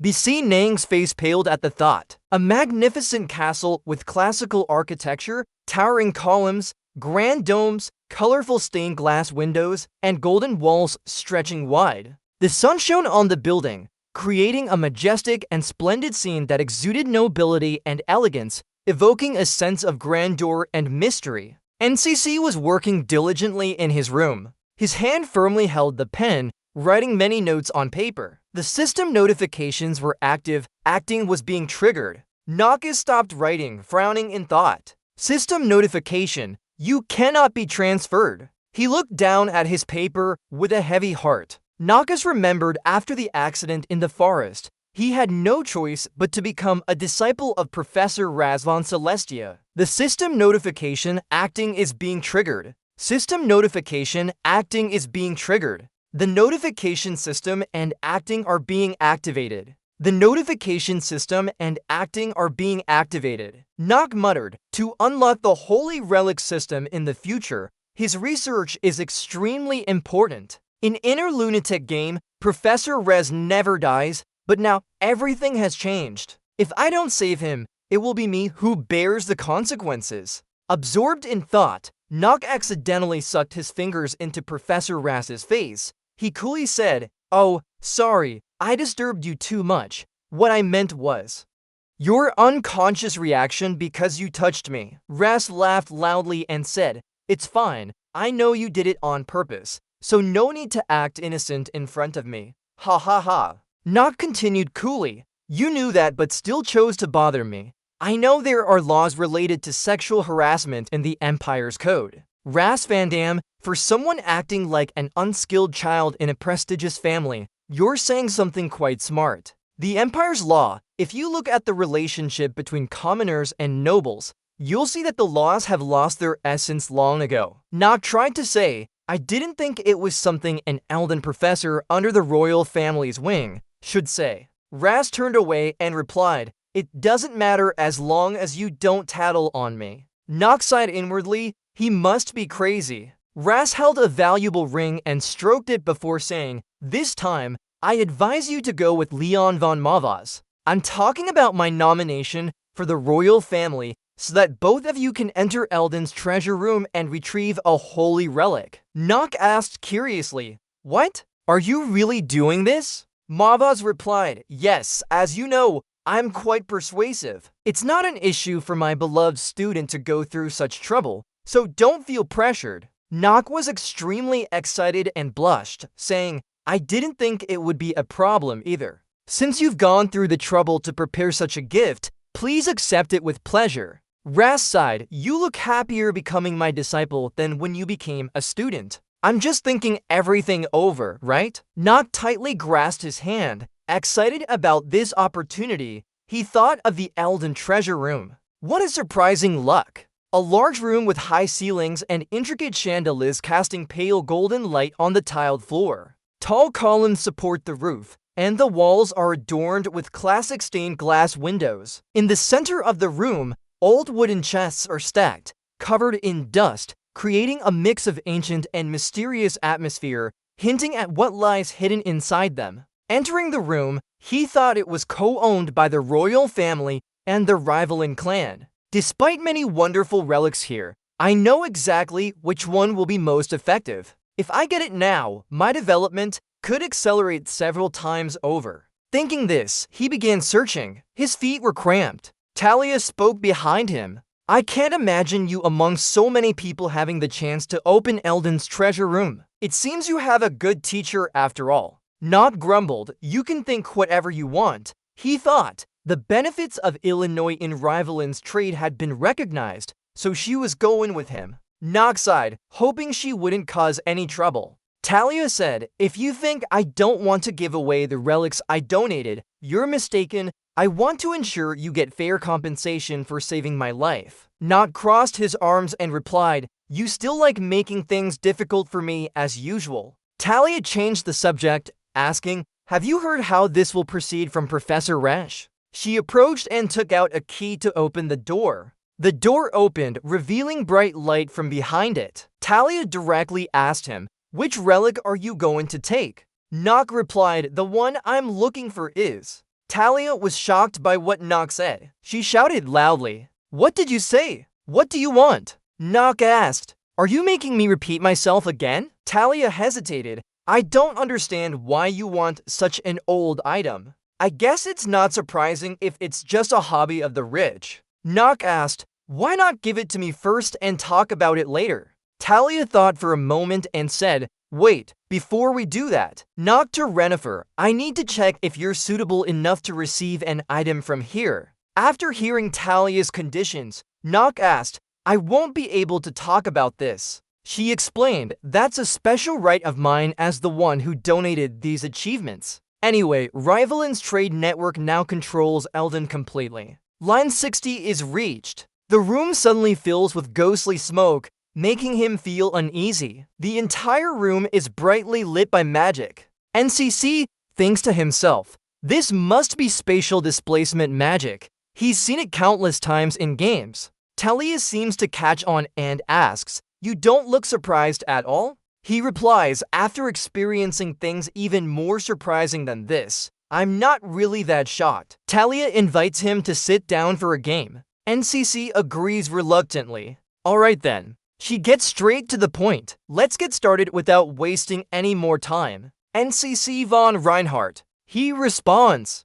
Go on. He thinks to himself. She wants him to exert effort for a performance. It's just a formality, so it shouldn't take long. Talia asks NCC, why did you save me? NCC opens his eyes wide and looks at her in surprise. He asks, was that a test? Talia answers, asking questions is my right. NCC crosses his arms, deep in thought. He says, as I said before, I'm just straightforward. Talia interrupts him and says, that's right. I forgot to tell you something. Lying is something I know about. Oh, maybe you already knew that? NCC grits his teeth in a panic. Damn it, there's something I've forgotten. The difference between a genius liar and a liar is that the genius can see through others' lies. This means what Illinois said was true. She criticizes him. You really are a master of deception. Talia exclaims, oh my god, didn't you say something similar before? NCC is taken aback and stammers,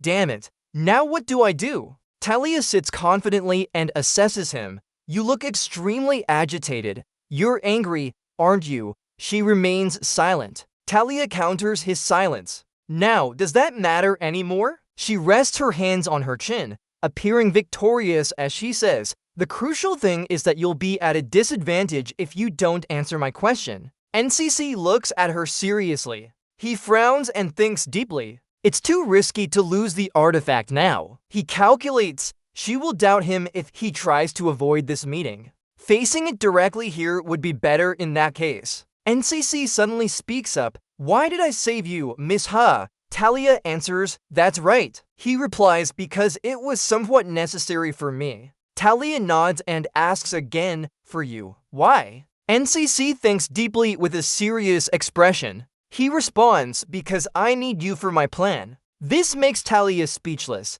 She doesn't know what to do next. Talia curiously asks, what's your plan? NCC bluntly says, I don't think there's any reason for me to reveal that much to you, right? Talia is angry but can't argue back. She clenches her hands and says, one more question. NCC responds, your question. Talia recalls and asks, what happened in the Hall of Radiance before? Did you save me because you felt indebted to me for that? NCC quickly answers no. Talia questions again, not because of what happened in the past. She thinks, and this strange plan means what? NCC corrects her. Everything I said is true, even if you already knew it beforehand. Talia tries to provoke him further. Keeping too many secrets isn't good either. Nock's voice was cold as she asked, the one speaking is you. Talia turned away and replied, many people say you've changed. Nock asked coolly, yes. Talia hesitated before turning back to face her. She said, I don't believe that at all, even if you saved me. But I still remember clearly what you said to me before. Talia paused, then turned back to Nock. Nock nodded and reminded her, just do whatever you want. Talia argued back, what? You're criticizing me and hating me the way you want. You have the right to think how you want. I said, go ahead and do what you like. Your view of me won't change anyway. Nock gently patted Talia and thought she needed to hold her ground. Nock stood up coldly and said, are you done? I've received the creation. It's time for me to go. He left Talia alone in a room filled with books, feeling like her dreams had shattered from her own thoughts. Talia thought sadly, you really have changed. A large room filled with towering bookshelves containing ancient books. Sunlight shone through the big windows, highlighting wooden desks and chairs, a large bed with soft pillows against the wall, and thick carpets on the floor, creating a warm and elegant space, like a private library for nobility to immerse themselves in knowledge. Talia sat on the sofa sipping tea, lost in thought. Looking at her reflection in the water glass, she wondered why Nock chose such an old-looking creation when there were better options. Rick spoke up, but it wasn't the best choice. Honestly, I don't know why a knight like me would need a ball. Talia added, we can't understand what he's thinking. She sighed and thought there were better items out there. Swords, potions, shields, armor, these are superior quality. Instead, he chose this old-looking ball. It looked quite outdated. Talia said, we wonder if his choice was to make me feel grateful. Rick replied, well, I don't think you need to overthink it. He doesn't look like someone who would be harmed by this. She thought, is it really okay to think so simply? But there's no other option now. Talia asked Rick, how are the business dealings going? He replied, everything is going well. The Kindle and Talon Fisher nobles have been buying large quantities from House Rivalin. It's all thanks to you, miss. She said, I'm glad to hear that. I want you to continue observing Nock. Report any changes, understood? Rick answered, yes, ma'am. Don't worry about it. Meanwhile, Nock sat looking at the ball she had taken from Talia. The system announced you have obtained a high-level creation, the highest form of the magic sphere. Basic information, name, highest form of the magic sphere, category, high-grade equipment. When conditions are met, it will evolve to its highest attribute, yin. Mana bonus +2, strength bonus +1, equipment condition, must be born with 10 mana, special function, gain an innate skill, mana self-recovery. Showing information from the skill obtained from the creation. Skill name, magic self-recovery. Common level, yin attribute, effect, automatically replenish mana for common or lower level skills by amplifying their power and influence. Nock looked at the ball's information happily. She thought, highest form of the magic sphere. How lucky I am to have this now. A black aura appeared around the ball. Nock said Illinois might not know it's a high-grade item, but has special ways to use it. The system announced that conditions were not met. The creation cannot fully utilize its function. Say the original owner's name. That will upgrade it to its highest level, the first owner of the creation. She is one of the 4 high priests, who will appear in the future, is often chosen as a mentor in the game, but it's too early to activate it. Nock pondered, if I activate this creation now, my identity might be revealed. It's enough for now that I'm only halfway through the game. DGG asked, Master Nock, could I ask why you chose that ball? There are countless items in Eldon's secret dungeon, and I've heard there are thousands for knights. Nock interrupted her, saying, haven't I told you yet? I'll be using magic, so I need both types of items. He exclaimed, oh, I guess I really haven't told you then. Haha, it seems I forgot. Nock smiled nervously at DGG. She sighed and thought to herself, just what do I have to do with that day? Nock's words surprised DJG. Haven't I told you yet? He smiled and said, I'll be learning magic. She replied, if you learn 2 things at once, won't it be difficult? But I don't doubt your abilities. He gestured with his hand and said, if we can't do that, we can live off the family's money. She looked worriedly at him and said, Master Nock, I just told others recently that you've been working harder lately. Upon hearing this, he looked indifferent and asked, did I tell you to do that? She said, you know sometimes you can be quite cruel. He looked at her and said, I'm a useless person, don't you remember? DGG closed his eyes and reproached, and you also like playing with women. He scratched his head awkwardly and said, that's really an injustice to me. She recalled Theo and said, I heard everything. In the past, Master Theo was also a very kind person. Looking at him intently, she sternly said, and now he has to pay for his mistakes. He replied, we don't know about that. Then he lay back on the soft bed. Suddenly, she noticed some letters on the table. She told him, someone sent a letter to you, sir. Then she picked up the letter and said, it seems it's from the royal family. They want you to read it yourself. He sat up abruptly in surprise and asked, what? The royal family? Why would they send me a letter? She handed him the letter and said, Echidna asked me to deliver this to you. Please read it first. He opened the letter and silently thought, why is Princess paying so much attention to me? I can't let more variables come into play. The letter stated, greetings Nock von Renifer. Thanks to your timely intervention, we were able to preserve our lives. She said, therefore, based on the laws of the Empire, I want to give you a reward. I would like to invite you to the capital city of our empire, Talon Fisher, to personally receive this reward. He looked at the letter and thought, you'll depart in 3 days at 9 a.m.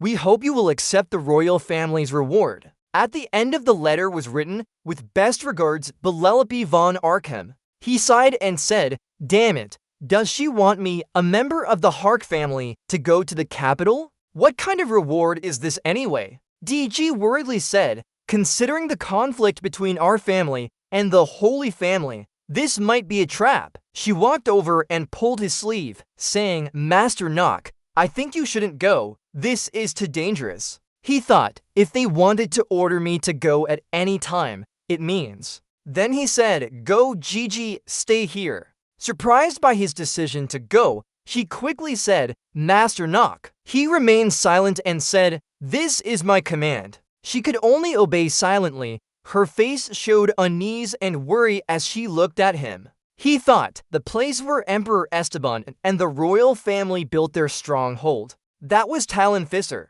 It is under the control of the Holy Family. For our family, it's like hell. It is majestic and grand with high walls. He thought, I can't believe she asked me to go there. In the end, what are you thinking? He recalled Penelope von Arkham in the game when playing Inner Lunatic. He remembered some important things. First, whether the main attribute given to the player will be useful. When fighting others, if choosing a genius in swordsmanship and combat, the path ahead would focus on swordsmanship or combat. But if you choose a genius in mana sensing, the future path would be that of a mage. The scene changed to a carriage moving down the road. At this moment, he was sitting inside and thought, second is about factions. Players must choose between opposing factions and achieve significant results from there. He looked out the window and thought, for example, Penelope sat opposite him and said, "Do you have something to find me for?" He replied, "Nothing really. A small person like me can't bother you."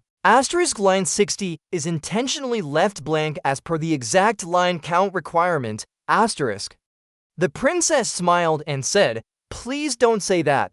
Those words will make me feel hurt. Do you know?" He looked at her silently without saying anything. Among the factions in the inner court, the two strongest were the royal faction led by the princess, with a very imposing and powerful image when she held the scepter. The extreme opposition was led by the rival clans. Lastly, there were the merchants with huge capital. They are trying to decide how the order of this continent will be. The merchants will become even richer. They are cunning and arrogant as they take over the entire continent in their hands. Although each faction has its own way, one thing never changes, and that is the relationship between the Renifer family and the royal family. I don't know the details, but we can say it's the worst. As he was thinking, Penelope spoke up. She smiled and said, "I'm entering the lion's den.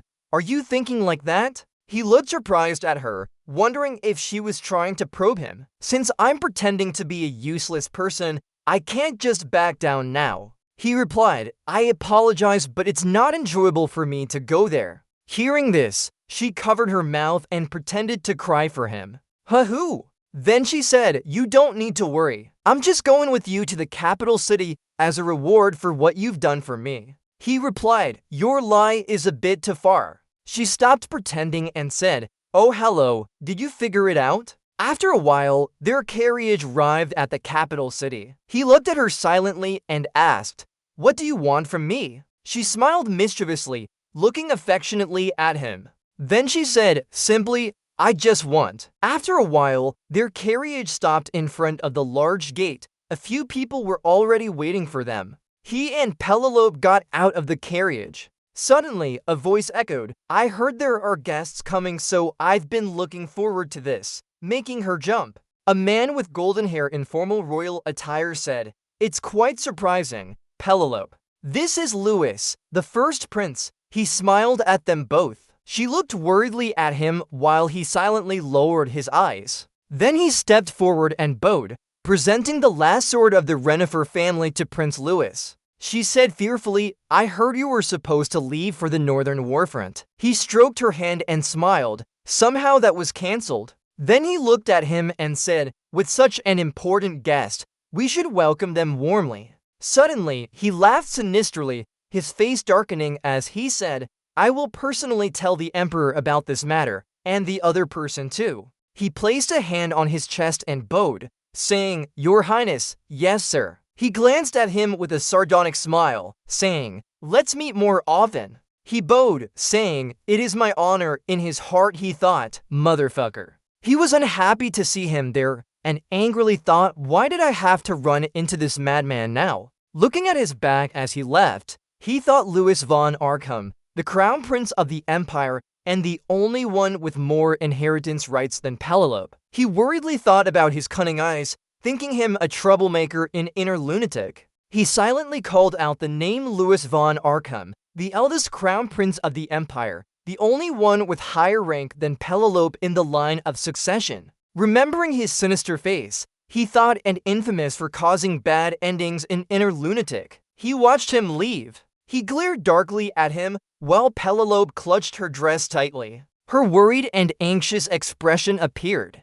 Akina saw this and asked, "Princess, are you okay?" She held out her hand and said, "I'm fine, just a bit surprised." Then she turned to look at him with a smile, saying, "Von Winhofer, you must have been scared. Let's go inside and talk." He replied, "Okay." In his heart, he thought the relationship between the princess and Prince Louis is like oil and water as in the game. He silently thought he would use this to survive and return safely. Night fell, stars twinkling in the sky. At that moment, he was lying down on his bed. He pondered about tomorrow being his regular day. The best time is to rest a lot now. Then he sighed and said, "As long as no assassin is crazy enough to try to kill me." After that, he closed his eyes and began to fall asleep. Suddenly, there was a knock on the door which made him open his eyes. He sat up and took the sword next to the bed. He cautiously observed towards the door. The knocking sound echoed again. Two girls in hooded robes. The girl knocked and said, "It's me. Do you think you can open the door?" He took a deep breath. He wasn't here to assassinate himself. Then he stood up, walked towards the door, opened it, and found Penelope and Atina outside. He asked, "Princess, why are you here so late?" She said, "Standing in the hallway isn't a good idea." Then she stepped inside and said to him, "I'll go first." Atina also entered and said, "The princess has something for you." Then she said seriously, "I will protect this place because there are many spies in the royal palace." He silently nodded. Then he closed the door. She took off her hat and said, "Sit down." He replied, "Okay, but I'm thinking what strange thing could make her come now." He looked at her slowly and thought, "I have a few guesses." She smiled at him and said, "Don't worry, I won't take up too much of your time." Suddenly, she said seriously, "But you need to promise me something." She continued, "Depending on your answer, you might not be able to return to Eldon." Then her face turned sad, and she said, "No, maybe you will never be able to go back to the Renifer estate." She said, "So I order you in my name." Her eyes sharp, she made a request, "Please help me pull strings behind the scenes." He replied, "I know you'll say that. You need someone to deal with the Prince of Eldon and cut ties with House H. It's easier that way." Then he sat down and continued, "A useful tool. You surely want me to become your loyal servant." She replied, "Exactly, but..." She paused, surprised, and asked, "But why?" He casually crossed his legs and said, "If you think I have no other choice, you're wrong." He smiled at her and calmly called out, "Princess Penelope." The scene changed to the next morning in the royal palace. He was kneeling before the king with Louis standing beside him. King Esteban's face went blank, his eyes wide open, leaning back on his chair. He struggled to turn his head and look at him. He respectfully said, "Your Majesty, it is an honor to meet you, the great moon of the empire." He reached out shakily and said, "Throoming thinker Esteban von Achim." Thinking back to his image in full armor riding a horse, holding a sword high, Throoming thinker, the light knight and seer, was renowned throughout the land. He was the legend of the Achim Empire. But now, looking at him so different from his brave self, he silently regretted it. The king had lost his clarity and was called Esteban Stupid Fool. Princess Penelope beside him lifted her dress and bowed respectfully, saying, "Your Majesty, it is an honor to meet you." Louis spoke up, "So, I heard you want to ask my father for something." He continued, "You deserve a reward for saving one of the royal family members." He bowed and said, "It's just doing what needs to be done." He thought Louis had become the head of the royal family after Esteban's position weakened. Looking at his cunning face, he silently thought, he must be extra careful. He raised his hand and said, "Okay, the royal family will give a reward to the Renifer knight for saving our beloved sister." He looked at him with a kind smile and said,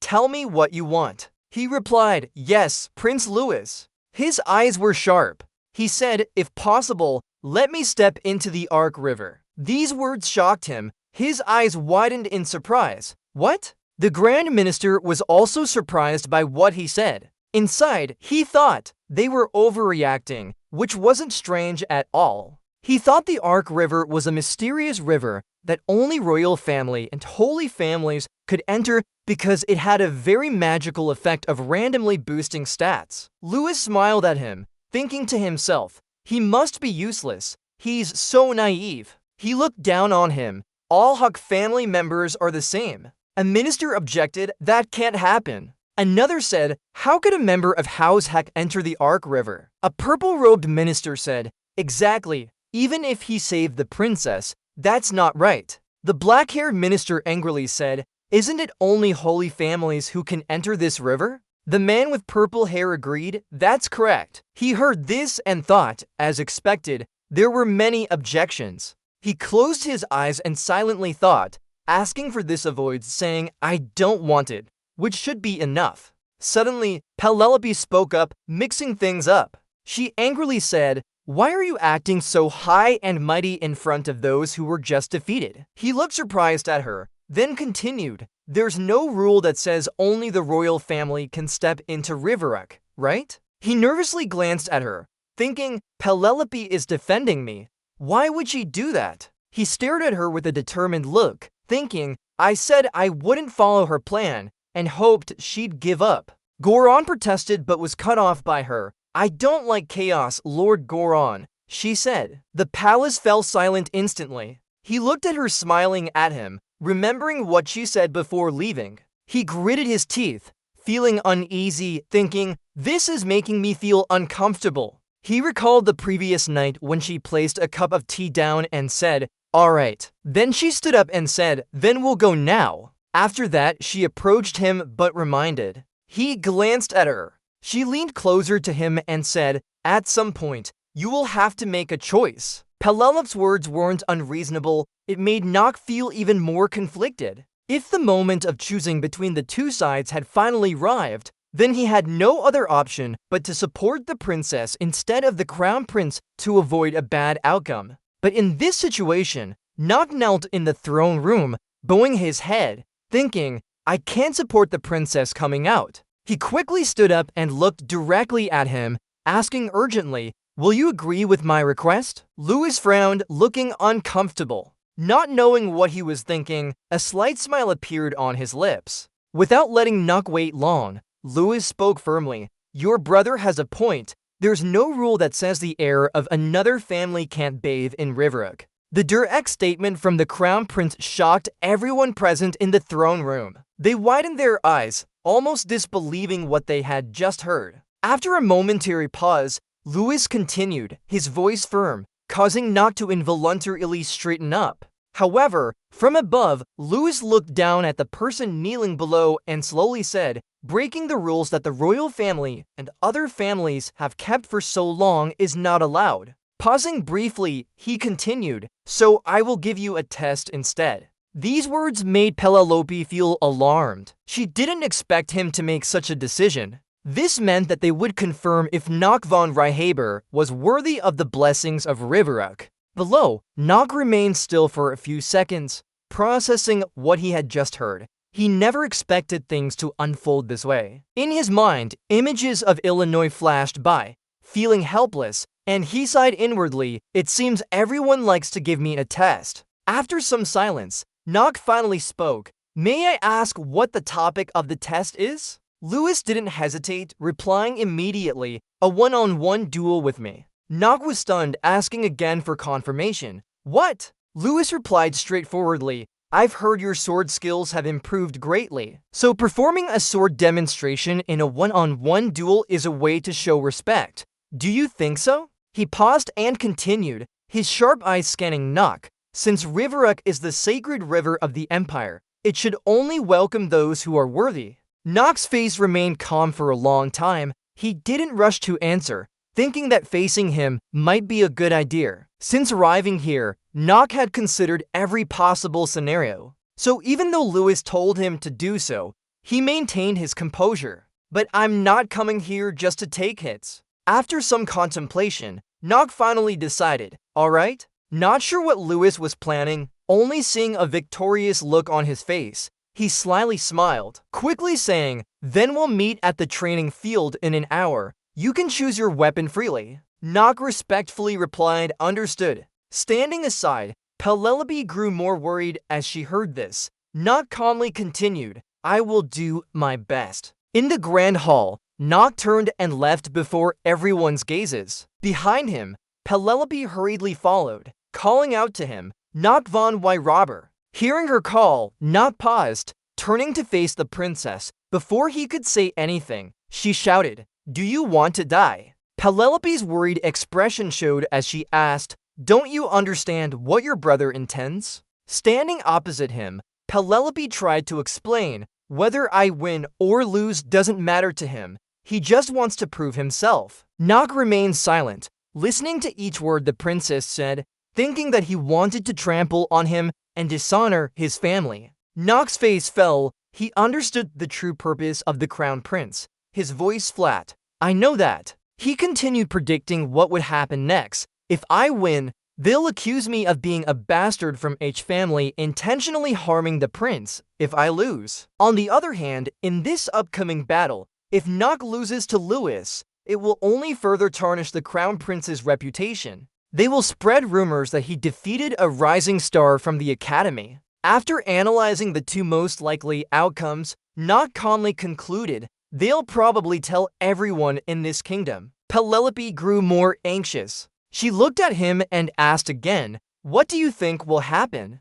Did you know that you still want to agree? To dispel Princess's worries and come up with a temporary solution, Nock asks back, as if there was another option available. Penelope people can't believe it. Another choice too? Nock quickly presents another scenario. What if I could win without committing a capital crime? Then he asks the princess, would you support me then, Highness? In Lewis's room, he stands there while two maids adjust his armor. The red-haired and white-haired maids carefully align each piece of armor. Suddenly, Lewis glances at the brown-haired maid whose hand is holding part of the armor. She's startled as she's called out. Hey! The brown-haired maid, still visibly frightened, slowly raises her eyes to look at the crown prince. Lewis asks, who are you calling me? She immediately recognizes him and trembles all over. Quickly, she answers, Your Highness Louis von Arkham, the second son of the Empire. Her answer matches his expectations. He smiles slightly. Yes, I am the legitimate Prince of Talentfisser. No one dares to ignore me. However, as he continues speaking, his face turns gloomy, but that's not the case for him. He frowns for a moment before finally saying the name, Nock von Ryhaber. The brown-haired maid's expression changes slightly. She carefully observes the crown prince and thinks it's unimportant for your highness to worry about this matter. Hearing someone mention him, Lewis looks over. The brown-haired maid lowers her head, respectfully saying not to worry. Despite trying to please the crown prince, she receives a painful slap instead. The brown-haired maid kneels down, holding one cheek that was slapped. Lewis disdainfully says, worrying, ha! Worrying, what did you say? His face darkens as he speaks with disgust.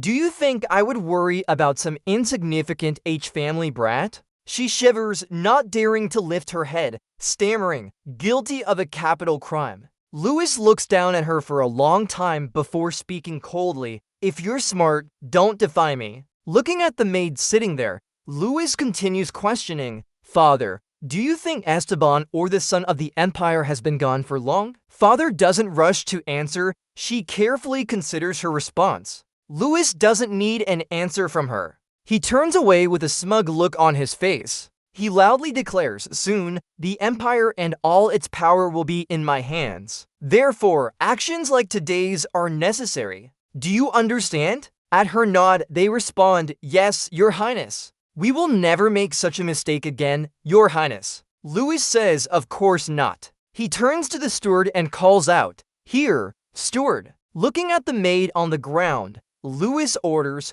take her out. Two men immediately obey, restraining Father as she struggles and pleads, Your Highness, Just one more chance. Lewis glances at father. He says, "See that? An opportunity." After a pause, Lewis speaks slowly, "Only with people like me. Even if you're born into nobility, your blood isn't royal, right?" Father is held by two men with blue and green hair. As she's dragged away, she struggles loudly, "Your Highness, Your Highness." Lewis ignores her pleas. He thinks to himself, "Knock von Reinhardt, no matter how promising they say you are, you can't win a battle that has already been decided for your defeat." His face grows more sinister as he speaks. "What kind of face will you make when you cry?" On the balcony, nobles sit quietly. Below them, Knock and Lewis stand. At the highest position, Esteban keeps his head down. Beside him is Princess Penelope. Lewis smirks at his opponent.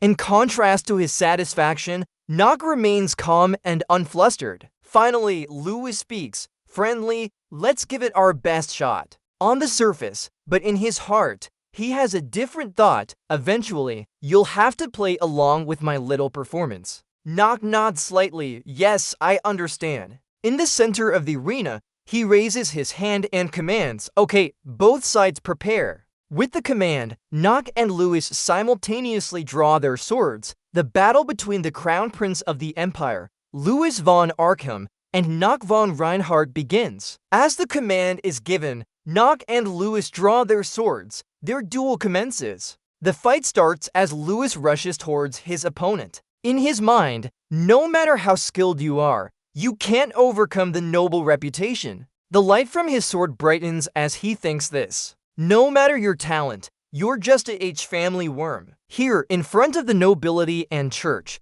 you won't dare to strike back at me. A flash passes by. The triumphant look is completely gone as Knock blocks his sword. "What?" Lewis suggested, his face hardening. "You dare? Just targeting the royal family, huh?" Before he could finish, Rock swung his sword horizontally, forcing Lewis to step back. After that slash, Rock calmly spoke up. "Your Highness!" Rock's body emitted black power. "You're asking me again? Didn't you tell me to use full force?" Lewis fell back to dodge, his face showing anger. "What? Damn it! You dare point your sword at a royal family member?" The black smoke gradually dissipated, revealing Rock's voice. He respectfully addressed, "Your Highness." The black smoke surrounded Rock, who maintained his stance. Looking at Lewis, he continued speaking. "Didn't you say I should use full force?" Saying that, Rock swung his sword again horizontally. Reflexively, Lewis stepped back and narrowly avoided it. The smoke gradually cleared, leaving Lewis to stare at Rock.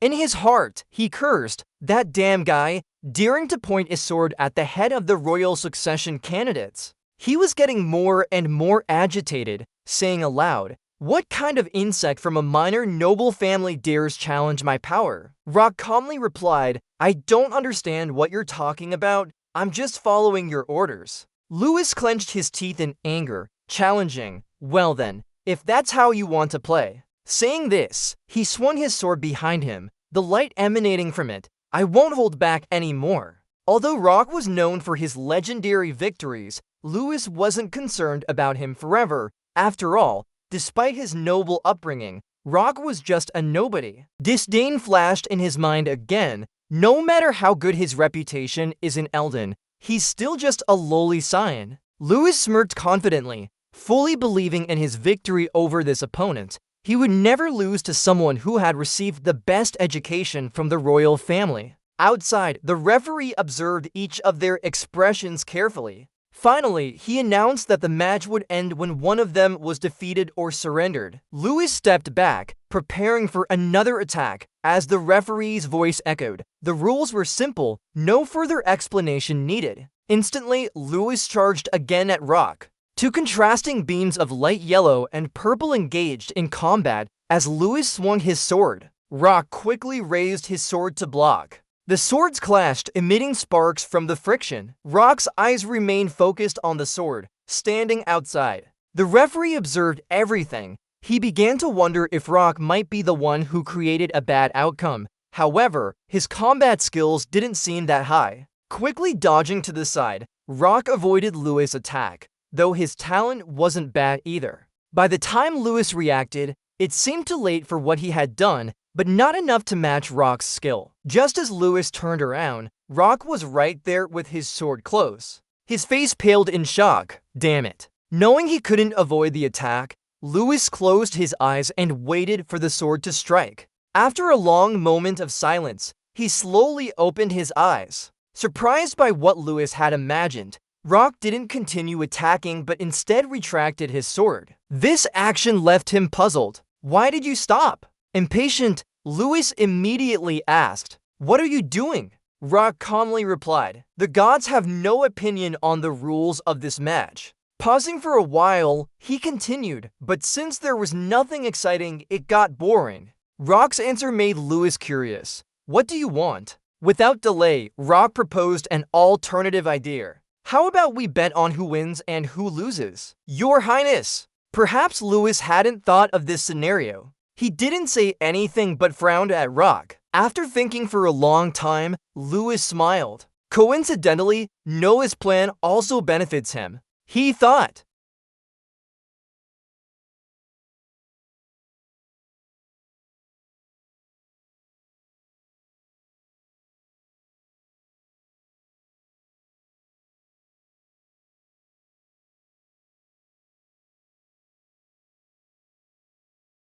Lewis struggled to hold it. His initial confidence had completely vanished in this moment. Two more arrows aimed straight down. Luckily, Lewis managed to retreat and dodge them in time. Another arrow targeted his shoulder. Feeling the pain, he gritted his teeth, thinking about the discomfort. As Lewis swung his sword to deflect an arrow, another one attacked from behind, making him realize something was amiss. Before Lewis could resist, the arrow pierced through his back, pushing him forward. He never expected this. His mind kept asking questions. How could this happen? Didn't the Reinhardt family have a reputation for their sword skills? The ground had cracked in some places due to the recent battle. For Lewis, after the surprise attack, he quickly regained his composure, marveling at his own magical talent. Focusing on his opponent, Lewis spat out blood and thought inwardly, "If I were born with this power, you would never have a chance against me."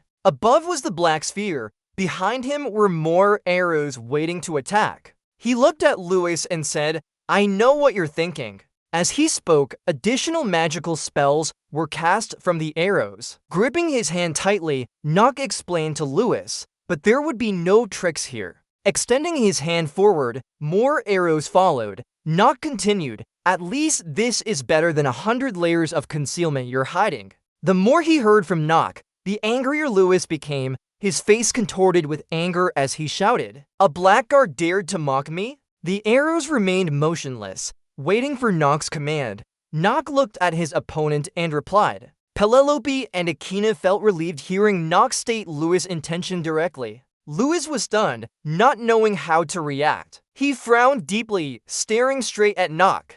A glowing blue cube appeared in Lewis' hand. As it fully materialized, magic emanated from it enveloping Lewis. A faint blue light surrounded both of them, radiating from the cube in his hand. Inside, Lewis glared at Nock. He cursed under his breath, thinking that this would lead to defeat and dishonor. Not understanding, Nock looked at him and asked calmly, "What are you planning to do?" Fuming, Lewis shouted, "That's not what you should be saying to me." His face grew more sinister. He continued, "I've heard many things about your madness, but I never thought you'd dare challenge me like this." Facing the Grand Prince's challenge, Nock remained calm. "After the battle ends, all royal guards will come to kill him." After a moment of silence, Nock finally spoke. He said as he did. From his sleeve, Nock took out another sphere. Speaking softly, "Do you want me, my beloved disciple, to die here?" "Principal." As it was revealed, the sphere emitted a light. Lewis stared at it in disbelief.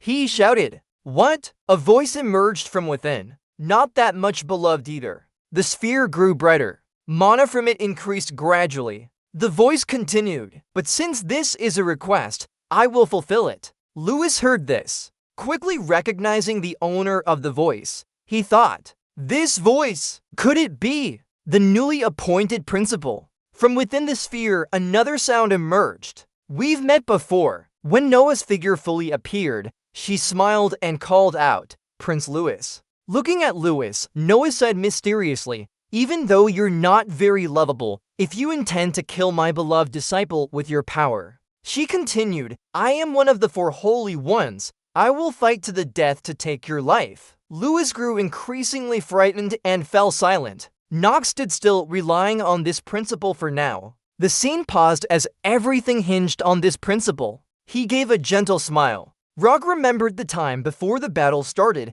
He heard voices from inside the room, saying that the royal family would reward her for saving them. Rock sat across from Noah and looked at her, asking if it was true she saved the royal family. Noah happily confirmed, "That's right." His face darkened as he fell silent. "It wouldn't be safe for me to go there. I'd die, school." In contrast to his tension, Noah calmly held a cookie and nibbled on it while listening, like a king would. Rock sighed and continued, "Almost no one from the H family returned alive after going there." Noah still calmly bit into another cookie. "Short and concise, you're right." Seeing Noah wasn't bothered, Rock immediately snatched back her half-eaten cookie. She raised her hand to stop Noah from getting it. He sternly asked, "Are you still eating a cookie at this point?" As Noah chased after and tried to grab the cookie, she argued, "What's wrong with the cookie?" Finally giving up, he bent down helplessly and pleaded,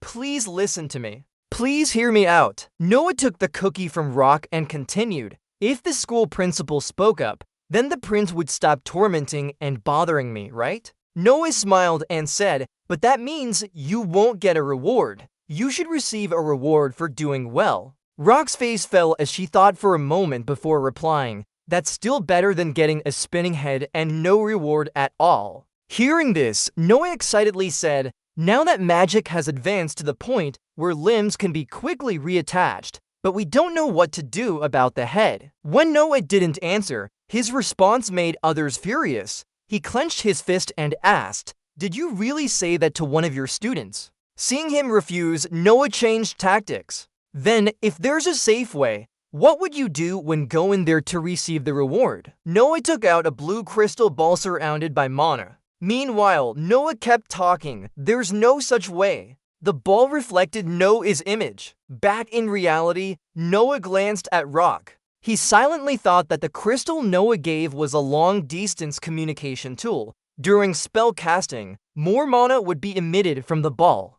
Rock continued to guess. Unlike other ordinary artifacts, it could transfer magic to the other side. She glanced at Louis again, her heart heavy. Moreover, after the long battle, Louis was exhausted. His armor had cracks in a few places. However, Noah's presence here made Rock feel somewhat relieved. No matter how strong the prince is, he can't reach Aladdin's leader or one of the 4 saints. Rock looked elsewhere and said, "Strange, the school principal usually doesn't have such an advantage." Noah replied, "Rock, everyone can hear you." Noah then smiled weakly, his eyes brightening. "If I'm not needed anymore, let's go." Rock turned and avoided his gaze. "Oh, that's just what I said. We still need your help." The 3 of them looked at each other in silence as Louis' weakened body emitted power. He struggled to stand up and said hesitantly, "Just a misunderstanding. If I knew you were one of our beloved school principal Noah's students,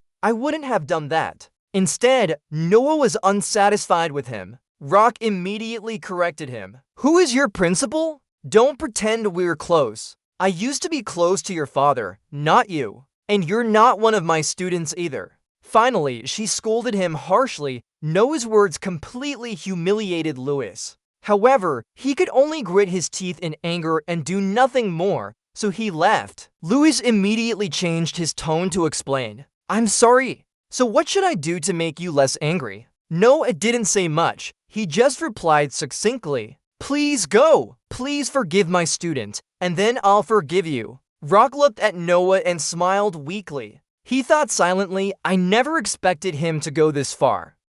Louis clenched his fists tightly and trembled with anger when he heard he had to humiliate Nock. But after a moment of silence, he finally had to speak. "I'm sorry." Nock seemed satisfied with that attitude, smirking as he said, "Since I am merciful, I will spare you. Noah couldn't help but tease. What a shame. When Noah mentioned they would follow the fair rules of the match and remove the barrier, Lewis had no choice but to comply. He reluctantly nodded his head in agreement. The ground suddenly cracked after a small strike. Lewis still held the blue cube in his hand. Without noticing, Nock pressed his sword close to him, making Lewis say resignedly, "I understand." Nock's eyes glinted as he clenched his fist tightly. His action was so swift that only a blur of the sword could be seen. His head was struck down with force. When the barrier was broken, those in the audience saw the result. Nock stood tall, victorious, while Lewis lay defeated on the ground. The nobles were surprised to see this. The elder from the upper balcony shouted, "A member of the Huck family dared to challenge His Highness." A woman with a ponytail was stunned and couldn't believe her eyes. She exclaimed, "What?" The man next to her had a look of shock on his face. "How can this be?" Even Penelope was visibly agitated when she saw the match result. She stammered, "How?" Akina was also surprised by the outcome. How could he have two lives and still take such risks? She wondered. Nearby, Penelope seemed to realize something mysterious about Nock. The princess said to Akina, "Akina, we must act. There's no point in guessing. He's surely hiding something." Penelope thought to herself that some power was spreading through the Akimu Empire. Her eyes never left Nock as she whispered to Akina, "We must bring him under our control at any cost." Akina replied reluctantly, "Yes, His Highness von Reinhardt's skills are truly impressive." She recalled how Nock stood in the forest and his outstanding talent during the enrollment. With a black sword in hand, Nock stared down at Lewis, who lay on the ground. Akina continued, "Moreover, this match showed that he has no intention of joining the faction of the Crown Prince." Penelope smiled. The princess turned to Akina and whispered, "We must act now." Akina asked, "Do you have any plans?" Penelope lowered her head and gestured for Akina to listen. Akina bent down and listened intently as the princess spoke. "Yes." Guards were now going down to Lewis on the floor. On top, Akina couldn't believe what she heard. She stammered, "Are you serious?" A guard below shouted orders, "Quickly bring the crown prince to the infirmary. No lasting damage should be left." The princess's attendants were worried, but listened carefully as they moved quickly. Meanwhile, the steward approached other nobles who had watched the match and instructed them not to mention anything about today to anyone. Understood. Below, chaos was increasing. Above, the princess was pleased. She heard the cries from below, "His Highness, wake up."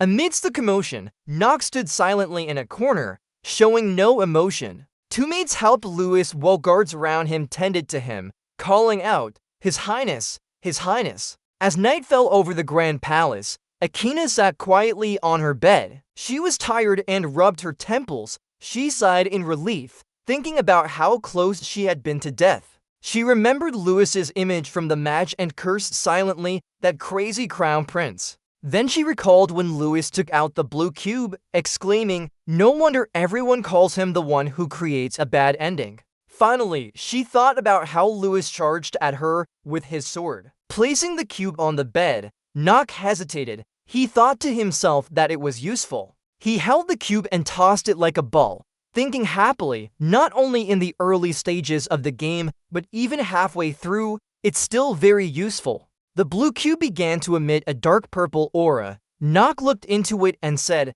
"I can't deny that having this makes dealing with the crown prince easier."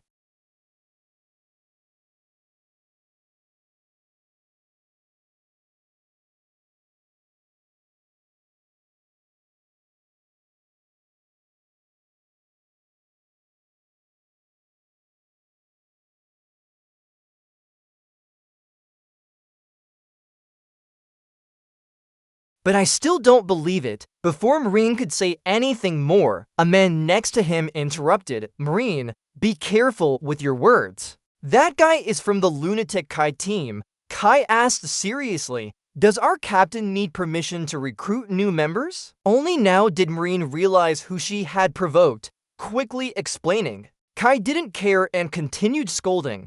"It's unacceptable to be disrespectful to superiors, especially in an organization like ours. completely against the royal family. The argument stopped when Luna spoke up. Enough. Now let's discuss the new recruit's name. Iron Hook scraping against the door created small sparks. Another man with a hook behind him called out, "But Captain, how about? That person is from the lunatic Gregory team." Unlike Kai, who criticized Marine, Gregory agreed with his opinion. I think Marine's point has some merit too. Both the captain and Marine looked at Gregoire simultaneously. Seeing this, he continued, "The lunatic team hasn't recruited new members for a while now. What made her decide to do so?" Luna didn't give a long answer but simply said, "I find it interesting, that's all." But Gregoire seemed to understand her. He rebutted, "Our captain would never be interested in a new recruit. Could it have something to do with the Renifer family?"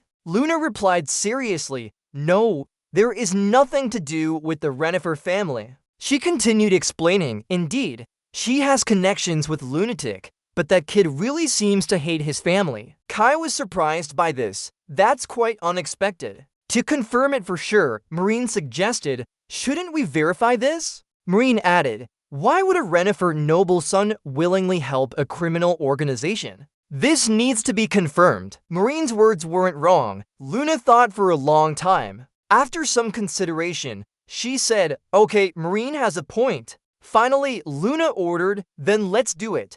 Give the new recruit his first mission." She continued, "We will see how capable he is and whether he betrays us or not." Since this was Marine's idea, as soon as she made the decision, Luna looked at her and asked, "What do you think?" Marine hesitated, thinking of the time before when she didn't get any missions, feeling a bit sad. "In my first year here, I didn't even get any missions." After much thought, she finally agreed but knew there was no other way to verify it. She said, "Okay, that sounds good to me." The man with the scar quickly agreed, "I agree too." Kai didn't object, "That's fine." Gregory said, "That sounds good, so I agree as well." Nobody was against it, so Luna turned to Marine and ordered her, "If everything is done, Marine, this time you will lead." Luna smiled and continued, "As a senior." Hearing the word senior made Marine very happy. She exclaimed, "I finally became a senior," thinking to herself, "That sounds so smooth."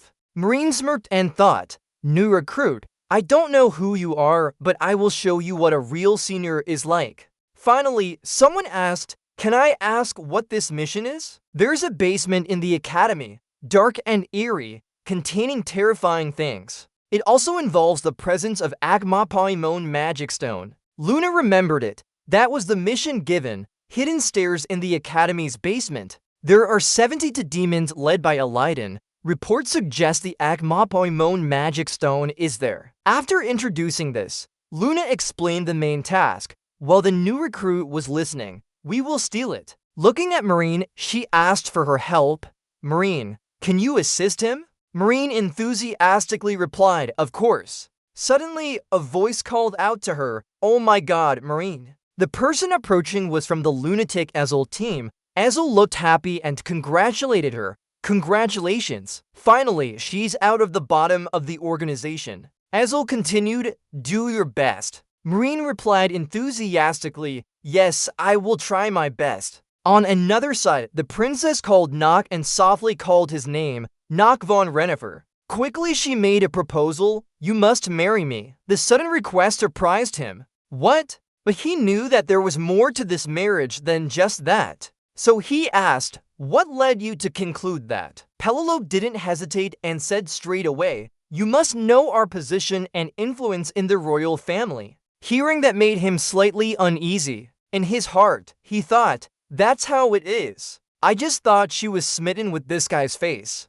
What a relief! Penelope looked at him. Then the princess continued, "The royal family is currently divided into two factions. The head of the empire, King Esteban von Achim, is no longer in good health. He could leave any time now." That's why Penelope revealed the reason. "Our father, King Esteban von Achim, is seriously ill and there are rumors that he will soon abdicate." Penelope held her teacup, continuing, "One faction is led by my brother. Louis currently has so many followers that it's causing the princess some concern. Prince Louis I, his faction now holds a majority. Penelope paused for a moment before continuing. While the other side is mine, Princess Penelope von Arkham. Noah asked in confusion, why did you reveal such important information to me? Setting down her teacup, Penelope replied, indeed, our faction is currently very weak. She continued, my brother, no,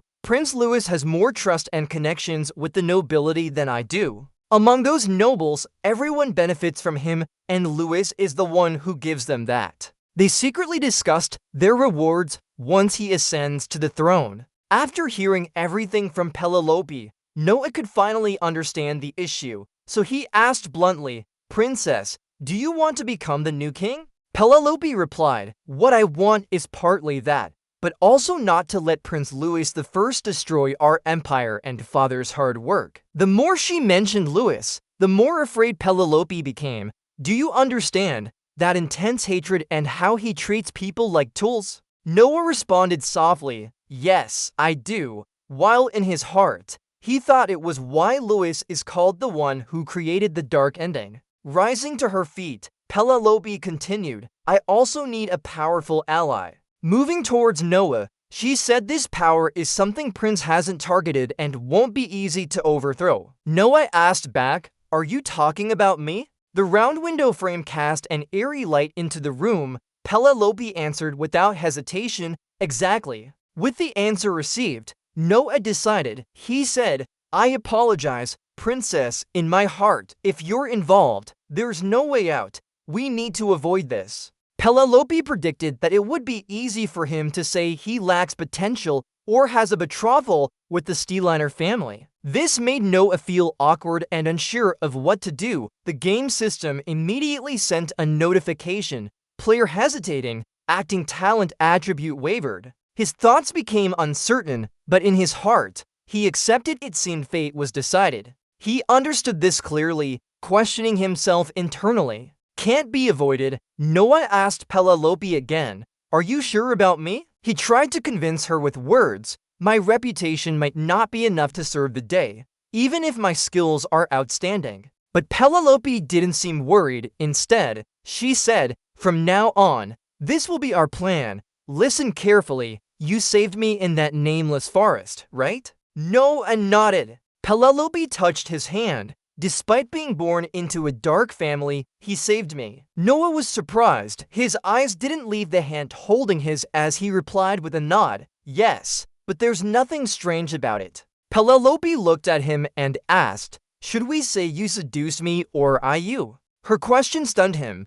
What? Noah asked again, Princess, are you serious? Penelope firmly held his hand, explaining gently, nothing is impossible for a royal family. They can choose their partners in their own way. Looking at the blank expression on her face, Penelope posed a question to herself. Who knows? She asked herself and gave an answer. What if I really fell for that handsome face of yours? The night descended upon the majestic castle. Noah finally lay down, sighing helplessly as he did so. Dijichi looked up at him and softly called out, Master Knock. In his hand was a newspaper. Matsuko focused on the headline and continued, it seems you need to correct some things. The headline on the newspaper read, Princess Penelope fell in love with the knight at first sight. The opposing faction saved her. This is news about Princess Penelope, involved in numerous scandals recently. Princess Penelope announced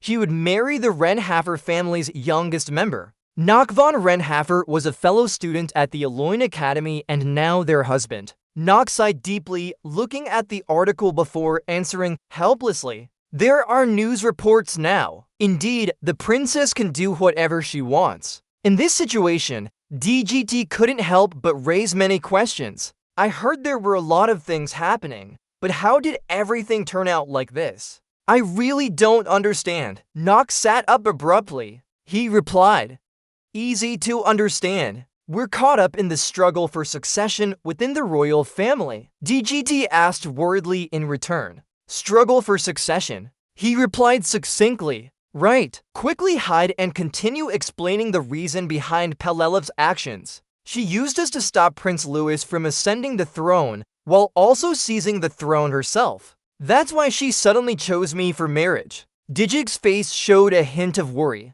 I've heard that recently, Prince Louis has been gathering forces for his faction. Finally, she revealed her own reason. But Renifer is an outcast clan. I don't really want her to cooperate with us. Nock quickly spoke up. That's the reason. DJG asked impatiently. Yes. Nock's face showed helplessness. Keep going. She said because I'm a talentless fool. DJG, feeling awkward, didn't know how to respond. Nock sat down on the bed and couldn't help cursing under her breath. That wretched princess. He rubbed his head in frustration, saying she used us because she knew our clan had abandoned us. Damn it! Suddenly, Nock raised her head, her eyes suddenly shifting to a direction. She gripped the sword tightly and went back that way. DJG didn't understand why Nock's attitude changed so much. The princess asked Master Nock. He hid behind the wall, signaling for DJG to be silent. Nock peeked through the window, her eyes piercing through the glass. I wonder who would come here at this hour. Under that influence, his eyes turned red. On top of the palace roof stood a figure. Nock looked up, her eyes wide and focused. Suddenly, she lowered her head, a corner of her lip curled up in amusement. The show began. Her eyes turned bloodshot under that influence. As soon as Nock received the information, Luna's first mission was to recruit new members. He had to contact the support person in Marine Academy's library. DJG stood beside Nock, watching her intently. She slowly approached, not taking her eyes off what was before her. Nock remained silent. Across from the Marine Academy, someone was observing Nock carefully. Through the telescope, Marine carefully observed every move of Nock. After lowering the telescope, although she didn't like it, she had to admit that he really did look handsome, just as they said. Every action of Nock was under Marine's watchful eye. Although she praised him before, her opinion hadn't changed. But he's still just a kid. He hasn't earned Luna's recognition yet. Finally, Marine said, well, you have to confirm it yourself. For Nock, Marine felt a bit of interest in seeing if he could become the new face of Lunatic. In the vast library, everyone was still engrossed in their work, none paying attention to what was happening around them. Akina carried a tall book and approached Nock. Opening a page, Nock muttered, Professor Ras, that's why he came back. Slamming the book shut, Nock gritted her teeth. Something feels off. Before leaving, Ras instructed him to find his advisor right away. Finally, he handed over the book to Nock with a forced smile and an apology. Nock, I'm assigning you to clean up here. After finishing the task, Ras didn't forget to wave goodbye. The more she thought about it, the angrier Nock got, cursing under her breath. That damn guy behind Akina interrupted. Stop that. Don't call him professor so disrespectfully. Nock turned around and asked angrily, do you understand what a graduate student's struggles are? Akina repeated in confusion, graduate student. The camera pans away, muttering softly, settling into a rigid student stance. More trouble than I thought. Finally, you're angry, so just be quiet and behave. I'm about to explode here. Akina replies briefly, alright then. In the library, most people are already seated in their spots. NCC grabs a book and walks out. Unwillingly, Akina calls him back. Nakas grumbles, if you're going to say nonsense, don't blame me for ignoring you. Akina responds, no, it seems we all dislike each other. Nakas turns and angrily says, just think about what you've done, making Akina feel uneasy. Ahem, anyway. Finally, she says, I'm sorry for what happened to the princess, but I don't expect you to sympathize with me. Nakas didn't expect her apology, wondering in his head, why did she do that? He looks at Akina and cautiously asks, what are you up to? Akina says, I heard you have a fiancé now. Without waiting for Nakas's response, Akina continues, I think the princess declared her engagement with you just to make your life harder. Nakas questions, do you mean we should discuss marriage? Actually, I was surprised too, but why are you the one apologizing? Akina answers, simply, I don't ask for a member of our family clan to support our side. After a long explanation, Akina finally gets to the point. I just want to say that the princess is not like that. Nakas looks at Akina in silence. He quietly says, pitying the princess so much, thinking another one. He remembers characters from previous encounters and feels a mix of emotions, yet another character different from his gaming experiences. Naka stares at his hands, muttering to himself, really frustrating. In his mind, he wonders if this is excitement or empathy as the second party, or he tightens his grip and says to himself, forget it. After some thought, he replies to Akina. Her words shock her into disbelief. I think she has a reason for doing so. He continues, what I can do now is clean up this mess of books, so just leave me be. Akina looks at him. She respectfully says, Renifer, thank you sincerely. Nakas places the book on the shelf and adds, act normally, don't say anything out of place. The book suddenly glows faintly red when placed in its spot. Nakas immediately takes it out and carefully looks around. On the cover, strange words appear. Marine, contact successful, mission sent. He thinks to himself, I don't like how they communicate with me at all. Turning to Akina, he says, hold on, I need to check something. Akina turns and asks, what are you going to do? Holding the book, he leaves the library. Opening the book reveals strange ancient texts. Nakas misreads them. Demons sealed during the massacre night. Payment's demonic stones hidden underground in the academy. This is also the mission Luna gave me. He thinks about his plan. To steal it, I need to gather internal information of the academy and deceive as many people as possible. A smile creeps up on his lips. Finally, it's starting inner lunatic. Here, from this moment, Nakas has decided on his first step, inner lunatic. This is the first chapter of this cruel game. He tightens his grip and thinks to himself, finally, it's beginning, inner lunatic. His eyes turn red. The dark sky outside signals the start, the first episode of hellish gameplay. Some rooms in the palace are still lit up. Emma's face shows clear fear. She looks at the person covered by a green blanket and worriedly asks, Miss, are you okay? Emma hesitates, continuing, I've been doing this for 2 days now, if you feel unwell. The green blanket tightly covers Talia, who remains silent, her hand clenching a corner of the blanket. Emma looks at her mistress and thinks about Nox, wondering how he came to know the princess. Remembering the published article, she seriously considers, no matter how handsome, choosing someone from the H family as a partner. Suddenly, Emma remembers the patriarch, feeling fear run through her body, especially if the patriarch, who loves his daughter very much, discovers this. He will kill Nox immediately. Emma straightens up and thinks about the consequences. This could lead to conflict between two families. She approaches the bed and softly calls Talia, miss, please stop. Startled by her sudden change, Talia stands up straight and lets go of the blanket covering her. Emma is surprised at why her mistress suddenly changed so abruptly. Ah, miss. Yes, miss. Talia stepped out of bed. She stood facing Emma. Her eyes were empty, devoid of life, gently calling out to Emma. Looking at her current refined appearance made her feel frightened. Lady House stuttered in response. Yes, she thought inwardly, the truth.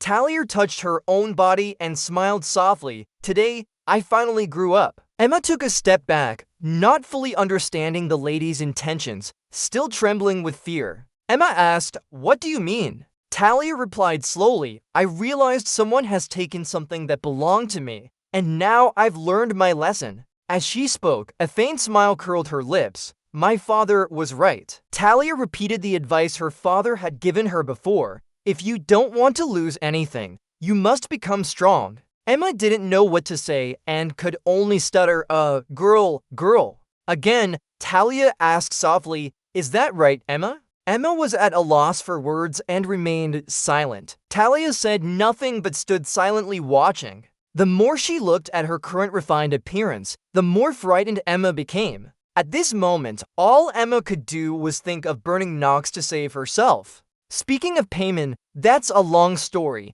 Duke Payman, the demon who caused the night massacre, the one responsible for her mother's death. At the same time, it was Payman and the demon that reversed Noah's time, turning him into a child and killing him in the main storyline of the first part. Nox put on his black robe, covering himself. After knowing everything about Pimin, he also knew his own abilities. With his current strength, he couldn't kill him. Step by step, Nock approached the water, feeling lucky to be here. He wore a white outfit and immersed himself in the river. After bathing in the evil river, his stats increased randomly. At the same time, the system informed him that he had discovered a hidden fragment and bathed in the evil river. His hand touched the water gently. A golden light surrounded him as the system announced, "Your stats have increased by 2 randomly." The mana kept increasing, with his mana stat rising by 1 per second. Water poured down from above. That wasn't all.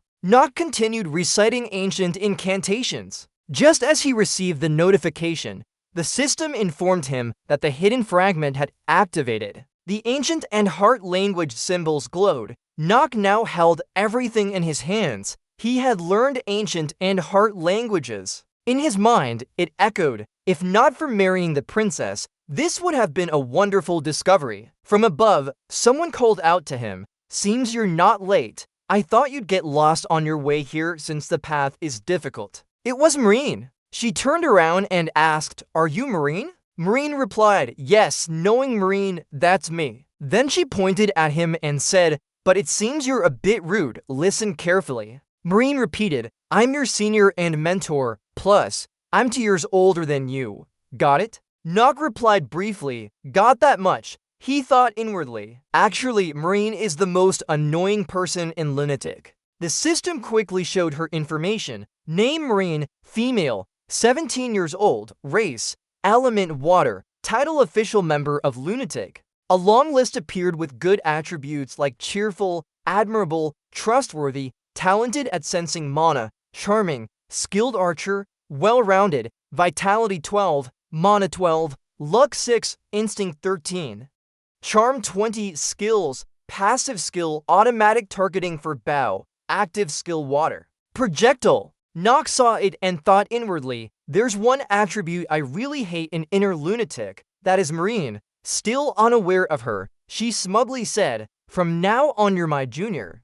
So speak to me with respect." Nock didn't hold back and said bluntly, "What the hell are you saying, old lady?" The last part he could only say to himself, "That's a bad attribute. Well-rounded." She frowned at him. Then she pointed directly at his face. "This world is just trash." Hearing her, he calmly replied, "Seems like she likes to ramble on." Marine jumped down below. She said, "So, you need to respect me." She showed great pride now. She reminded him, "I joined Lunatics a few years before you and am 2 years older than you." Nock replied, "I heard that earlier." Then he asked her, "So if you get respect from someone like me, what do you plan to do?" Hearing his response, she stammered, "There are rules in Lunatic." Suddenly, 2 figures appeared behind them. Nock reminded her, "Hold on, let's move back to the base first as people are coming."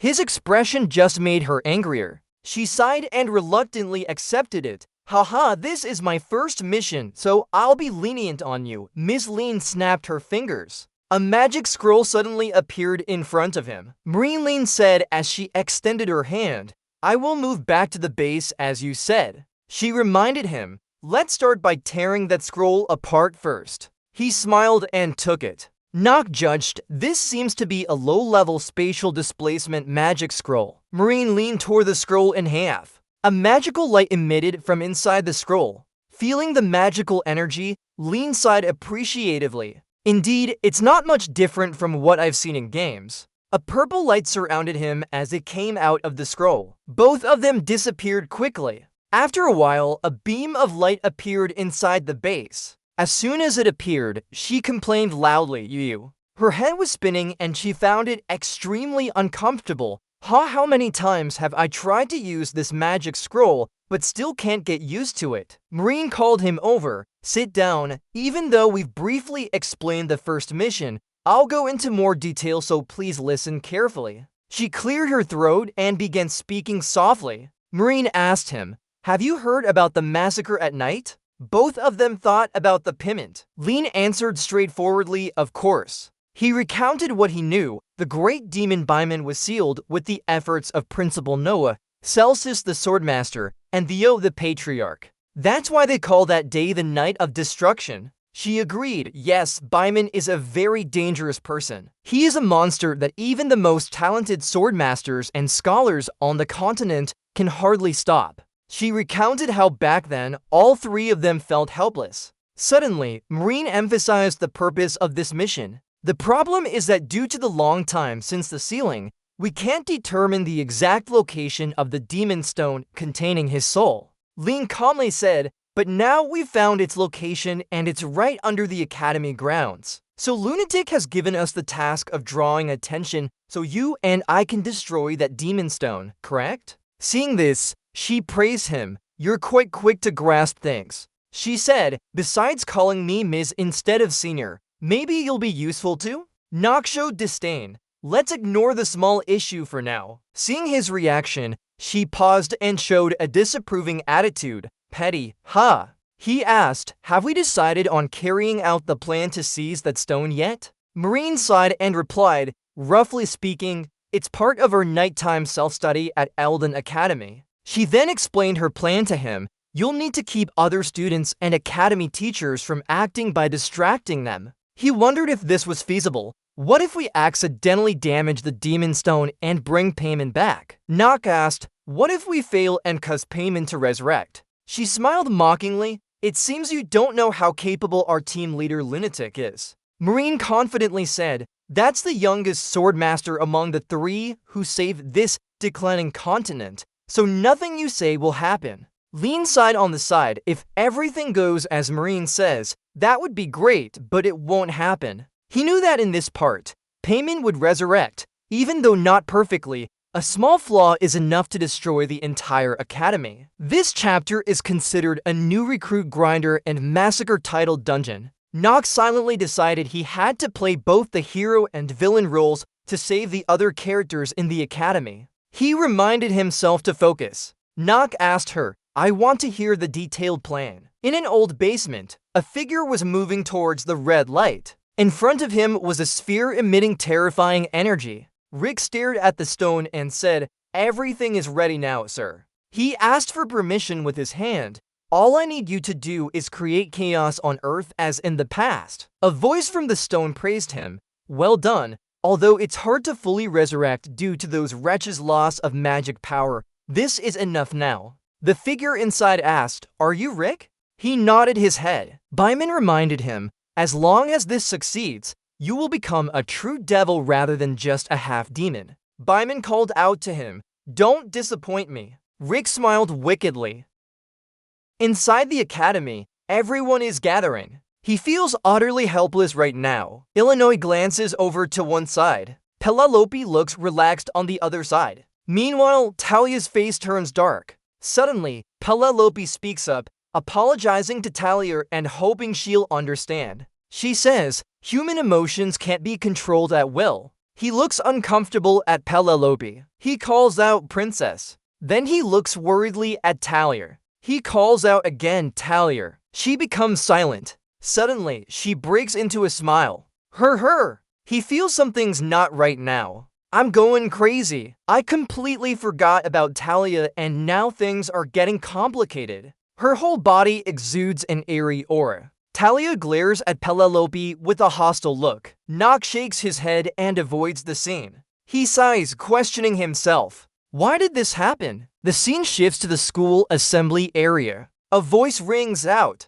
Hey, have you heard any news? A student in glasses speaks cautiously. The school is selecting 7 top-performing students for night training. Another student asks curiously, for training means if selected, we'll get bonus points and more privileges? The student next to him sighs with regret. If I did better, could I have joined already? The student in glasses dismisses his hopes with a cold look. Less daydreaming. You can't even reach the average level. The blonde boy says, do you think I don't know that for sure? I know it well enough, he replies. The student in glasses scoffs. Nobles only think of themselves. They always talk about fairness, but look at them. His eyes land on the group of noble students laughing and joking around. This place is no different from the outside world. Another student asks, how can we understand what the outstanding people are thinking?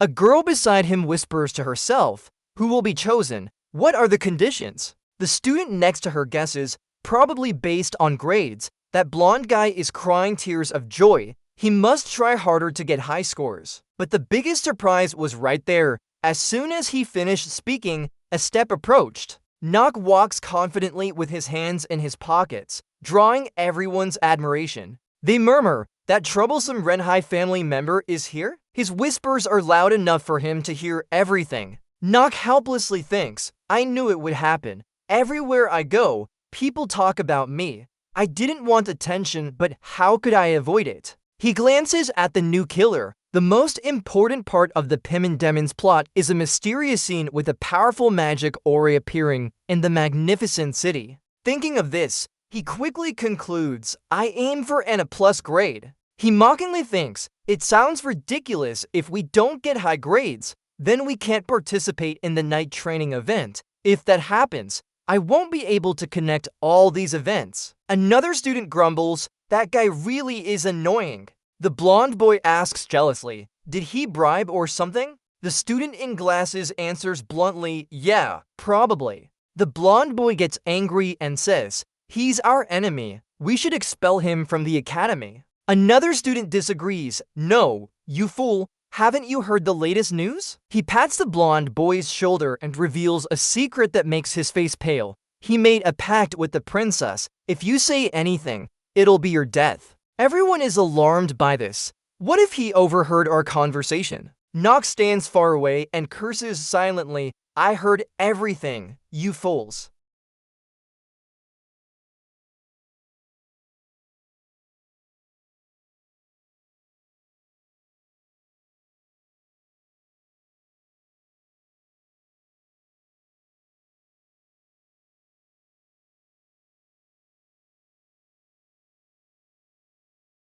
The arrow with a blue light and water rushes towards him. He dodges to one side, thinking that Marine didn't lie. He thinks she is truly from the legendary fishfolk lineage that has vanished. He watches as she prepares to shoot another arrow. Thinking silently, her bloodline and the power in her water technique are not something to be underestimated. Even Luna, the leader of Lunatic Team, would find it hard to completely block such an attack. The screen shows that the acting genius ability is being activated strongly. He jumps back, but she still aims the bow at him. He thinks it's better not to provoke her too much. Looking at the arrow heading straight for him, he immediately uses his sword to block it, thinking that he can't gain her trust with his current strength. His eyes become sharp as he thinks and believes this will end in a disaster. The water flows around her bow. He ponders if things were like this in the battle. He whispers to himself, he must achieve an absolute victory.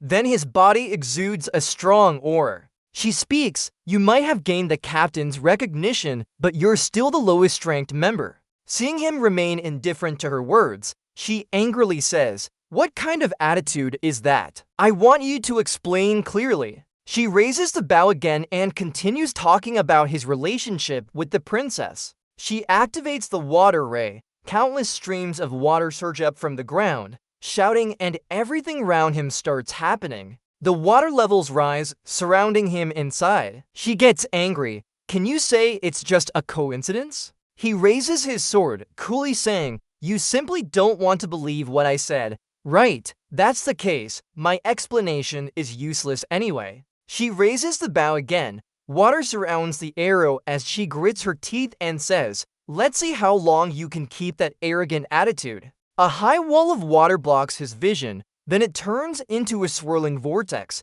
immediately enveloping him in a sea of water. Lang Lung says, do you think this trick will work on me? Then he slashes at the water vortex with his sword. The slash cuts through the layers of water. The water quickly dissipates. She seizes the opportunity and jumps back behind him. Marine quickly raises her bow again, firmly saying, I never thought it would work in the first place. Then she lets go, saying, all I needed to do was create a small opening. The water arrow flies fast towards him. He suddenly turns his head to look at the arrow behind him. The screen shows that the Genius Moment skill has been activated. Your time perception is reduced. He immediately feels the movement of the arrow. It moves slower than usual because he used his skill. He gently moved his head to one side and thought, I really don't want to reveal my abilities yet, but it seems there's no other choice. Seeing him dodge her attack made her surprised. Her eyes widened as she silently wondered how he could still dodge the attack with less than 10 meters between them.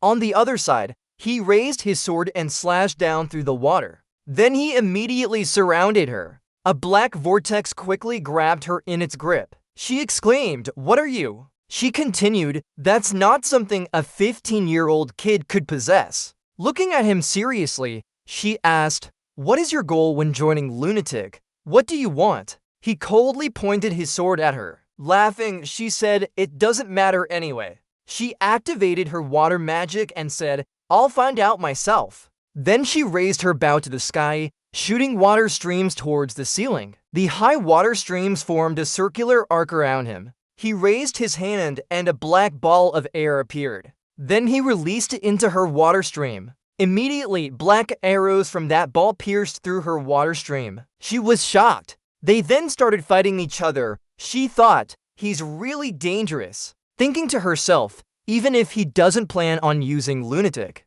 Looking at the water attacking his black arrows, she thought, he has enough talent to be a threat to the captain if he wants to betray us. Angrily thinking, this bastard is still holding back with me. Why is that? Is it because he's trying to use us? Or maybe I'm also a member of Lunatic? He spoke, "Are you going to stand there and think all day? Controlling myself with him is already difficult." She shouted, "I knew it. How dare you use the supervisor as a joke?" Thinking to herself, I can't win against him. Is this just a talent disparity between us? I don't know either. Clenching her fist tightly, she thought, but I'm sure that if I don't use all my strength, I'll definitely lose. Thinking of the other Lunatic members, she felt anxious. No, maybe all of them will be defeated. She called his name, Nach von Reinhardtfer. He listened silently as she said, I can't recognize you as a member of Lunatic. She continued, you are indeed extremely talented,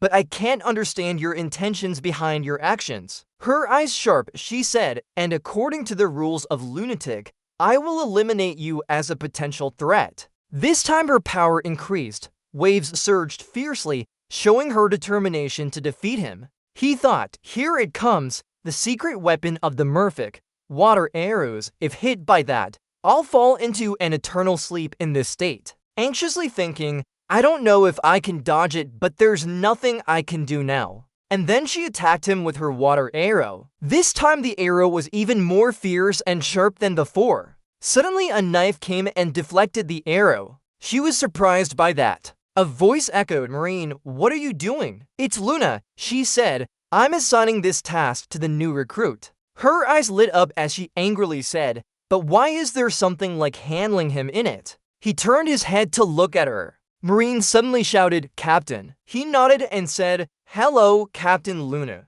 Standing on the balcony, she looked at him and said, You too, newbie. She continued, if you don't explain this situation to me clearly. Looking sternly at them, she said, I will punish both of you. Marine's arrow was deflected by Luna's knife, losing its direction. Luna said, I'll ask again. Angrily, she asked, exactly what is it that you need to do, Marine? Then she leaped into the air and landed on the ground. She questioned Marine. Her mission was to attract the professors' and students' attention along with the new recruit. Looking at her sharply, she said, this isn't part of our plan, is it? Making her jump in fear. She bowed and replied, I'm sorry, I just wanted to confirm his loyalty to the organization. She responded, that's my job as the leader, not yours. Then she picked up the knife from earlier, saying, one more thing. She held up the knife. Its tip was cracked from an arrow. She ordered the search team, look, I've damaged his sword with my skills. She continued, it seems you really wanted to deal with this brave recruit using your archery skills, huh?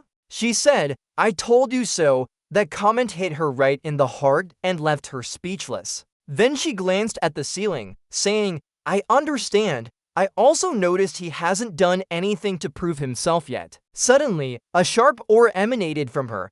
Her dark eyes said, but this time, you've gone too far. There's only one reason to eliminate a Lunatic member, remember?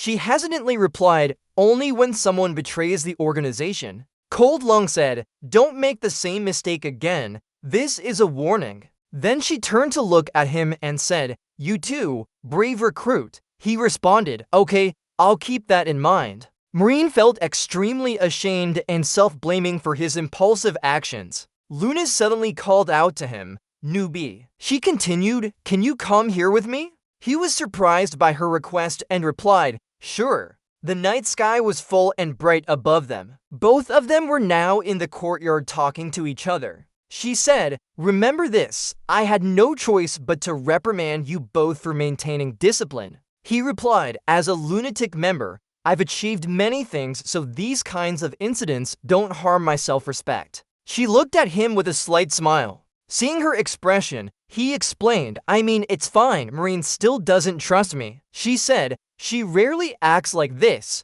It's hard to explain, but there must be a reason behind it. Please understand. She suddenly laughed and said, one more thing. Then she continued, you owe me a life. Recalling Marine's water arrow attack on him, she said, if that arrow had hit you, you would have gone to the afterlife. He agreed with a smile. To put it simply, just stay alert. She asked again, are you not surprised? He calmly replied, being close to death is part of this job. She smiled and said, boring. Maybe that's why Marine doesn't like you. Her eyes suddenly sharpened. She said, just one arrow. His confusion was clear. What? She explained, I'm talking about the reason Marine joined Lunatic. Just one arrow. She continued, Marine isn't that strong, but with just one arrow, an arrow always ready to leave the bow can contain unimaginable destruction. Her voice darkened as she said, I couldn't even stop it directly. He thought, that's why my sword got damaged. Suddenly, something felt off. He wondered, but that's strange. If Marine is so strong, why isn't she appearing in the main storyline? The Sea Tribe, Marine is the last descendant with the ability to control water and archery. Luna said, that's why she can unleash that power, of course. Mid-sentence, she paused. He stared intently at her. He thought, the Sea Tribe, among the extinct races over time, they are very unusual. They were mentioned in inner lunatic stories but never appeared. He rubbed his chin and said, next time I face her, I'll definitely not give her a chance to shoot an arrow. Her laughter interrupted him.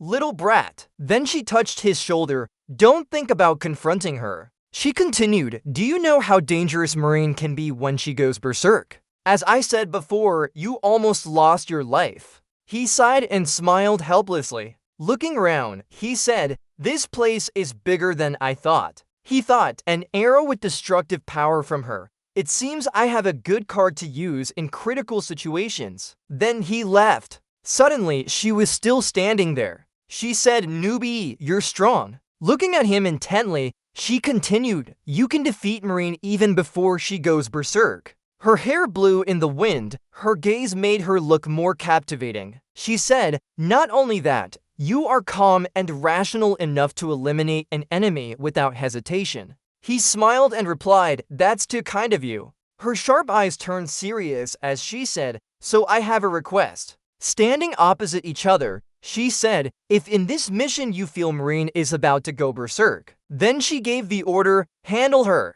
She continued, you're the only one who can do that. His eyes widened in surprise at her words. The scene switched to the Elden Academy. A professor was writing on the board. He said, only those who have reached upper, middle, and lower Danshin can become a craftsman or a perfect mage. He added, although innate talent is important, in the end, it's only the hardworking ones who can unlock that potential. He sat with Penelope and Akina at his study table, listening intently. Suddenly, he felt cold as Talia looked at him with an unfriendly gaze. He muttered to himself, what is this? What did I do wrong? At least they should explain why their fiancé is Talia. Penelope joked. Her look was quite intimidating. He angrily said, are you really going to say that out loud? He thought he didn't plan on sitting next to her in the first place. He remembered her saying, anyway, we're engaged now. She smiled and said, otherwise, everyone would suspect something. He angrily thought she should distinguish between work and personal life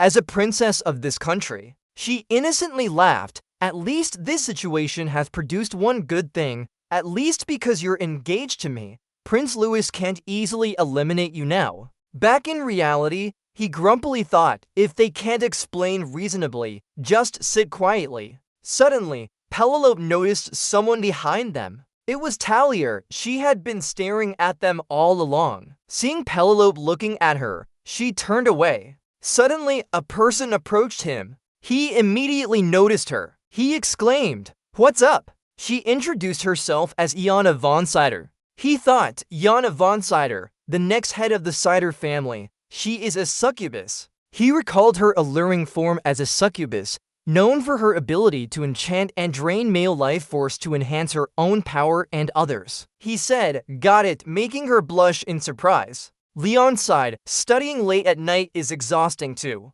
Morning classes followed by evening ones seem a bit overkill. Akina behind him said, "From what I see, we still have at least 3 more classes today. Are you sure you'll be okay?" He replied, "No, I think I won't attend any more classes." He asked in surprise, "What do you mean by that?" Suddenly, the ceiling began to shake, causing the lights to sway. The whole class was shaken. They were all talking about what happened. A light from the ceiling fell and shattered on the ground. Illinois exclaimed, "What just happened?" He calmly stood up, thinking, it seems the main event has started. The battle against the giant Pimmon had begun. A black demonic aura spread out. Rick stood in front of Pimmon. He smiled sinisterly. He whispered, "Let the fight begin." Recalling his conversation with Marine, he sat across from her and said, "Lunatic Group gave us a distraction task to allow them to destroy the Demon Stone without being noticed,"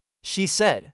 "It seems you're quite smart." She thought aloud, "When I activate the barrier spell that isolates that area from the outside world, students will naturally attack the maze." She continued, "We just need as much time as possible." Back in reality, in the Elden Academy classroom, a light bulb fell and shattered on the ground. The broken light bulb fell to the floor, shattering into pieces. Everyone in the class was extremely alarmed. Talia sobbed while Illinois wasn't faring much better. Leon glanced at Penelope. He thought, it seems Marine is doing a good job with her mission. His eyes narrowed as he focused on his target, to stall for as long as possible. He told Penelope and Eleanor, "Staying here will be very dangerous." Leon said, 2 spells have been activated. He continued, "The first spell is a spatial barrier that isolates us from the outside world and traps us here." Then he raised his hand and said, "The second spell is an adjustment charm to randomly change the structure of this building so we can escape ourselves." He thought, it's really fast. Then he interrupted him, saying, "We need to defeat the adjustment charm first." Penelope agreed, "Right, with our current state, we can't break through that barrier." Yana said, "Yes, I agree." She continued, "This magic adjustment spell is similar to the building enchantment spells people usually use." This made him wonder silently. What? He was annoyed thinking, in this episode, Yana didn't do anything. Why does she keep nagging like this? He lowered his head in thought. Could the original story have changed? He said, "Listen carefully. We will need to dispel the magic adjustment spell just like Leon von Marvis said." This surprised Talia. "Dispel the magic enchantment?" He replied, "That's right. All magic has its own purpose." Of course, she doesn't know about it yet. He thought she hated using her brain. He continued, "Once we achieve our goal or force the magic adjustment to dispel, then we will be free." This made her head hurt. Leon explained beside him, "Simply put, if we can withstand the weight of this magic, it's likely to disappear." He looked around and said, "First, we need to assess the condition of this building." Then he told everyone, "Let's split into 2 groups to check. After that, let's come back here in an hour." At this moment, Marine was wearing a camouflaged cloak and running up the stairs quickly. As she ran, she thought, "Navorn Renifer seems like he has the ability to defeat me." She stood on the staircase across and saw him walking with Illinois and Talia. She thought, but a large-scale magic couldn't defeat him, and he also gained some trust from others. Then she jumped up, grabbed a stone statue, flipped over and landed safely. Standing on a girl's statue, she said, So it's time to solve the maze now, right? She sneered. They call this place the illusory maze, don't they? Then she covered her mouth with cloth,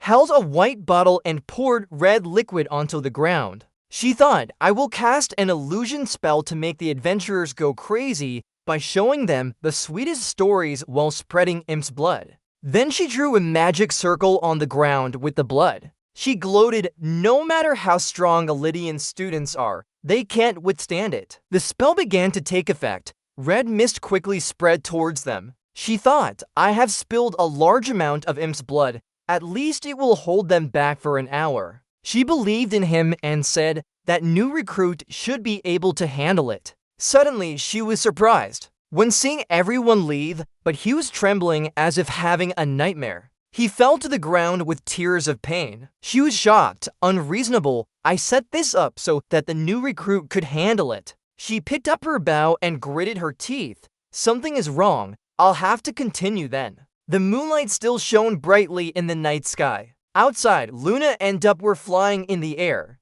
She called out Dup. Then she said, let's start. He replied, okay. A pink light vortex entered the academy. They landed on the ground. He asked, what happened? Are you all right? Noah Von Trinity is a tough opponent. I know that. Then both of them rushed to a room. He said, finally. The door opened and he said, we're here too. A green magic circle appeared, the resting place of warriors. Luna stepped into the magic circle. Immediately, the magic circle shattered. A huge gemstone was placed in the center with protective barriers around it. A voice echoed, I knew you would come. It's Noah, she said. Someone like you is very interesting. She stood opposite them and said, leader of Lunatic and one of the 3 sword emperors. She stared at her and said, the last heir of the Moonlight Sword, Lunar. She spoke, Noah Von Trinity, please step aside. She drew out her sword and continued,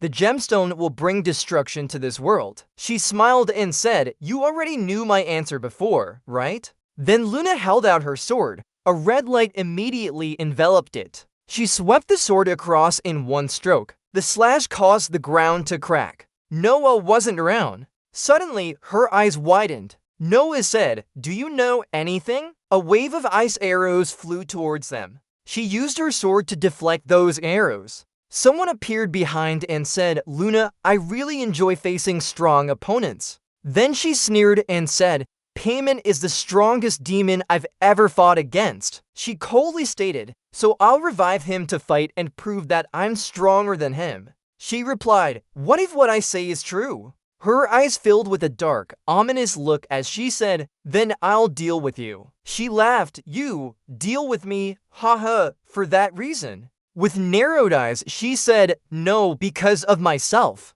As soon as the words left her mouth, she rushed towards her opponent. Both sides engaged in intense combat. Inside the protective barrier wall, the magic stone was emitting a deadly aura. The image of Rick appeared on the magic stone with an eerie smile. He placed his hand on the stone, causing it to crack, and Byman was gradually escaping. Inside Nox's dream, the calm blue sea waves rolled gently. Sunlight shone down, sparkling on each droplet of water. Above, the sky turned a late afternoon shade, his distant gaze looking out at the sea. He wondered, where am I? Suddenly, he was startled by something. He saw an angel girl with pure white wings hovering on the surface of the sea. His eyes widened in surprise. He raised his hand to stop her. No, don't go. He hurriedly chased after her. No, don't go. He stepped into the water, thinking he had to bring that girl back. The waves washed over him. She was gone. He blamed himself for losing her. His face showed regret and unwillingness. Standing there in a daze, he immersed himself in the sea. Tears fell from his eyes. He raised his hand. Huh? Far away, the sun sank into the sea, casting a bright glow across the sky. He stared without blinking. Suddenly, a voice echoed, Nox, stop it, wake up now. He jolted awake, his eyes still wet with tears. Nox. It was Talia. She was calling him to wake up. He wiped away the tears and said, was I crying? She also cried and said, yes, but I don't know what happened to you before. He thought, what is this? What did I see just now? Was I dreaming? He recalled the image of the angel girl and thought, even though my memories are hazy now, I still remember her. It seemed like she was trying to tell me something. He turned around and saw Illinois and Talia looking at him too. He spoke up. This is really embarrassing. Let's forget about it. Let's keep going. He thought to himself. This isn't the time for that. The monsters are starting to attack now. He thought, now is the time to deal with the second dungeon. They were all ready to fight them. Talia wielded a sword with red flames and slashed at a monster. Leon used dark magic around him. Green light enveloped him. The dry bones summoned appeared. Then they quickly rushed to attack the monster. But their bodies were too small compared to it. It hit the ground hard with its hand, shattering one of the skeletons. Another skeleton picked up a weapon and stabbed at it. This punch made the monster fall to the ground. A series of dry bones surrounded the monster and attacked. Yana behind Leon was also using her magic. Purple arrows shot into the monster's head. He smiled, thinking this lair isn't dangerous. He glanced at Akina, who was casting spells, thinking there must be a master here. Suddenly, he kicked hard on her foot, causing her to cry out in pain. She was angry and gritted her teeth, saying, "You, acting innocent. Sorry, I didn't mean to." He thought, I need to buy some time too. After the monsters were defeated, they all gathered together. Leon wiped his mouth with his hand. He seemed quite tired. He said, somehow we've made it through the second maze. Yana looked exhausted and replied, sorry, I'm still inexperienced. She timidly asked him, Nox, are you okay? He angrily said, I'm fine. Don't compare me to those weaklings. Illinois beside him added sarcastically, just cried a little while ago. It's only been 3 hours and already acting tough now. Suddenly, Penelope spoke up. She'll get into trouble if she keeps talking like that to my future husband. She immediately changed her tone and said cheerfully, Heavens, I'm sorry for my improper behavior, Your Highness. He smirked and let go of his hand. Akina asked, by the way, what will the third maze look like? She continued, I really am worried. The second maze was already this difficult. He smiled, well then, it's finally time for me to shine. He thought silently, the third floor cluster of the maze. He sneered and said, that cluster. His eyes sharp, his sly smile was him. The scene changed to a magic stone. Rick said, so finally you've awakened. He happily said, Lord Pari is glad. Suddenly Lewis appeared and said, did you hear me say that, Rick? He replied, I heard your voice. He held a bottle containing red liquid in his hand and said, everything's going smoothly. You don't need to worry. Hearing this, he happily said, it should be like that. This is my only chance to become a hero. He said, I understand now. Then the image disappeared. But after his disappearance, he sneered and said, fool. He held the bottle and thought, do you think defeating Lord Pieman's awakening will give you power? Then he poured the red liquid on the ground, thinking, even though Lord Pieman is still weak after waking up, can you defeat him alone? He emptied the bottle and said happily, then this will make things easier for me.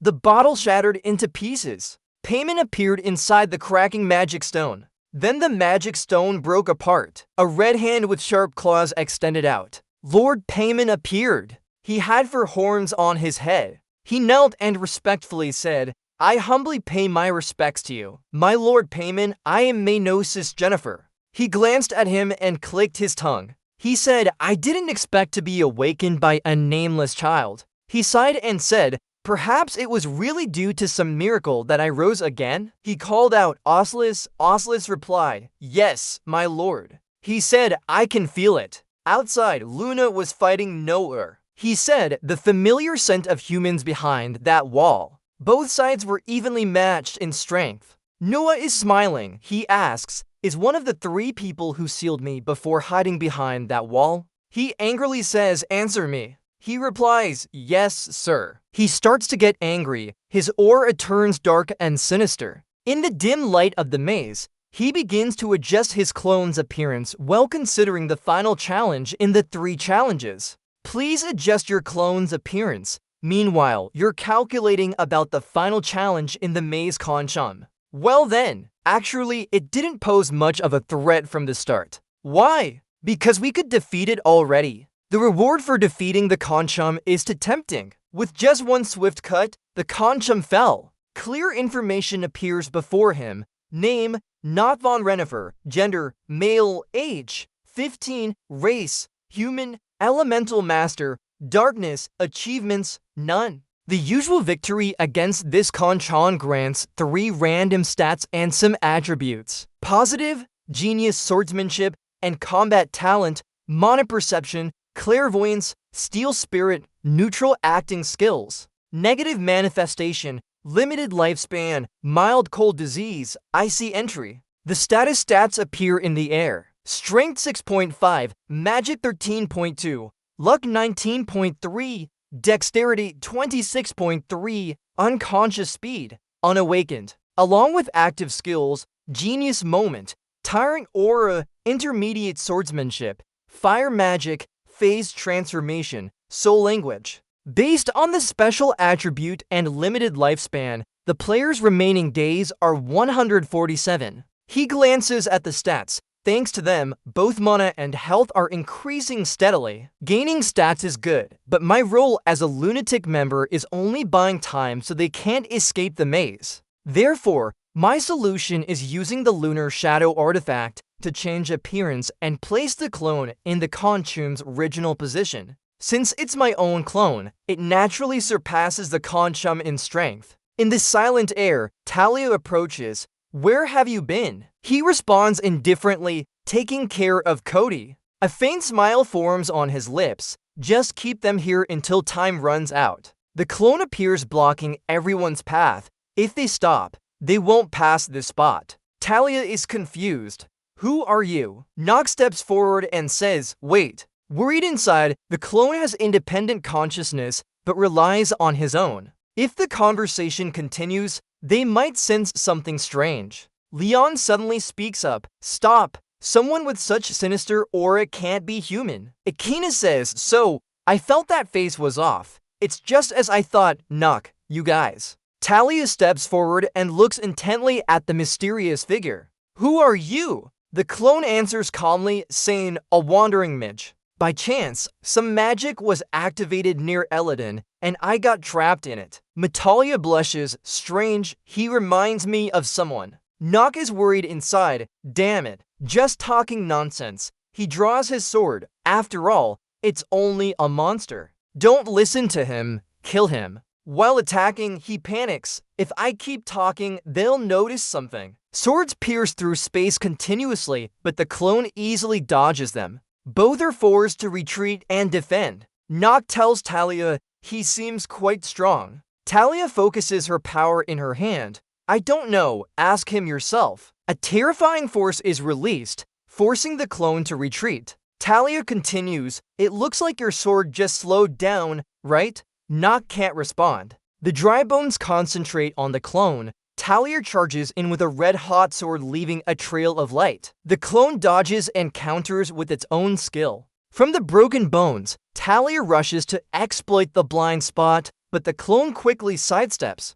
Talia kicks Nock's stomach, causing him pain. Nock, what's wrong? Talia asks. Illinois is also worried. What happened? Nock grits his teeth. Nothing. Trit remembers something. I missed 2 things. First, the clone took 50% of its stats away, meaning my current status stats are only half of what they were. Second, even if the clone is attacked, I'm still the one feeling the pain. Talia delivered a blow that left a wound on Nock's sleeve. It seems things are more complicated than I thought. Can I endure until the time runs out? Meanwhile, Noah and Luna were fighting when an explosion echoed. Baimon appeared from the smoke, making Luna furious. Noah, you finally arrived and destroyed everything. Don't you care about saving humanity at all? Luna raised her sword to the sky, focusing energy into the sword. Noah was pleased. So you weren't serious when fighting me? Huh, Brad, I've tried countless times to eliminate that lowly thing. But there's only one way to destroy a Demon Duke's crystal. That is, it must be killed immediately after resurrection. But I didn't think it would resurrect so quickly. Luna, I've witnessed the child's abilities. So I think it's time for me to play my trump card. Luna launched a fatal sword strike that split the ground in two. Noah used his strength to hold Payman still. Luna focused all her power into her final attack. Payman stood firm as a massive explosion echoed, shaking the ground. Both were surprised to see Payman standing strong. "This is all you have? Just an insignificant midge and an ordinary girl? If so, then you'll die right here." Payman roared, gathering energy and creating a devastating explosion that destroyed everything around them. The clone staggered from the deep wound on its abdomen before Talia's sword sliced down, cutting a long gash across its arm. A series of dry skeletons rushed forward relentlessly. Leon cast a spell and swung his hand forward. He couldn't let such a powerful opponent escape. "Do your best to deal with him?" Leon grinned happily as he held his injured arm, full of frustration. "He's excited again? But never mind, this should be enough time." Just as he was about to act, the road suddenly cracked, startling him. "What's happening?" The floor began to crack and water appeared around them. Before they could react, a deep pit opened up large enough for Illinois. Talia frantically raised her hand forward. Illinois, in the midst of danger, the clone quickly performed a series of jumps to save someone. Illinois closed his eyes tightly awaiting death, but when he opened them, he found himself in the clone's arms. "Are you okay?" Illinois blushed and looked up shyly. "Why did you save me?" The clone gently pulled Illinois out of danger, sat her down, and asked if she was hurt anywhere. Seeing their intimate scene, he suddenly felt a fear rise in his heart.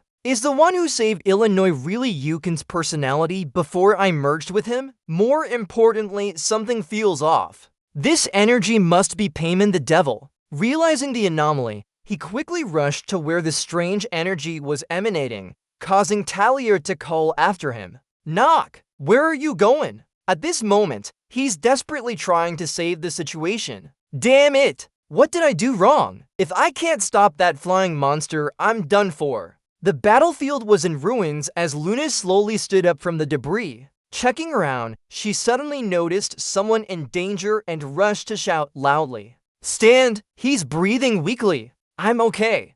Deal with the king first." Luna gritted her teeth and turned back. "Noah, I'll listen to your explanation later." Noah slowly stood up after the shock, brushing his hair aside. "Oh my! You talk too freely sometimes. Not a good time to be distracted now, right?" As Payman's figure appeared, Noah immediately prepared for battle with his skills. Luna looked at Noah and silently understood that even though he was bold, his mana wasn't much left. A spell like this can only be used up to twice. "I just used the Moonlight Sword twice. Not sure how long I can hold on now." Payman's voice echoed in the space, feeling weak. Luna bluntly said she was glad that Payman was playing with reality. "But I've thought of something even more fun. There are too many people here. The students of a star?" Both of them turned pale at those words. Noah tried to stay calm in response. "Compared to the last time we met, you're rougher and dirtier now." With Payman's nature preferring action over words, she immediately got active, examining closely to see how weak humans are and why they can't defeat us. The energy surging in the space made Luna terrified. No, she quickly leaped up to attack with her sword, but Payman was faster, grabbing her, forcing her into a defensive stance. As Payman swayed, Noah quickly flew behind and used his powerful energy field technique. Payman's remaining hand attack was ineffective. Payman's sharp hand injured Noah, evoking painful memories. Back then, I couldn't protect them either. In the fire of old, the terrified screams echoed. "Ah, help!" Amidst this chaotic scene, young Noah cowered in a corner. "Mom, phew!" Noah was pushed hard against the stone wall, her head hitting hard, making it impossible to continue fighting. Now Luna had to protect Noah alone while facing Payman. The desperate situation meant Noah could only follow passively. It's too late now. Suddenly, a purple sword cut through space and struck down forcefully, redirecting Payman's powerful technique. An explosion elsewhere made Luna quickly cover her face. A hard blow, Noah clutched her wound, weakly asking, "What was that? You appeared to save both of us. Headmaster, are you planning to give up again here? If you, who lost your family, also lose your students, then you'll have nothing left. Weakly, Noah asked, "How do you know that?" He didn't answer the question, but declared, Not von Reinhardt, relying on the ancient sword rules, will kill myself right here. The sword in his hand emitted dark purple light, signaling a massive power source within. Rushing with urgency, he quickly picked up a fallen mask and looked at it worriedly. I've safely retrieved it. But that's not the issue here. Damn it! Marine followed closely behind him, her face showing surprise when hearing those words. I didn't expect Byman to awaken. What should we do now? Byman is on Luna's level. So in reality, we can't do anything. Therefore, what we can do is, Marine turned and looked straight at him. Not von Reinhardt. As a senior, I will ensure you survive somehow. That is. He cut off her words with a firm tone. Don't be foolish. I won't run. A member of the Reinhardt family will not shirk their responsibilities. But this isn't a problem we can solve on our own. He turned around, his eyes filled with anger staring directly at Marine. Commander Luna's death wouldn't bother her if she died too. Those words felt like a spear piercing through her, leaving her speechless. As he continued moving,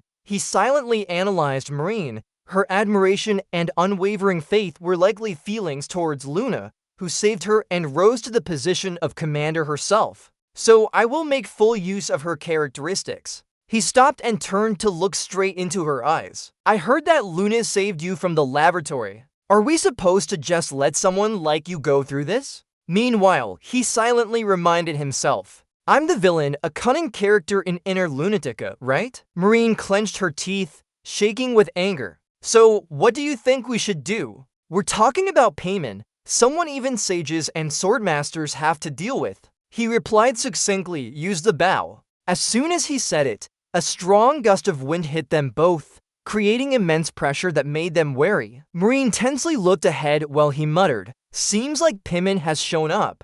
If we don't coordinate, we won't be able to stop him. It dawned on her. She heard about my bow skills from Luna. Now there's something more important. From her expression, he thought, she's hesitating, right? Marine erupted in fury. You know how powerful my water element is. If I use that much, I'll be consumed by it. You might die too. He silently observed her for a moment. Marine, the heir who fully inherits the abilities of the Sea Tribe. Then he spoke with a resolute voice. You overestimate yourself. I won't die at your hands. Let's go. In this dangerous situation, he had to take a risk. No one could block Marine's arrow strike. But we have to do it if we want to stop the damn game from ending. Seeing her gritting her teeth in pain, he decided to deliver the final blow. What's wrong? Have you already bonded with me so strongly in such a short time? Like a weakness, Marine poured all her strength into her bow. Don't regret it, newbie. He replied without hesitation. Do you think I'll regret it? His words made her even more determined. She wouldn't take back what she said. Yeah, now I understand why Luna called you a new recruit. He turned around, ready to face her powerful attack. Honestly, I don't like you much. In this life or death moment, he gripped his sword tightly. His body was burning with energy as Stormbringer drained the user's mana to its limit. The user's mana was decreasing significantly, temporarily reducing their mana awareness. 1, 2, 3, he charged like an arrow. At the point of conflict earlier, his attack successfully blocked Payman's fatal strike on Luna, but that terrifying power had been redirected elsewhere. Despite moving so fast, his strength had significantly diminished,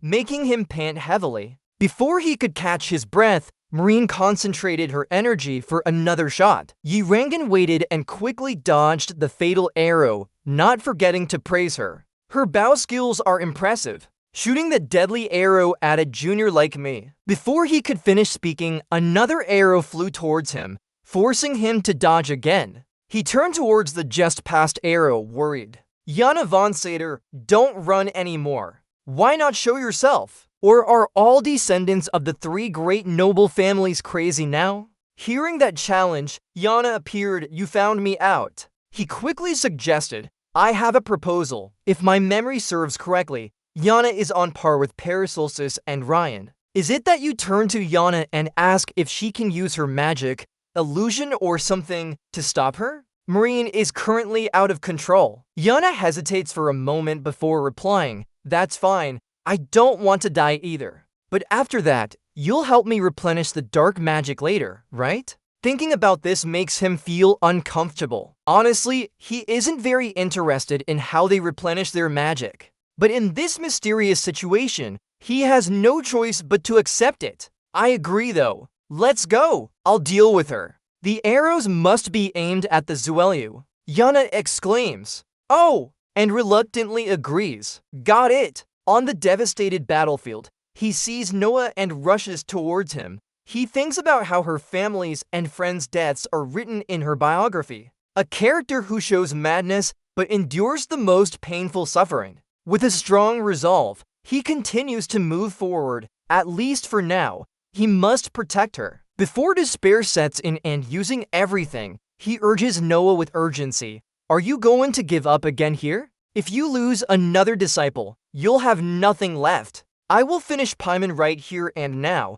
so please lend me your power." Paimon slowly observes him with a cold gaze, the one who misdirected our attack. "You smell familiar, the dark magic hidden in that sword. It is you, right?" Suddenly, an overwhelming surge of power emanates from Paimon's body as his opponent applies a terrifying negative trait. Noah and Luna stand frozen before the power when Paimon suddenly asks, "Are you Theo's son?" He quickly notices something unusual in the air. With his combat instincts, he activates the iron will attribute to neutralize the fear that is surrounding him. His sword swings, sweeping away the oppressive aura. "But my father already grasped your battle intent and spoke with disdain. What are you going to do now?" The corner of his mouth turns up in a confident smile. "Great Duke Paimon has heard that you're a weak demon sealed by our father. The master says even the title of Great Duke doesn't suit you." These words make Paimon go mad. He stops and roars. This insolent fool really is. Seeing his opponent's reaction, he suddenly realizes that just like in the game, he must exploit this emotional state. Information about the opponent appears in his mind. Basic information: name, title, gender, male, age, unknown, race, demon, main element, fire, home, 7th Legion of Demons. Clear information about the opponent's attributes and stats appear in his mind. Advantageous attributes: monosensitivity, suppression, fragile. Neutral, pure demons. Disadvantageous: evil, insane, massacre. Supreme power with physical strength 26, mana 29, luck 6, willpower 27, resilience 16. He reviews the skills he possesses: passive abilities, art of fire, active skills, fiery wrath, disaster flame, judgment. Looking at the situation before him, he can't help but feel frustrated. This one is stronger than all those I've faced. The fiery wrath just blocked was a critical attack. The disaster flame is a continuous damage skill, extremely dangerous due to its nature and probability. Judgment is an attack skill using fire swords. All skills are incredibly powerful. Suddenly, Luna speaks from behind. "What are you doing? Do you know where it came from?" Seeing Luna appear, he suddenly understands. Actually, with Luna's help, defeating Pai isn't a problem, but under these conditions, I must defeat him with what I have for now. During the tension, a voice rings out. "I have a way to defeat Paimon. Please cooperate with me." This surprises everyone. Luna exclaims, "Marine, is she still alive?" and gets replied, "Of course, I promised," and again. Before he can finish his sentence, Paimon becomes angry and attacks both of them with his sword strike. "Why did you leave me behind when I was right in front of you?" He quickly turns to block the attack, the immense power causing even the Smoke Master to shake. He thinks that it must be his judgment skill. Luna leans in and whispers to him, "I'm confident Marine can overcome the barriers and control her power."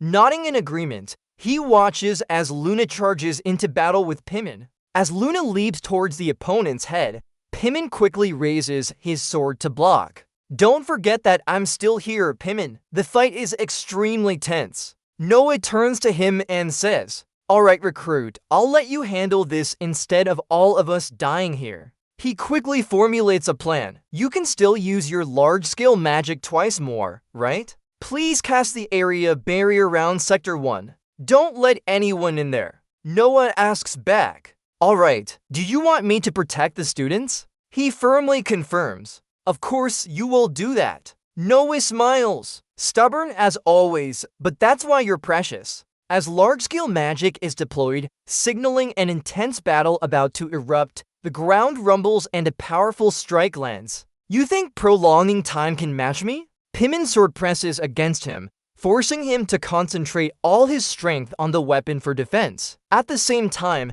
he taunts. Is that all the power of the Great Duke? He's no better than a brat. Pimin chuckles, ha, you've only blocked my attacks a few times. You must be deluding yourself thinking you're him. The system announces that the opponent has applied the fear disadvantage attribute to the player. The prompt continues to mock and insult, nonsensically suggesting someone stronger by hundreds of times. Despite this, he can't kill me, only seal me. I'll tear through him. Even with much power infused into his sword, he feels it's hard to sustain for long. He risks activating the attribute, nullifying the fear disadvantage with Iron Will. You never know. The system announces that Stormbringer has absorbed maximum mana from the player. He repels the terrifying attack, but at the cost of coughing up blood. Looking up, he sees Noah nearly complete his skill. He's elated. Is the barrier almost ready? Noah replies. Almost done. The plan to eliminate Pimin. Luna is trying to keep Pimin occupied. It worries him. Damn it! Quickly wake up, I'm reaching my limit too. Marine. Even though she's just a supporting character in the game, a predetermined character who must die and disappear, I still don't want her to die. No! It's funny when you say it. The system continuously warns, your body has no mana. Warning, energy is being converted, lifespan rapidly decreasing. With a heavy heart, he advances. She deserves to live and should fight for her life. So, with all remaining strength, he focuses his entire power on the pipe and shouts, please wake up, Marine. Somewhere strange, Marine lies in the midst of cold-hearted scientists with sharp eyes. Marine thinks as she opens her eyes at birth. The first air she inhales is far from clean, only a pungent chemical smell, along with rows of lenses like lifeless eyes watching every movement. Just looking at the experimental tools makes one angry. Then children are turned into test subjects right before her eyes, their souls drained and bodies lifeless as they're forced to stuff knowledge like needles piercing their minds. Before fully understanding the amount of knowledge and language imparted, Marine realizes something. The chemicals begin reacting. She starts to step out. This research facility is her origin with its cold white walls surrounding her. And it's where she must prove her worth in despair. That's the only way for her to survive in this harsh world. She's being implanted with devices, surrounded by people holding syringes waiting. In the dimly lit room, she lies there as a voice starts singing 210. Can you hear me? Sing 210, that's her name. Yes, Marine sat up when told. Then she had to follow other researchers. Marine wasn't sure why. They led her to a strange creature in a tank, one of the test subjects for recreating ancient races' power. That's how Marine learned many orphaned blind children became test subjects here. A researcher approached with cold eyes and asked 210 people to move that block. So Marine always had to smile brightly and pretend to be the most useful among these soulless puppets. So Marine tried to smile as she followed their requests. Because she must show everyone she can handle the merfolk blood in her best. Only then would Marine not become one of those missing children. One day with rare sunlight, someone came to find her with a warm smile. Marine was alone when suddenly greeted. From now on, Tajai from the Research Institute will live with you. Then Marine started living in a cozy small room with Tajai. Of course, she has no choice in this world. Like a cow being dragged to slaughter, she had to follow their orders. Her soulless eyes gradually showed in Marine's demeanor. Despite initial worries, Jay always kindly asked Han softly, is the Research Institute boring? You've been working hard. What do you like? Jay circled around asking Han many things, surprising Marine. This special care surprised Marine as a warm ray of light, combing her hair gently and asking, 210 sounds stiff, calling it that seems odd. Your hair is blue, like aquamarine. Should we call you Marine? Marine didn't expect anything in this dark life because everyone saw her as a zoo monkey or just an invaluable test subject. Dai gently placed vibrant flowers into her fake hair, shocking Marine when she saw herself in the mirror. But Dai was different from others. She treated Marine like a real person with genuine love and care. In the colorful garden, Dai watered plants while splashing cool water on Marine, making her innocent smile bloom like morning sunlight. She didn't see Marine as a tool, but as a person who could love. One night under a starry sky, Marine asked innocently, "Why are you so good to me?" People say we're monsters because we had to accept Murphic blood. We're weapons, we'll be sent to battlefields and die, Jay said with a sigh. Moved by Marine's sincerity, Jay gently stroked her head and shared, "Since you've shared our secret, so will I. Actually, our family was taken hostage, which is why we're here." Marine worriedly asked, "Jay, do you want to see your family again?" "Of course." "Marine, if one day I leave, would you like to meet me?" Marine clutched Jay's sleeve with trembling hands. "Will you leave me, Jay?" In the silent night, Jay leaned into her with overflowing love. "Yes, that is our family." Marine still held tight and asked softly, "So, does calling me your family mean you treat me well for this?" "That's right, and there's another reason I want to protect you," Marine immediately asked curiously. "What is it?" Because you're still young, her answer warmed Marine's heart as she closed her eyes and lay beside Jay. Children need adults to protect them, so you must learn to protect younger children too. Yes, I remember that. Both leaned their heads together, living in peace with the warm love for days, making Marine feel more stable. The Murphic's power began awakening as Marine practiced her abilities diligently. While training outside, she listened to Jay's stories, thinking of her dark childhood. Was there ever a happier moment like this? No, never. Listening to Jay's stories made Marine feel part of a beautiful life. And those happy times in this tragic life would always be broken by trivial reasons in the harsh world. Suddenly, on an ominous day, Marine and Jay were surrounded by strangers with cold eyes. When will we have enough? To strengthen the royal power, Murphic blood must be included. Jay tried to protect Marine with her frail body. "Don't call it Murphic blood anymore. This child is named Marine." "It's a person." Marine trembled behind Jay, clutching her sleeve tightly in tears. But those people kept pressuring with cruel faces. "No, that's just a weapon. Weapons must be used in times of war like now." "Wake up, tool!" Then grabbed Marine's hand, forcing her to face them. When Jay tried to stop with all his remaining strength, "Don't do that!" One of them shouted wildly, "Be quiet," and slapped her hard across the face. "Remove the rope." As she had violated the royal military code, she must be dealt with immediately. She was knocked out by the slap but managed to endure the pain and approach the Marine. The Marine struggled painfully as she rushed towards the rope, tears streaming down her face, while the others quickly gave orders. "Pull it away." The rope continued to struggle desperately, releasing itself, while the Marine fought with all her might, screaming in agony, "Stop!" Suddenly, Marine broke free and shouted fiercely with eyes blazing, "Stopping!" Immediately, a soldier drew his sword and laughed maniacally. "Ha! A weapon letting personal feelings control it? What about this?" Before Marine's horrified eyes, the rope was cut by a bloodied slash. Treat her as a tool if she is just that. Remember, or else next time it will be your right hand. The rope clutched tightly at her arm, her face contorted in pain. Marine's fury erupted like a flame. "Even though I'm not.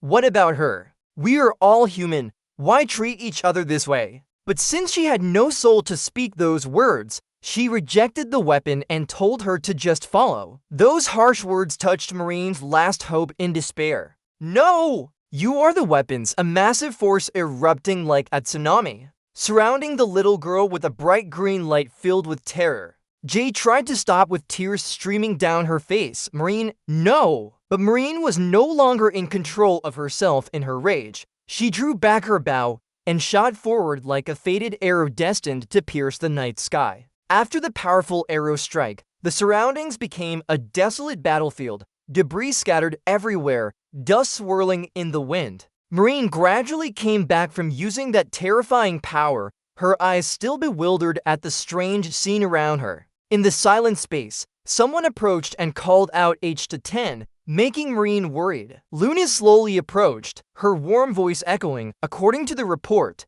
It seems this is her name. I'm Luna, the captain of Lunatic. Those words made Marine even more confused. She asked, who is she? Where's the lab? Moreover, then as if remembering something, she loudly asked, Sister J, how is Sister J? She was a girl with brown hair who took care of me. Luna softly replied, Jay has died. Those words cut deep into Marine's heart. Can't believe her ears, she asked again in disbelief. She is dead? Luna nodded gently. Yes, and there's something that needs to be clarified here. The one who killed her was you. Hearing those words, Marine was stunned, her face darkening as if falling into an endless darkness. She stepped back, trying to deny it. No, this can't be. Luna stood still and explained calmly that Lunatic's current mission is to attack the royal laboratory where children were kidnapped and experimented on.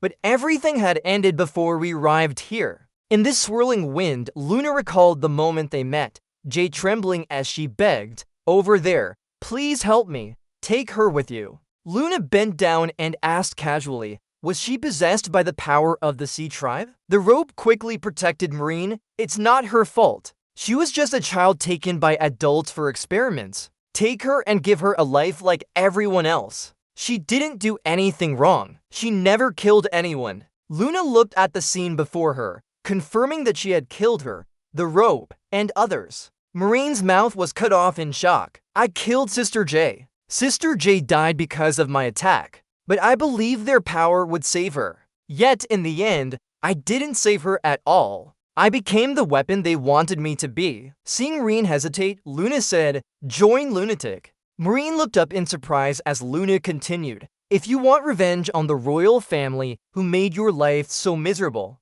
Jay told me about them when reading fairy tales to me. Yuma will worm her way into people's weak hearts, offering sweet promises and happiness, but she has nowhere to go now. Knowing that hatred only leads to deeper despair, Jay's pain pushed me onto this path. Marine said, the decision is made. I'll join you, Luna. Let me become a member of Lunatic. Luna approached closely and said, from now on, call me Captain. Your skills are crucial for Lunatic. You're truly talented. If you learn to control your power just a little, I can boost your rank right away. In her heart, Luna knew she had to run to where that girl was, even though the strength and talent didn't belong to her. Like a moth drawn to flames, she supported her because Luna saved me and Jay, whom I killed. Amidst the gusty wind, Marine woke up. A voice echoed, hello. Marine was surprised. Who is this? Iana von Sater. I just used water arrows. Surely, I must have entered the state of Soul Train,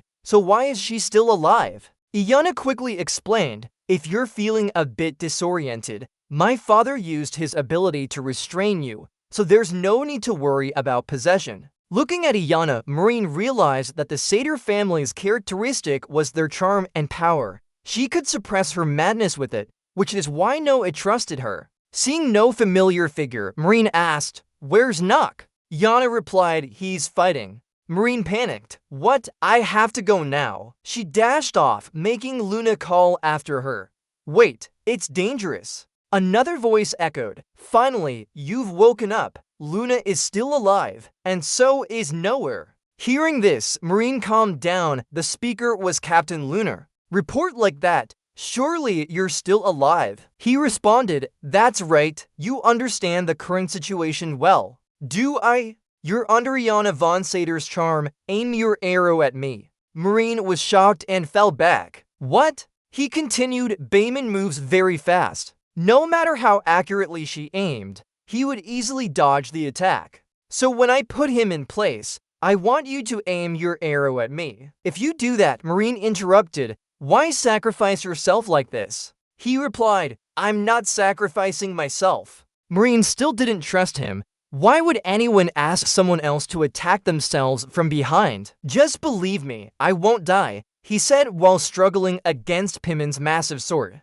Kneeling down, Marine asked, "Can I really trust what you say?" He replied, "Yes." At this moment, he was trying to withstand Pimen's massive sword. Those words gave her a glimmer of hope for some reason. His words brought a sense of relief. "Just wait there, our arrow will tear through his body." Standing firm in the battlefield with a cold gaze exuding pride and disdain. "With our original power, not even your toes would touch us." It's such an absurd scene. In midair, the glowing sword streaked past, emitting terrifyingly bright light. He quickly realized the danger was near. Link tried to dodge in time. The incredible strength of the strike caused Noah's defenses to show numerous cracks. Fortunately, it was still strong enough to prevent the sword from breaking free. Worried about his labored breathing, Luna approached and asked, "If you're not foolish, surely you know that. If you're a new recruit, you should know this. Noah's shield is nearing its limit too. Not just the shield, but magic power is almost depleted now." Noah was still trying his best to maintain the shield, causing his stamina to gradually weaken. At most, it can only withstand 1 to 2 times. "The plan you boasted about, when will it be put into action?" Determination clearly showed on his face as he gripped the sword tightly. "Just once. Break through that guy's barrier." 3 layers of barriers protected by high-level magic gradually approached them. He carefully observed his opponent, analyzing in his mind non-stop. Because of that, the attack wasn't too powerful and we can endure it. But if this barrier is so solid, breaking it would make our plan meaningless. Luna then picked up her sword to prepare for defense. Luna places her trust in him. She spoke softly, "Please follow my plan. Hope it works." So she began to use her power to resist. The angry song roared, "The naive young one hasn't experienced life yet." He charged towards Luna with immense strength in his hands. Despite knowing his place, he still acted like a boss. The power surging through his arm was gradually approaching. Luna activated her defensive technique. The third lunar sword skill, the silver moonlight sword aura, enveloped the blade. The pure power seemed ready to unleash its full might. After the bright red light caught Pimen's attention, he quickly tried to block, but it was too late. Luna's strength pierced through his defense. She intended to add another blow to weaken her opponent, but she was pushed back instead. He laughed sarcastically, "Good try, but you haven't touched me yet." Just broke the first barrier. Too familiar with these lowly tricks, he easily predicted and defended against the next attack from his inferior race like insects. "Trying to find a way to die on your own?" He shouted loudly, "Now. Right now, shoot, I know." The accumulated strength had reached its peak. A bolt of arrow pierced through the air with tremendous force. His lips curled slightly into a smirk. "Die. Who said we would die?" Instantly, he activated his genius moment skill. His mind quickly processed. First, according to setup, the sea race's arrow speed is at least 400 kilometers per hour. From the rooftop, the distance was about 300 meters. Second, it would take at least 3 seconds to reach its target. Of course, I'm not a mathematician, and this isn't an exact calculation. Just a rough estimate. Using my intuition from surviving in that damned world for 3 seconds, calculate everything into the equation. He quickly dodged. The arrow pierced through his fire with strange power. Before penetrating him, blood spurted from his mouth. He saw and understood that indeed, the arrow was nearly spent. Constantly using large mana-consuming skills, this is understandable. The song cheered loudly, finally breaking the last barrier. Victory is ours. He laughed sarcastically, who said it couldn't be destroyed. Quickly equipping the Lunatic team's Conqueror artifact, Stormbringer would drain the user's life to its limit. The Lunatic team's Conqueror artifact activated, increasing player attack power and then activating the Breaking Limit active skill. This is an extremely powerful enemy. To defeat it with one blow requires a significant sacrifice of life. Note that the life lost by breaking the limit cannot be absorbed by the Dark Charm rank. Do you want to activate the skill? Without hesitation, he smiled and decisively activated it, channeling all his strength into a decisive strike, darkening the tip of his sword. Byman still looked down on him. Trash. No matter how much he struggled, it wouldn't change anything. Then, he clashed swords directly. The two immense powers clashed and counteracted each other. He gradually gained the upper hand, shocking Baiman. What? Seizing the opportunity, he charged forward and struck twice at his opponent. Black sword, first strike. Black sword, first cut. The sharp blade severed his head in half and cleanly split him in two, leaving him stunned. His body was then cleaved into two. He gasped in despair. No, this can't be. Wake up. Only you, a person like you. Then he faded away into nothingness. He slowly stood up, his body so weakened from the battle that he could barely hold his sword.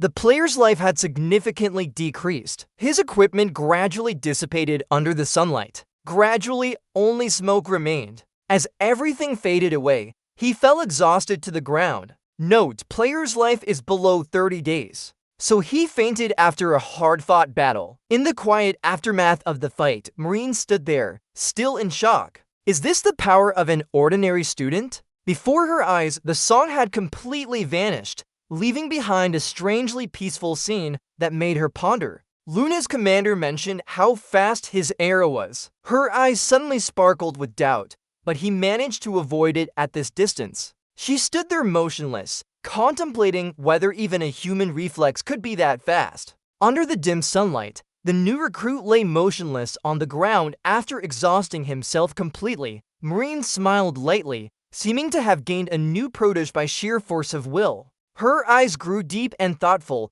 perhaps even Luna's command, no, maybe surpassing Theo von Renifer, her father. She tilted her head in thought, wondering why such an unimaginable talent would hide away. The image of him from class flashed through her mind as Marine continued to ponder. Perhaps he believed his hidden talents could cause trouble at some point, so he hid himself under the guise of a troublemaker. She nodded slightly, understanding something. Being too attached to the servant might be part of it. Now I understand. A faint smile appeared on her lips. The new recruit was handsome and mischievous. Her eyes gleamed with determination, but it seemed feasible with Luna's command and the new recruit. Her voice dropped, enough to bring down Esteban von Arkham, the foolish emperor. She pursed her lips coldly. Naturally, his daughter Penelope would also have to die in the process. Noah, don't just stare at where Payman disappeared. Only a thin trail of smoke was fading away, condensing into a mineral stone. Luna suddenly realized something. It was why she allowed the demoness Payman to remain conscious. She looked down at the ground with a cold gaze aimed at destroying the Mithraic stones. Luna asked slowly, "Is that right?" Her eyes sparkled with doubt. Thinking back now, it was indeed strange. Why her, who had suffered the most? Because of the demons. Allowing Payman to remain conscious. If it were just for revenge, wasn't that a bit too reckless? Noah's lips curved slightly.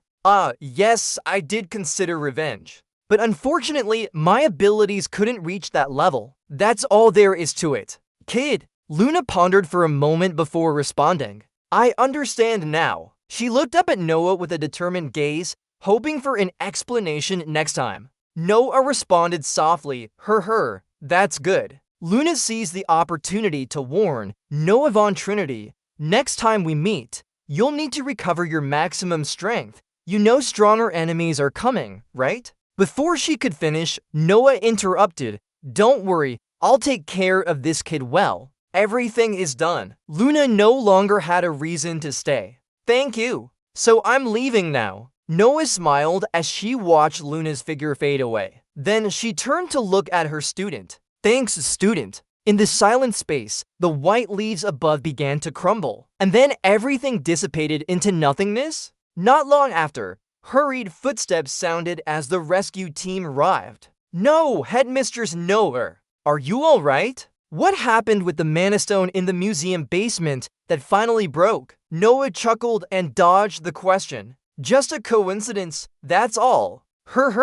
Russ shook his head disbelievingly. Coincidence? How could that be possible? Raz was startled by the sight of his motionless body lying on the ground. My student. Wake up, you fool. While everyone was busy cleaning up the scene, Noah continued to be questioned about what had just happened. But even weakened, who defeated Payman in this battle? It seems Principal had dealt with him personally. Noah just returned a mysterious smile and shrugged. leaving it at that. Vernon realized something was off. Trouble was brewing. That expression means she'll never tell us. The two stood there uncertainly, wondering how to report the situation to the royal family. Raz and Vernon exchanged glances before starting to pass the buck. Hey, you figure it out. Why me? You do it. Noah left with a thoughtful expression, unable to just break the mana without reason. Noah's eyes turned cold. They must be behind this, as predicted. Noah clenched his fist when thinking of the royal family. Her face darkened, meaning they were definitely here. His gaze swept around with anger and disgust at the filthy demon worshippers daring to make his territory stink. In the medical room, tension hung thick as he still hadn't woken up. He didn't die, right? He had been unconscious for 3 days. Talia voiced her concern. This can't wait. I need to contact my father and get the elixir. DJG hurriedly stopped him. Hold on, Miss Talia. For now, just observe. Leon shook his head with a sigh. Seriously, he ran like he was burning to jump into the flames? Leon defended. Don't say that. There must be a reason for him to do so. Talia stood up abruptly. This can't be right. I have to go myself. DJG quickly tried to stop her. Miss Talia, wait. In the quiet room, he had woken up, but the loud noises outside only made him more tired. This is the first time I'm scared of waking up. He glanced down at his body. Wow, my recovery was unbelievable fast. The system notified him that the moon's blessing and Isis' blessing were transmitted into his player's body. He sighed and looked at the ceiling. With these two blessings, he had no choice but to accept it. He pondered the academy must be on the Emperor's side. He raised an eyebrow, a student from a criminal organization in such a place. He glanced out the window. Perhaps Noah treated him to gather information. He decided, well, he needed to pretend to sleep here and buy as much time as possible. The dusk filtered through the window. He woke up groggy from an unplanned nap. He muttered, I must have overslept on her. He exhaled softly. It seemed he finally had some peace and quiet. The familiar figure of Eleanor suddenly appeared beside the bed. I knew you'd wake up. He sighed helplessly. Hey, what's going on? Eleanor, it's so late. Eleanor got straight to the point without beating round the bush. I just want to ask you one thing. The person named Sen we met in the dungeon, what is your relationship with him? His breath quickened as he heard the question. His body tensed as he tried to stay calm. Alino looked at him with a sharp gaze and whispered, Do you know that? Alino's voice echoed in the silent space. Every time she lied, her pupils would slightly constrict and her hand would tremble. She continued softly, but her tone was as steady as flowing water, making it hard for anyone to doubt. Anxiously, he thought, damn. Disappointment crept into his mind. Even with his acting skills, it wasn't enough to deceive Eleanor's genius. Determination shone in his eyes as he thought, I can't accept things staying like this. Now that we're here, I must find out the real purpose behind everything. He spoke slowly. Sen and I have a connection. Eleanor quickly replied, Is it bloodline? Her eyes lingered on his face. Their identical eyes were astonishing, right? Fear crept into his heart as he heard what Illinois revealed. Got it. This is the secret that the family has kept hidden in our village. I've also heard they call these talent cages, restraining extraordinary individuals with a leash. Xavier must be in the same situation. A forced smile appeared on his lips as he replied, The Lehouse Boar family might have declined, but it can't go this far. Illinois looked into the distance thoughtfully. Actually, everything was strange from the start. She sighed softly. It seems he never intended to harm us. He stared directly into Illinois' eyes. So, what does she want from Sen? Illinois replied without hesitation. I want to protect him. Her eyes lit up as she continued. Sen, he left a deep impression on me. I was planning to bring him over to our side. He recognized Illinois' intentions. In short, she wants me to be the mediator. Right. Illinois smiled and replied, Yes. Someone with such power is fully deserving of it. He gritted his teeth, suppressing the emotions surging within him.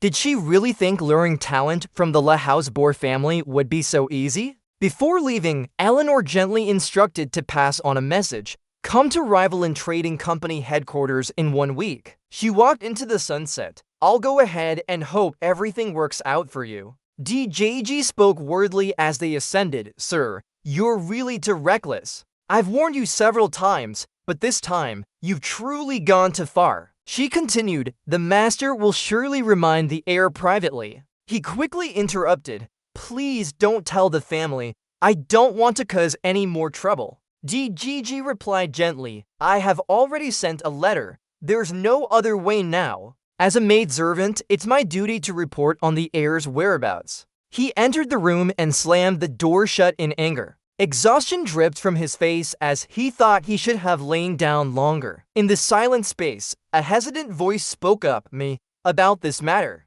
The voice continued, I think you already know, but if I, a half-demon succubus, want to absorb dark magic. She paused and said, there's only one way. Can you help me? He thought as he heard this. The final thing he was waiting for has finally arrived. She appeared at last. His mind raced with thoughts of succubi, notorious for being living nightmares that drain men's strength. He calmed himself, but everyone misunderstood. There were no such silly developments as they imagined. Inner Lunatic is a school play for all ages. He continued to think, never in a million years would he do something like that with a succubus. At least now he could breathe a sigh of relief. After a moment's pause, he asked, so what do I need to help you with? Yana hesitated and replied, well, can you hold my hand for about 10 minutes? He looked at her skeptically, but said it wouldn't be a problem. He added, is that enough? Yana nervously responded, yes, that's quite all right.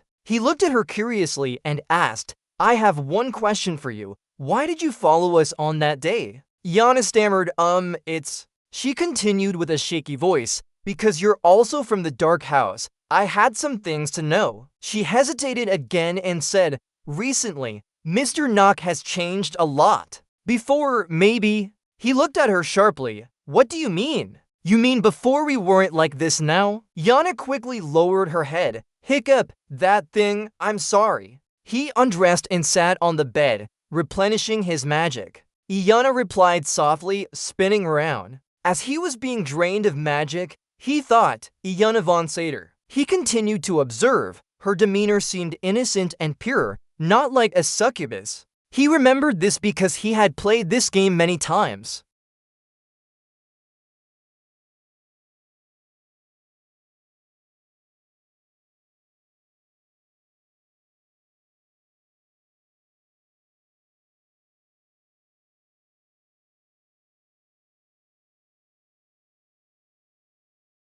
Kyo thought she had witnessed her mother's sacrifice right before her eyes. Then she became insane and caused chaos. She didn't let anyone get close to her. He paused for a moment as he thought about it. But now, she could finally avenge her mother. She had done it all by herself. He softly chuckled at the thought of this child growing up and no longer crying uselessly, but acting with purpose. Luna remained silent for a moment before gritting her teeth to expose him. I think you're lying. That's why she didn't answer immediately when he spoke half-heartedly, still unsure about something. Theo, I'm not sure what his intentions are. She looked at the dangerous man in front of her, a power that could only be inherited by those with Lennifer bloodline. The dark image materialized, eyes following each other, both mysterious and sinister. The painful memory appeared, reminding her that it can only be activated when someone is pushed to their limit of suffering. Luna's face turned serious as she calculated. Now Lin has joined the lunatic organization, so he will be safe. She told herself with high determination. He is now completely out of his control. I can't let that happen anymore. Theo sat silently, deep in thought. Suddenly, he spoke up. Her sensitivity is also common. Theo gave a faint smile and replied with an irrelevant statement. Parents always understand their children. At this point, he still argues and even brings the logic of a good father, making her feel ridiculous. She questioned when did he become such a warm-hearted father. Luna angrily reminded him that his eldest son had joined the royal faction. She emphasized each word.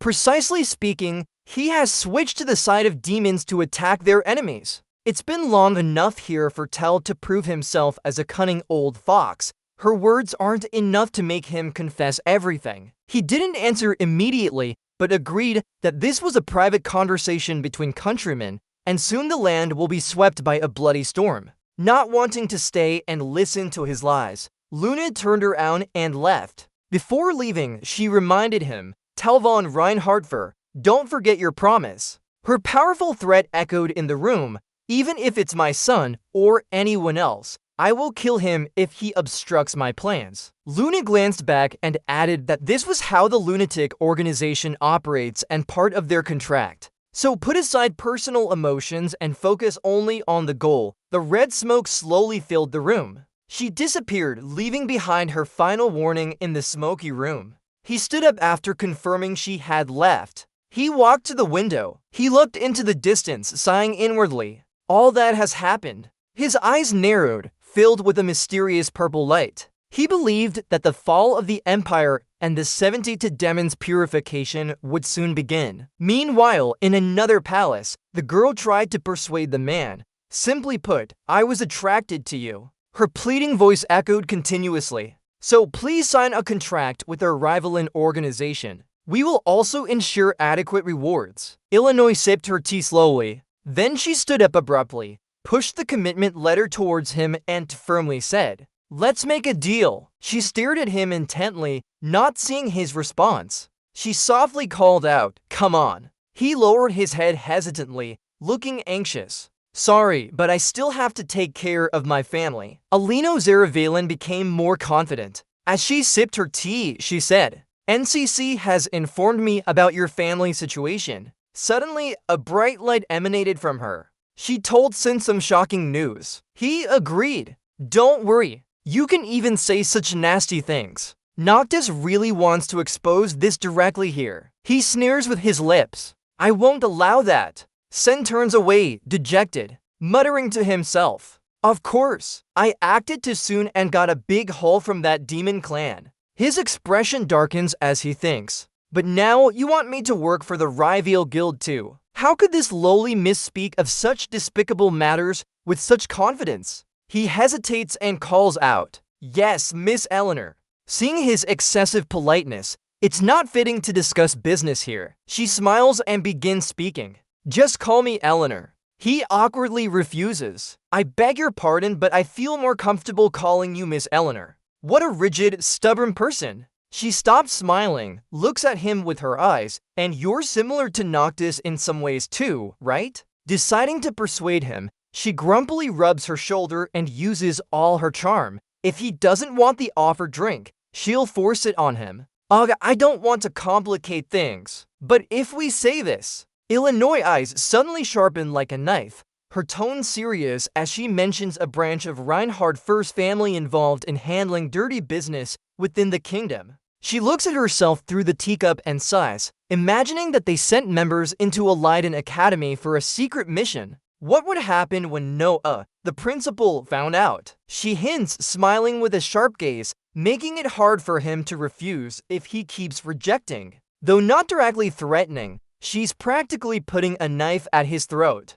Sen remains silent for a long time, surprised that she wants to push this far. He straightforwardly replies, "I thought Miss Illinois wasn't the kind who would exploit someone's weakness." She sips her tea leisurely, dismissing his preconceived notions. "As a businessman, I have no reason to be benevolent." Yen grits his teeth and hesitantly asks, "What do I need to do?" She sets down the teacup and gets straight to the point, "Sign it." Illinois places her hand on the contract, her beautiful face convincing him. "Are you not going to work with me?" In the quiet night outside the palace, a carriage drives along the lake shore. Holding it in his hands, he mutters, the spirit flower's face changing. His face shows hesitation as he feels this item is truly precious, something that can only be obtained when nearing completion. He stares at it intently, hoping to find hidden answers within this valuable object. Surprisingly, Illinois both hit and soothed him.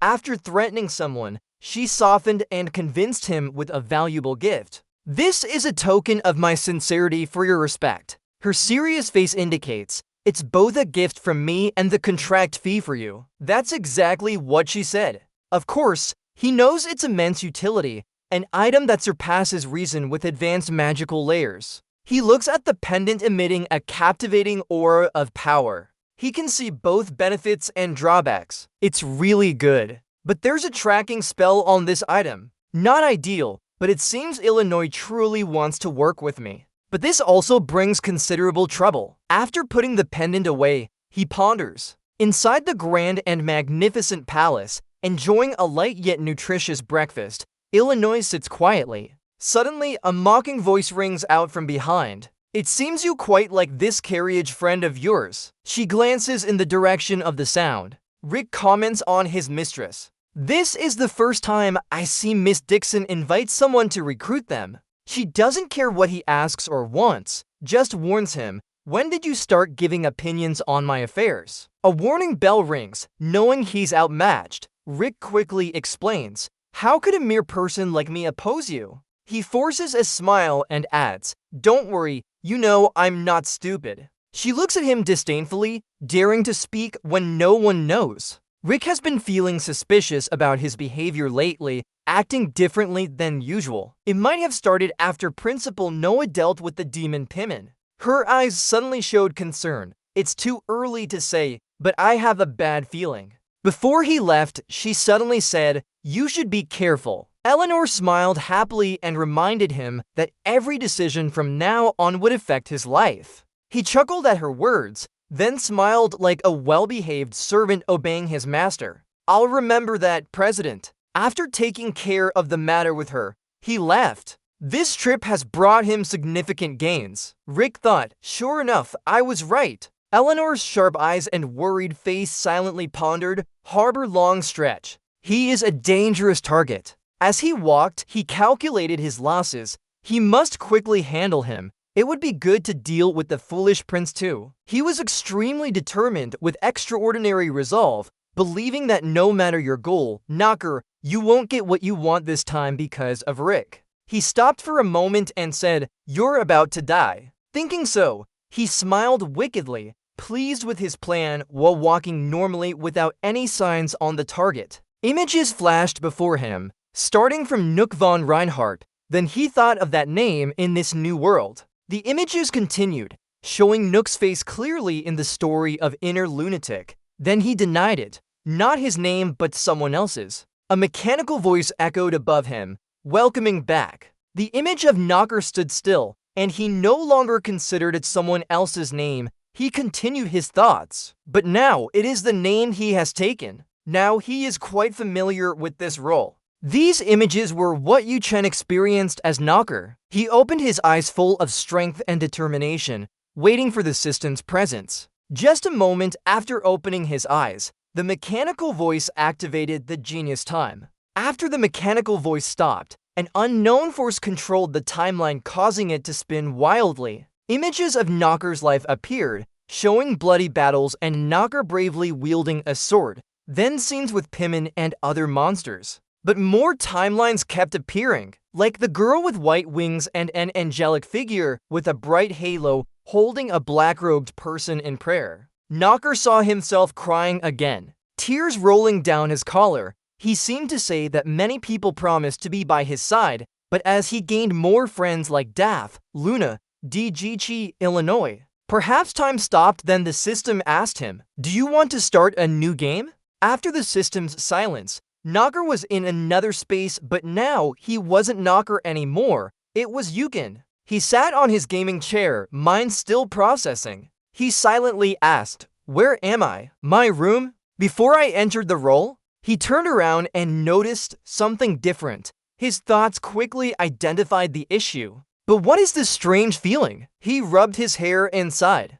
HMM. Then he continued to speculate. No, it's a strange situation. In the past, I was always locked in a messy room playing games. Now things have changed. So who am I now? He held his head and looked at the computer. This place is very different from my memory. There are no more trash on the desk. He thought, what's my relationship with Knocker? Why did I end up entering him in this world? Everything was mine in that world, but it wasn't entirely mine. Yes, I know that. Knocker von Reinhardt. Because I can't shake off the shadow of Knocker, so I'm always drowning in pain. Uncertainty is what makes me more broken and lonely. Line 59. Line 60. I have to face the reality now. I, Yachin, always drift in this world. The relationships I've built here somehow help me connect more with it. Now, I'm a different person from the Nocturne I used to know. Back to reality, Nock is standing right in front of his father now. Mr. Teo speaks. Let's ask you something. Why did you risk your life to kill Payman? Does your mother have anything to do with this? Nock seems unable to answer as he thinks about his mother during the massacre. In that massacre, I had to watch my mother die in pain. How horrifying is that? Mr. Teo hasn't received an answer yet, but continues from that day. That's when you started acting differently. You pretend not to remember, but you really care about it. Nock still thinks as he listens to his father. If I were Nock, how would he respond here? If I were Nock, how would he react in this situation? I don't want to think like that anymore. As soon as the thought stops, he turns and draws his sword, slashing at his father while answering. Dad says you're hiding your power, right? Mr. Teo reacts instantly, dodging the slash smoothly, saying, yes, Nock von Reinhardt. Seeing his father dodge, he swings again with a clear technique, slicing swiftly. He's no longer lost in thought and starts to think more strongly about himself. This name is now mine, even if I'm the villain, ridiculed by others, destined to die. Along with thoughts of past humiliations and distrust, those things can't stop my strong thoughts now. Despite baseless slanders from before, these past events can't hinder my powerful thoughts right now. But I refuse that fate, and with effort, I've prolonged my time away from death. His technique against his father immediately causes Mr. Teo to draw his sword forcefully, breaking the move. His inexperience is clearly shown when fighting his own father. Mr. Teo teaches him, use it like this. He swings his sword at Nock with an old technique, but can't break through now. Nock is thrown far away. Knowing the disparity in strength between them, he thinks, even if I need to complete this story within the remaining time. The system's voice rings out. The player's genius trait has been activated. His thoughts aren't interrupted by the system and remain firm on what he's doing. This could be why I'm hopeless and always fear impending death. If there's something I need to overcome, it's that predetermined death approaching me. The system's voice rings out.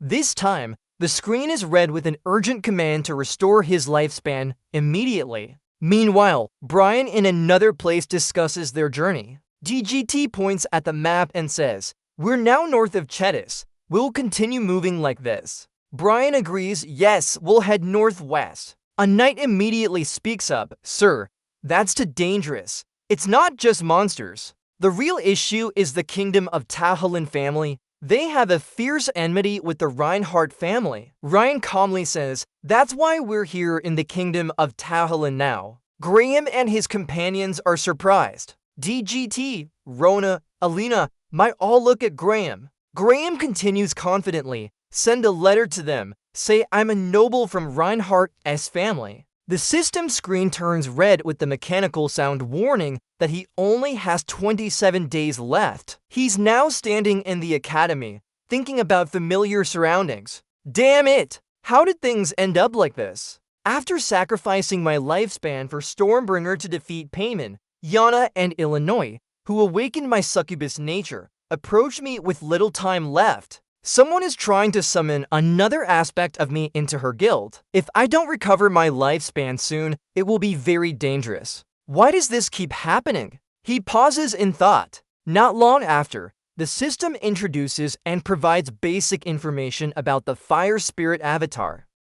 The enchanted jewelry, high-level attributes, fire element, and passive skill stats have all harmonized with the spirit at a high level. One side of the chain is gold on the outside, but inside it looks like a red gemstone that seems to hide something. The system continues to operate. The condition of the equipment, Illinois Jerry Valens' love or goodwill, will be bound when equipped. and passive skills harmonizing with spirits will affect skill stats. You can contract a fire spirit. Your spirit level depends on your magic power stat. However, when equipped, it will continuously share your position with Eleanor Zeravalin. He pulled the chain and thought for a moment. The only good thing is that the tracking effect starts only after equipping an artifact with a magic power stat of 15 or higher. I should be able to summon a high-level spirit with 20 magic power and 15 stamina, then contract the Salamander King. The problem is it's bound, so my other self, Sen, can't equip it. If worn, everyone will recognize that Sen and Nock are the same person. Illinois is a genius actor, not just a talented one. There's no way I could fool her with such clumsy acting. They said it would take about 2 weeks to resolve the situation at the academy. First, we should go back and plan. Nock picked up her luggage and walked towards her car, heading home. Thinking about it, I haven't been to Reinhardt's house in a while, nor have I met Rona, May, and Elena for some time. Teo's attack with questions is concerning, but what worries me most is the system warning. We need to do something. In another room, Illinois was lying on her bed, seemingly dreaming of a dream. Her eyebrows furrowed as she saw her mother from childhood sternly saying, "You still can't accept magic power. How dare you call yourself the daughter of the Satyr family? It would have been better if one of your sisters inherited the demon blood. I can't take it anymore. Get out of here." Waking up from her dream, Illinois cried out. She hugged her head as if remembering something. "What did I do to Nock? A kiss is enough. Come here and let me comfort you." She rolled on the bed, thinking about what she said. A kiss will suffice. She seemed embarrassed. The red-haired beauty couldn't stop thinking about that scene, but didn't want to admit it. But yes, she did do it, so now she wants to call out to heaven. Oh my god, I don't know where. Then a sound. Ah, bang! She tumbled off the bed and fell down. What a clumsy girl. She sighed softly, shivering as she got up from the table, but saw another girl suddenly appear in front of her. She said, "Finally realized it, huh? After a night on horseback, you finally made it home. Rona carried your luggage and walked in with you." At the family estate, the butler greeted him respectfully after seeing him. "It's been a long time since we met. Master Nock, are you well?" Nock stepped into the house and replied before asking about his father. "Yes, I want to meet the head of the family." "Where is he?" The butler gestured and said, "He's in the main room. I'll escort you there." As Nock walked, he heard whispers from the servants. Just like before, those words haven't changed. But now, he no longer cares about them and continues straight ahead. At the main room door, Roswell said, "Please enter." Nock stepped into the room without hesitation. He saw his father looking at him with a dominant gaze that seemed to suppress his confidence. He couldn't help but think, he's a monster. How could I stand in front of him back then? Theo's voice echoed, "Nock von Reinhardt, you're back. Huh? Surely you've traveled far to get home." Nock heard the mockery from Theo and replied, "Can you stay calm when facing me, son? Dad will quickly realize that you're here with good intentions." Seeing this, Theo immediately put away his dislike and said, "You've already spoken. I no longer intend to harm the family or you. Moreover, it's heard that you proposed to the princess and defeated the demon Piment." As Theo spoke, Nock felt like he was being scrutinized. At the same time, the system alarm sounded. The genius actor is hesitating. Continuing his evaluation of Nock, Theo said, "You're hiding a lot from me, don't you?" Noticing doubt in Theo's eyes, Nock replied that he only dealt a fatal blow to the demon Payman. "Just lucky, because many people helped me defeat him." Hearing his son say this, Theo asked, "Are you trying to lie?" "The elders of our family also agree that you should be punished for what happened at the academy." Facing Theo's power and the punishment he spoke about, Nock remained calm. "If I have to take responsibility for what I've done, I'll accept it." Theo's face darkened as his eyes narrowed. He asked, "Do you know what makes someone strong?" Nock was confused but replied, "Yes." Theo slammed his hand on the table and stood up, saying, "A way to ignore and justify all kinds of greed and deceit towards others is to be strong." achieving a level where no one dares to look you in the eye to judge you. You said you're not interested in being the family head. Nock responded to his father. Yes, that's right. Teo opened his mouth and chuckled slightly. Everything he does is being watched by Nock. Do you think he's laughing? Teo took off his robe and handed it to the steward, saying, "Let me tell you something. Don't underestimate this position of family head." Teo walked towards another door and called Nock from behind. "Come out here." The room was now a battlefield with Nock and Teo standing at opposite ends, each holding a sword. Teo said, "Draw your sword." Following his father's command, Nock placed his hand on the hilt of his sword and drew it forcefully. Teo stepped forward towards Nock and said, "Let's start then. I want to see your strength. Try to block my attack, otherwise you'll be in danger." Nock stammered out of fear and told Teo, "How can I? I don't have that skill." As he spoke, Teo's sword had already sliced towards Nock. There was no choice but to use his sword to block the attack. The two swords clashed, sending sparks flying, enough to show the power of Teo's strike just now. The force of the impact pushed Nock back a few steps, but he gritted his teeth and held firm against the blow. Ignoring his son's difficulty, Teo continued, "I'll hold back part of my strength." Another strike rose again. This time, Nock couldn't block it directly as before. Instead, he had to retreat a great distance. Nock still held the sword tightly in his hand. After regaining his balance, he stood firm and blocked the attack with his sword. As the attack was dispersed, Nock dropped his sword to the ground. Now, his entire body seemed to have gone through a great fatigue, but he still struggled to stand up. On the other side, Teo talked about their just-finished move. This is the family Reinhardt's sword technique called the Dark Sword Path. What do you think? Do you find it interesting? Saying this, a smile appeared on his lips. Nock stood up again. He wiped away the sweat running down his face and said, "Now, your turn." As if changing stance, he held the sword with a fierce gaze. The battle unfolded at lightning speed, leaving only bruises and streaks of light cutting through the air. Nock appeared like a ghost, moving so fast that his image blurred, only showing sharp eyes and black hair swaying in the wind. Facing Nock was Teo, a man with a determined look. He was also launching powerful counterattacks. Purple energy streams from Nock, swirling back and exploding into slicing through space.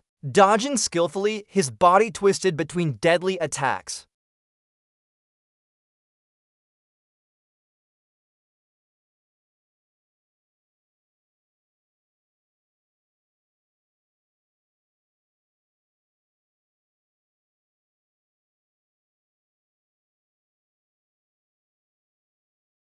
The match seemed almost over. Nock has used nearly all his strength. He's sweating heavily. His knees feel weak. Teo looks at his son and says, "As a father and head of the Reinhardt family, he will say this. Someday, use that sword to kill me. Kill me with your own hands. Who couldn't protect your mother?" He looks sternly at Nock, but Nock challenges him back with a defiant gaze. Theo continues, "And if you are his son, strive for the top position in the family. You can do it." Nock's eyes blur as he sinks into an undefined void. The system speaks from somewhere. "Do you want to start a new game?" Nock wakes up drenched in sweat, like he just went through a nightmare. "Where am I now? This is my room before entering fire." It seems like he's back in his own room. But then he looks at the computer screen. What's this uncomfortable feeling? He's exhausted with headaches pounding like hammers. No, even thinking about it feels strange.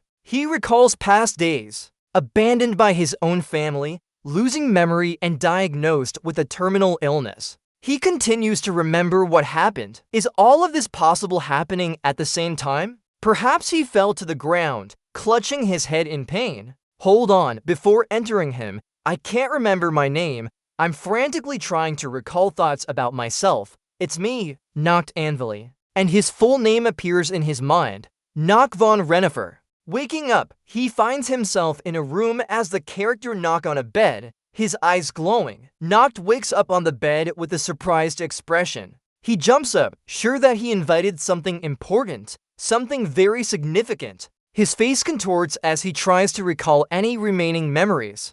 Suddenly, there's a sound beside him. He looks over and sees four maids, my Alina, DGG, and Rona assisting him. They all wait for him to wake up. Noct sighs deeply. One by one they speak. DJG speaks first. Master, there's no day without some change. Do you see that? At this rate, all the maids serving Noct will die from stress. Hearing DJG complain, he doesn't look but responds vaguely. I don't understand why everything turns out like this. Then Alina speaks. You can't keep acting recklessly. Alina tightly grips Noct's hand. Do you know how much we're worried about you? My stands beside advising. Elena, aren't you drunk again? Noct tiredly pulls his hand back. Alright, when you let go of me, I'll talk to you. Her words make Elena flustered. Don't, just a little more. DJ Kai stands beside with a cold look at Elena. Master is not feeling well.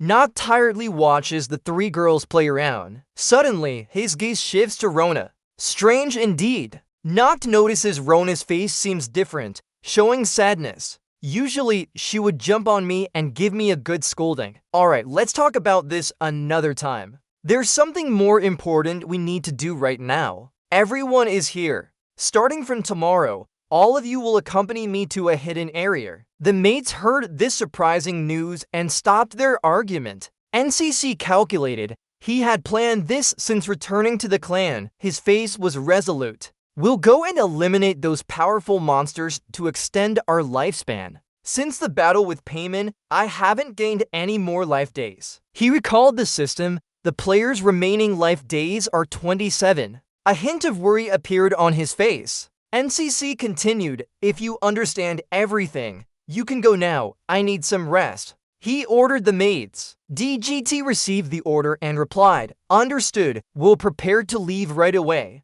Then, respectfully bidding farewell, they all left together. The room returned to its quiet state as NCC looked out the window. Suddenly, there was a knock on the door. Who is it? He turned around in surprise. A voice echoed from outside. Master, it's me, Rona. I have something to tell you. The female maid's voice came from the door. NCC was taken aback. Come in. Rona pushed open the door and stepped inside. Her face was red, as if she might cry, clutching her dress tightly. She sat beside NCC's bed and began to tell her story. That day, while narrating, she cried. During that night of slaughter, when the mistress passed away, you remembered it, right? Her face was filled with sorrow. Rona reminisced about the time in the blood moon. Where did the monster Bayman come from? I could smell the blood. Where were people hiding? Bayman seemed to want to break down the door of the room. Didn't you know that? Inside, NCC's mother was hugging her son, who was terrified and clinging to his mother. Beside them was Rona. At this moment, Bayman broke through the door and rushed inside. The mother quickly used her strength to protect her son. You came here just to take my life, right? Isn't that so? Don't kill innocent people anymore, monster. Bayman heard this and became furious, attacking with a swing. With that weak light, he grabbed the mother by the neck effortlessly. Can imagination stop us? He lifted the mother up to take her life. And more than just people, we want something else. The mother used her last strength. Rona, please take good care of NCC for me. As a child born with an enormous mission, the land needs your help to support it. I will erase NCC from existence. Mother unleashed her full power. When NCC loses his memory, he might even become someone unfamiliar to us. But can you still take care of NCC for me? Then NCC may return to us eventually. After recounting this, Rona continued, I think you know everything that happened after. I spread malicious rumors so you could stay away from the clan's royal battle. Although it caused me great pain, I had to protect you. It was my last promise, mistress. As she spoke, tears streamed down her face. But now, there's no need for that anymore. The room returned to its quiet state as NCC looked out the window. If you've remembered everything, then someone like me, who deceived your master and the trust you've had for me all this time, is no longer worthy of walking by your side. Nocturne interrupted Rona's emotional thoughts. What's wrong? Rona was startled and alarmed. I said, I can't stay with you anymore. But Nocturne didn't care. It's all in the past now. Rona, do you know why I don't hate you? You think we don't know? Every night when I was sick, you stayed by my side through the whole night out of concern for me. Even when everyone was saying bad things about me, you still believed in me and protected me. Now that you've carried this burden of guilt for so long, you can finally let it go. Nocturne thought, regretting that the real Noct von Renifer wasn't serving him now. I know more than anyone else that these words spoken now are just empty words with no meaning. Rona was moved to tears by what Nocturne said, her master. Nocturne returned to his personal thoughts.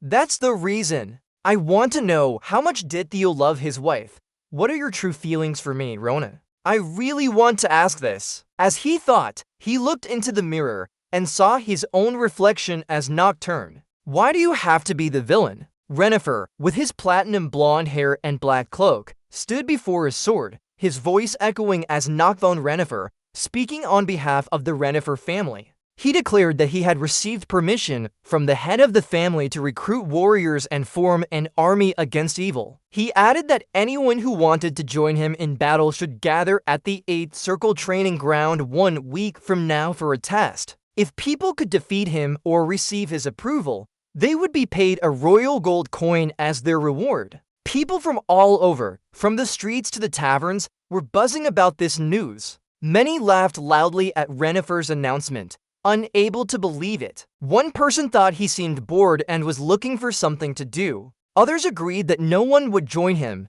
confident that everyone here could defeat Renifer. Even a 4-year-old girl could win against him. From outside the tavern, a tall man in a black cloak entered. He looked at the people inside and asked if they wanted to bet with him. I'll bet that no one will pass Renifer's test. As he spoke, he threw out a bag full of gold coins. A person from inside the tavern stood up, looking at the man in the cloak and angrily said, addressing what seemed to be a nobleman's son, haven't you heard about Renifer's youngest child? The man in the cloak didn't say anything more, only chuckling. Those around him couldn't help but stand up and ask him, why are you laughing? We're really worried for you. The man continued to laugh louder and more freely. As he spoke, he began to take off his hood. Who's worrying about who? Now, everyone was surprised that it was Graham the heir. Everyone was shocked thinking he was training in secret. No one else but the heir himself. Everyone was stunned, thinking he was just training to hide. In his hand, a bag of gold coins poured out. He said to everyone, keep this conversation a secret and bet like that. Ryan, the strong man, threw in 50 royal gold coins. I want to bet everything for my little brother. It seems fair enough to me. The scene shifts to Ren Harper, a man with platinum blonde hair and black cloak. One hand on his sword, he stood confidently on the platform, looking down at those below him while they were whispering about him. Some talked about how he placed first in the academy. They all thought it was just a lie. Reinharfer, standing on the platform, was very worried. He wondered why everything was getting out of control. He had posted an announcement for recruiting warriors to the beast-slaying army in Jetter. He didn't understand why so many people were appearing. He thought his reputation had improved. As he stood on the platform, he saw Ryan waving at him from below. He sternly asked his subordinate who had arrived, are we all here yet? There are 1,190 men and 126 women who have registered to join. As he thinks about his strategy for attacking the monsters in Jetter, a man standing below asks, Sir, can you at least tell us what test we're about to do? Renifer stands on the platform observing the questioner. He thinks to himself, oh ho, look at that guy. With such a proud attitude and well-developed muscles, the force emanating from his body is not ordinary either. He would never be considered for the warrior position. He thinks it must have been Graham's doing. He believes Brian has started testing him. If someone with such strength can handle him, how will everyone else perceive them? As he finishes his thoughts, he loudly calls out for everyone to hear. The rules are simple. Charge at me as if you want to kill me. It's okay. Even if you do kill me, no one will blame you. The man who asked the question is now standing opposite Renifer. His words surprise him even more after hearing Renifer's. His opponent is a member of the Renifer Noct von Renifer clan, but he can't believe his opponent is this confident. The referee has invited both to their fighting positions. The first one to charge in is the strong swordsman with his large sword. He rushes at Reinhardt for thinking Reinhardt is a fool and can be easily defeated. He can't even react to his speed. He wants to teach Reinhardt a lesson when he plans to build an army. Reinhardt, with his sharp eyes, steps back to avoid the attack. More surprising is that his opponent can only watch as he dodges. With a smug face, Reinhardt laughs and mocks his opponent. His movements are too slow. This is how people usually fight. Just as he says, he swings his sword to cut off the opponent's weapon. Renifer's sword now rests on his opponent's neck. He gives his opponent another chance. He wants his opponent to fight properly, or else he'll cut off one of his arms. His opponent, now lying on the ground, still looks pale. He tells him, "Didn't you hear me? Pick up your sword again." Now his opponent is trembling. All he can do is apologize. "Sorry, please forgive this disrespect." Before he finishes speaking, Renifer gives him a powerful punch that sends him flying. The spectators watching the fight are extremely shocked by what they see. Standing on the stage, Renifer sternly tells those below, "I have no place for cowards like you. Who wants to fight me?" Everyone is silent. The silence is chilling. Ryan, standing in the stands, thinks happily that his younger brother has developed this much.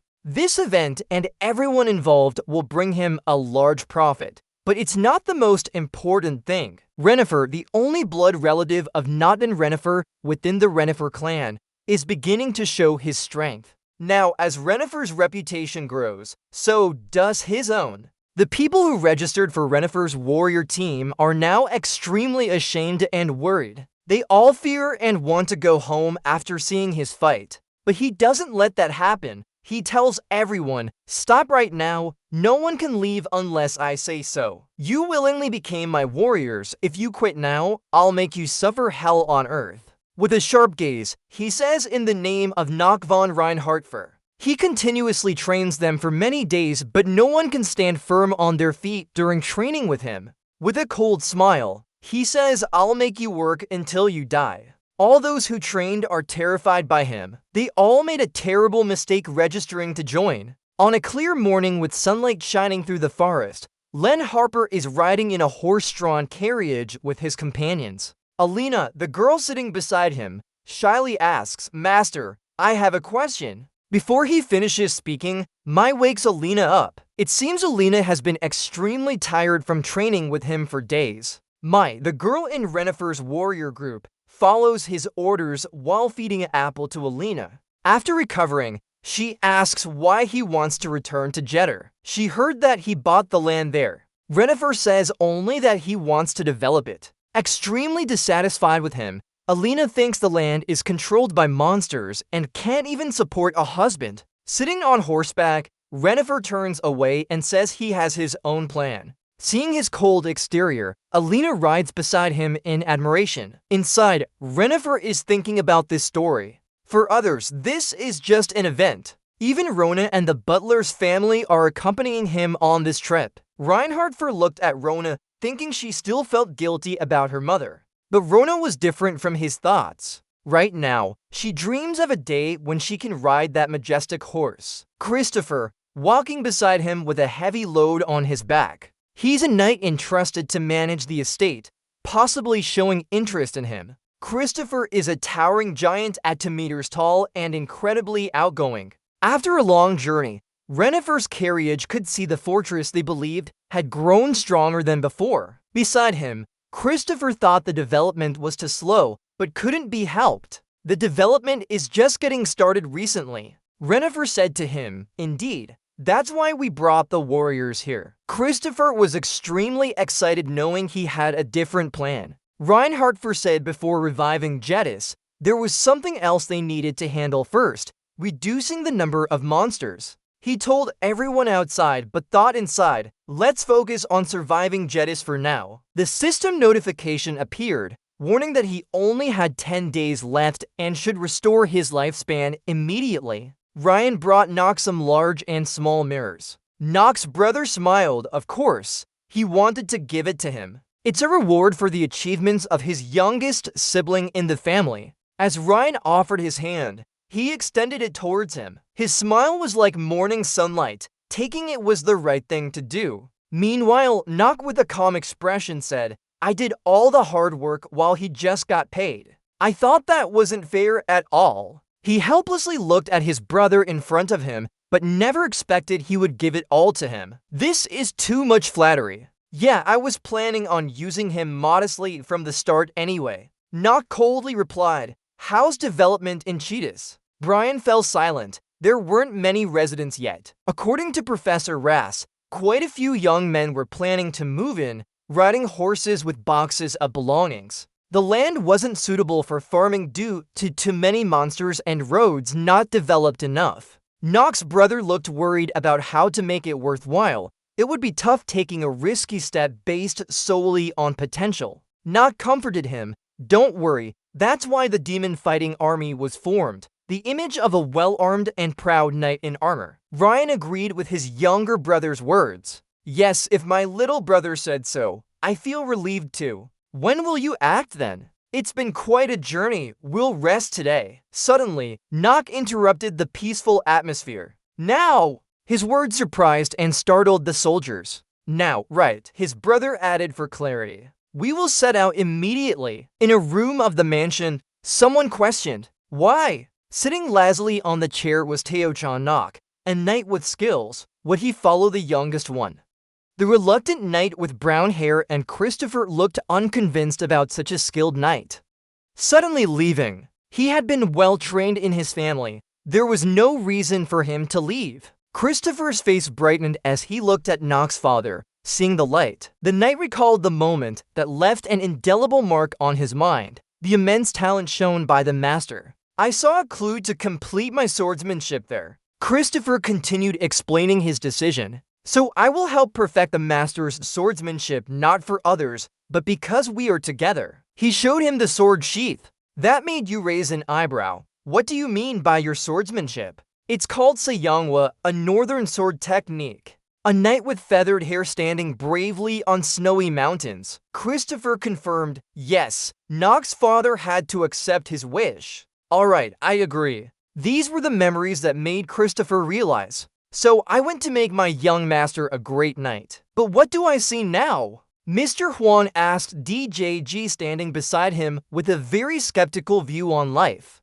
"Do you know about this?" DJG stammered. "Lately he's been showing interest in magic tricks, but I didn't think it would progress to this extent. The rooftop scene with a powerful purple magic aura emanating. Only seeing him cast on the sky, a huge magical circle appeared above the besieged city. The large, ferocious monsters with sharp teeth are searching for prey. He stood atop the highest tower and forcefully cast numerous magical circles, releasing power towards the monsters. A purple beam shot into the monsters without any regard for their surroundings. They could only scream in agony out of anger. Elena was also standing on the city wall, witnessing everything with great admiration. My beside her couldn't help but praise. "What a freak! DJG has become this much stronger just within a month." While my expressed disbelief, Elena shyly called out to him, "Master." The iron mask suddenly turned unyielding as he silently cursed himself.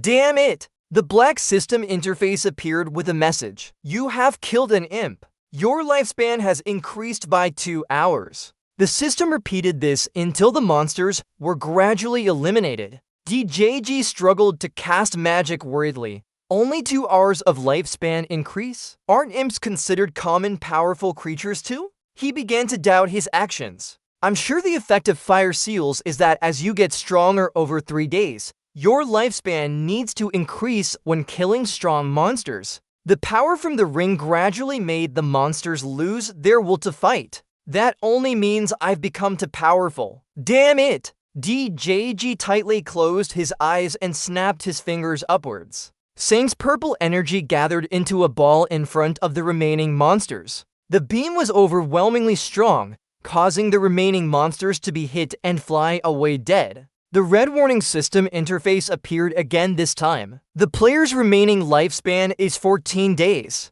Seeing only a few days left made his face even more anxious. I've killed so many, but only got for extra days. I need a plan. After using magic to drive away the monsters, DJG looked down at those below who were waiting for him. Christopher and I stood behind the soldiers, but couldn't hide their surprised expressions. Elena quickly ran over to DJG, hugging him tightly with pride. Master, you're amazing every day. Due to her impulsive action, she was pulled away by Mai. DJG heard Christopher's admiring words as he brushed his clothes. I thought only your sword skills were good, but didn't expect you also have magical talents. Really impressive. I'm starting to wonder about the limits of your abilities now. Master, Christopher said with admiration. DJG looked at him silently thinking. Thinking back, others don't know about my magic skills. He lowered his head helplessly, not knowing what to say. They moved into the planning area, DJG explained. After all, I learned these from Professor Ga.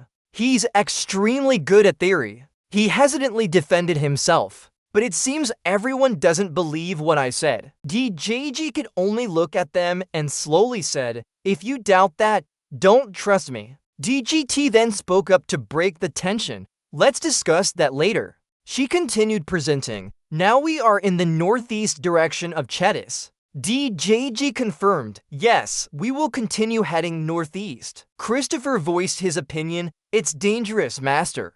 There are even more dangerous K-beasts to the northeast. His face turned pale when he said that. Recalling how DJG used magic to handle the numerous monsters earlier made Christopher realize that his master could defeat thousands of them. He scratched his head and laughed. No, it shouldn't be a big issue. Christopher continued talking about another country. While K-beasts are an issue, the biggest problem is the Tahalan kingdom, facing the temple. It's dangerous but better to be cautious. DJG looked at Christopher and said, that's exactly why. Rona and DGG, intently listening to their conversation, he adds, looking at Alina with a hopeful expression as she gazes blankly. Order the drinks, send out letters. Tell them a noble from Renifer is coming, instructing them to prepare. Putting on gloves, he grins maliciously. The grand castle gleams under the sunlight. In the carpeted palace,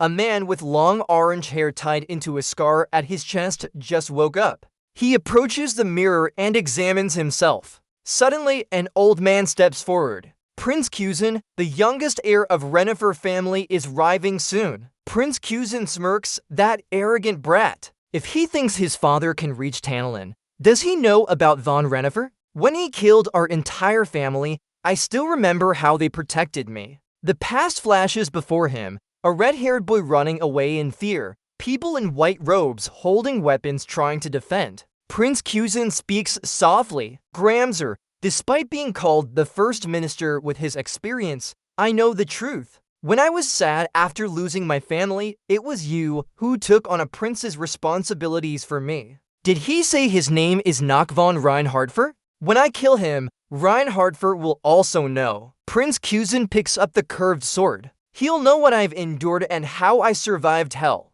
Gramser bows slightly. I'll consider it. Behind the thin silk curtain, Gramser reveals a long, thin snake tongue. If you've made such a heavy decision, rest well. The white armored troops march towards the city. Two guards at the gate ask who it is. Who's there? Our handsome blonde-haired guard slowly removes his helmet. Do I still need to give my name? Standing in the sun for so long makes me extremely uncomfortable. I want to kill someone to vent my anger. The guards at the gate are startled by Nock's arrival. We'll take you right in. A red warning sign appears before Nock, indicating 9 days left until death. Kill monsters to restore life. Nock frowns, losing so much life force crossing the desert? But that's why I came to Tantalin. I'll take ancient relics from the north of Tantalin and deal with that old man too. The image of the snake-headed old man appears in Nock's mind. Nock's eyes glow, then I'll have both life force and power.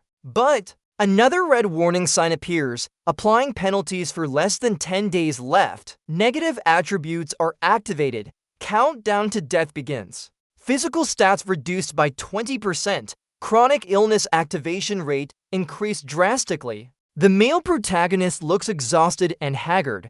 Rona's maidservant is visibly thin. He whispers, "Keep this a secret. I'm here for recovery." "Yes," Rona replies. In the grand hall, Prince Kuzan and his sister sit on high thrones. Kuzan greets Nock and his team with a hand wave. "Welcome, we've received your letter."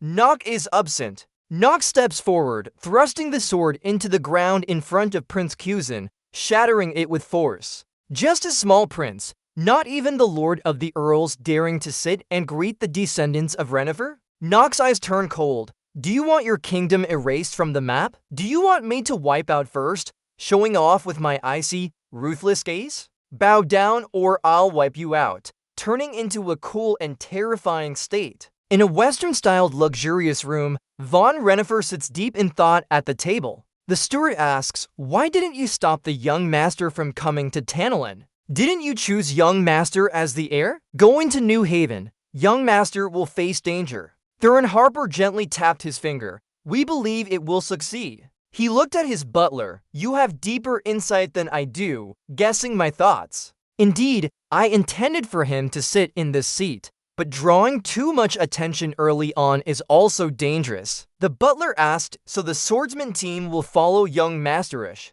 Nock's father approached the window and looked down. The swordsman would appear immediately if anything happened. Flashback to the past. Young Nock was taught swordsmanship by his father. The head of the Renifer family said to him then, "Hold tight, one day you must kill me. You failed to protect your mother. Becoming the master, you can do it." Back to the present, Nock's father stood by the window, pondering, "My end is near." The butler bowed, "I will always follow you, master." The scene shifted to Tanhallen Palace. The emperor still coldly looked down at Prince Kuzan with disdain. "I'll have to remind you again." Prince Kuzan gritted his teeth and reluctantly complied. All data about Prince Kuzan appeared before me. And most importantly, enmity towards the Renifer family has reached its peak. After everyone sat down, I was still analyzing the situation in my mind based on memory. This prince has issues with self-deprecation and unstable emotions. He trusted 40% of his subordinates Gramser without knowing that he was a demon,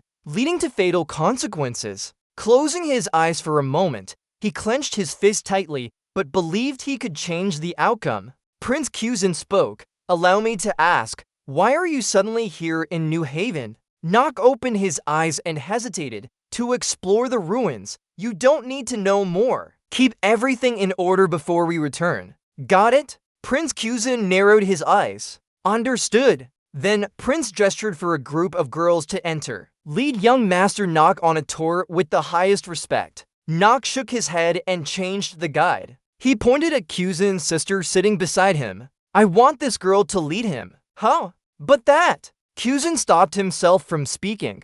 "Can't do it? Nock misses you." Prince Kuzan frowned slightly. "Arya, serve young master well." Arya nodded softly. Expressionless face. Maid Rona whispered below. "Zizzy, what now?" It seems young master is starting to notice women. Gigi beside her was equally bewildered. "I know what to do." The book doesn't have instructions like this. Alina with green hair spoke loudly. "No woman should approach young master." But luckily, Carmen quickly covered her mouth. "Alina, be quiet during these times." Nock's face showed he had swallowed something unpleasant as he saw his harem arguing like usual. Chaos indeed, he thought. Really, if we were them, we would misunderstand too. His eyes wandered towards Arya, who was sitting emotionlessly. He seemed to see dark purple clothes covering her. "I can sense that person. She has been brought in." Nock finally spoke. "Let's go. The others can rest now. Alina, you come with me." Alina beamed and replied, "Yes, time to part ways. And Christopher too." NCC gestured to the boy jumping for joy. Gigi softly said, "I hope this is okay." Nock coldly reassured, "Gigi, everything's on track. Don't worry." As he turned away, Gigi felt a pang of sadness. Outside the city gate, Nock spoke to Christopher. They've recognized her, pointing at Aurier. Of course, Christopher joked, Princess Kuzan's only sister, Aurea Andreon, famous for her beauty. Let's get inside. Nock frowned and Christopher stopped smiling. But now, she's under a hallucination spell. Nock laughed. From now on, we'll break the curse on her. Christopher doubted. Can you really do that? That ancient magic's wish. If anything happens to her, Ten Howlin won't let it go. Nock walked forward, avoiding notice. They entered a seemingly ordinary tavern. A pretty female staff hurriedly greeted them. Your Highness, greetings, but this is no place for a noble like you. The staff bowed slightly. Nock didn't reply immediately, still thinking. I'm here for 3 reasons. First, to break Arya's curse. Second, to awaken Elena's abilities. And third, Nock said, how close is the uprising? The seemingly gentle staff suddenly changed expression, drew her sword, and charged at them. Christopher easily fought back, still grinning, drawing his sword before anything happened. Christopher swiftly cut down the staff's neck in one swift motion. Nock spoke slowly now. The best course is to listen to me. Agreed, he thought. This is a communication point with a special unit called lice. The staff's eyes became tense.